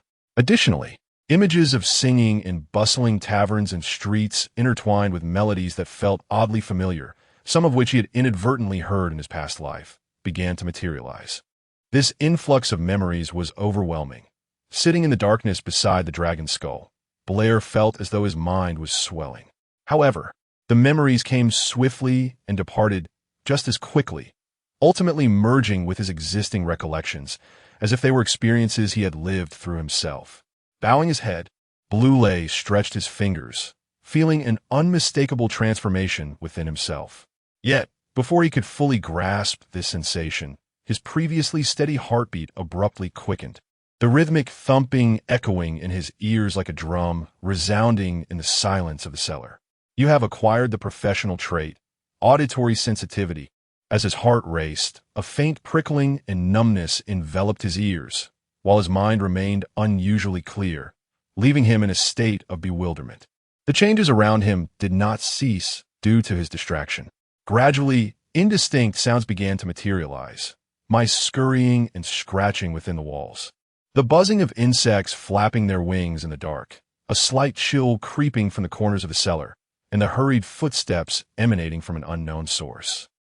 Absorbing these transformations, Blue instinctively gazed at himself. Race level, LV1. Information that seemed eternally stagnant surfaced, with no other attributes revealing themselves, causing Blue a sense of resignation. The system he bore was exceedingly rudimentary, and accessing information was not a straightforward task. For instance, at this moment, he could only discern his physical condition by looking at himself. To uncover comprehensive details, he would need to find a mirror to gaze upon his own visage, or meet his own eyes. Contemplating this, he rose, casting one last glance at the now barren ground beneath him, before striding towards the cellar's exit. He was merely 5 years old, the depths of the underworld. How could you misplace a mere child? And you dare to claim he ran away? Pray tell, how could he possibly have done that? In the throne room, a furious tirade erupted, reverberating through the vast hall with a resounding resonance. I ought to summon 2 toothless old crones to serve as guards. Indeed, that would be prudent. At the very least, they wouldn't misplace my little brother. You? Both of you are utterly useless, mere incompetence. What else can you do? The roar was followed by murmurs of gentle persuasion and the loud clattering of kicked stools, as passing servants quickened their pace, and even the 2 fully armored knights at the entrance swallowed nervously, as if fearing the eruption of the long-simmering volcano behind them. Lord Robert's young brother, Blue had mysteriously vanished during a leisurely stroll within the castle, and the 2 guards tasked with his protection could offer no leads, save for an encounter with a black cat. This incident occurred earlier that morning, yet now, at the stroke of midnight, he remained unfound. The Red Keep was vast, and despite hundreds of personnel conducting a thorough search, they had come up empty-handed. The soon-to-be crowned king was incensed and initially summoned the 2 guards to chastise them thoroughly. Subsequently, he dispatched individuals to intensify the search efforts. They scoured every corner, even rummaging through the dungeons of the Red Keep, yet failed to uncover any leads. The only testimony came from a laundress who claimed to have seen a child racing towards the maiden's quarters of the Red Keep. However, within that rectangular fortress, no trace of any child was found, despite searching every surrounding area, including the Prime Minister's Tower, the Maegor's Holdfast, the White Sword Tower, and the Godswood.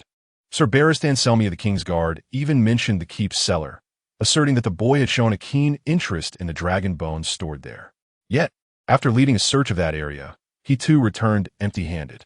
A person had vanished without a trace, a common occurrence in the slums of King's Landing, but utterly anomalous within the royal castle of the Red Keep. The number of nobles in King's Landing was overwhelming, and such a significant uproar could not remain concealed. Whispers and rumors began to circulate. Speculations arose that an enemy assassin had infiltrated the Red Keep and abducted the child, while others theorized that the assassin was, in fact, someone from within the castle itself, now making their move. Some believe that the spirits of the late Prince Rhaegar's wife and children, who had suffered greatly at their deaths, were seeking vengeance by targeting the family of the usurper. This last conjecture gained considerable traction among the nobles, for unlike the other theories, it had a tangible basis: the Black Cat. 2 guards had been attacked by a black cat, and in the blink of an eye, the young scion of House Baratheon had disappeared. While this incident seemed trivial, many of the nobles had been frequent visitors and courtiers during the previous reign and were well aware that Princess Rhaegar's daughter, who bore the blood of Dorne, had once owned a black cat named Balerion.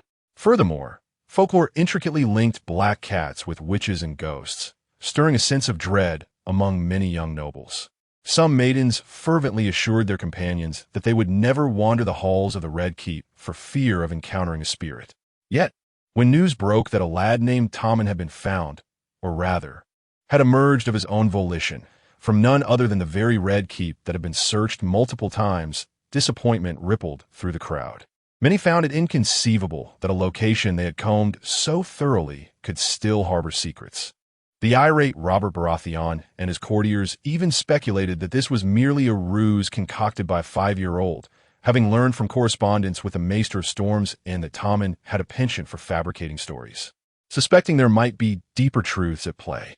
However, when the child stood in the throne room facing scrutiny, he vehemently denied the allegations, presenting a prepared excuse. There are secret passages within the castle, and I accidentally triggered a switch that led me inside, which is why you could not find me.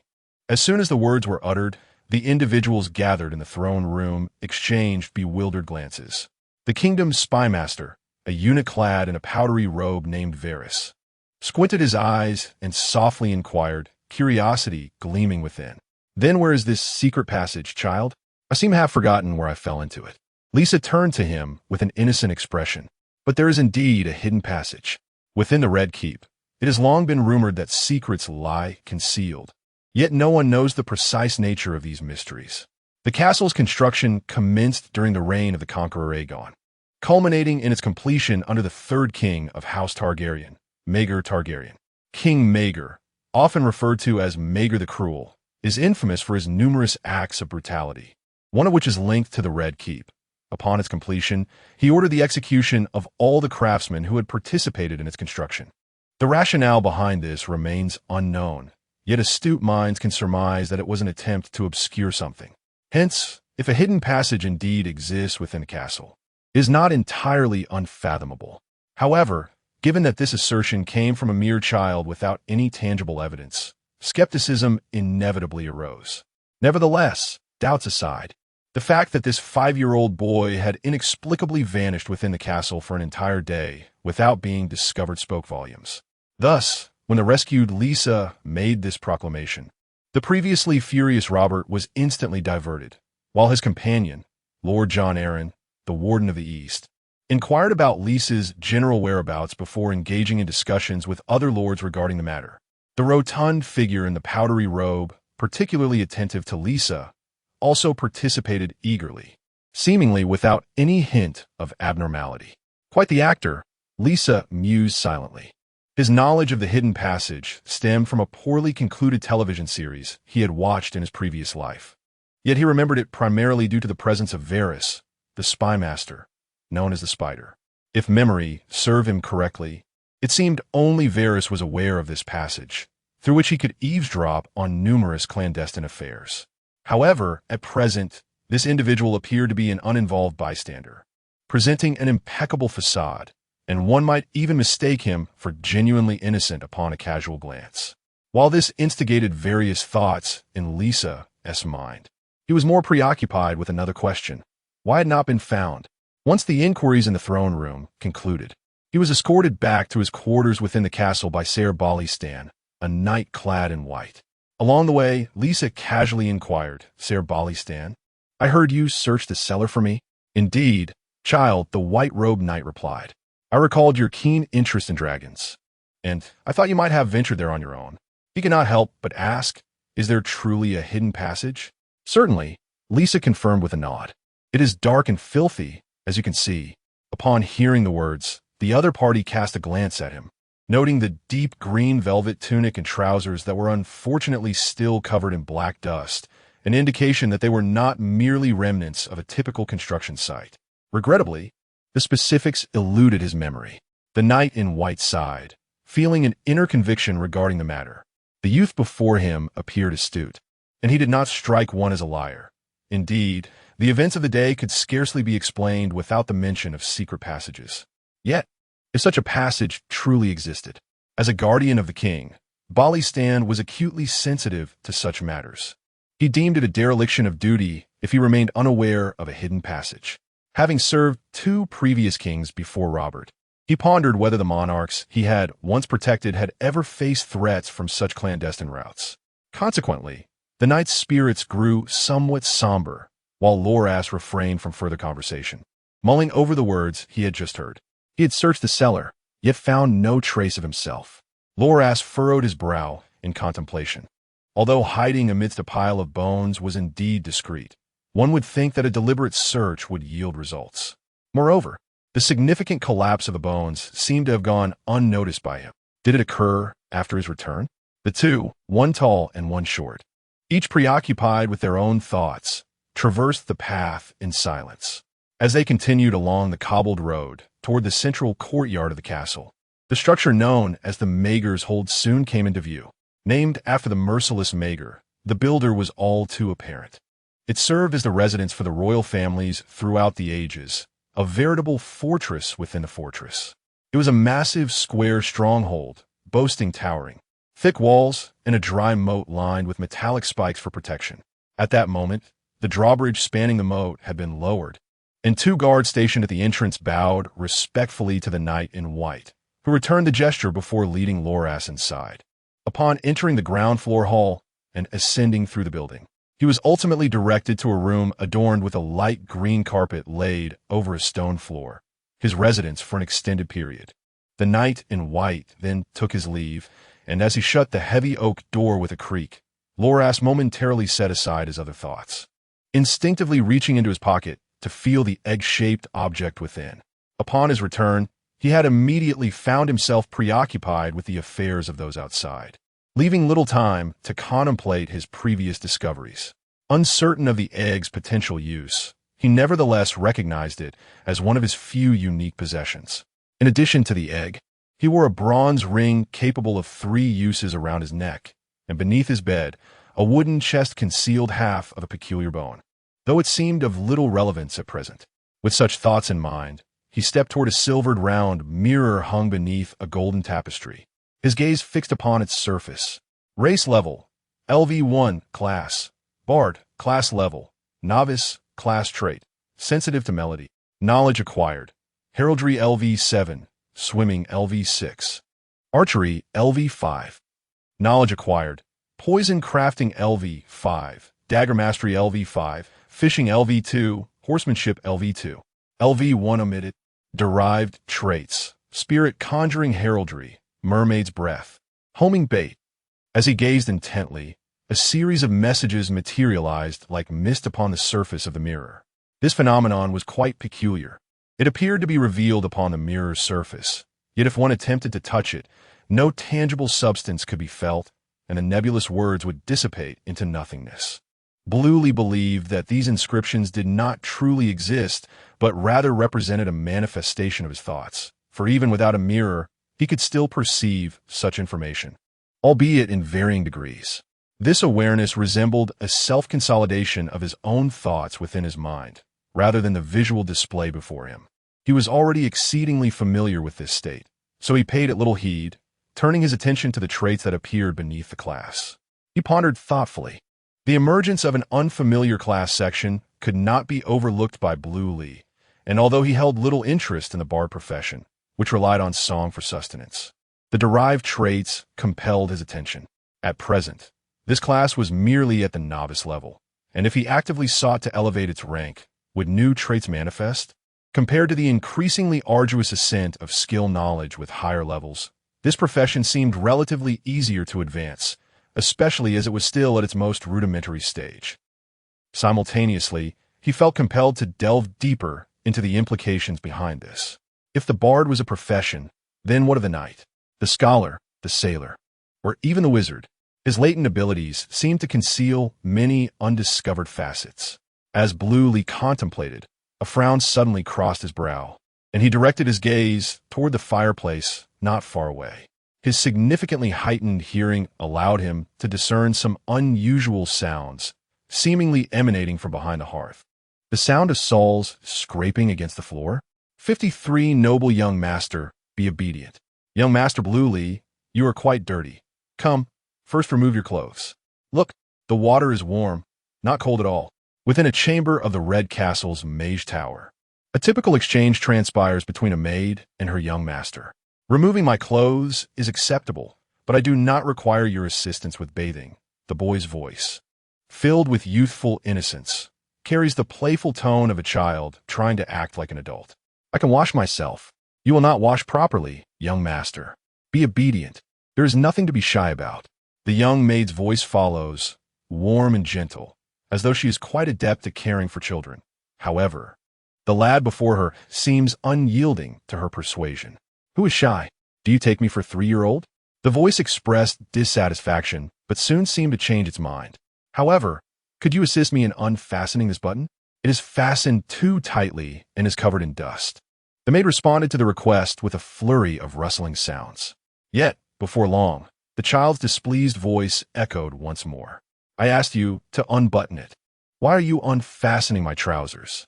I've already stated that I can manage it myself. Then allow me to assist you with the button, my lord. I apologize, the maid hurriedly said. What is your name? The child inquired. Barenna, my lord Lannister. I am called Barenna. Very well, Barenna. Now, take my clothes outside and shut the door tightly. I will bathe alone. If you find yourselves idle, feel free to amuse yourselves. We shall remain outside, my lord Lannister. Should you require anything? We do not require anything. Now leave. The utterly pretentious demeanor of the young noble caused a certain eavesdropping rotund figure to shake his head. After discerning that the ensuing sounds were merely the trivial splashes of water and the noises of footsteps and a door opening, he felt there was no need to continue listening. Thus, he quietly maneuvered his body, crawling away from the dim wall, pondering that this venture was entirely a product of his own unfounded anxieties and excessive suspicion. However, just as he departed, the child, originally seated in the bathing tub, suddenly cast his gaze toward him, glancing thoughtfully at the fireplace that had ceased to function due to the summer heat. His heightened sense of hearing detected some unusual sounds emanating from behind the fireplace, which, though unexpected, was somewhat predictable. After all, he had revealed someone's secret, or rather, a crucial trump card, and attracting the other party's attention was unavoidable. It had not anticipated the swiftness of that individual. When Barristan, a member of the Kingsguard, escorted him back to Maegor's Holdfast, many in the throne room were still engaged in discussions regarding the secret passage he had mentioned. However, scarcely had he arrived at Maegor's Holdfast when the individual who was supposed to be in the throne room for the meeting rushed over, which was rather surprising.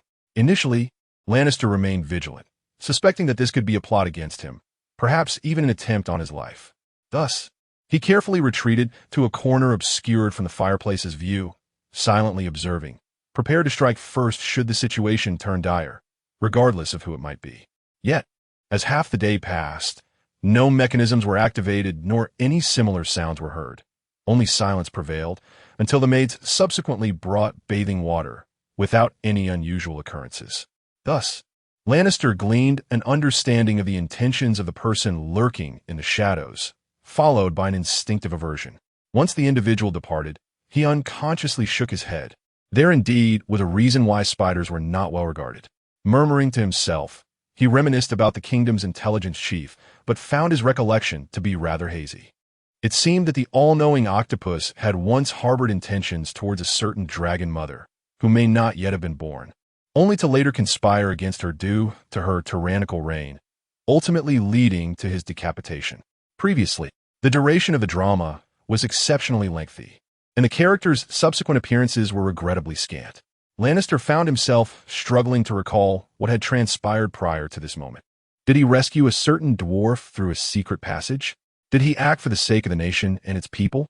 This impression left him feeling somewhat perplexed, as he had heard that Varys was not a native of Westeros, but hailing from a neighboring continent's free trading city-state, where slavery still persisted. He mused that if the man truly harbored such intentions, he would not venture so far to pursue his ambitions. With little memory to cling to, he chose to bury these thoughts deep within and momentarily disregarded the situation by the fireplace. Leaning back against a small wooden tub, he relished the warm water enveloping him from all sides, exhaling contentedly as his azure eyes wandered aimlessly around the surroundings. The chamber, though modest in size, exuded elegance, adorned with exquisite tapestries and furniture. The now cold fireplace was impeccably clean, and a feather bed, seemingly capable of accommodating 3 adults, was placed centrally in the room. The bed was draped with sea-blue silk curtains, while its oak pillars were intricately carved with motifs of deer and birds. Directly ahead lay a protruding stone balcony, featuring a large window through which soft curtains fluttered in the cool evening breeze. Nearby, a rounded table and stool were set against the window, upon which were neatly stacked several parchment books, all of which Ser Lannister had been instructed by Maester Crescent to read before departing from Storm's End.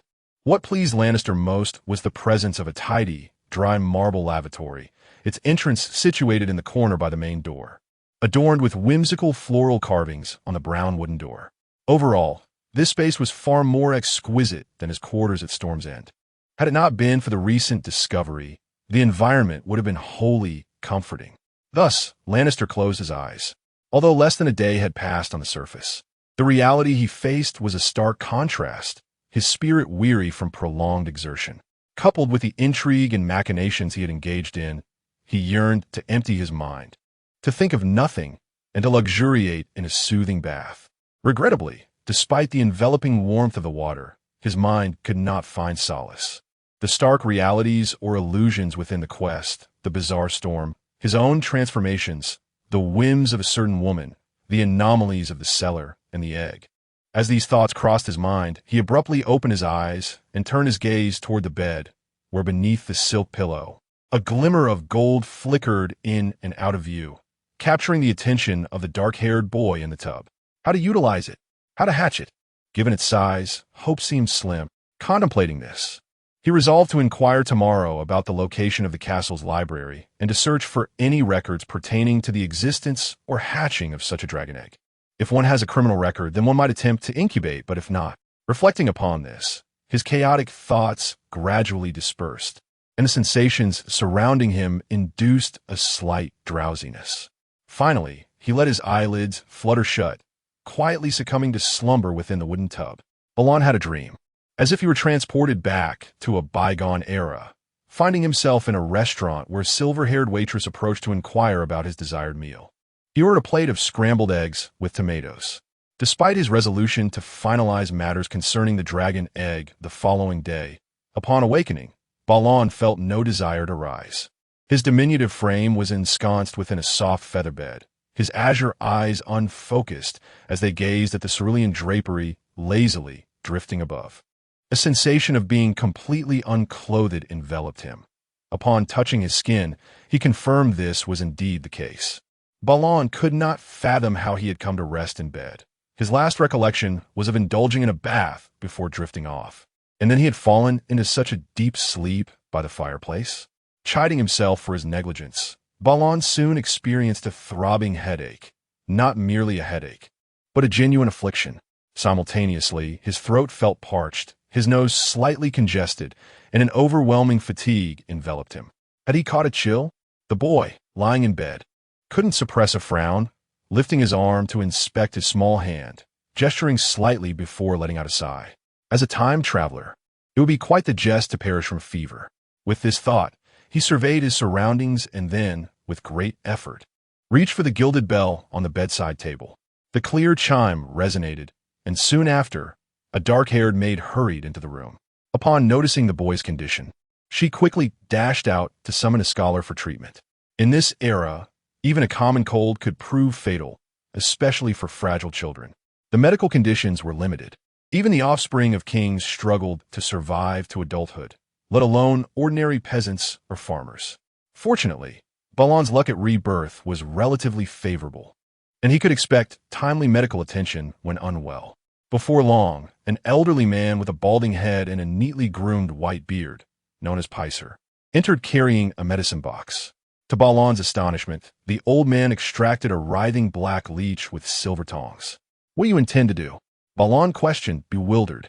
Bloodletting was not a commonly employed method, yet it proved effective. "But you are too young, my child. Formal bloodletting is not appropriate for you. Hence, I shall utilize a leech. Do not worry, it is not as dreadful as it seems. I merely have a cold. Why must I undergo bloodletting?" Balon replied, astonished. He had experienced colds at Wind's Rest, yet at those times, Scholar Clarison often provided him with potions, although he felt they were of little use. They certainly did not escalate to such an exaggerated situation. It is indeed quite necessary. We all know that maladies stem from bodily fluids. I assure you, child, you shall recover in no time. I do not wish to do this. Lancel stared at the elder before him, as if he were a fool. How could one possibly treat a cold or fever with bloodletting? Such a notion was evidently dubious. If memory served him right, a certain founding president of a superpower in his past life had met his demise through the very same practice. Dear child, this will only cause slight discomfort. It won't be overly painful, the elder insisted, disregarding the black-haired boy's protests as he lifted Lancel's arm, preparing to apply the leech. Seeing this, the boy quickly retracted his limb and narrowed his eyes at the elderly man, who was adorned with a white beard. "If you dare place that on my arm, I shall inform Robert that you are harassing my maid." This declaration made the elder shudder involuntarily, his moist, aged eyes widening in astonishment at the boy before him. "Child, how can you speak so to an elder? Such words are hardly polite. As a chancellor who had served 3 kings, I believe it is my duty. Say whatever you wish. If you dare to proceed, I shall report you," Lancel retorted dryly.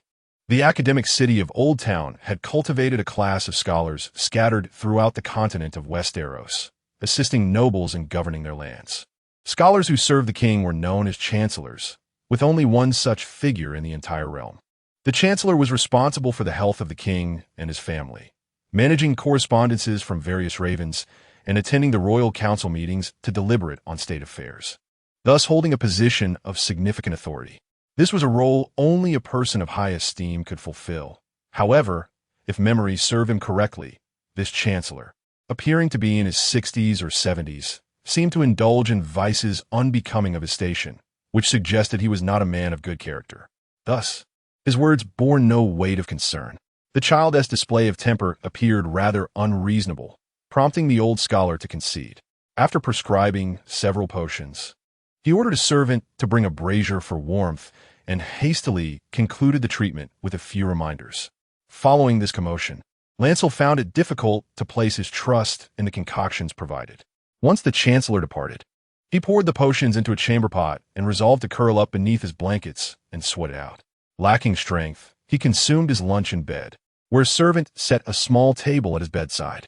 3 neatly attired maids presented a variety of fragrant dishes: crisp white bread, fruit and vegetable salad, fried sweet corn cakes, crab meat pies, roasted lamb with leeks, and white beans sautéed with bacon.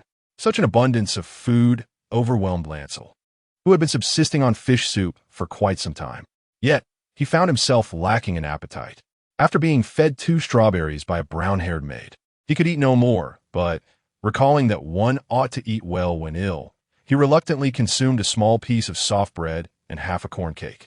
Finally, he waved his hand to dismiss them and sank into the feather bed, drifting into a deep slumber. For 3 consecutive days, this sudden ailment gradually subsided. During this time, his half-brother Robert visited, but he left in haste, evidently preoccupied with pressing matters. His other brother, Stannis, remained conspicuously absent.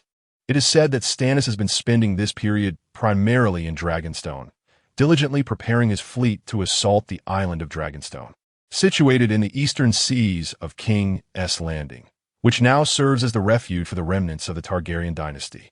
Indeed, despite the capital being occupied, the Targaryen family has not been entirely extinguished. The queen of the former king and their royal fleet hastily retreated to the Targaryen stronghold of Dragonstone before King's Landing fell. This situation holds little relevance for Loras. After experiencing some improvement in his condition, he shifted his focus to the closed fireplace within the room. There was no urgency regarding the dragon eggs. They were there, and there was no chance of them disappearing. Having recently extricated himself from the confines of the copy, he intended to rest for a while and did not contemplate how to exit the Red Keep to obtain the source of the other scent he had detected earlier. Although he considered leveling up in his newly acquired profession, that was evidently a long-term endeavor that did not require immediate attention. Thus, after enjoying his first breakfast post-recovery, he dove into the narrow fireplace, cautiously exploring its depths.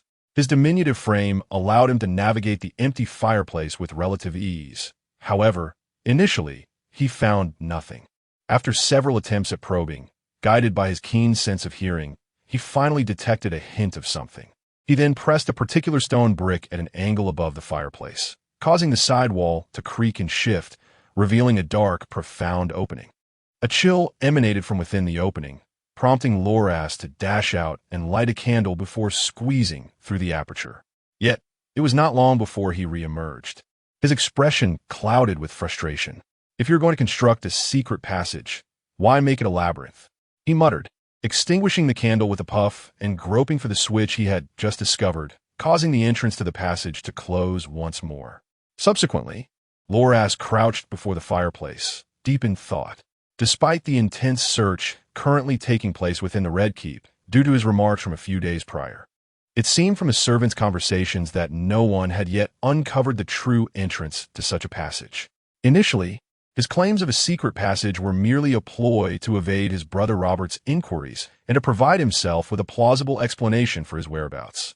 However, the more he engaged with the idea, the more significant it became, escalating to a level that required resolution. Loras had previously contemplated whether he could exploit this secret passage. After all, if it could lead outside the Red Keep, it would greatly facilitate his restricted movements. Yet now, Loras firmly believed that this passage must be sealed. At this juncture, the most crucial matter for him was to grow steadily. Everything else, be it the potential ennoblement in the future, the longevity of the Baratheon dynasty, or even the exploration of mysterious opportunities, was secondary. The concealed passage before him posed a significant threat, for it appeared to intertwine with every room within the Maegor's Hold.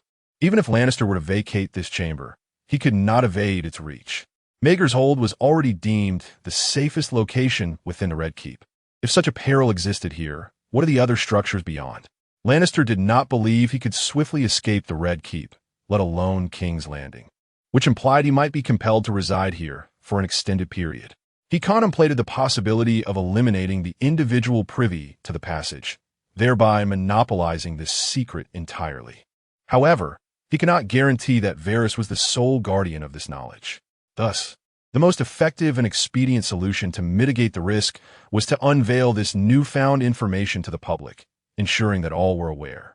Yet, the method of disclosure required careful consideration. This situation differed markedly from his time at Windspire, where he had no reservations due to the familiarity of those around him. In contrast, the intricate power dynamics of King's Landing and the Red Keep rendered relationships with the Baratheon family ambiguous at best. At his tender age, even a simple cold had proven overwhelming, and he wished to avoid drawing attention, particularly regarding the matter of the passage, which he had mentioned previously. Consequently, Lannister found himself in a state of indecision, but his thoughts shifted upon noticing the arrival of a pair of twin neighbors in Maegor's Hold. The new arrivals were a pair of orange-haired twin boys, one named Horace Redwine and the other Hobber Redwine. It was evident that they hailed from the Redwine family of the Arbor. Specifically, they were the contemporary Earl's sons. Due to their youth and the bustling nature of the Red Keep, they had been assigned quarters within Maegor's Hold. Upon their arrival, the twins had cried out in dismay, their voices piercing the air. Thanks to his keen hearing, Lannister gleaned that one of them had sustained a facial scratch from a black cat upon entering the Red Keep. Fortunately, the injury seemed minor, merely a blemish, yet the aggrieved party appeared relentless in his lamentations, causing a commotion that resonated throughout half of Maegor's Hold. "Seven, save me. How can they possess such volume?" Not only were their voices loud, but their tempers were equally tempestuous. As servants passed by, they whispered in hushed tones, and even while seated on the balcony, Lannister could discern snippets of their conversations. He recalled a midwife from his rural home, whose shouts while working eclipsed those of women in labor.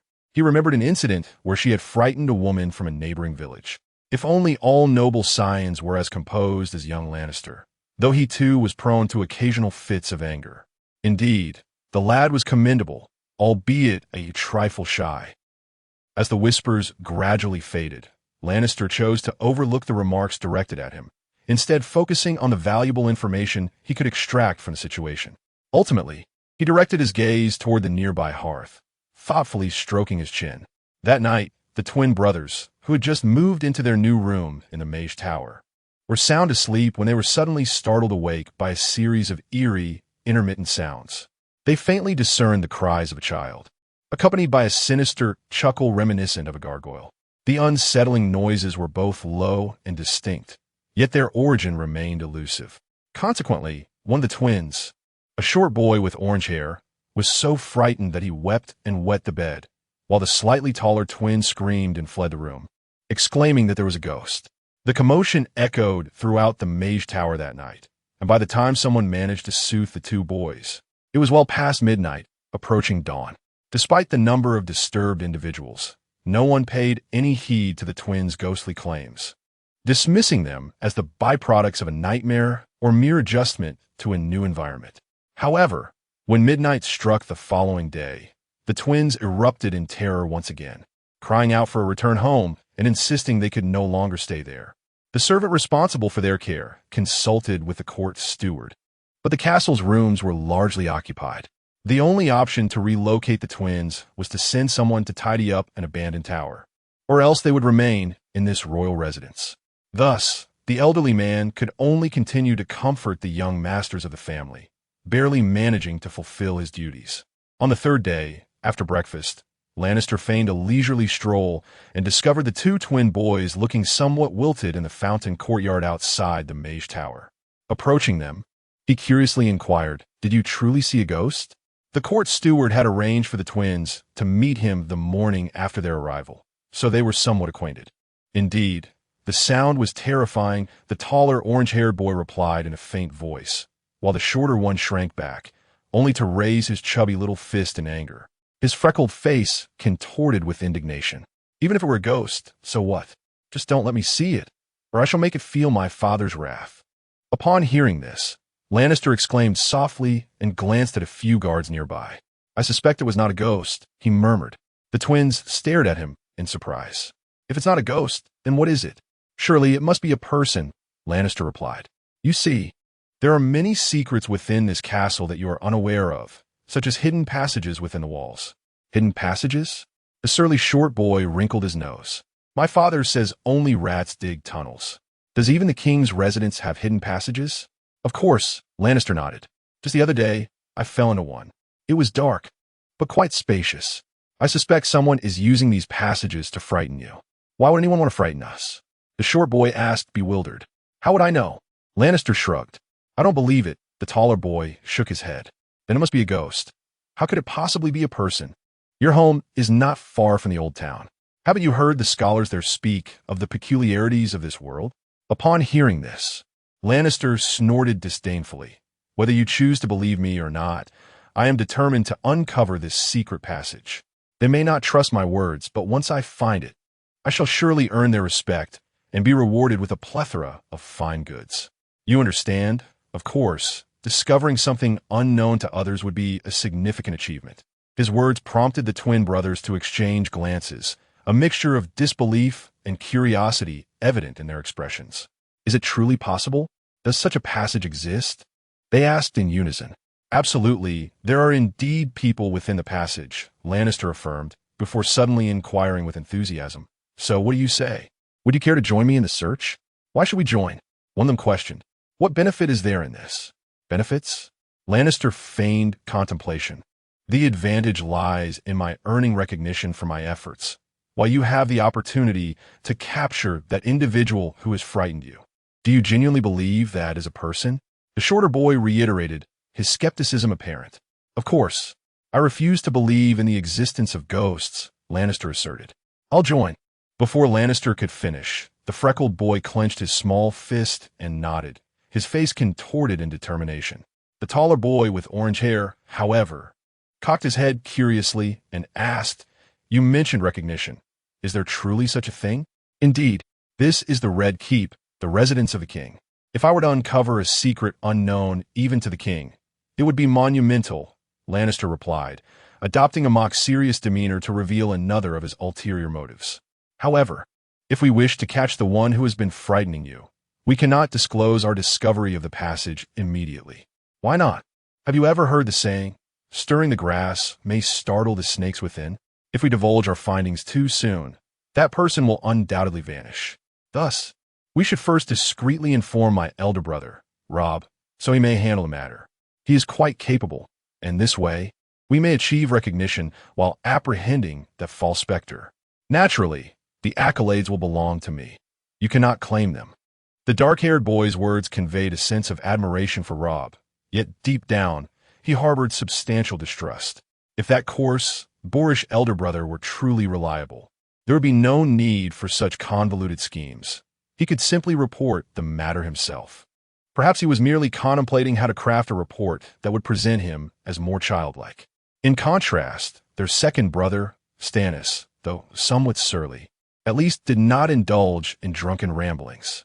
Unfortunately, he had been absent of late. Why is it solely yours? The shorter boy found himself unwittingly led into a corner by Lannister's words. Because it is mine, otherwise, whose could it possibly be? Lannister responded, feigning displeasure. This caused the boy's face to redden in frustration, prompting the taller boy to interject, We could search for it ourselves. Lannister faltered momentarily, then frowned. You would never find it on your own. Why wouldn't we? The shorter boy, now realizing the absurdity of Lannister's claim, grinned playfully. What gives you the right to find it while we cannot? Because I've already fallen into it. Everyone knows that.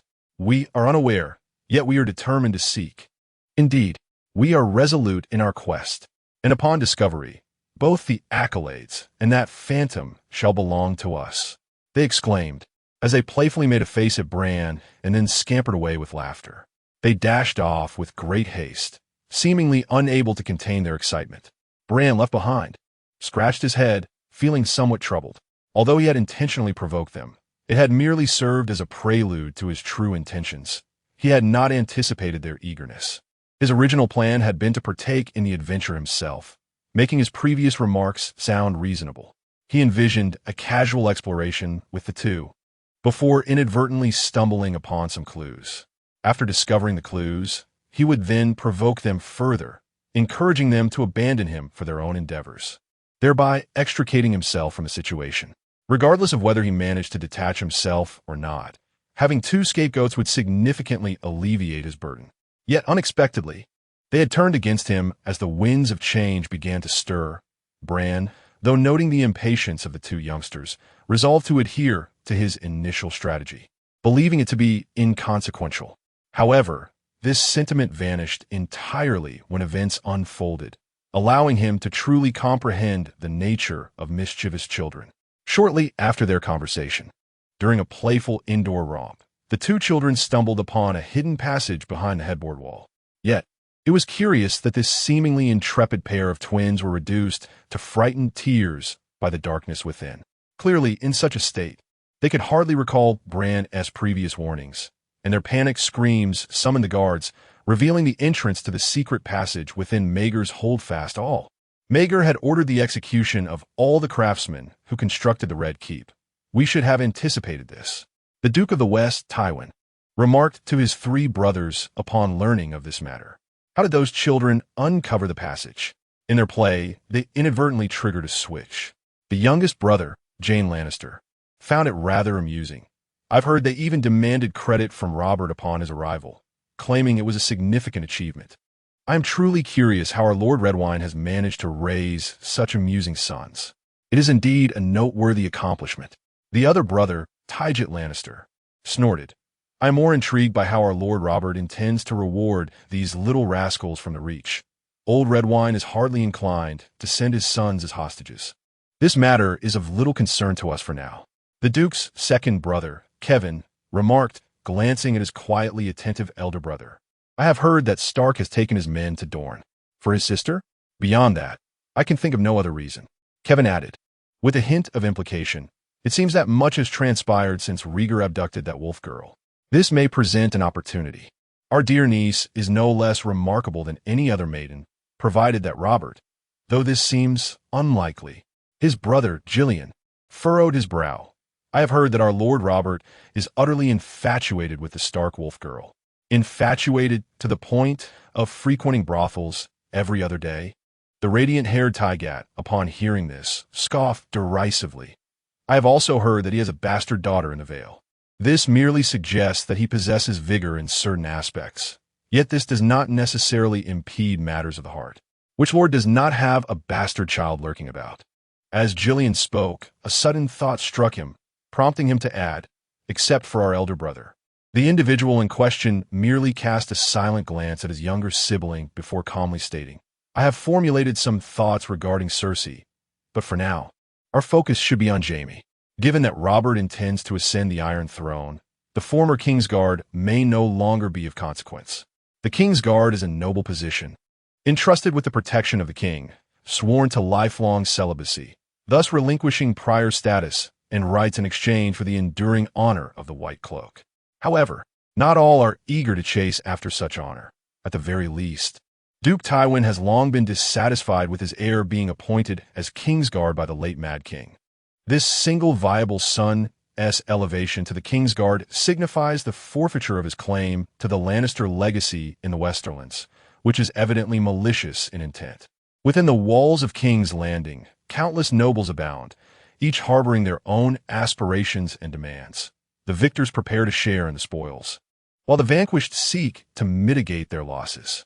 The upheaval brought about by war is sufficient to alter the fate of entire families, let alone the change of dynasties. Nevertheless, despite the undercurrents swirling around, the matter of the secret passage beneath the Red Keep has captured their attention. The Tully family of the Riverlands, the Tyrells of the Reach, the Lannisters of the Westerlands, the Arryns of the Vale, along with their vassal lords, cannot afford to ignore this development, with some even breaking into a cold sweat. Previously, whispers of the secret passage within the Red Keep had circulated, yet these did not garner much attention due to a lack of clues and sufficient evidence. However, the stark reality now confronts them, demanding their focus. The mere existence of the passage beneath Maegor's holdfast is not particularly alarming, considering it is the royal residence. Aside from certain great houses with historical marital ties to the crown, most nobles do not perceive any connection to Maegor's holdfast.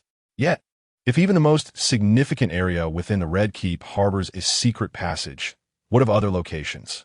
The Hands Tower, the Throne Room, the White Sword Tower, the Maiden's Chamber, and even the sanctum within the castle. As the heart of the kingdom, the Red Keep serves as the epicenter of politics and power. It is difficult for the myriad nobles of Westeros to claim that none of their members have resided or served in this place. Countless political decisions, myriad schemes, poisonings, betrayals, and sordid power struggles transpire. While most maintain their facades in public, who would don a mask within the confines of their own chambers? Moreover, it must be noted that the secret passage serves not only as a means for eavesdropping, but also allows for unobstructed access to the royal quarters. If the king's residence is compromised, one can only imagine how much more perilous other areas must be. Many are fervently eager to uncover the multitude of secrets concealed within the castle. Thus, on the very day following the revelation of the passage's entrance, a thorough investigation commenced within the Red Keep. Unlike previous searches, this one, recognizing the gravity of the situation, even bore elements of destruction. As expected, one secret after another emerged from the various structures, leaving all who beheld the shocking discoveries struggling to maintain their composure. The entire Red Keep appeared to be riddled with vulnerabilities. Consequently, even before the new king was crowned, proposals for the reconstruction of the Red Keep were already placed upon the temporary council table. Overall, this incident could be viewed as fortuitous, especially given the current transitional phase of power.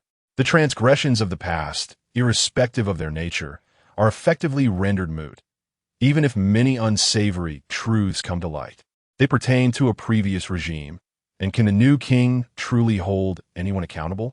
Yet, amid this turmoil, there exists a dichotomy of sentiment. While the majority welcomes the exposure of the secret passage, a certain rotund bald man, who relishes in the act of embellishing himself, finds himself entangled in trouble. As the master of whisperers, it is difficult to dismiss the notion that Varys, the enigmatic figure known for his unexpected mystique and unparalleled intelligence, was already aware of the passage's existence. Given his reputation, one must wonder if his knowledge of the Red Keep's secrets is extensive. If this is indeed the case, how many hidden truths does he truly possess? Countless overt and covert hostilities converge upon the seemingly innocuous and unthreatening figure of the eunuch, leaving him momentarily at a loss for words.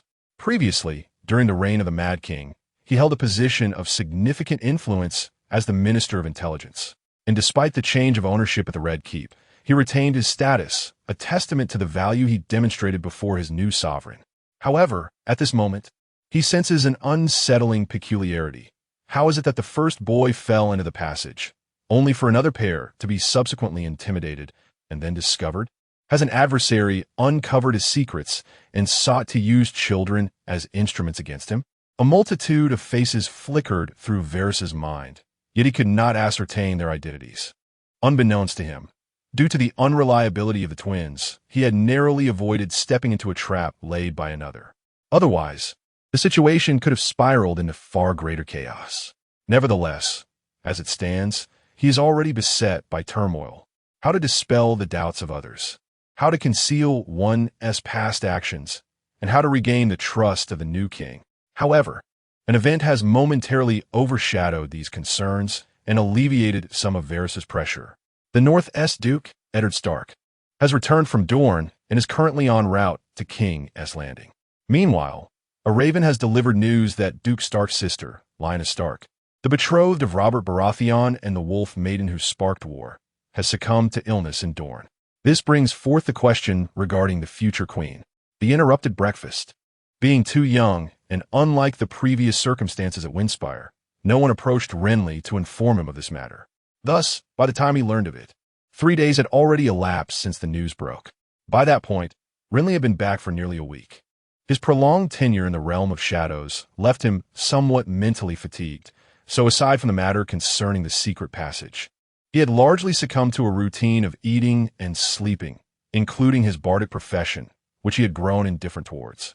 With rich feasts at his disposal, he often found himself too lethargic to even partake in meal preparations. Life had become rather languorous, devoid of hardship, ceaseless running about, or nagging voices in his ear. Naturally, amidst his leisurely walks after meals, he did engage in some serious pursuits, such as researching the matter of dragon eggs. However, the feedback he received was disheartening. He had never encountered such a small egg before. He had anticipated this, for even in the most grotesque of scenarios, a dragoness egg could not be of the same size as that of a chicken. Moreover, if memory served correctly, this egg had not been so diminutive. He harbored serious doubts that it had sustained significant damage during his temporal travels. He pondered the flavor of this peculiar egg in comparison to that of a chicken's. During one of his contemplative moments, Renly recalled a dream he had after his return. This provoked a pressing question. Could this egg be poisonous? Though he entertained such thoughts, Renly, still clinging to a sliver of hope regarding hatching a dragon, was not yet inclined to take drastic measures. After all, while chicken eggs were abundant, this dragon egg was singular. Consuming it would mean its irrevocable loss. He began to deliberate on methods to attempt hatching the egg, but before he could formulate a plan, he suddenly overheard the news at the dining table regarding the death of Lady Stark, which reminded him of another pressing matter. We must secure the support of House Lannister. Otherwise, your claim to the throne will be precarious. At the long table within the Hall of the Eyrie, an elderly man with a balding pate and a sallow visage, his hooked nose betraying his age, was slicing a piece of bacon with a dagger while addressing the robust young man with dark hair seated across from him. Yet, despite his words hanging in the air, the strikingly handsome young man remained silent, engaged only in chewing the dry crust of his bread. Noticing the lack of response, the elder, Jon Arryn, could not help but add, "I am truly sorry about Lyanna, Robert, but I must remind you." "Spare me, Jon. I do not wish for your reminders," Robert interjected, frustration evident in his tone. The other party muttered impatiently, their voice muffled by the food they were chewing. "Just let me enjoy my breakfast in peace." The Duke of Tywin's virtuous daughter, Cersei, was merely 17 this year, her beauty impeccable, hailed as the light of the West. Gentle and virtuous, well-versed in the art of domesticity, Jon spoke to himself, oblivious to the flush that colored the features of his companion. Suddenly, the dark-haired youth struck the table with a resounding thud, causing silverware to clash and food to scatter, startling the two servants behind him into a shudder. "I said it's unnecessary. Let Tywin's wretched daughter go to hell." He cursed angrily, but soon seemed to realize his reaction was excessive, tempering his fury somewhat. "Why not ask Stannis if he is interested? He is my heir and qualified to engage in this union. I am already betrothed." Stannis, who had just returned to the Red Keep 2 days prior, remarked coldly, casting a sidelong glance at his brother while quietly partaking in his breakfast. "The marriage was arranged by our father before his departure." His tone was resolute, clearly indicating no room for negotiation. Robb shot a displeased look at his younger brother, but chose not to respond, instead turning his attention to the quiet figure at the end of the table, who was eating breakfast with little presence. "Then how about Renly? Look at his handsome visage. He resembles me in my youth." "That is utterly absurd." The elder spoke helplessly. "Robb, how old is Renly?" "7 hells. Jon, why not marry Cersei yourself?" Robb impatiently interjected, disregarding the darkening expression on his adoptive father's face. "That way, you might even gain a couple of heirs." "Do I need to remind you, Robb, that I am already wed to Lady Lisa?" The elder replied, somewhat irked. "I trust that the issue of my heirs will be resolved in due time. It is not for you to concern yourself with." "Then do not meddle in my marriage. The king's marriage is of paramount importance to the realm. But I am not yet king." This blatant evasion of responsibility elicited an incredulous laugh from the hawk-nosed elder. He set down his utensils and leaned forward, lowering his voice to the dark-haired youth opposite him. "Lyanna is dead, Robb. How can I make you understand? She is gone." This proclamation darkened Robb's countenance, his blue eyes glaring at the elder for a long moment before he finally gritted his teeth and managed to articulate a response. "Jon, damn it, I know Lyanna is dead." "Then you should." The elder's words were cut short by a sharp interruption. "But I have said time and again that I would marry no one else. So do not mention that Lannister wench to me again. Not a word. I do not wish to hear it. You must listen, unless you desire to forsake the Iron Throne, or the very idea of it." Robb erupted, standing abruptly, his eyes ablaze as he pointed at the elder, cursing furiously. "I have had enough, Jon. To hell with the Lannisters. If you wish to marry, then do it yourself." He cursed vehemently, kicking the chair as he stormed out, exclaiming that all he desired was Lyanna. Yet, what did he receive in return for his desperate struggles? Merely that wretched, unsightly, and rigid chair. The echoes of his foul-mouthed tirade gradually faded, leaving the hook-nosed elder seated in silence, his expression dark and brooding.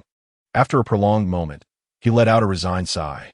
Stannis, at the table, gazed impassively at his brother's retreating figure, his silver dagger instinctively slicing into a piece of cheese, inadvertently nicking the finger of his other hand. He glanced down, frowning slightly, casting a few glances at the only two remaining at the table, Lancel suddenly spoke up. I am full. Without waiting for a response, he slid off the long bench and hurriedly departed, appearing as if startled.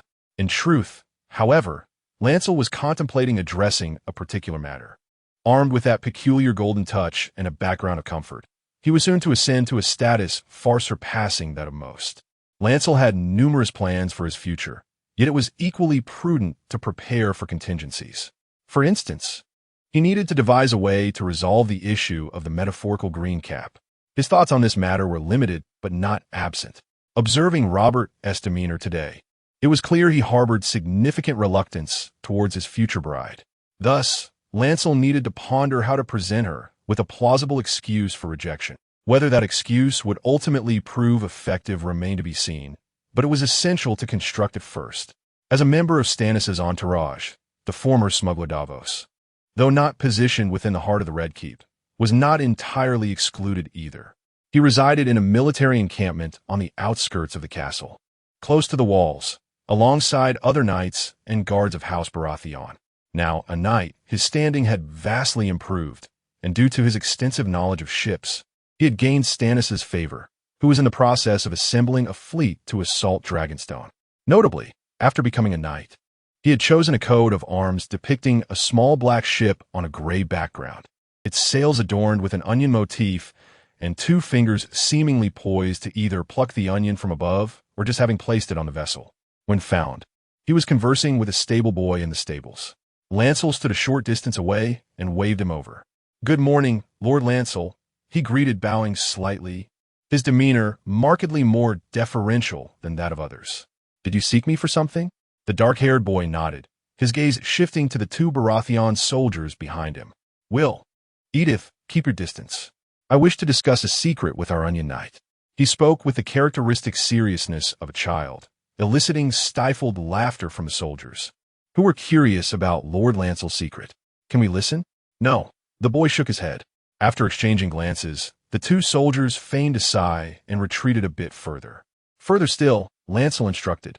The soldiers complied, stepping back with a sense of relief.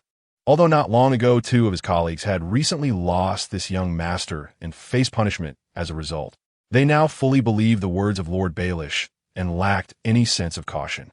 Both hailed from Whispering Castle and were seasoned soldiers loyal to House Baratheon, well acquainted with Davos, who was tasked with resolving the food shortages at Whispering Castle, thus feeling secure in keeping their distance. However, as the person involved, Davos felt no sense of honor. Instead, he grew more solemn. Unlike others, he understood that this boy was far from an innocent child, and his current demeanor clearly concealed ulterior motives. "My lord, has something happened?" He could not help but inquire. "I recall you mentioning that you were born in a flea pit." Baelish looked up at him, seeking confirmation. "The flea pit of King's Landing?"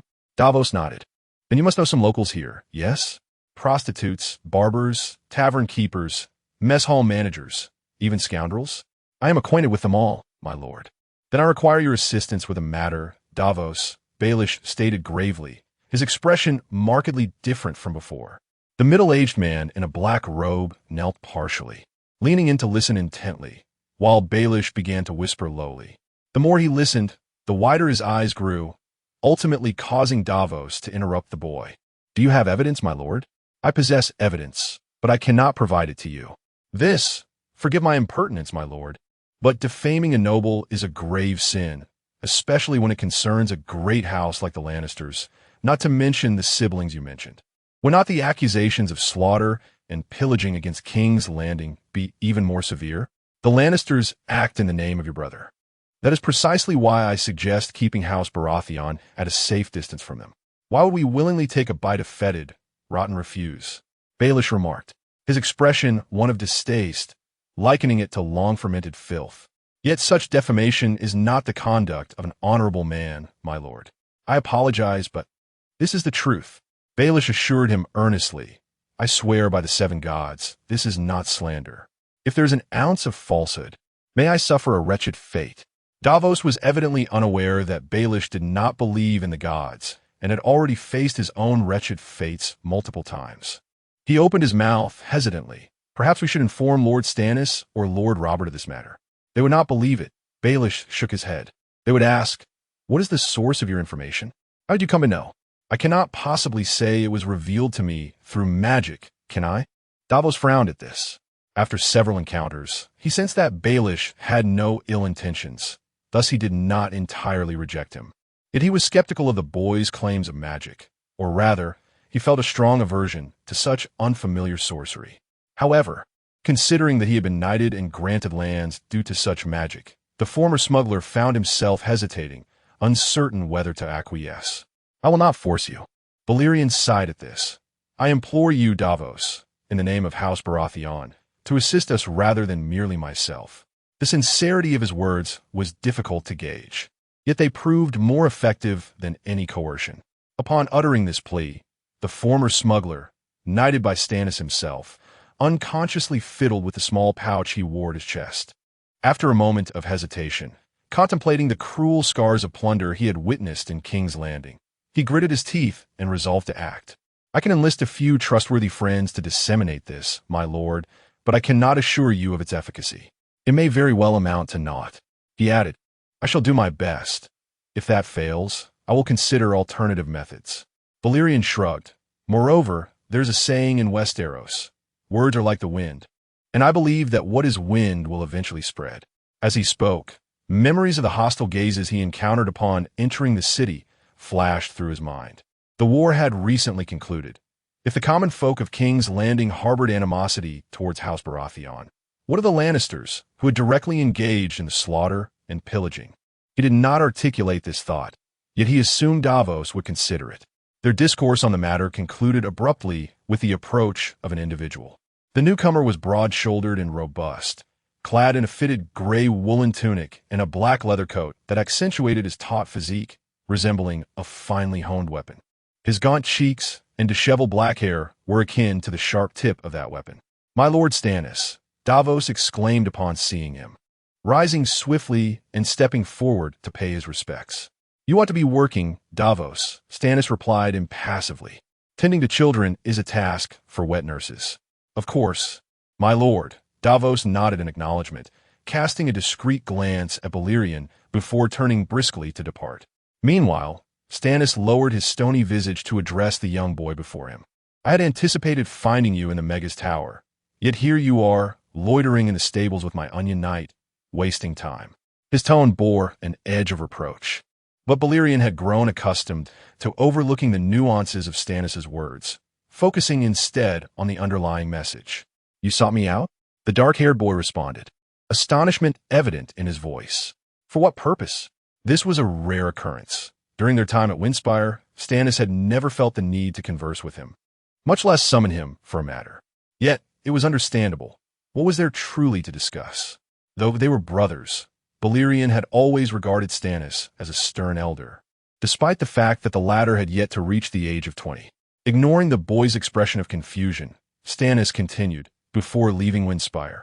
Crescent instructed me to look after you. I cannot fathom why a servant would summon me to attend to you. Yet he insisted this was the duty of an elder brother. Consider this for yourself, rather than voicing it, he added brusquely. Upon hearing these words, Lannister's expression darkened. After the other party scrutinized him for a moment, he unexpectedly nodded and then turned to leave. Robb has not been in good spirits lately. I shall instruct the servants to deliver breakfast to your room for the next few days. You must ensure you eat on time. As he spoke, he seemed to recollect something and paused momentarily. Recently, I was testing a ship at sea. With that, he departed once more. What does this mean? Lannister found the individual perplexing. However, as he watched the figure fade away, comprehension dawned upon him, prompting him to squint suspiciously. Is this the so-called Sundra? The seeds have already been sown. Whether they will germinate and bear fruit is now a matter of fate. As a mere 5-year-old child who cannot even leave the castle, Lannister must patiently await news. This method is rather ineffective, for noble marriages have never been solely determined by the wishes and individual circumstances of the parties involved. Nevertheless, he has resolved to take one step at a time, for his irascible elder brother might indeed declare that he shall never wear a crown. Another potential solution to this predicament would be to eliminate the paramour or one among them. However, the future queen currently resides in the west, while her brother and paramour, Jaime, though situated within the Red Keep, has remained largely confined within the White Sword Tower, the stronghold of the Kingsguard, appearing only on rare occasions. During his visit to the Kingsguard Barristan, Lannister had glimpsed the individual clad in a white robe leaning against the tower window, yet typically, he remained elusive. Of course, even if Jaime were to appear, Lannister did not truly believe he could confront him. Not to mention, as the youngest Kingsguard in history, Jaime Lannister is not someone to be trifled with, unless one resorts to underhanded tactics. Alas, the price of high status is the scrutiny it invites. Amidst ample material comforts, one inevitably attracts unwarranted attention, making certain endeavors exceedingly arduous. After Stannis departed, Lannister, accompanied by 2 guards, made his way back to Maegor's Holdfast. Yet, before he could reach his destination, a cacophony of screams and shouts erupted. "What are you doing? Why should I give it to you? Old man, are you in league with that black cat?" A rough, menacing voice boomed from a nearby garden corridor, capturing Lannister's attention. He focused intently and discerned that the source belonged to the cowardly twin brothers of House Redwine. They were currently engaged in a heated exchange with a figure obscured by a pillar. The silhouette seemed familiar, prompting Lannister to approach. "I don't care what you say. Get out of the way, or I will tell my father." The gruff voice continued to shout, accompanied by another child's complaint. "It scratched my face. Why should we let it go?" Lannister glanced at them and noticed that the taller twin was holding a black cat, its limbs bound by rope, writhing and shrieking loudly. It was then he recognized that standing opposite the twins was none other than Barristan, one of the last remaining Kingsguard within the Red Keep. "The gods have fashioned us not to torment animals, dear children," the knight in white solemnly declared. "Release it. If you desire a toy, I can summon a servant to fetch one for you." "We do not want a toy. We want this," the tall boy proclaimed, gesturing towards the tightly bound black cat in his grasp, his freckled face brimming with pride. "Indeed, I care not for your words. He has marred my brother's face," asserted the shorter boy. Upon hearing this, the taller boy's demeanor shifted to displeasure. "I am the elder brother. We agreed that whoever is taller is the brother. Just look, I have grown significantly taller than you this year." "That does not count," the shorter boy retorted stubbornly. "Everyone knows I am the elder brother. You are the younger. Then you should relinquish your toy to me, for our father said that the elder brother should yield to the younger." "Incorrect. Everything belongs to the elder brother. Our father also stated that one day all the toys on Chinting Island will be mine. Then I am the elder brother, and you are the younger." As their bickering escalated, the knight in white found himself in an awkward predicament, unsure of how to intervene. Bluely deemed the situation utterly foolish and approached, gently tapping the taller boy on the shoulder from behind. The boy instinctively turned to face him, only to feel his grip on the cat loosen, as it had been seized by Bluely. "What are you doing?" he asked, bewildered, still processing the turn of events. "This cat now belongs to me," Bluely proclaimed. "On what grounds?" inquired the shorter boy, scrunching his nose in protest. "This is our capture." "Who witnessed that this was your capture?" Bluely countered. "My servants saw it." "They all witnessed it," replied the taller boy. Bluely remained silent, glancing at the 2 guards following him. One of them then spoke. "This was caught by our young master. Otherwise, how would it be in his possession?" "Indeed, look at my face. I received a scratch while capturing it," the other added, covering his face and wincing in pain. This left the twin brothers adorned with grape embroidery momentarily stunned, and after touching their scratched faces, the taller boy quietly remarked to the shorter one, "He is bullying us." It was evident that the expression on the shorter boy's face morphed into one of fierce determination. His eyes narrowed, as if he were ready to confront them. However, after glaring for a while without any response from the taller boy, he ultimately backed down. With a huff, he turned to leave, dragging his brother along. "You shall see," he shouted as he walked away. "I will summon my father to punish you." His words went unanswered by the dark-haired boy. Instead, his twin brother tugged at his sleeve. "Father is not here," he whispered, "and besides, we cannot contend with their family." "What shall we do then?" the shorter boy queried, appearing troubled. "Why did you not mention this earlier? Had I known, I would have invoked grandmother's name instead." The twins' grandmother, Olenna Redwine, hails from the esteemed Redwine family, yet she wed into the esteemed House Tyrell, earning the moniker Queen of Thorns. a title that resonates with great significance in their realm. In the hearts of the twins, she is regarded as a figure of even greater stature than their own father. "Grandmother is no longer here," the tall boy remarked, his eyes darting with thought. "However, we can seek out our elder brother. We have discovered a secret passage, yet we have not yet negotiated the terms of our reward. I have decided. I want that cat." "No, that is too trivial. We shall claim all the cats of the Red Keep." "A splendid idea." The shorter boy nodded in agreement, but hesitated momentarily, glancing back at the servant trailing behind them. He leaned closer to his brother and whispered, "Yet, it was that insufferable Lares who first informed us of the secret passage. This seems somewhat inappropriate." "Who said that?" The tall boy countered defiantly. "It was clearly our own idea." The shorter boy scratched his head, then acquiesced. "Indeed, it was our own idea." The two children exchanged glances and then eagerly hurried towards the throne room, intending to formally present their request during the time when the future king received petitioners and nobles.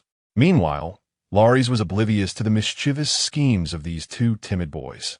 He was currently cradling the cat, gazing upward as a white-cloaked knight, Ser Balistan, imparted a solemn lecture. "Forceful seizure is not a commendable solution, my child," the knight stated gravely. "Nor is it a virtuous habit, yet it is the swiftest means of resolution," Lares retorted with conviction. Having previously sought opportunities to sneak into the cellar, he had engaged in numerous conversations with the knight. Though those interactions were initially a mere guise, they had inadvertently fostered a sense of familiarity between them. Nevertheless, we ought to engage them in earnest dialogue, instructing them on what should be done and what should not, thereby addressing the issue at its roots. "So, sir, how long did you just spend imparting wisdom to them?" Lares inquired curiously. "Did it yield any results?" The question left the knight somewhat speechless, and he shook his head in resignation, his gaze drifting to the cat nestled in Lares's arms, which had inexplicably become exceedingly docile. "Its name is Balerion," he suddenly revealed. "When I first encountered it, it was but a kitten, much like its master." The knight's tone bore a hint of melancholy, which piqued Lares's curiosity. Yet the knight continued, his eyes fixated on the black cat as if lost in reverie. During that time, the atmosphere in the Red Keep was stifling. King Aerys' actions became increasingly intolerable, and the little girl was our sole source of joy. I recall a moment when she noticed our downcast spirits and went out of her way to perform a dance for us, a Dornish dance, the likes of which I have never seen before, nor shall I ever witness again. "Are you speaking of Rhaenys?" Lares asked. The name resonated with a familiarity in his memory, though it referred not to the same individual, but rather to the daughter of Prince Rhaegar and his Dornish wife. Lares had never met her, but had heard tales, suggesting she was even younger than himself. "Indeed, Rhaenys, a most beautiful little girl." Balistan nodded, seemingly struck by a thought, his expression a mixture of anguish and remorse, reminiscent to Bran of their first encounter when he displayed such peculiar demeanor. However, the knight in white did not elaborate further, instead sighing as he addressed Bran. "May the gods be merciful. Take good care of it, my child. I implore you, if you wish to nurture it, ensure it suffers no more harm." "I shall not harm it," Bran replied, glancing down at the infamous black cat nestled in his arms, contemplating, "but I cannot guarantee it will not harm me." This remark elicited a fleeting smile from the somber-faced Balistan, who then crouched down to pat Bran's arm. "It appears quite fond of you. I trust it will not act against you."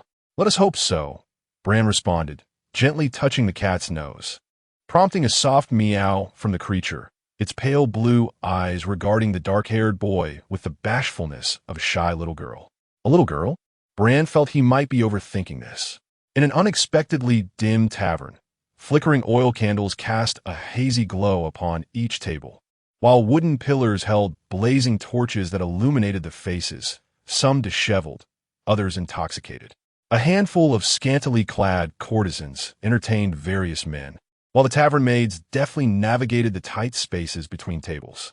The air was thick with the aroma of meat mingled with foul odors, enveloped by raucous laughter and boisterous conversation, painting a vivid portrait of a medieval tavern. This establishment was quite rudimentary, nestled within the flea-ridden corners of King's Landing, its floor an unpaved earthen surface, and the wooden ceiling long blackened by the smoke of candles and torches. Yet, it served as a common refuge for ordinary folk seeking revelry and drink. "I won't ask for your money, Davos," the tavern keeper, a gaunt middle-aged man sporting a handlebar mustache, whispered as he clandestinely met with a brown-haired man garbed in coarse black clothing and a dark cloak in the back room. "I care not whether it is true or not. The Lannisters harbor animosity towards me, and thus towards us all." "That is sufficient knowledge," the brown-haired man replied, shaking his head. "I cannot allow you to toil in vain. Why should we pay more merely for our courtesans to gossip a bit more?" The tavern keeper scoffed. "As for those minstrels, their prying ears are eager to uncover the shameless dealings of the lords across the seven kingdoms. Mark my words, Davos. Though we may not be able to match those mounted knights with their weapons, we shall not be mere cowards, allowing ourselves to be bullied without resistance. Do you know? The day I went out for supplies, my sister was assaulted by a Lannister. If I find out which scoundrel did this, I shall flay him alive. May the gods protect her." The brown-haired man sighed at this. 5 days had passed since Bran's conversation, and during that time, aside from his regular duties, he had devoted all his spare moments to orchestrating this affair. Was it due to a promise made to that individual, or perhaps an inner indignation? He found himself unable to discern. Events unfolded even more smoothly than anticipated. In fact, after the affair, the funds entrusted to him by Blanel had scarcely been touched. He had practically sought out every reliable acquaintance within the flea-ridden abode. The tavern keeper, the kitchen chef, the cobbler, the barber, the fishmonger, and even the down-and-out minstrel, all had unanimously agreed to assist him.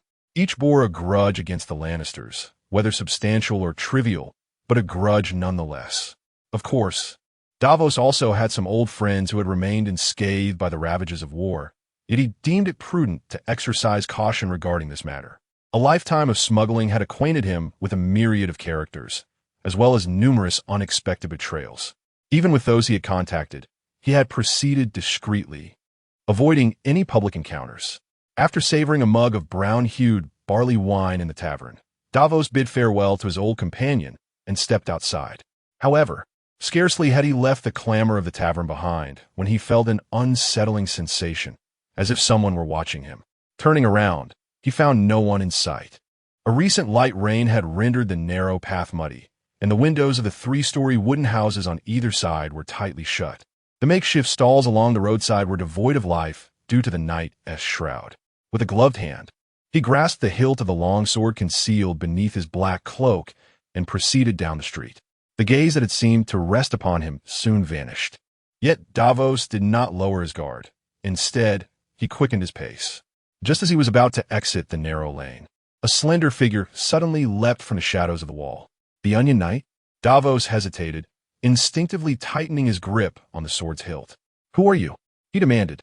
"A friend," came the reply, the figure standing in the cold street, back to the moonlight, cloaked in black, rendering her features indistinct. Yet her voice was soft and evidently feminine. Nevertheless, Davos did not relax his vigilance. "A friend wouldn't he be stalking me?" "Stalking?" The woman's voice chuckled lightly. "No, we merely happen upon you here." "We?" The word sent a jolt of apprehension through Davos, but before he could respond, a hand clapped on his shoulder from behind. "If we were foes, you would have been slain already, Davos." The voice, rough yet tinged with mirth, caused the brown-haired man to tighten his grip on the sword hilt. Though he refrained from making any rash moves and slowly turned to face the speaker, a somewhat familiar visage came into view. "You are Ben?" he asked hesitantly. "Indeed, it is I, Big Belly Ben," the man affirmed with a nod, his rotund figure clad in coarse cloth, and his jovial round face distinctly illuminated by the moonlight. "I must confess, I'm not particularly fond of that moniker. It should be Strong Ben instead. To my knowledge, you are supposed to be dead?" No. Arthur Dayne has bribed those scoundrels, but not everyone has betrayed us." Davos understood. The individual before him was a member of a gang known as the Kingswood Brotherhood, though that was a tale of the past. When he first departed from Winds of Winter, he had mentioned this organization to the dark-haired boy. The gang had once thrived within the king's hunting grounds, engaging in kidnapping and extortion of the nobility, until 2 years prior when the Mad King dispatched troops to eradicate them. It was said that Sir Arthur Dayne, the Dawnblade, was able to completely eliminate this band of brigands by bribing the villagers who had survived within the woods. However, it was evident that the situation was not as resolved as it appeared. The man before him, known as Ben, was one of the more notorious leaders of the Kingswood Brotherhood, reputed to be dead, yet here he stood, very much alive. The boy who sold himself? Davos inquired. He was acquainted with this man primarily through illicit dealings during his smuggling days, having crossed paths only once or twice, thus they were hardly familiar. Yet, it was clear they had sought him out specifically. Davos could not fathom any reason for their visit beyond the child he had seen not long ago. His name is Tob, the woman with a gentle voice interjected. He is my son. We are in dire need of money. That day he heard a noble caravan passing through and ran off. You are Winda the White Stag? Davos asked, though he had never met her. He surmised her identity. Now known as Jenny, golden-haired Jenny, the portly man remarked. The name White Stag carries more weight than ours. After all, she is a woman. And women are destined to bear children, or so they say. They appeared to harbor no ill will, yet Davos remained cautious. His current endeavors demanded a degree of secrecy, and being approached by these former brigands was not a fortuitous circumstance. Do my two friends seek me for something? He questioned. Indeed, we have matters to discuss. Shall we not retire to a nearby tavern for a more private conversation? Forgive me, friends, but I have work to attend to shortly. Do not be alarmed, my friend. We merely wish to request a small favor. The rotund man, named Ben, continued. As you can see, although we are considered, well, deceased, we are very much alive. Therefore, if this person has not truly perished, he must have numerous needs, such as, he seemed to ramble, but was swiftly interrupted by his companion. We wish to request your assistance in introducing us to that noble young lord of the dear family. Nothing more, nothing less. We wish to see him for. Davos furrowed his brow. To serve as a squire? As private soldiers? It is all the same. We have encountered enough of the nobles' attendants and their young charges. The portly man replied, those inept fools cannot compare to any of us. Are you implying that you intend to align yourselves with a mere boy? Despite the awareness of the extraordinary nature of the young boy, Davos found the situation utterly absurd. Have you seen him? If not, you must have heard of him. He is merely 5 years old. The rotund Ben suddenly exclaimed, 5 years? We had heard he was 6. Yet, such details are inconsequential. He will inevitably grow, indeed. He shall grow. We are still relatively young, having long since ceased our banditry. Now, should he toss us a couple of golden dragons, as he did that day, we will be able to fulfill any request he has, certainly anything, irrespective of his age. The former smuggler realized that these two viewed Bran as a mere lamb to the slaughter. Why not pledge allegiance to Lord Stannis? He attempted to remind them. The boy you wish to meet possesses no authority to conscript mercenaries, and all his funds are managed by his family steward. Thus he cannot squander them freely.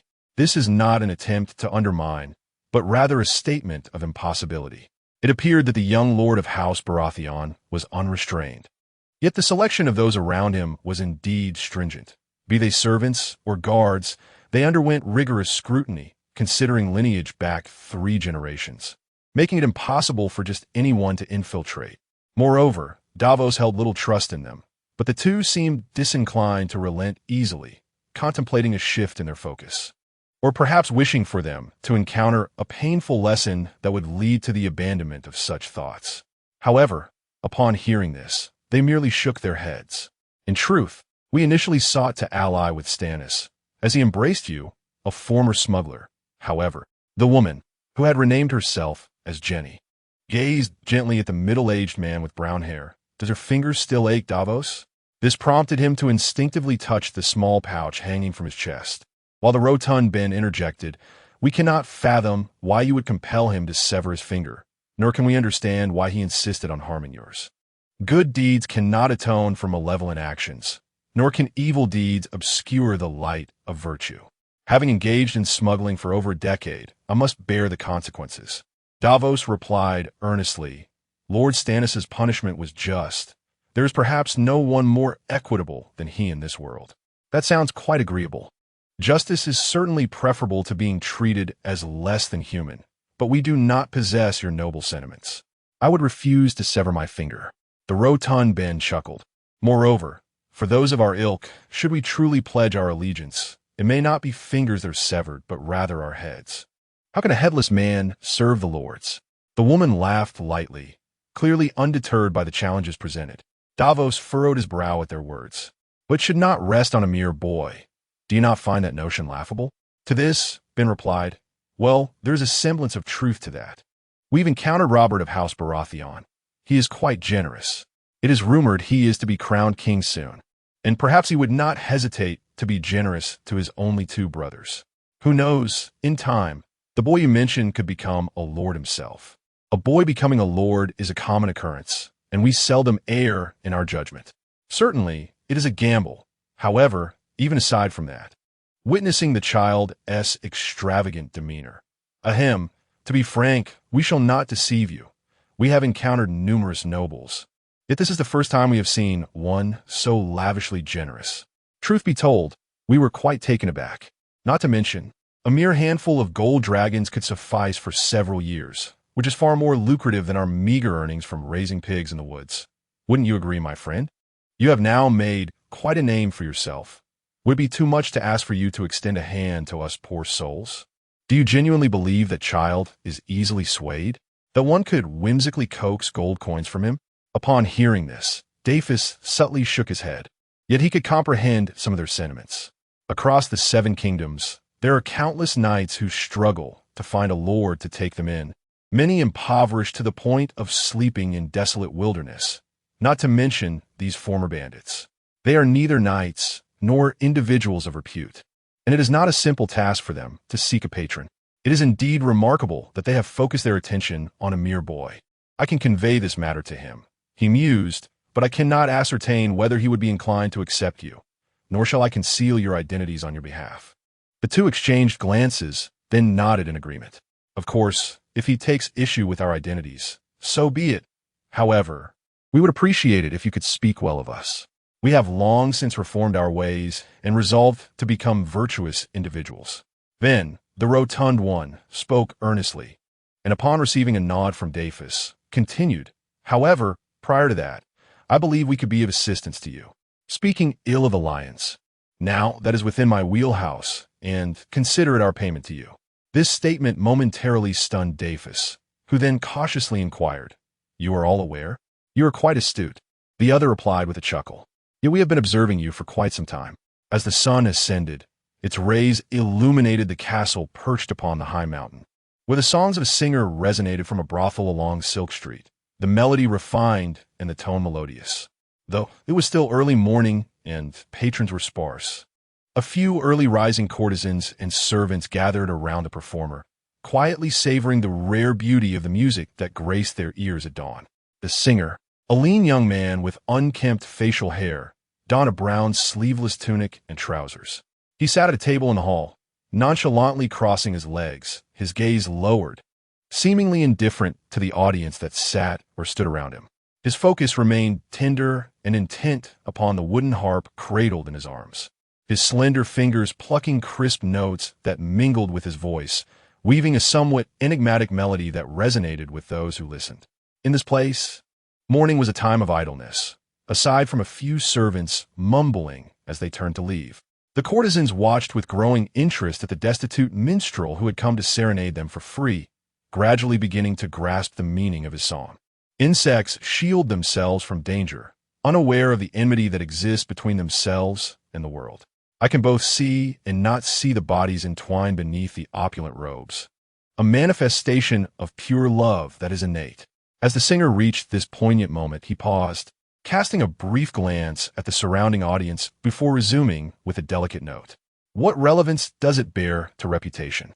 The melody continued to flow, and the subsequent lyrics piqued the curiosity of the nearby courtesans until the scruffy young minstrel concluded his performance, gracefully bowing to the crowd.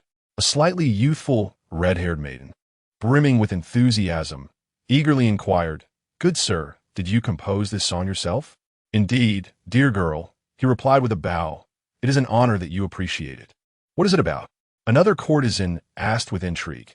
"Is it a tale of 2 insects in love?" "If they were insects, they would surely be the most exquisite creatures in this world," the minstrel retorted, noticing the keen interest in the eyes of his listeners. He added with subtlety, "It is quite an intriguing story, though destined to be misunderstood. I heard of it not long ago from the flea market and was inspired to create this song." His words only heightened the curiosity of those gathered, and after some gentle coaxing, he slowly unraveled a cliché yet captivating tale. Recently, the city of King's Landing has been a whirlwind of activity. Nobility from across the continent has flocked to the city, overwhelming its inns to the point of bursting. The common folk, still reeling from the aftermath of war, find themselves swept up in the bustling tide of aristocrats. With a new king's imminent coronation, the upper echelons engage in various clandestine dealings, while the lower classes benefit in their own ways. The fish markets, brothels, blacksmiths, and bakeries are inundated with patrons, bringing forth a plethora of opportunities that momentarily distract many from their past hardships. However, beneath this flourishing facade, a subtle undercurrent brews and gradually spreads. In the bakeries of Flower Street, the brothels of Silk Street, the fishmongers' stalls of Mud Street, and the refuse-laden square of Stinking Bay, food sources within the flea market of King's Landing are scarce. Some eateries serving brown stew serve as vital dining spots for the impoverished, where long queues form during mealtimes. Snaking around the densely packed buildings. Due to the lengthy wait, many of the destitute engage in lively gossip, their conversations far more explicit than the suggestive musings of the minstrel. If you ask me, if it were true, it wouldn't be surprising. Those noble lords are all quite disordered. That Aegon, too, is he not entangled with his own daughter? Sibling relationships are not uncommon among them. That Targaryen. But it's different. What is different about it? It's Aegon III, not Aegon II. How can it not be? I distinctly remember it being Aegon. Two dragons and lions cannot be compared. If you ask me, this is a fabrication. The Kingsguard would never engage in such scandalous behavior, especially not with their own sisters. At this moment, amidst the height of summer, the sun blazed fiercely above the crowded edifices, casting a glaring light that could not overshadow the fervent discussions among the populace. The origins of the scandalous rumors surrounding the Lannister twins of the West, James and Cersei, remained a mystery, yet upon their emergence, they captivated attention with undeniable allure. James Lannister, the erstwhile heir to House Lannister, was strikingly handsome and the youngest member ever to serve in the Kingsguard. Cersei Lannister, his sister, was lauded as the light of the West, renowned for her beauty, attracting the ardent pursuits of numerous noble suitors. They were the offspring of Lord Tywin Lannister, one of only 3 children, yet they had become akin to the protagonists of a sordid tale, marked by incest, rebellion, wickedness, and debauchery. In certain narratives, they were portrayed as tragic figures. Initially, such rumors flourished within the confines of the flea-ridden alleys of King's Landing, but before long, propelled by various characters, whether intentionally or inadvertently, and fueled by the populace's delight in scandal, they spread throughout the city. The animosity towards the Lannisters served as the very wind that carried these tales, enabling them to swiftly permeate all social strata, even momentarily overshadowing the impending coronation of the new king. Following the demise of the Northern Wolf Girl, many had come to believe that the future queen would undoubtedly hail from House Lannister, only to now be confronted with such scandalous whispers. Noble families, both great and small, reacted with astonishment. Some dismissed the rumors outright, while others remained ambivalent. A few seethed with indignation, and others simply reveled in the spectacle. As one of the most powerful noble families in Westeros, the Lannisters had their share of allies and adversaries, all of whom exhibited varied responses in light of the unfolding events. Within the city, several Lannisters were incensed. The typically composed Lord Tywin Lannister found his face flushed with rage upon hearing the news, and after a prolonged silence, he gritted his teeth and uttered 3 incredulous remarks. He refrained from commanding his subordinates to suppress the dissenting voices, for it was already beyond containment and would only exacerbate the situation. Instead, he ordered a thorough investigation into the source of the slander. The Lannisters believed in repaying their debts, and as a man who held family honor in high regard, Tywin Lannister would ensure that any vile rat that dared to defame his children would face the consequences. Yet, They remained oblivious to the deeper implications of the rumor. Or rather, apart from a certain dark-haired boy within the Red Keep, who always wore an innocent facade, no one had yet grasped the concealed truths lurking beneath the surface of the scandal. It was not merely a tale of incestuous love between siblings. The Targaryen dynasty, though existing for less than 3 centuries, appeared brief yet was, in reality, an extensive saga. Among the lineage of Targaryen kings, one was infamously dubbed the king who did nothing, namely Aegon IV. Aegon IV was the 11th monarch to ascend the Iron Throne and is regarded as one of the most inept kings in history. However, while delving into the history of this king, Renly found that this ineffectual monarch shared an alarming number of similarities with his own elder brother. For instance, the dubious circumstances surrounding King Aegon's ascension to the throne, followed by his increasingly arrogant and extravagant demeanor, as well as his insatiable lust, were strikingly reminiscent of another. Furthermore, King Aegon was notorious for his numerous illegitimate offspring, a count that was difficult to ascertain. His reign was marred by foolish decisions, akin to the reckless tendencies of a certain individual. Moreover, King Aegon's queen, who happened to be his own sister, had a deep-seated affection for another brother, Aemon, which tragically led to their separation. The brother, known as the Dragon Knight Aemon, was celebrated as the noblest knight in history and was, in fact, the king's personal guard. This last detail is pivotal to the rumors. The king's bodyguard, who was inseparably linked to the queen since childhood, was also her brother. The historical parallels to the potential consequences of current alliances are striking. Renly mused that if his elder brother were to reject this union, he would naturally remain oblivious, rendering such metaphors inconsequential, a scenario he would welcome. However, if Robert were to consent to the Lannister alliance, with the rumors circulating, could he, raised as the heir apparent, truly remain unaware? Even if he initially failed to grasp the implications, would he not eventually connect the dots upon witnessing the Lannister twins' incessant presence? If he could draw parallels, then the crux of the matter arises. King Aegon met a tragic end before reaching 50, and the circumstances surrounding his death were notably suspicious. During his reign, whispers abounded that his heir, Prince Daeron, was not his son, but rather the offspring of Aemon and Queen Nerys. In the latter years of his rule, King Aegon became exceedingly corpulent. As the prospective hand of the king, Duke Jon Arryn found himself exceedingly occupied.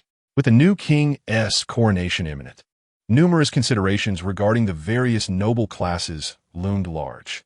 The reconstruction of the Red Keep was another pressing concern. While the concept of rebuilding seemed straightforward, the practicalities involved a myriad of factors.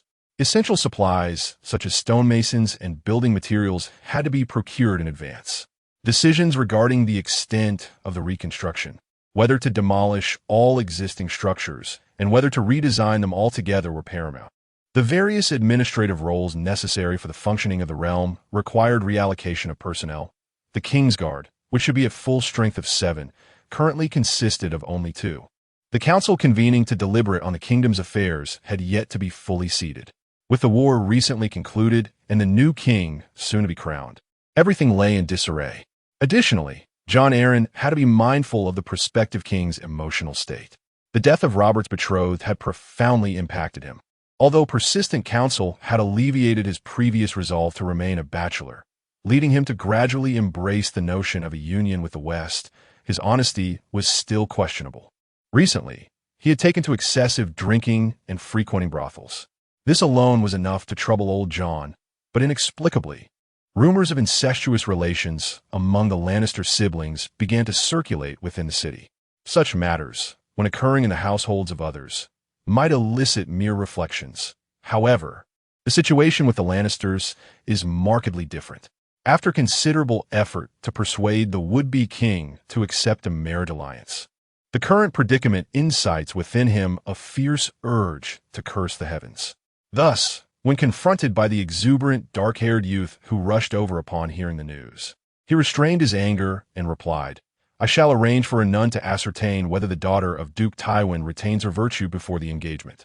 Yet, noble children begin riding at a tender age, and certain aspects may be affected, Thus, this cannot serve as definitive proof of her chastity.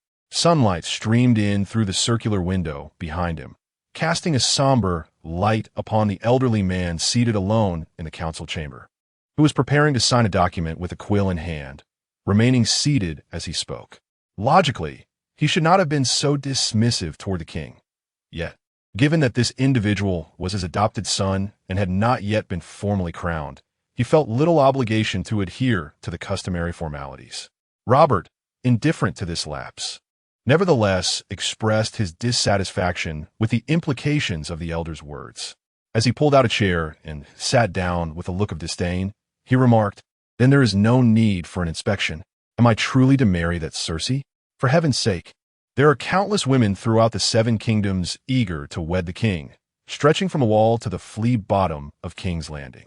Upon hearing this, the elderly man tightened his grip on the quill, and the long-suppressed frustrations surged forth. He retorted sharply, "I must remind you, Robert, that our alliance with the Lannisters was never intended as a means to procure a wife who pleases you. So even if this is true, you are still obliged to marry her. Must the king, then, wed a woman who has committed incest with her brother and suffer miscarriage, and invite scorn from the entirety of the Seven Kingdoms?" The dark-haired youth erupted in laughter. "What do you take me for? A spineless coward? By the gods, if the result of victory is to become a coward, I would have been better off serving the Mad King. I consider you a king." The elder interjected sternly, "A king capable of bringing fortune to this realm, who will put an end to the Mad King's tyranny. I never aspire to be king, do you not know? I merely, if you do not desire it, you may turn and leave at this very moment." The bald elder with a hooked nose raised his voice. "I shall travel to Dragonstone to retrieve Queen Riella and Prince Viserys, and in accordance with tradition, I shall proclaim Prince Viserys as the new king." These words caused Robert's face to flush crimson. He leaned heavily on the table, glaring at the elder, gritting his teeth as he said, "You shall not do that. Jon, I have proclaimed that I will personally slay every last Targaryen. Mark my words, every single one. I will see them die as cleanly as dragons." The young man was visibly enraged. However, the elder merely observed him silently, showing no signs of yielding. It was only when he noticed the anger on Robert's face hardening from the prolonged standoff that he suddenly shifted the topic. "You're a close ally of Ned, and during the bitter winter of the North, there's an urgent need for a stable kingdom's assistance, so you need not worry about the North. In the Vale, I stand firm. My future heir shall not resist your rule. I have allied with Ned to secure the Riverlands, and you need not concern yourself with the Tully family for the time being." The elder's voice resonated with reason. "Storm's End is your inheritance, and the lords hold you in great esteem. We have eliminated Princess Dorne and her children. Dorne will not remain passive. Yet we can at most manage the southern border of the kingdom. Prince Doran of Dorne is cautious. He would never dare to mobilize his forces without a chance of victory. The Stormlands prosper with minimal losses from the war, but they harbor a centuries-old blood feud with neighboring Dorne, making cooperation impossible. Simultaneously, the heir of House Redwine from the Arbor is firmly in our grasp. The Redwine fleet dares not act recklessly, and the Stormlands will be constrained by the overall situation unless aided by the Westerlands, particularly the main force of the Westerlands. Duke Tywin has already shown intentions of goodwill, proposing a marriage alliance with the Westerlands. Among the Seven Kingdoms, only the Stormlands and Dorne remain unstable, perhaps with the Iron Islands as an additional factor. Yet these three factions, steeped in animosity, will undoubtedly refuse to cooperate. However, if you do not forge alliances with the Stormlands, the Westerlands, alongside the ever-watchful Dorne and Iron Islands, you are effectively left with half a kingdom, with territories spanning hundreds of noble families, lacking the dominion of their lords. How do you expect them to submit to your rule? By virtue of your Targaryen bloodline? How long can we, as victors, maintain our status? The elder's unceasing discourse gradually diminished the anger on the young man's face until it vanished entirely, leaving him ashen and drained, slumping back into his chair. Observing this, old Jon sighed, his seriousness dissipating. "I will arrange for the maiden to undergo an examination before the wedding," he stated wearily, reiterating his previous words. "Regardless of the outcome, The High Septon will proclaim that Tywin's daughter Cersei remains a maiden. Indeed, he will declare it so. This will silence any further speculation. Subsequently, I shall initiate a hunt for the remaining Targaryens within King's Landing, ensuring all are aware of the truth behind the matter. What does this mean, Jon? Robert asked bitterly, leaning back in his chair. The Dragon Knight Aemon and his sister Naerys? Engaging in an affair under the very eyes of Aegon IV? So I am the foolish and inept king, am I? The future heir to the throne may not even be of my blood. Is that what you imply? The old man felt a sense of helplessness at such words. Robert, you must remain calm. A good king must discern between rumor and truth. Aegon IV's suspicions led to what? The kingdom's division, the Blackfire Rebellion, forcing 5 generations of Targaryens to rectify his folly, a lesson learned in blood. Do not let such words mislead you. The other party seemed to have lost all interest in conversation. Seeing this, Duke Jon could not refrain from saying, I will uncover the truth, Robert. I promise. Enough, Jon, he said with a dismissive wave of his hand, his expression one of disinterest. It matters not whether it is true or false. I trust you to handle this. Whatever you say shall be taken as fact. The elder, on the verge of speaking, hesitated, then sighed and chose silence. In truth, he had gathered some clues. The intelligence chief, Varys, beset by a crisis of trust, had been diligently working, promptly reporting any news to him, the prospective hand of the king. The lead pointed to an outsider named Ben, who was highly suspected of being the source of the rumors, and they had already commenced efforts to apprehend him. Meanwhile, the city of King's Landing was rife with tension due to the revelations made by Loras, while the subject of these whispers seemed utterly unconcerned. Perched upon an open terrace atop the Myronese Tower, playing a flute. The terrace, graced by stout brown-gray columns, offered a view of the vast sea dotted with numerous anchored vessels. The cool sea breeze swept through as the boy's fingers danced over the instrument, producing a melodious and enchanting tune, albeit interrupted, which detracted from its rhythm. Not far away, 2 guards stood, one named Will leaning against a column, remarked to his companion, Young Lord Loras plays splendidly. His companion nodded in agreement. Indeed, this is the finest flute performance I have ever heard, and this melody is unlike any I have encountered before. Could it be that our Lord has composed it himself? By the gods, that would be truly remarkable. Their conversation was deliberately loud, not far enough from the dark-haired boy for even the average ear to miss their praise. Loras cast a sidelong glance at them, prompting the guards to amplify their flattery. Rolling his eyes, he chose to ignore them and continued his practice. His unique talents, bestowed by his profession, allowed him to detect subtle imperfections in his playing, which he would endeavor to correct in future renditions. The challenge, however, lay in his limited lung capacity, rendering his current performance far from melodious. Yet, it seemed that he alone possessed this self-awareness at that moment. Even the nearby creatures seemed attuned to this truth. Under the sunlight, a black cat, initially pacing along the stone edge of the terrace, was drawn closer by the music. Upon reaching a certain distance, it leaped gracefully onto a low table in front of Loras. The boy glanced at the feline, but paid it no mind, while the cat lay there, fixated on him, its light blue eyes intently watching his focused face and the flute in his hands, seemingly enamored. After a short while, feeling unfulfilled by its previous position, the cat sprang forward and landed in the boy's lap, nuzzling its head against the fabric of his garment, seeking comfort. The sound of the flute abruptly ceased. Looking down at the small creature, Bluely expressed his displeasure, saying, Go away, keep your distance. You shed fur incessantly and possess no sense of shame. In response, the black cat curled its head in tighter, seemingly unwilling to acknowledge him. Noticing this, Bluely let out a cold chuckle before playfully flicking its forehead.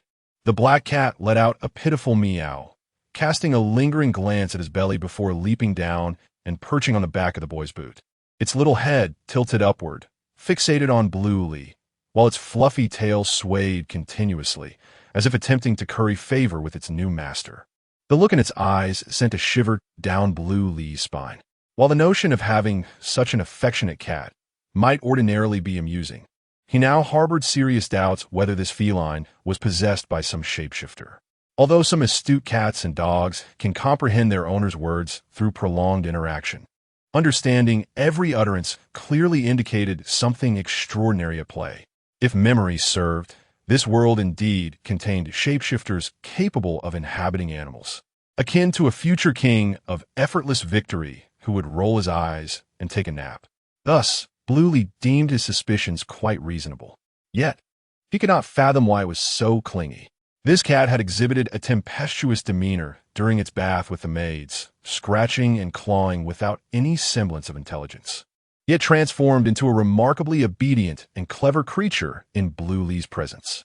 This, too, remained an enigma, akin to many of the mysteries he had encountered before. Contemplating, he shook his head and raised the flute once more, only to have to set it aside shortly thereafter. Guided by his servant, a middle-aged man with chestnut hair descended the staircase. "Good morning, Davos," Bluely greeted, lifting his hand in acknowledgement. The man approached, bowing respectfully, and then glanced at the flute in the boy's grasp. "What were you playing just now?" he inquired with curiosity. "Two lions?" Bluely hesitated, for in truth, it was two tigers. However, he was unsure of the term for tiger in the common tongue. "It does not sound like our usual style," Davos remarked approvingly. "Yet the melody is exquisite and truly delightful. You play magnificently, my lord." Upon hearing this, Bluely chuckled lightly, feeling as though he were surrounded by sycophants.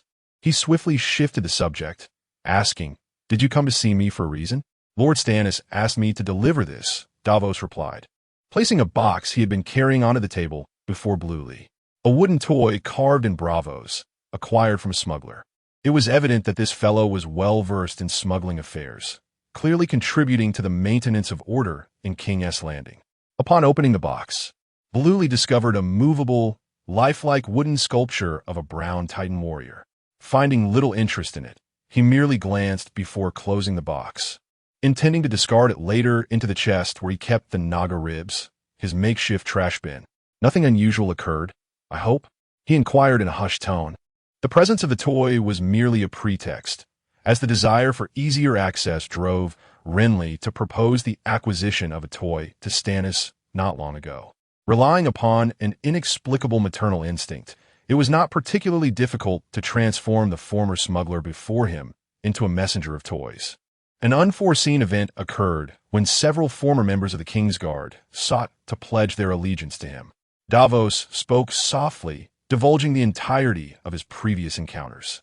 Initially, Renly was taken aback, but soon he grasped the essence of their situation. "They wish to exploit my resources?" "Exploit? One might say that." Davos found this metaphor somewhat peculiar, yet did not dwell upon it. "However, if you, my lord, require assistance, it may be worth considering, albeit with caution in their utilization." "Why would I need a band of unknown individuals?" Renly shook his head in response. Although he lacked the capability and manpower to act, he was not inclined to accept just anyone who could ascertain whether those individuals were spies sent by a rival house. While this possibility was slim, it was not entirely absent. Renly harbored many secrets and ambitions, yet he was clearly unwilling to follow the childish and ludicrous suggestions those individuals might propose. His connection with Davos stemmed from past memories and opportunism. A group of strangers whose true intentions remained elusive did not pique Renly's interest. Seeing this, Davos refrained from further comments, nodding before reporting the current progress and then taking his leave. After Davos departed, Renly found himself devoid of the inclination to linger any longer, calling out to his two guards as he descended the staircase to return to his quarters. Without needing to summon it, the black cat at his feet followed closely, its tail held high. Upon reaching his bedroom, just before the door closed, the cat nimbly darted inside, rubbing against Renly's legs and meowing in a manner that suggested it feared being cast out. Renly paid no heed to the feline. Once the guards shut the door, he stepped onto the soft carpet, making his way toward the fireplace, which had been bricked up and rendered its secret passage virtually unusable. Sunlight poured abundantly onto the balcony. Yet Renly climbed onto a stool to light a tallow candle placed on the narrow ledge of the fireplace. The smoke spiraled upward as the quietly flickering candlelight appeared dim in comparison to the surrounding brightness. A makeshift tray fashioned from a lantern was then inverted over the candle. upon which Renly placed a golden egg atop the empty space. Leaning over the fireplace ledge, he fixated intently on the golden egg, which was continuously warmed by the flames. His expression clouded with melancholy. He had originally hoped for a miracle to emerge from the egg, but gradually his faith waned, for it felt as solid as stone. Just a few days prior, while playing with the egg on the balcony, it had inadvertently slipped from his grasp, nudged by the cat, causing Renly to gasp in alarm. However, upon hastily searching for it afterward, he discovered that the egg, having fallen from such a height, remained completely unscathed. This, paradoxically, brought clarity to Lannister. After pondering for considerable time, he fetched a small hammer, only to discover that no matter how he struck it, this object refused to shatter. Lannister then attempted to cook it, but alas, it was impervious to fire, whether it was the flame of a candle or the heat from the kitchen stove. No matter how he tried to roast it, the egg remained uncooked, truly resembling a stone. Inedible, impossible to incubate, and indestructible. He resolved to regard it as a mere keepsake. Musing to himself, Lannister glanced at the black cat beside the stool, which was gazing up at him curiously, and briefly entertained the notion of tossing the egg to his pet as a plaything. However, upon reflection, he decided against it and tucked the egg away. It felt cold and hard to the touch, devoid of any warmth that would typically follow exposure to flames. For the time being, he intended to disregard the egg and focus on honing his professional skills, planning to seize an opportunity to venture out and retrieve the remaining medium.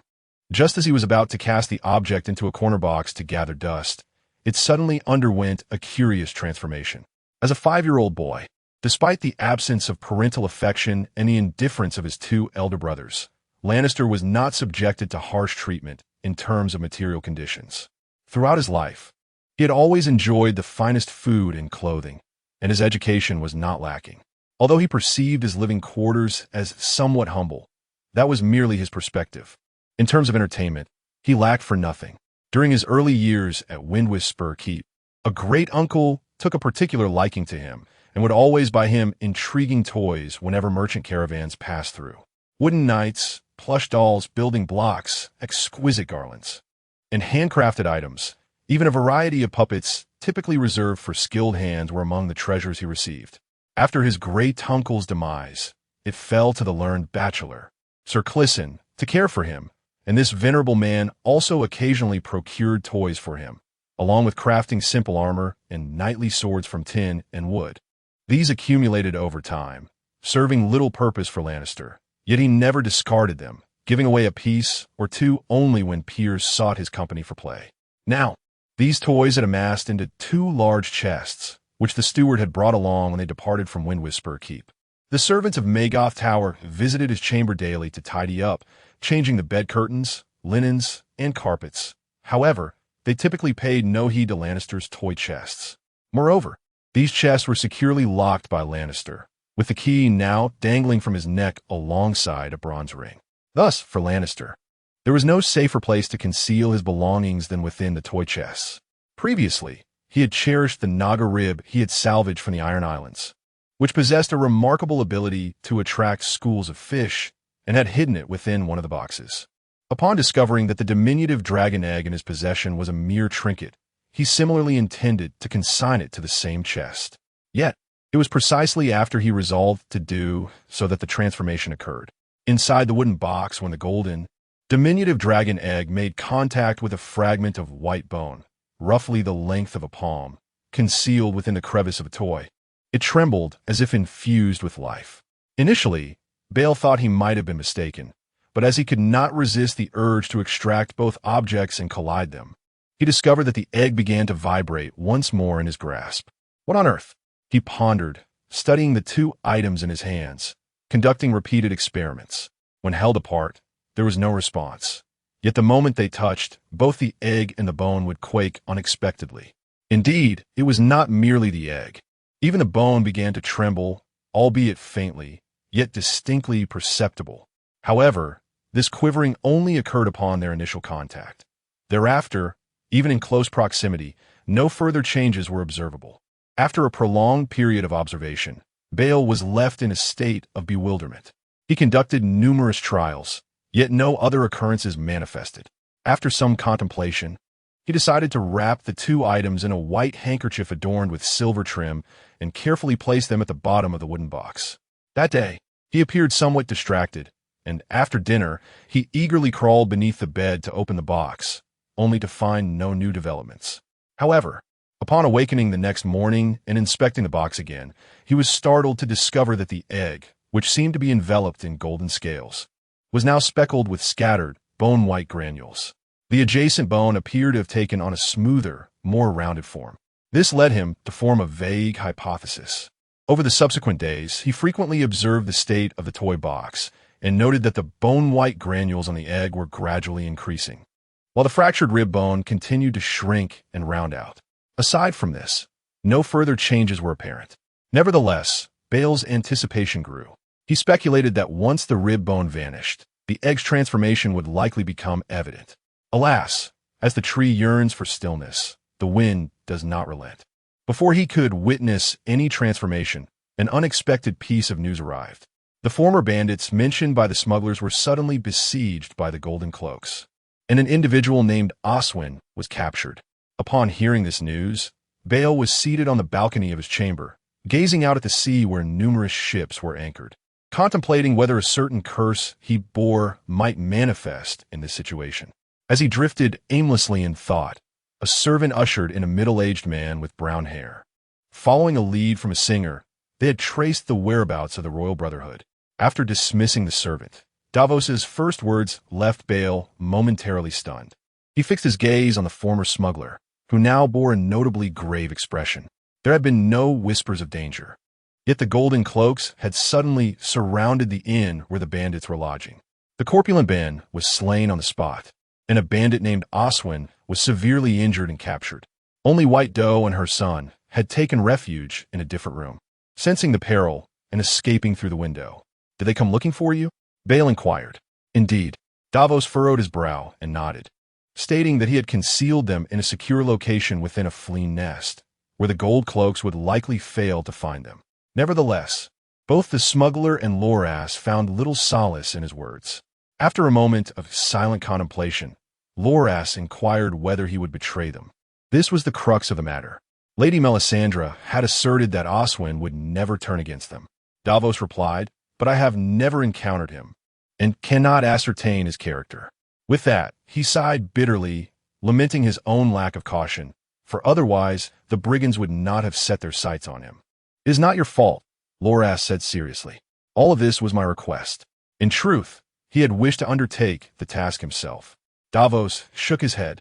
"The Lannisters have slain many of my friends." Loras fell silent, bowing his head in contemplation, pondering a solution. The self-appointed volunteers had now been captured, indicating that the trail could very well lead back to Davos, which signified peril. Although they could stir trouble in King's Landing, it was only due to their clandestine operations. Should any leads be uncovered, they would be woefully vulnerable. Loras was not concerned for his own safety, for even if Davos were apprehended and divulged the truth, it would be difficult for anyone to believe that a 5-year-old child could orchestrate such a scheme.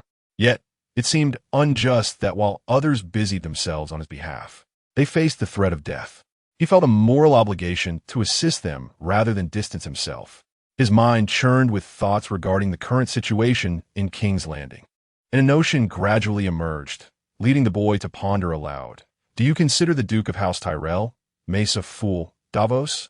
The gentle breeze wafted through the window, and the sunlight on the balcony was bright and warm, prompting Davos to shake his head in response to the boy's query. "I have never had dealings with that Lord of the Reach, my lord. That is of no consequence. It does not hinder our forthcoming plans." Davos was momentarily taken aback by the boy's words, then crouched down to listen intently. "Mace Tyrell has a sister," Loras continued, organizing his thoughts as he spoke from his small chair. "She is approximately 11 or 12 years of age. During his time at Highgarden, the old bachelor had provided him with a thorough account of the Tyrell family. Thus Loras held a vivid impression of the situation, intending to exploit this knowledge. Though she may be younger, she is certainly not unfeasible.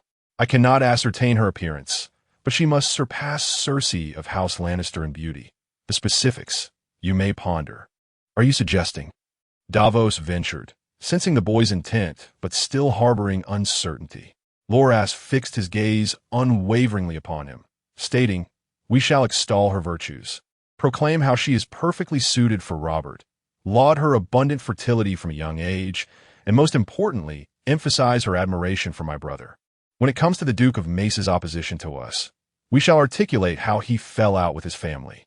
Lost in thought, Renly suddenly had a fleeting idea and remarked, "Let us emphasize an additional point.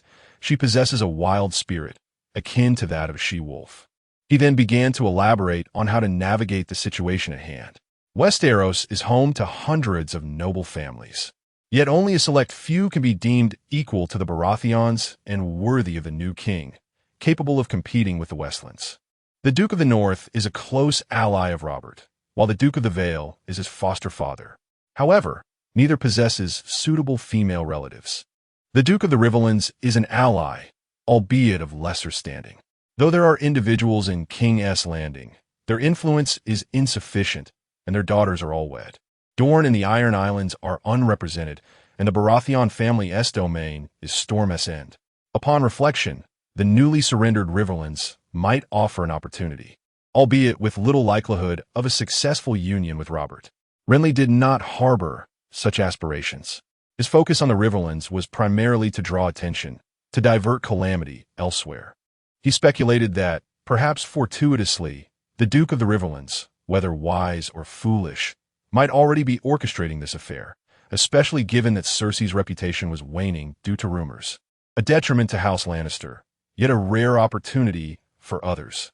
Should they manage to collaborate with the Duke of the Riverlands, the deception would be even more potent. This endeavor carried a certain dishonor. The more Davos listened, the greater his unease became, and he could not restrain himself from stating, "If it truly involves a mere child." "This is a family matter, not a personal decision," Renly retorted. "It is all about Duke Mace's desire for his house to present a queen, to rectify the decline resulting from misaligned allegiances. What concern is it of a young girl?" It sounded peculiar, yet it was indeed the case. Though the brown-haired man remained hesitant. "But if it incites turmoil, would we not become the villains? If such trifles could cause chaos, the Seven Kingdoms would have long descended into disarray." Davos bit his lip and nodded. Observing this, Renly continued, "The effect may not be as potent. Repeating the endeavor carries significant risk. Therefore, we must not replicate our previous approach. You should primarily target the minstrels and troubadours, urging them to compose new ballads and perform them in the streets, at the entrances of brothels, wherever nobles may frequent. Our aim is to ensure that the Lannisters and my brother are aware of these developments. You need not involve yourself directly. You may enlist beggars to aid in the outreach. This may require considerable funds, but within the halls of Maegor, there are valuable items aplenty. I can procure some, and you should possess the means to liquidate them. Won't this bring trouble upon you, my lord?" Renly waved his hand dismissively. "No, for the matter of the secret passage remains unresolved. It is entirely normal for thieves to utilize such routes." After discussing the finer details, Davos bowed and took his leave. Watching his retreating figure, Renly silently sighed, hoping that this plan would prove effective. Contemplating deeply, he suddenly recalled that the Duke of Mace's little sister seemed to have been betrothed since childhood. How utterly perplexing. A headache began to throb in his mind as he pondered the absurdity of the situation. How could a mere gold coin lead to such a convoluted affair? The bandits who came to offer their heads must be remarkably foolish to seek refuge with a mere child like him. In the ensuing days, Lannister had not encountered Davos again. Perhaps the latter was exceedingly preoccupied, or perhaps some unfortunate circumstance had arisen. In any case, he found himself ensconced within the Red Keep, isolated from information, and he could not glean much of value. Thus, he spent his days near the Maegor's holdfast, practicing various musical instruments. Upon acquiring his profession, a plethora of memories regarding the use of instruments resurfaced, yet mere familiarity did not equate to proficiency. Although he commanded that all available instruments be brought forth, his physical condition proved inadequate. His breath was too short for the flute, resulting in only intermittent notes. His tender skin caused pain when attempting to play the harp. Even binding his fingers with cloth offered little relief.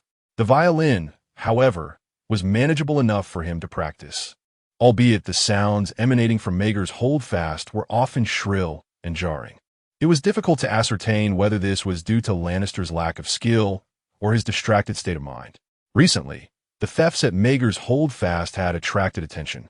Yet, as Lannister had anticipated, no one suspected an insider's involvement, nor did they fathom that the true thief could be the brother of the future king. Meanwhile, the fusion of the dragon egg and the fractured bone continued, appearing to progress slowly, yet it never ceased. Lannister observed these two objects daily, silently awaiting any tidings, be they good or ill. However, when the Duke of the North and his entourage returned, he could no longer remain so impassive. Although he had no urgent desire to seek that particular medium, it remained essential to investigate the situation. He had not forgotten the existence of a remarkable person from the lands beyond the wall. Upon hearing the news, he hastily departed Maegor's holdfast with his guards, making his way toward the throne room. It was then that he unexpectedly overheard some murmurs regarding a scandal. Someone praised my sister's beauty. Why should I intervene? Is my sister unattractive? The elegant cadence of the Riverland's accent wafted from the corner of the throne room square as Lannister approached along the cobblestone path. Upon hearing these words, he instinctively turned his gaze in that direction.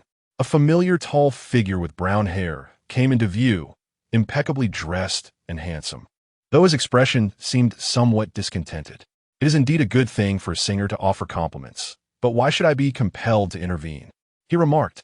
Engaged in conversation with him was a middle-aged man clad in a cloak and black woolen short robe with trousers, his back to Lannister. Yet his voice was clear enough for the keen-eared Lannister to catch every word. This is a conspiracy, my Lord Duke. We must not allow ourselves to be manipulated. A conspiracy? Of course, I am aware that it is a conspiracy. Thus, we can investigate who seeks to exploit us. But why should we stop those singers? The Duke of the Riverlands replied, his face alight with interest. One must indeed take the initiative. The current situation renders us rather passive. However, should my sister ascend to the throne, a queen, do you not comprehend the significance of that? It seems implausible, my Lord Duke. Furthermore, Miss Jenna is already betrothed to the Fossaway family. To speak of such matters would be tantamount to public humiliation. My sister is indeed engaged, yet the marriage has not been consummated. Are you not aware that betrothals can be annulled? I have 3 sons. I could easily arrange for one of them to wed a daughter from the Green Apple family, and they would gladly release us from the engagement. What unforeseen consequences could arise? Upon reflection, the king is but one. The voice trailed off as Mace Tyrell noticed the approaching party led by Loras. Of course, he did not suspect that his words were overheard. Facing the dark-haired boy, he greeted him with a cheerful wave. Loras responded courteously, his demeanor betraying none of the mischief he had previously engaged in. Yet, at present, it appeared that Duke Mace was rather enjoying himself. The tension within the dark-haired boy eased somewhat, and upon entering the throne room, he was met with a long-anticipated figure. Stannis, whom he had not seen in ages, stood by a column near the Iron Throne, and the smuggler Davos, clad in black, stood unscathed behind him. Upon seeing Loras enter, he discreetly gestured a sign of reassurance. This completely assuaged Loras's concerns, and his gaze shifted to Eddard Stark, who was reporting something to Robert beneath the throne. Encountering him once more, Loras noted that he appeared slightly sunburned and more gaunt, yet his posture remained resolute. Not far from his side, Loras spotted the true object of his desire. However, when his gaze fell upon the diminutive man from the Reach, a previously overlooked realization struck him, rendering him momentarily speechless. He no longer sensed that particular aroma. The tempest had calmed. Bright sunlight poured from the sky, and outside the window, numerous white tufts danced in the air, carried by the sea breeze from the distant castle, resembling countless dandelions in flight, akin to the familiar summer snow of his homeland slowly descending. Yet, these were merely the cottony seeds of poplars blown from the godswood of the Red Keep. Though they bore resemblance, they were ultimately of a different essence. Standing silently at the window, Eddard Stark observed it all with an impassive expression, though his gray eyes were filled with a cacophony of emotions, anticipation, melancholy, and an unmistakable hint of sorrow. The last time I visited King's Landing, chaos reigned, Yet now I behold a resplendent kingdom. His voice was subdued, low, yet audible enough for those behind him to hear. In the adjoining room, the short man from the Reach was seated, quietly polishing a dagger with oilcloth, responding, "Everything is changing, my lord, including this castle." "Indeed, including this castle," Eddard murmured, suddenly breaking into laughter. In his youth, Banyan wagered with me on which castle among the 7 kingdoms was the most formidable. I asserted that it was the Herrenberg of the Riverlands, while he steadfastly claimed it was the Red Keep, as it was the abode of the king. "It seems your brother may now be disillusioned." The man from the Vale remarked with subtle implication that the Red Keep is likely the most perilous of them all. He would not be disappointed, for he later altered his stance. Eddard mentioned that he had declared the Black Castle beneath the wall to be the strongest. "The Black Castle, you know, Holland, lacks even a fortified wall. How could it be deemed strong?" With that, he shook his head. He said that upon our return, we would take up the Night's Watch. Though the words seemed innocuous, this Duke of the North was evidently still engulfed in the sorrow of his sister's death. The man from the Vale sighed in somber agreement, and then forced a smile to change the subject. They all spoke of House Tyrell's ambitions to place a queen upon the throne. The gossip circulating among the nobles of King's Landing suggested that Mace Tyrell, in his pursuit to see his sister crowned, had resorted to bribing certain unscrupulous individuals to spread rumors about the Lannisters of the West, while also hiring minstrels to sing praises of his own sister, all in an effort to supplant the Lannisters, who might become royal in-laws, to mitigate the disadvantages wrought by their recent military failures. It was said that the Lannisters and Tyrells had quarreled over this, although the man from the Vale had just returned and had not witnessed it himself, which filled him with regret. Mace Tyrell had aligned himself with the Targaryens during the war, and his vassal, Lancel Tarly, had given Robert considerable trouble. Eddard remarked, "If it were up to me, I would choose a woman from House Tyrell as my wife, rather than one from House Lannister." This statement carried a deeper meaning, prompting the man from the Vale to ponder. Has Lord Robert already made his choice? 3 days hence, the new king would be crowned, and news of King Robert's impending marriage to a Lannister woman would soon spread throughout the 7 kingdoms. Eddard spoke with a complex tone, in truth. "Lord Tywin has already written to Casterly Rock summoning his daughter, which means we shall soon partake in a wedding." As he spoke, his gaze remained fixed on the world beyond the castle, his voice betraying a trace of melancholy. "I am weary, Holland. Once Robert's wedding concludes, we shall return to the north." The man from the Vale nodded silently, and the room fell into a hush, until the man by the window suddenly recalled something. Turning to his subordinate with a lowered voice, "Is the child well?" "He has ceased his wailing of late. The new wet nurse is quite experienced and cares for him well," replied the man from the Vale. "My lord, I suggest we take her with us upon our return."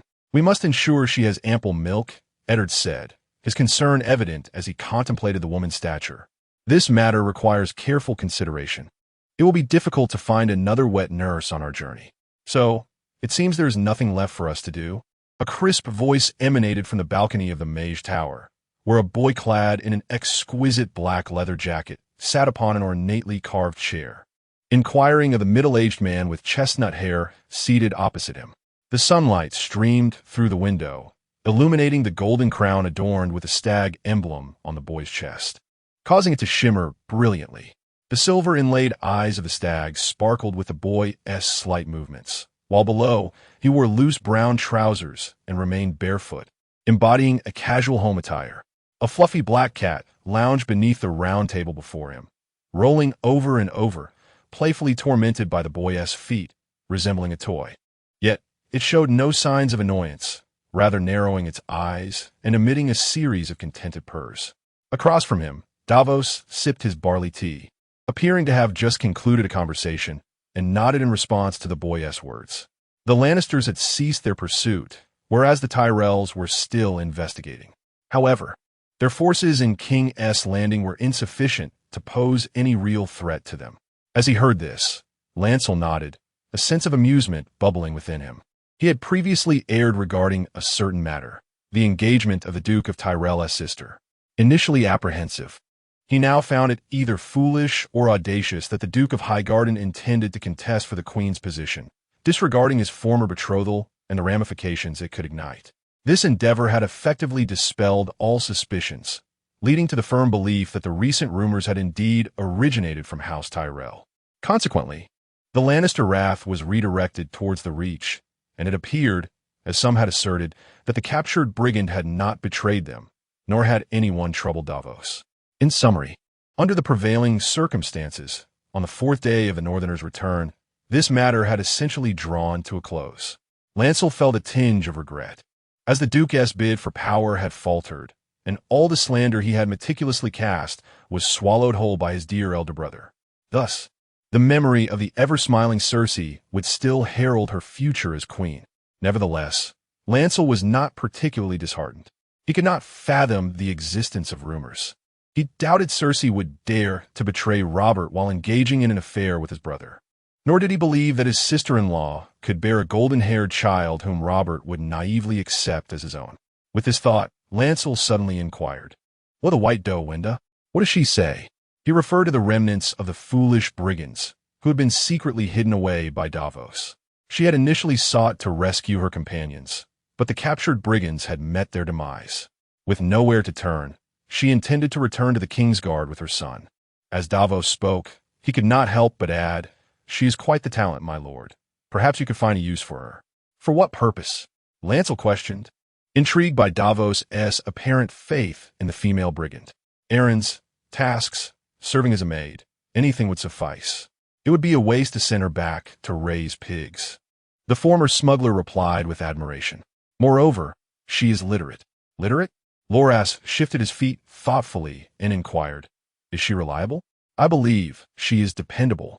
For facts have borne witness to this," Davos replied. "Is she well acquainted with the nobility across the Seven Kingdoms?" "She previously made a living by abducting nobles," Davos answered. The word abduct prompted the boy to subconsciously envision the visage of that man from the Reach, causing him to squint slightly.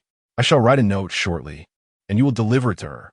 If she can assist me in this matter, I can take her son as my servant. Should I rise to become a lord, I might even consider nurturing him into a knight. As for her..." Suddenly, he furrowed his brow and glanced down at the floor, where a black cat was gnawing at his heel with its sharp teeth. The feline, displeased by Loras's gaze, let out a disgruntled meow. "Are you a cat, a human, or perhaps a dog?" Loras mused, deeply intrigued by the true nature of the cat. However, after having studied the creature for a considerable time, without reaching any conclusions, he dismissed the thought and rolled his eyes before resuming his playful assault on the clingy feline. "She could serve as my maid or perhaps as a bodyguard," the dark-haired boy added, retracting his gaze. "If she is willing," Davos nodded in acknowledgement, engaging the boy in light conversation before taking his leave with a parchment filled with script.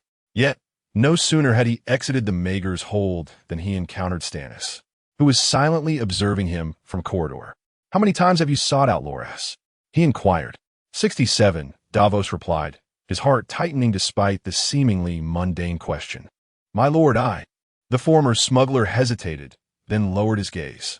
"I was merely sharing tales of the outside world with Lord Loras. He is quite curious about King's Landing and enjoys hearing about the customs and amusing anecdotes of the streets." A sense of guilt washed over Davos as he spoke. He had sworn allegiance to Stannis, and his current status was a gift from the latter. Yet here he was, weaving a lie. However, he felt compelled to maintain the fa-ade, as the complexities of the matter made it difficult to divulge the truth. It seemed there was nothing inherently wrong with his words, yet Stannis had keenly detected the anomaly in Davos's statement. "Lord Loras? Has a decade of smuggling rendered you so reverent toward the mere child? Or is my onion knight exceptionally polite?" The inquiry filled Davos with dread. But the life of a smuggler had endowed him with more than just navigational skills. He bowed his head and responded, "It is simply because that boy insists on calling me Zer, thus I address him as my lord. I mean, back at Storm's End before you knighted me, he referred to me in such a manner."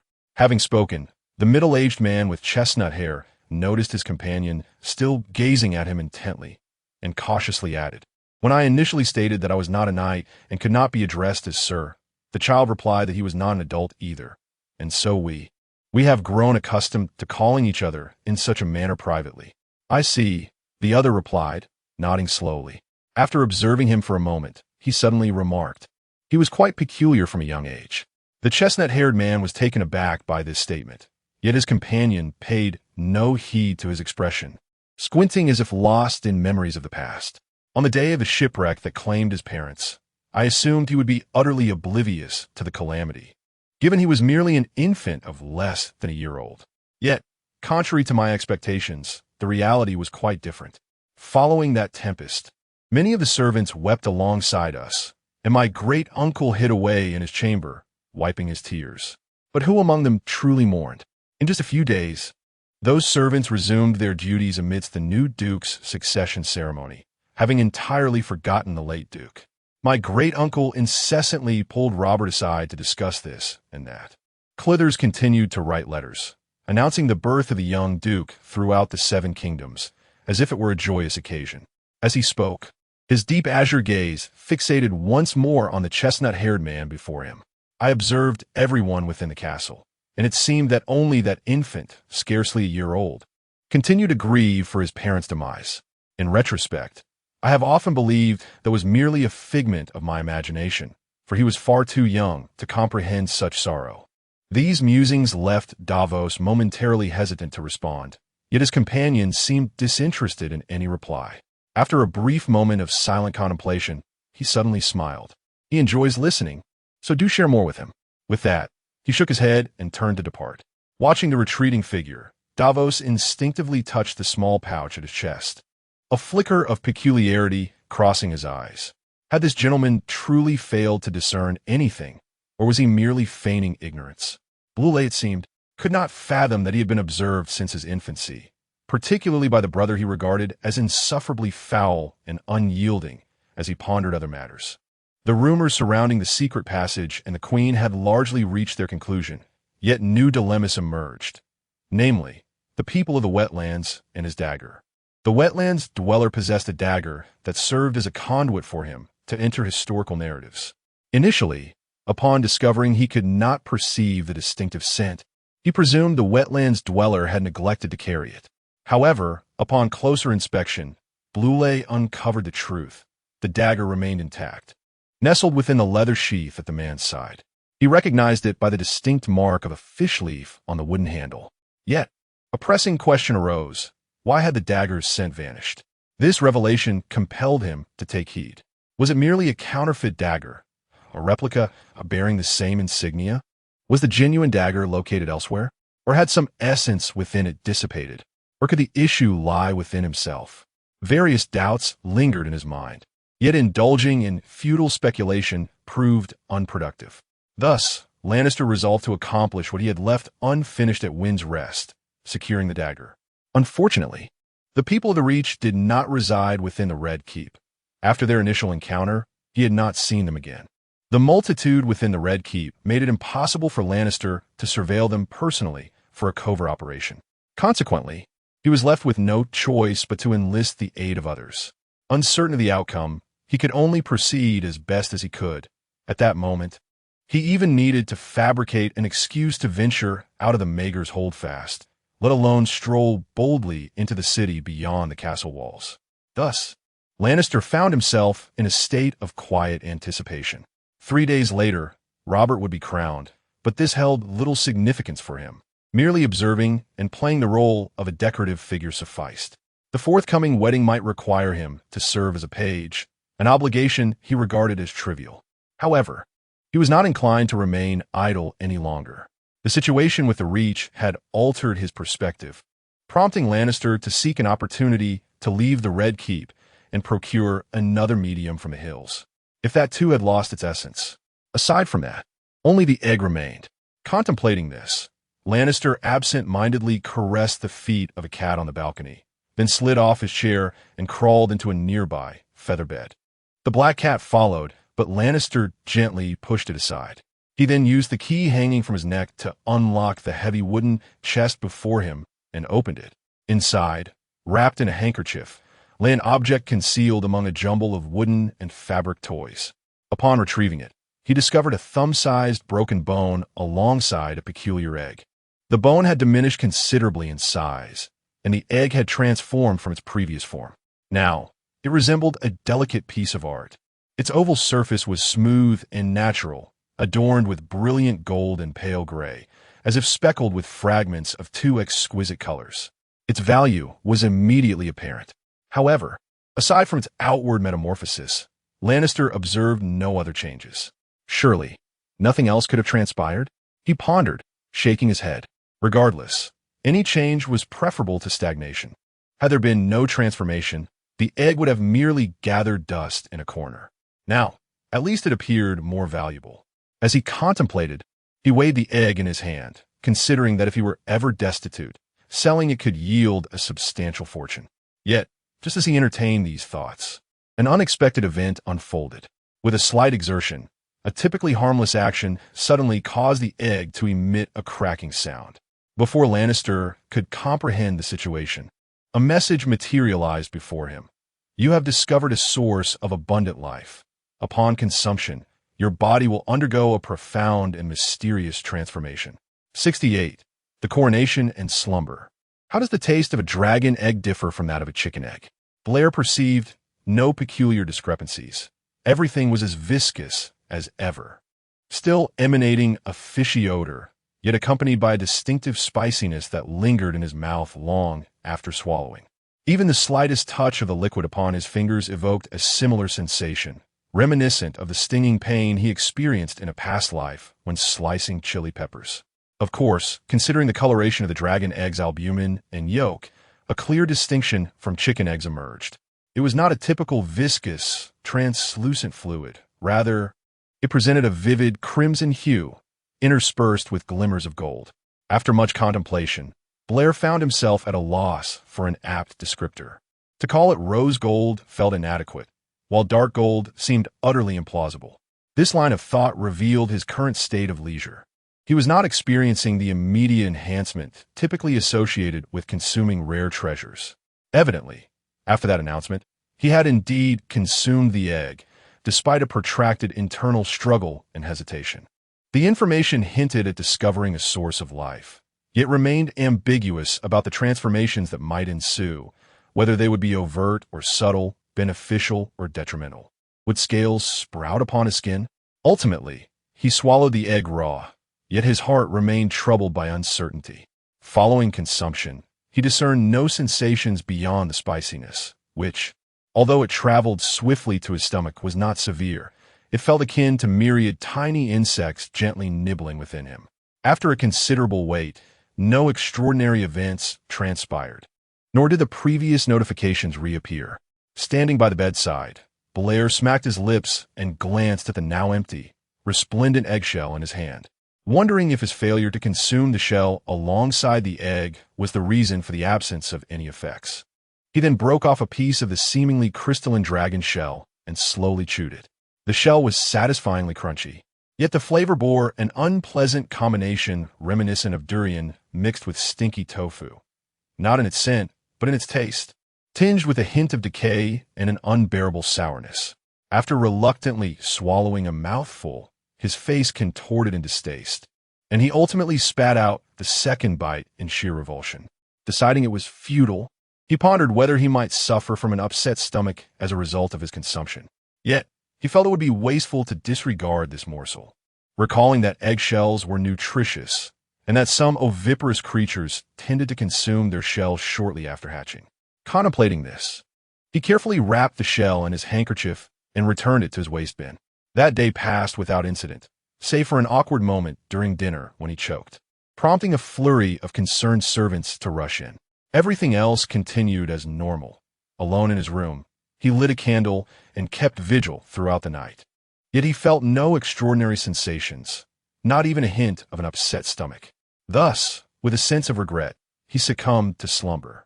That night, he experienced a dream in which a colossal dragon, its body adorned with scales resembling molten gold, loomed over him from the depths of a dimly lit hall shrouded in swirling mist. The dragon's visage was both fearsome and exquisite, its crimson eyes resembling two gaping wounds, brightly reflecting the image of the small boy gazing up in awe. The dragon then opened its maw, unleashing a torrent of azure flames that engulfed the boy entirely. His skin withered and darkened, ultimately shedding like the peeling paint of an old wall, followed by the decay of his muscles, and then his blood and organs. Yet, at that moment, Blue felt no pain. Instead, an overwhelming chill seeped into his bones, as if the blue breath consuming him was not fire, but the vast ocean. An endless sea. Upon waking the next day, he struggled to recall the details of the dream, only sensing that it was rather extraordinary. As night fell, that familiar dream returned. The following day unfolded similarly, devoid of any peculiar occurrences. The transformation occurred on the third day, coinciding with King Robert's coronation. The coronation of the new king necessitated a convoluted series of rituals, the anointing with holy oil, the recitation of oaths, all conducted within the Grand St. Baylor's Cathedral by a corpulent archbishop and several other high-ranking bishops. The atmosphere was solemn, dignified, and sacred, rendering the expansive hall silent, save for the archbishop's deep, resonant voice. At this moment, hundreds of meticulously dressed nobles gathered to witness the event, standing quietly between the towering columns of the cathedral, their gazes fixed upon the black-haired youth kneeling before the archbishop. Tuvin Lanista, John Erin, Hostoatuli, ed Archdak. The great lords of the Seven Kingdoms, seldom seen together, had all converged, accompanied by their respective lesser lords and a multitude of minor nobles and knights. As the younger brother of the new king, Blue could not afford to be absent from this momentous occasion. He stood not far from the archbishop, alongside his brother Stannis, allowing him to clearly observe the tension etched on his elder brother's face and the spittle that flew from the archbishop's lips as he recited the lengthy and intricate oaths. The ritual, though tedious, ultimately concluded with the portly archbishop gently placing a golden crown, adorned with rubies and black diamonds, upon Robert's head, declaring him the king of the Undulls, the Roiner, and the First Men, the ruler of the Seven Kingdoms, and the protector of the realm. In the name of Robert Baratheon of House Baratheon, the young king then rose, marking the end of the ceremony, as the bells outside rang melodiously, their sound echoing throughout the city. Amidst the cheers, the lords knelt on one knee, and Blue joined them, though he felt disoriented, as if the multitude around him shimmered with an unsettling double vision. Shaking his head, the sensation dissipated, leading Blue to surmise that perhaps he was experiencing a slight bout of low blood pressure. The king led a grand procession around the entirety of King's Landing, accompanied by most of the lords and nobles, forming an extensive line reminiscent of a serpent as they gathered in the square before the grand cathedral. At first glance, it appeared as though a formidable army was mobilizing. The majority of the individuals in the procession were mounted upon steeds, though there were also horse-drawn carriages accompanying them. Young Lancel, still a child, found himself ensconced within one such carriage, and thus, after boarding, no one noticed the boy's pallid expression, his eyelids fluttering in a state of drowsiness, until he ultimately succumbed to a deep slumber. The previous night had seen a torrential downpour, but today the rain had ceased, leaving the ground quite muddy. Beneath the radiant sun, the opulent carriages, their wheels creaking against the axles, advanced at a leisurely pace along the filthy streets of King's Landing, flanked by guards in golden robes maintaining order, while a crowd of common folk observed from the periphery. The cheers of the onlookers were unceasing, accompanied by a cascade of vibrant blossoms falling from above. King Robert, resplendent on horseback at the forefront, absorbed the adoring gazes directed his way, finally displaying a long-hidden, bold smile. Behind him, a retinue of dukes clad in finery rode majestic steeds adorned with gold and silver, making them impossible to overlook. In this context, no one paid heed to a particular carriage within the procession, nor did they notice that as the carriage wheels traversed the muddy ground, murky waters inexplicably began to pool, only to disperse abruptly once the carriage had passed. In the annals of history, the events of King Robert's coronation are often reduced to a series of cliché phrases, extolling the new king's magnificent presence and the noble demeanor of the various lords. Yet a multitude of occurrences transpired on that day. Firstly, as the procession passed a flea-infested area, someone from a height of 3 stories unceremoniously dropped a pile of excrement, which landed squarely upon the back of the elegantly armored Lord Tywin, whose crimson cloak emblazoned with a proud lion was rendered unsightly by the foul stain. The splatter even rebounded onto the face of one of his brothers, causing a stir of outrage that captured the attention of the entire procession. Meanwhile, amongst the onlookers, an unknown individual emitted a series of elongated, beastly cries, their fragmented utterances seemingly mocking some unspoken truth. The usually composed Tywin was visibly perturbed by this series of events, while King Robert, incensed, ordered a thorough investigation of the nearby crowd to ascertain the identity of the disruptor of his coronation ceremony. Amidst the ensuing chaos, several individuals were apprehended, yet the true culprit remained elusive, further delaying their journey. After some time, the procession resumed its course. However, it was not long before an unkempt woman rushed towards the line of guards in golden robes, calling out a name with fervor. One of the shorter riders following the Northman, Duke, approached her, only to return moments later, his expression transformed with alarm before hastily departing from the procession. Eddard Stark did not depart, yet the steadfast brother of Robert appeared exceedingly preoccupied during the subsequent journey. Later, the party encountered a disheveled drunkard urinating brazenly in the street, while a deranged old beggar approached, vociferously soliciting alms. Several courtesans lurked behind the wooden windows, provocatively exposing themselves to tempt the knights passing below. This spectacle was fortuitously witnessed by the irked Stannis, who, displeased by prior events, promptly sought out the commander of the gold cloaks responsible for the security of King's Landing, demanding the immediate closure of this unruly establishment.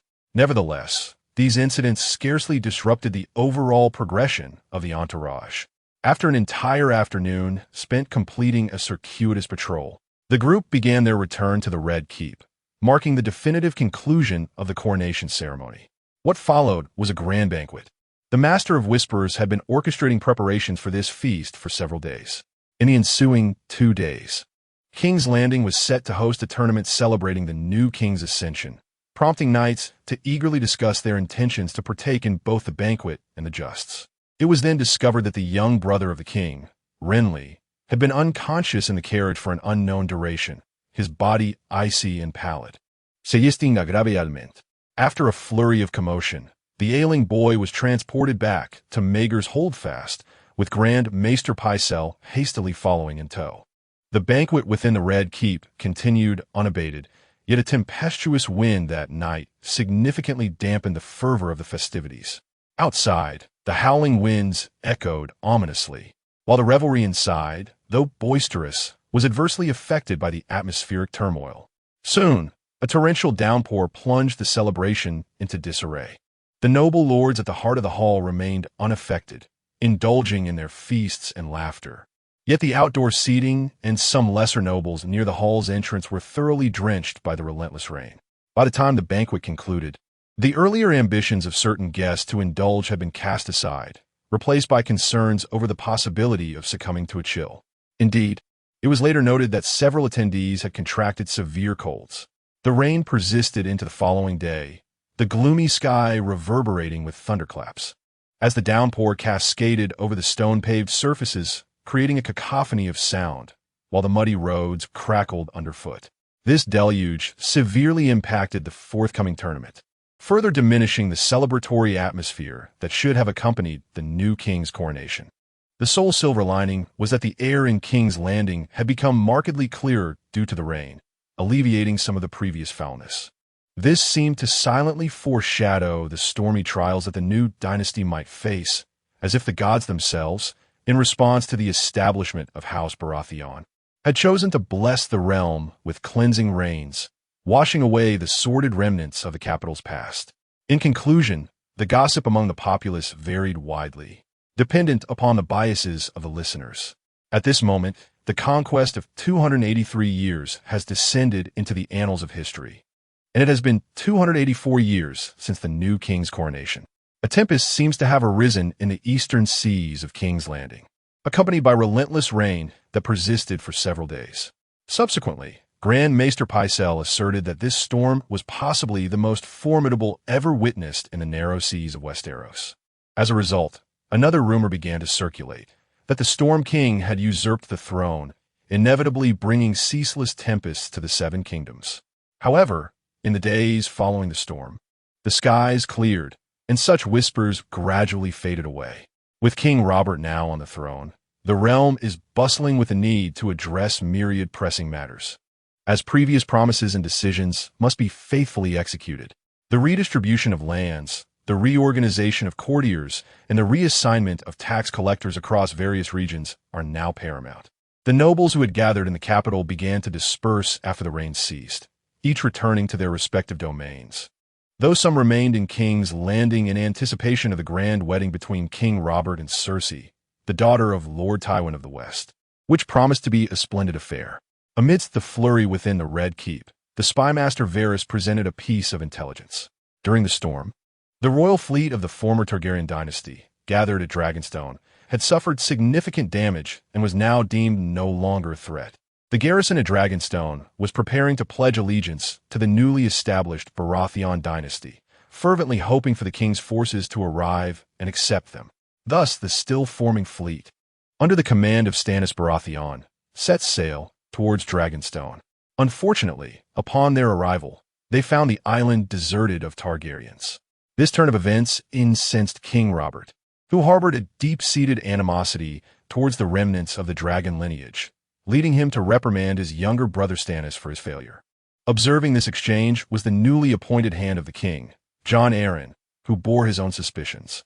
Although rumors had previously been attributed to the Duke of the Vale, who was believed to be acting out of resentment, the testimonies from captured adversaries suggested otherwise, mentioning another name that bore a clear connection to the current heir of the kingdom.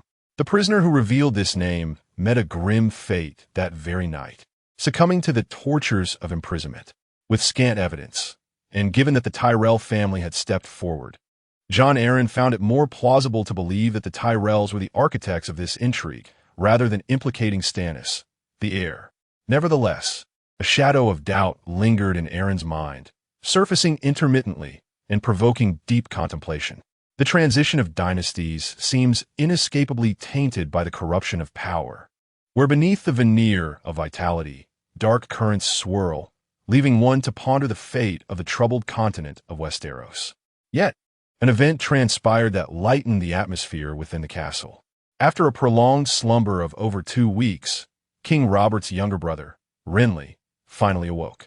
In the realm of the Curse of Embers, a cacophony of dreams incessantly unfolds. One moment, the protagonist struggles against the tumultuous sea, gasping for breath, and the next, he is engulfed by the fiery maw of a fearsome dragon. The tempest torments his diminutive form upon the surface of the ocean, while the dragon's flames reduce him to mere ashes. Furthermore, there are sea monsters, darting fish, thunder, and torrential rain. Countless images ebb and flow like relentless tides, entwining him in their grasp. Immersed in this tapestry of dreams, the thoughts of young Bran drift aimlessly, his mind fragmented and unfocused, lost in a haze of uncertainty, unable to discern whether he is awake or adrift in slumber. Initially, this state persisted with grave intensity, but gradually it waned, the storm subsiding, the dragon taking flight, until all illusions dissipated into nothingness. A shroud of darkness enveloped him, and his scattered thoughts began to coalesce. His senses returned, revealing a serene silence around him. Yet his keen ears detected a symphony of faint sounds, chirping birds, murmured conversations, the scraping of a mop against the floor, and the soft patter of footsteps. Weary and weakened, Bran's parched lips compelled him to lick his tongue, only to be met with a sour and bitter taste, reminiscent of some lingering potion. As he slowly opened his eyes, the familiar ceiling and exquisite canopy of his bed confirmed his presence in his own chamber. A brief glance revealed he was alone, save for several shriveled, dark leeches lying motionless on a silver tray atop the bedside table, startling him into a heightened state of awareness. Raising his arm, he noted the abnormal, swollen markings adorning his skin, yet he chose to disregard them, captivated instead by the frailness of his own limb. The boy's arms, already slender, now appeared even more emaciated, a stark contrast to the plumpness they once bore. How much time had elapsed? The boy, ensconced within the feathered bed, could not help but ponder this question. His memories of the events preceding his slumber were hazy. He recalled only that it was the day of his brother's coronation. after which he had succumbed to a fog of sleep, followed by a relentless parade of dreams. Yet now, those dreams eluded his memory. He felt as though he had merely slept for a night, but the current state of affairs suggested otherwise. Why had this happened? His thoughts turned to the dragon egg he had consumed, which had initially elicited no reaction. Taking a deep breath, he propped himself up against the headboard, his gaze drawn to the silvered round mirror embedded in the wall opposite his bed. There, a pale and gaunt visage stared back at him, far more haggard than usual. With noticeably longer hair, the bangs clinging to his forehead, matted with sweat. In a moment of introspection, Lannister observed that his hair appeared more lustrous than before, and the hues of his eyes seemed subtly altered. However, the ensuing revelations prompted him to temporarily cast aside these musings, redirecting his focus to the attributes displayed in the mirror. Race level, LV2. Occupation, Bard. Occupation level, Novice. Occupation trait, sensitivity to melody. Acquired knowledge, Heraldry LV7. Swimming LV7, Archery LV5. Acquire knowledge, Poison crafting LV5, Dagger mastery LV5, Fishing LV2, Horsemanship LV2. Derived traits, Spirit heraldry, Valyrian bloodline, mutation. Curse of Embers, his race level had ascended to 2, swimming had inexplicably increased by 1 level, while the rest remained unchanged.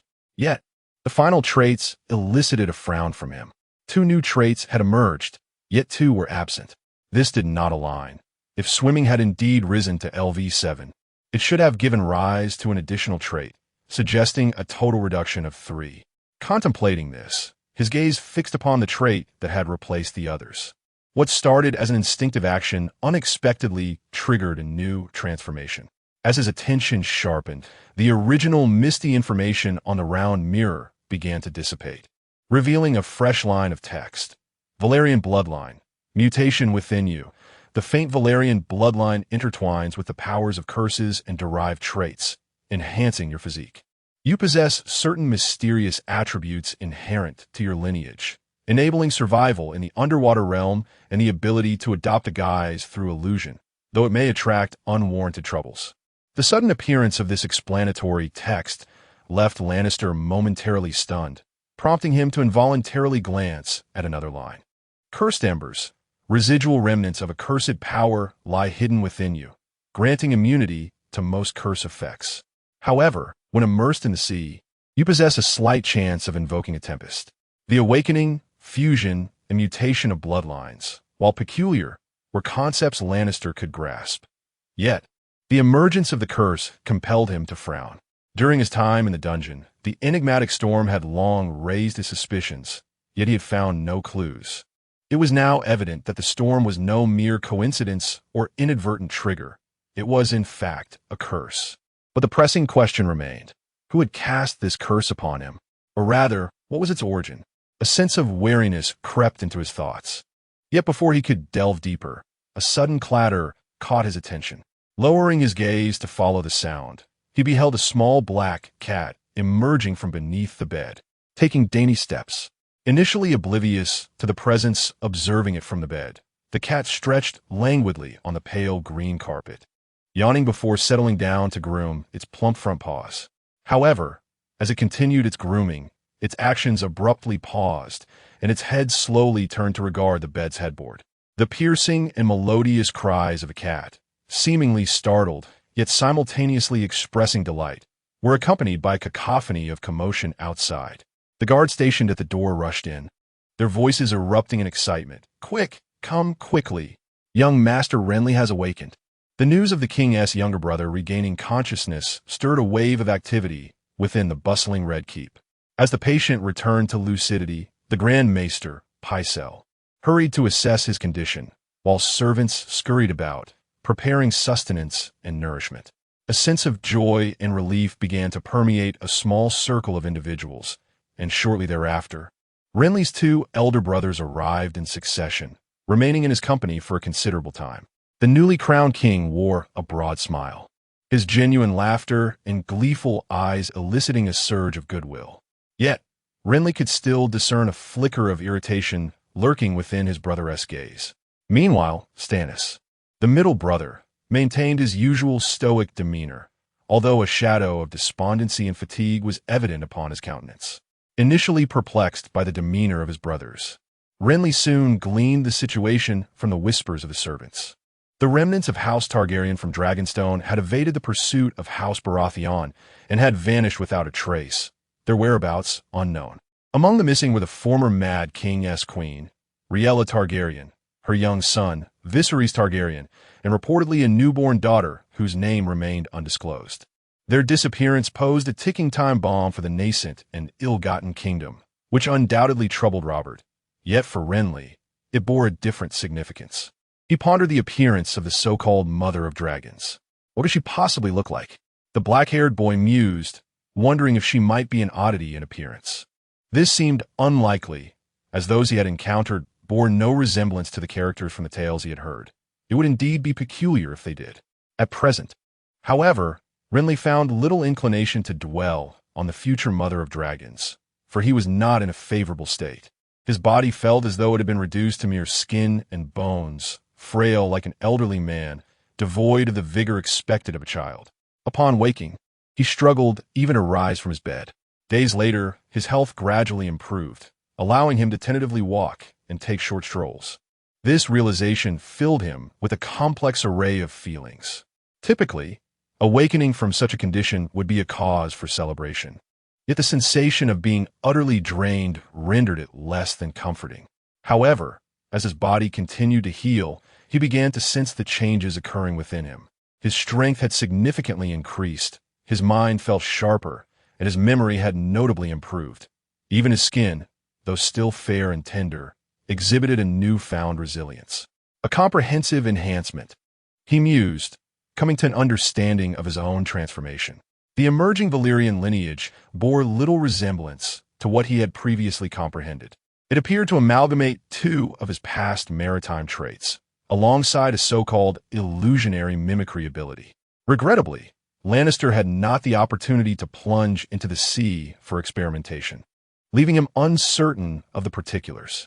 However, during one occasion while washing his face, he had attempted to explore this sensation, although the brisk chill still assailed him. The jolt of cold seemed to have lessened in its intensity.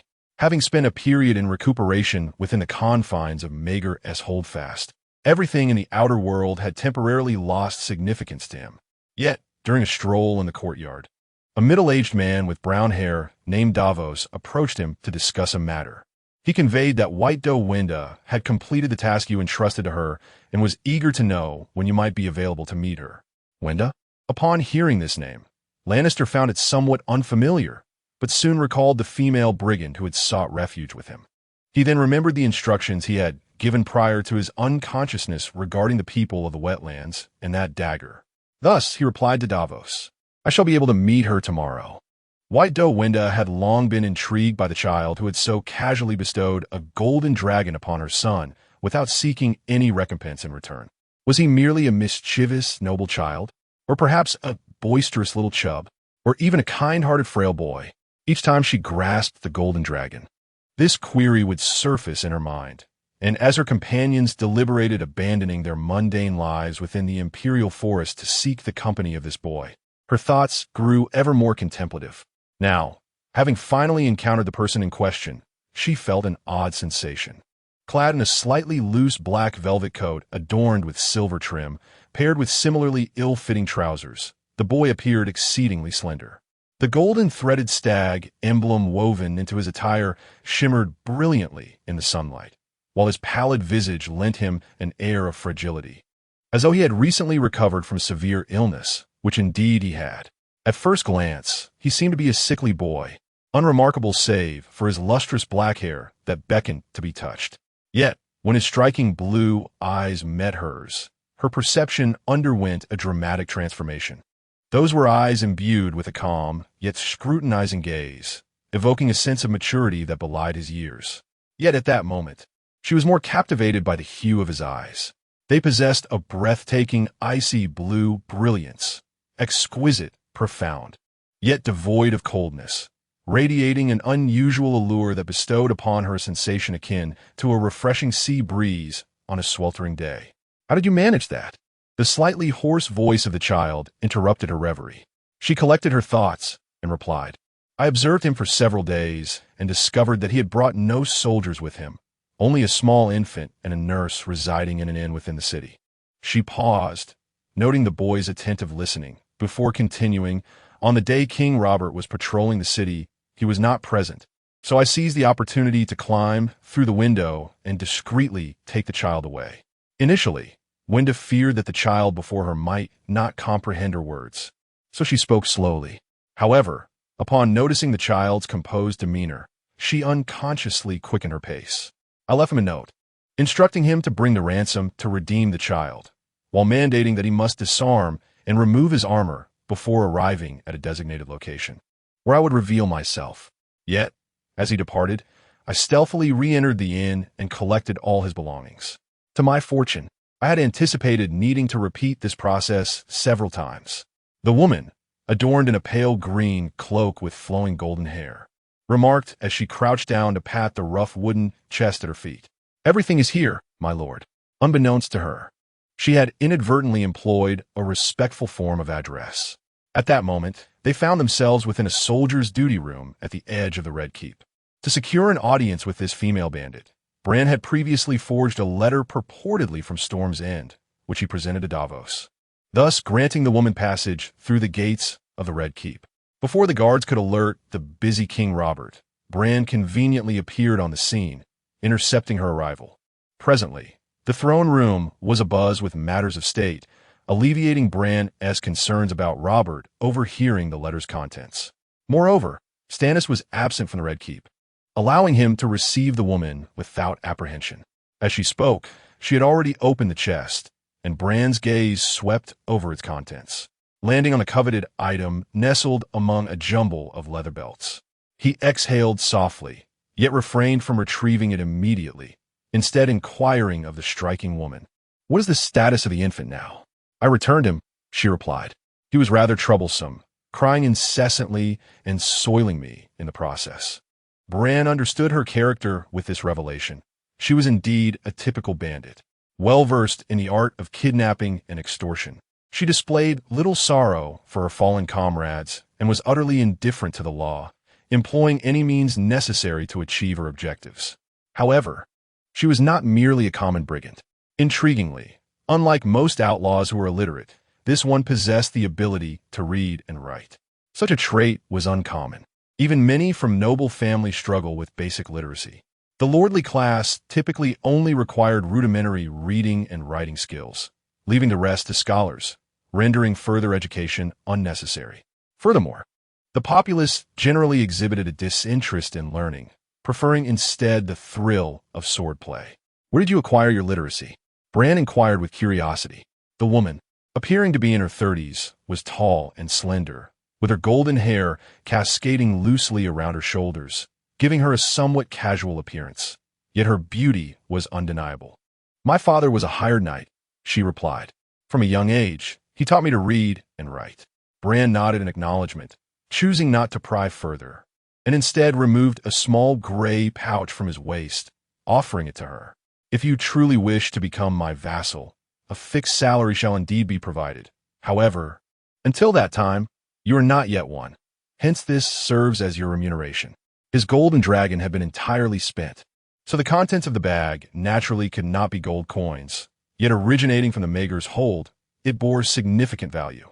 Upon receiving the bag and opening it, a glimmer of delight appeared on the recipient's face. Observing this, Balon smiled, his gaze shifting to the boy nervously tugging at the corner of a woman's cloak.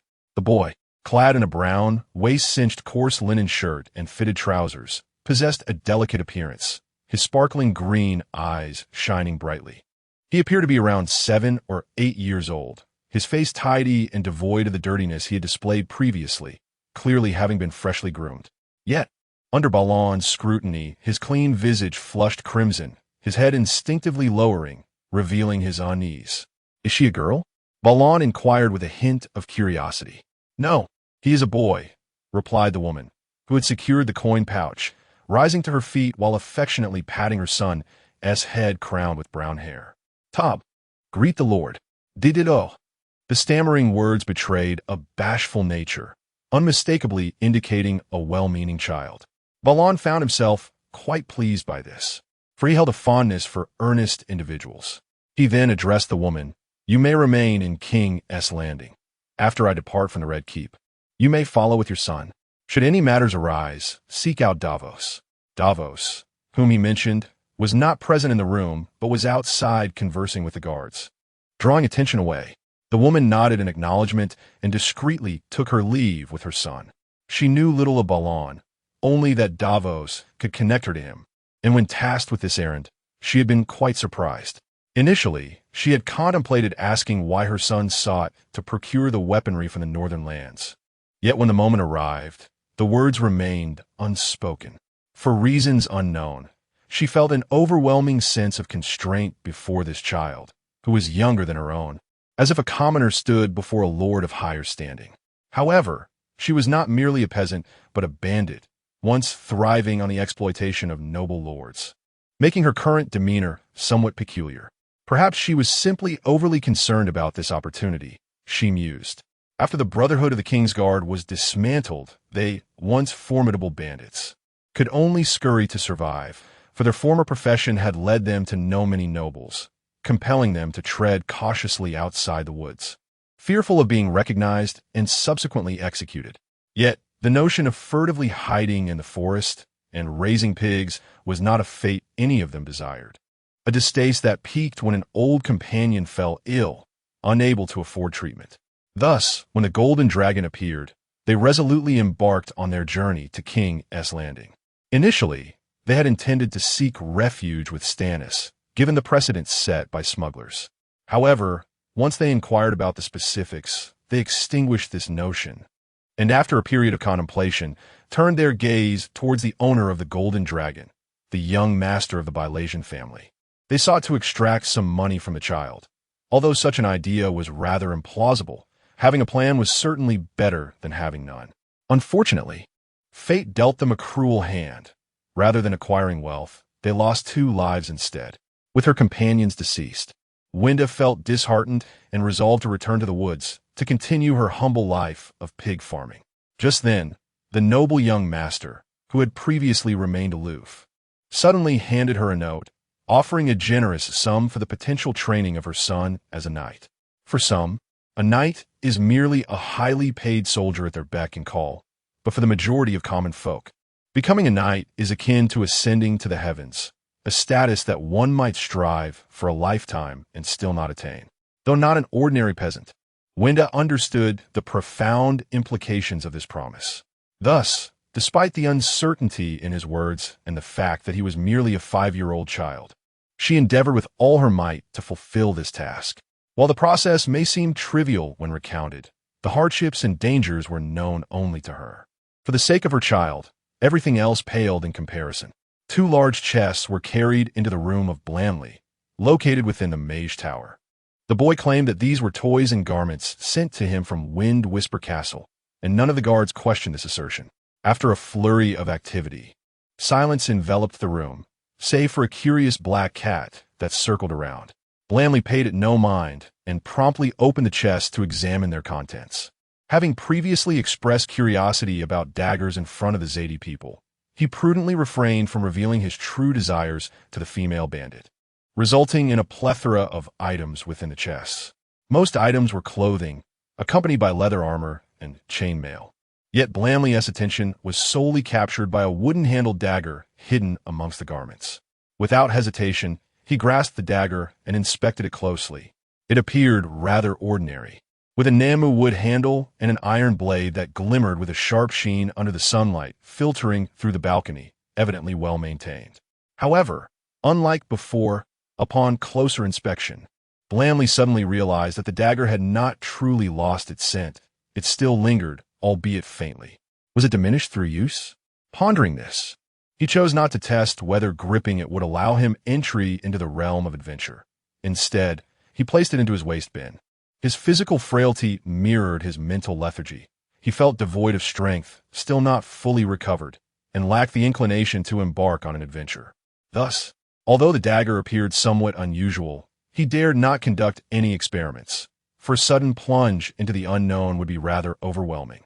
Once he had restored his health, a fleeting thought crossed Laurie's mind as he turned to gaze at the fragrant bowl of pea and bacon soup resting on his bedside table, remnants from breakfast that he had chosen not to have the servants remove. After all, consuming more sustenance would hasten his recovery. He had long resolved to indulge in his role as a glutton during this period. As Laurie's pondered how to achieve a more balanced diet within the confines of his chamber, a conversation of great significance to him was unfolding in the royal quarters of the Maegor's Hold. Although both spaces resided within the same castle, the king's chambers were notably more spacious than Laurie's. The balcony offered sweeping views, the floors adorned with opulent silver carpets, and a golden bed large enough to accommodate more than 6 adults. A corner cabinet brimmed with wines sourced from the 7 kingdoms, and every piece of furniture exuded an air of grandeur and expense. In this luminous setting, only 2 individuals occupied the chairs near the wine cabinet, an elderly man and a young one, who appeared to leisurely savor Dornish red wine while, in reality, they engaged in discussions regarding matters of state. Like the wine in their glasses, their conversation revolved around Dorne as the Prime Minister, Jon Arryn, prepared to send this youthful king to Dorne following his impending wedding in an attempt to soothe the Martells. Although Robert bore little hope for success, he did not dismiss his foster father's suggestion. Yet, the topic of Dorne was soon set aside. After a preliminary decision was reached, the young raven-haired king stated his intention to grant Larys the title of Lord of Storm's End. This proclamation caused the elderly man, whose balding head was adorned with a fringe of pale gold hair, to pause in surprise, though the king continued unabated. Look at his pale little face. One might fear he could perish at any moment, Robert remarked, downing his wine in a single gulp before refilling his glass, appearing quite invigorated. Perhaps this news will hasten his recovery. The elder, however, placed his silver goblet back on the cabinet and responded solemnly, I believe this is ill-advised, Your Majesty. Larys is still too young, frail, and has yet to achieve any notable deeds. Deeds? Robert replied, slightly displeased. If we're to consider that, should I not pass our ancestral seat and lands to others? My point is, Your Majesty, you may retain Storm's End as the heir of House Baratheon. You possess that right, old Jon explained. It would be wiser to wait until your son is born before bestowing titles. I am not yet wed, and you're already contemplating my offspring, Robert chuckled. Besides, whether that child belongs to the lion or the stag remains uncertain. The elder's expression faltered, his eyes widening in disbelief at the young king's audacity. Seeing this, Robert burst into laughter. Have I truly startled you, Jon? Can you not discern jest from seriousness in your old age? His mirth faded slightly as he added, Yet should Cersei dare to misbehave after our marriage, I shall have no choice but to eliminate her, regardless of the implications for the realm. At that moment, do not invoke the grand schemes of the 7 kingdoms. If that day were to come, we should contemplate how to completely eradicate the Lannisters. The elder, upon hearing this, unequivocally responded, his expression revealing a sense of helplessness. But how many times must I reiterate? Robert, that is merely a rumor. Consider the foolish King Aegon. I truly fear you may be misled by words and commit some foolish acts. His words, unvarnished, were laden with concern, rendering Robert momentarily silent before he sighed. You are a good guardian, Jon. At times, I feel like a complete scoundrel. The elder found some comfort in this, yet was soon met with Robert's declaration. However, let us not discuss the matter of my brother's fief. That decision rests solely with me. The 7 kingdoms are mine, yet my brother is not even a lord? How shall I face our parents after I am gone? The Clinton family has been stripped of all lands and wealth by the Mad King. Your Majesty might consider granting Griffin's Roost to Renly. The elder proposed it need not be Griffin's Roost. While Griffin's Roost is merely a castle, it symbolizes House Baratheon's dominion over the Stormlands, a significant feudal title for the noble class, equating to half a lordship, with the other half belonging to the king. Robert's intention was evidently to bestow the title of Duke of Storm's End upon his younger brother Renly, or to have him inherit the legacy of House Baratheon, effectively crowning a mere 5-year-old as a lord in his own right. Indeed, Griffin's Roost encompasses vast lands. Yet you are well aware that I have already promised the lands of House Clinton to another. Robert countered, "Even that dilapidated castle, I intend to return to Ronald Clinton. He fought for me. I must offer him some reward." "What about Harrenhal? The Merryweathers have also been deprived of their lands by the Mad King. And there, we have the gods above. John, do not tell me you are unaware that it is a castle in the Riverlands. It could equally serve as a stronghold in the Stormlands." "True, but we have already granted a portion of Harrenhal to House Tarly. Shall we also bestow that castle?" Robert shook his head. "The Riverlands are currently quite docile. I do not wish to provoke them further." Old John was left speechless. This man had once been utterly routed by the armies of the Riverlands, even cursing Duke Tyrell upon their meeting after the war.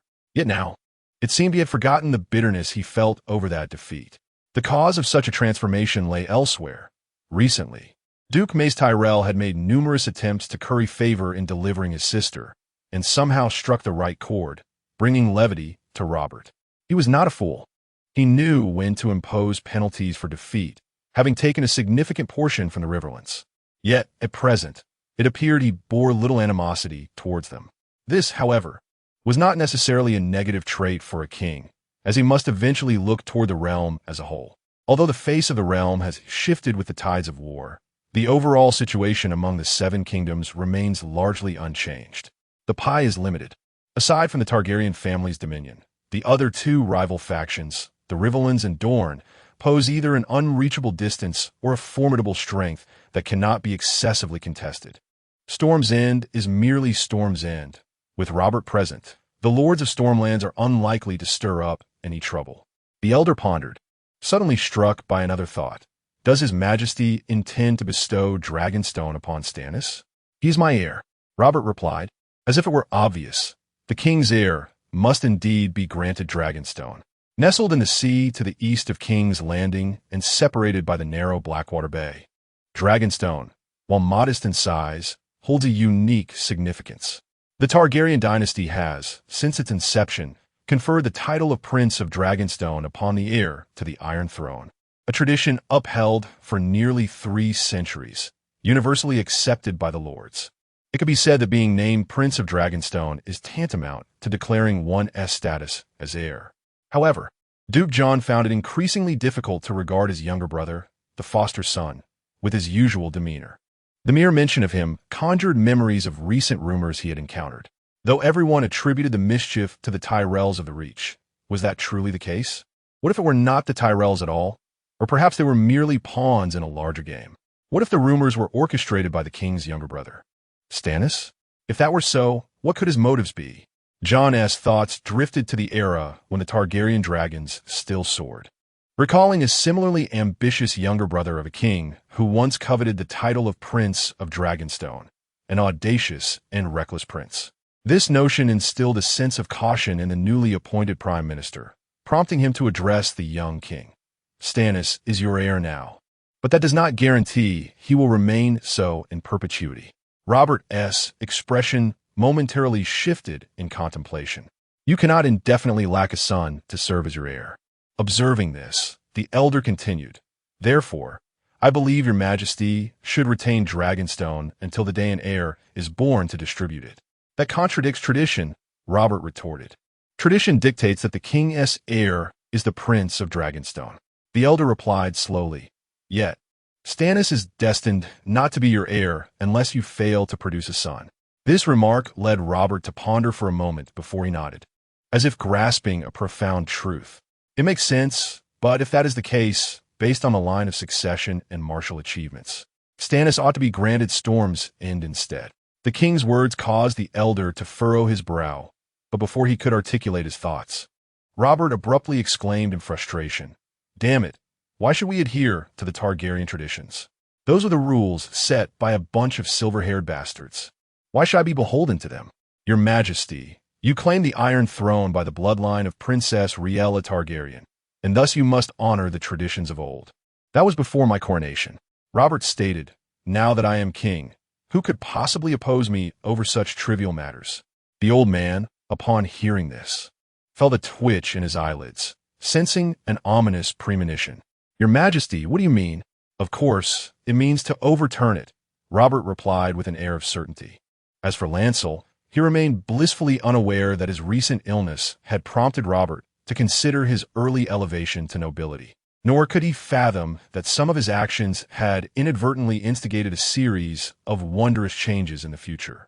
Residing within the Red Keep, he indulged in lavish feasts daily, occasionally venturing out for a leisurely stroll or practicing various musical instruments. At this moment, his constitution was significantly improved. His lung capacity had increased, and his skin had become more supple. What once hindered him from prolonged practice now posed little to no obstacle. Living a life of tranquility in the royal castle, enjoying sumptuous meals and restful nights, he appeared frail, yet this was a deceptive facade that was gradually dissipating. With no upheavals or unexpected events, few paid attention to this young lad, and his days passed in serene monotony. However, during a soiree at the Red Keep, an unexpected individual approached him.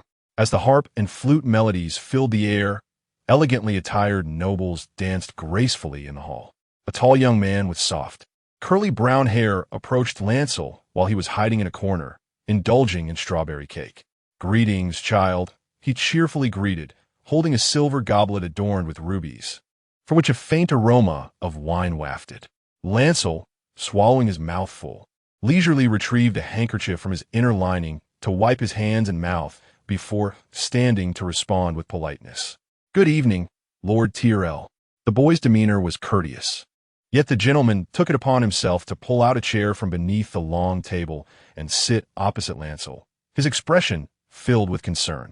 "By the grace of the gods, child, how is your health?" "Much improved.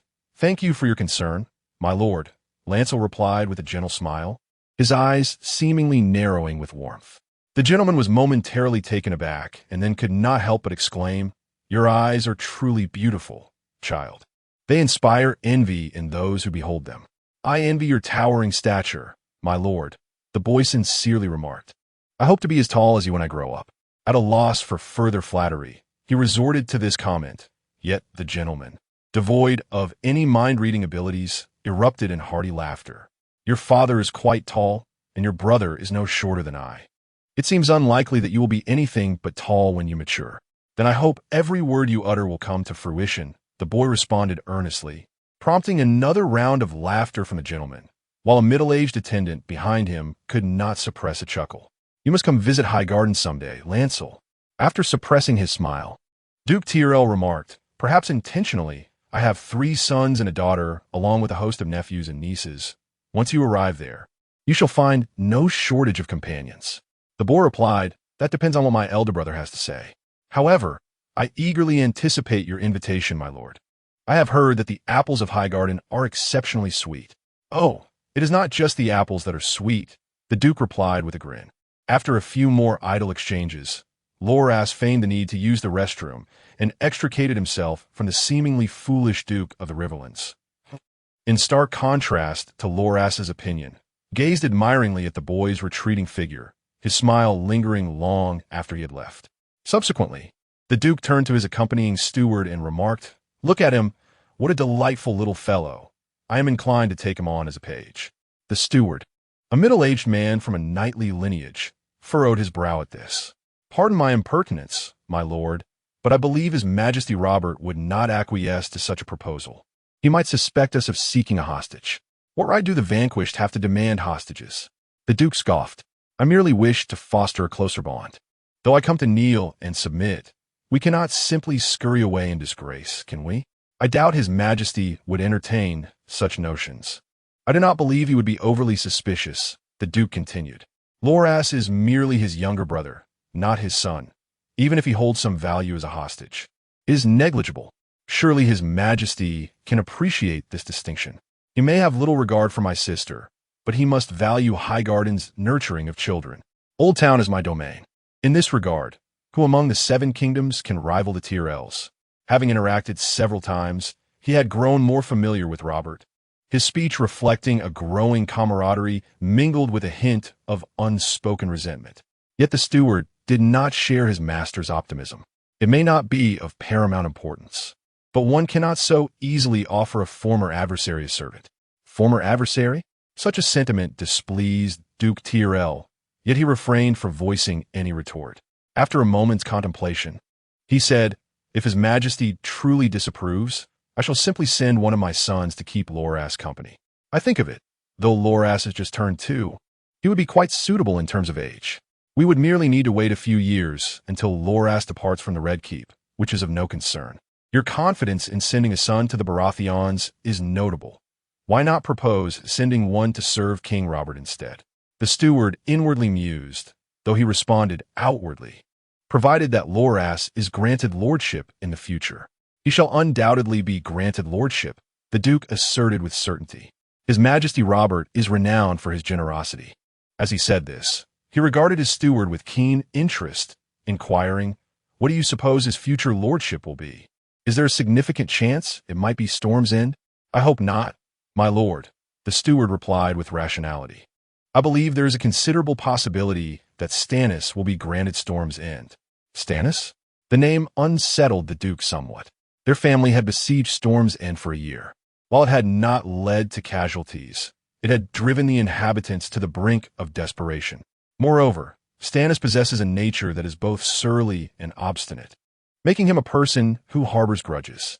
This aside, Stannis' fiancée hails from House Florent, a venerable, noble lineage of the Reach, which has historically resisted the commands of House Tyrell.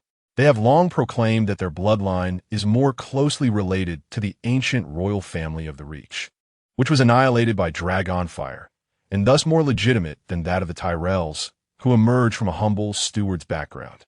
The Stormlands are adjacent to the Reach.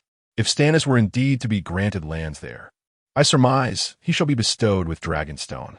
The Duke of Tyrell, unconsciously sipping from his silver goblet filled with red wine, remarked, according to the line of succession, "He is the rightful heir to His Majesty Robert and ought to be granted Dragonstone. Yet, he shall not remain His Majesty's heir indefinitely." The steward, oblivious to his lord's unease, contemplated aloud, "His Majesty has a bastard daughter in the Vale, which attests to his ability to sire offspring. Furthermore, Stannis' defense of Storm's End is a significant accomplishment for the king. If we disregard the matter of succession, Dragonstone alone seems rather meager. We are indeed the ones to deliver such a grand achievement." The Duke cast an irked glance at his companion. "Do you so fervently wish for Stannis to be granted the Stormlands?" He privately pondered whether it was time to consider a change in stewards. Truly, some are at a loss for words. Meanwhile, the conversation across the room was rather dismal, while Lancel pretended to saunter about before returning to the banquet hall, his gaze sweeping across the gathering until it landed upon a diminutive figure ensconced in a corner, fervently tearing into a greasy chicken leg. The individual, turned slightly away from Lancel, revealed a prominent forehead and shoulder-length golden hair, clad in a scarlet velvet tunic and loose trousers. His short, stout legs dangled helplessly from a chair, akin to those of a child. Yet he was indeed a child. Lancel sensed that this boy was of a similar age to himself. After a moment's thought, he stepped forward. This boy was none other than Tyrion Lannister. The very purpose of this evening's feast was to welcome the future queen of House Lannister, who was to arrive in King's Landing that night. Lancel had previously encountered the radiant beauty of the Westerlands, and he could not deny her allure. However, aside from future implications, he found himself far more intrigued by the presence of the one known as the Imp. The boy had accompanied his sister to partake in the impending nuptials.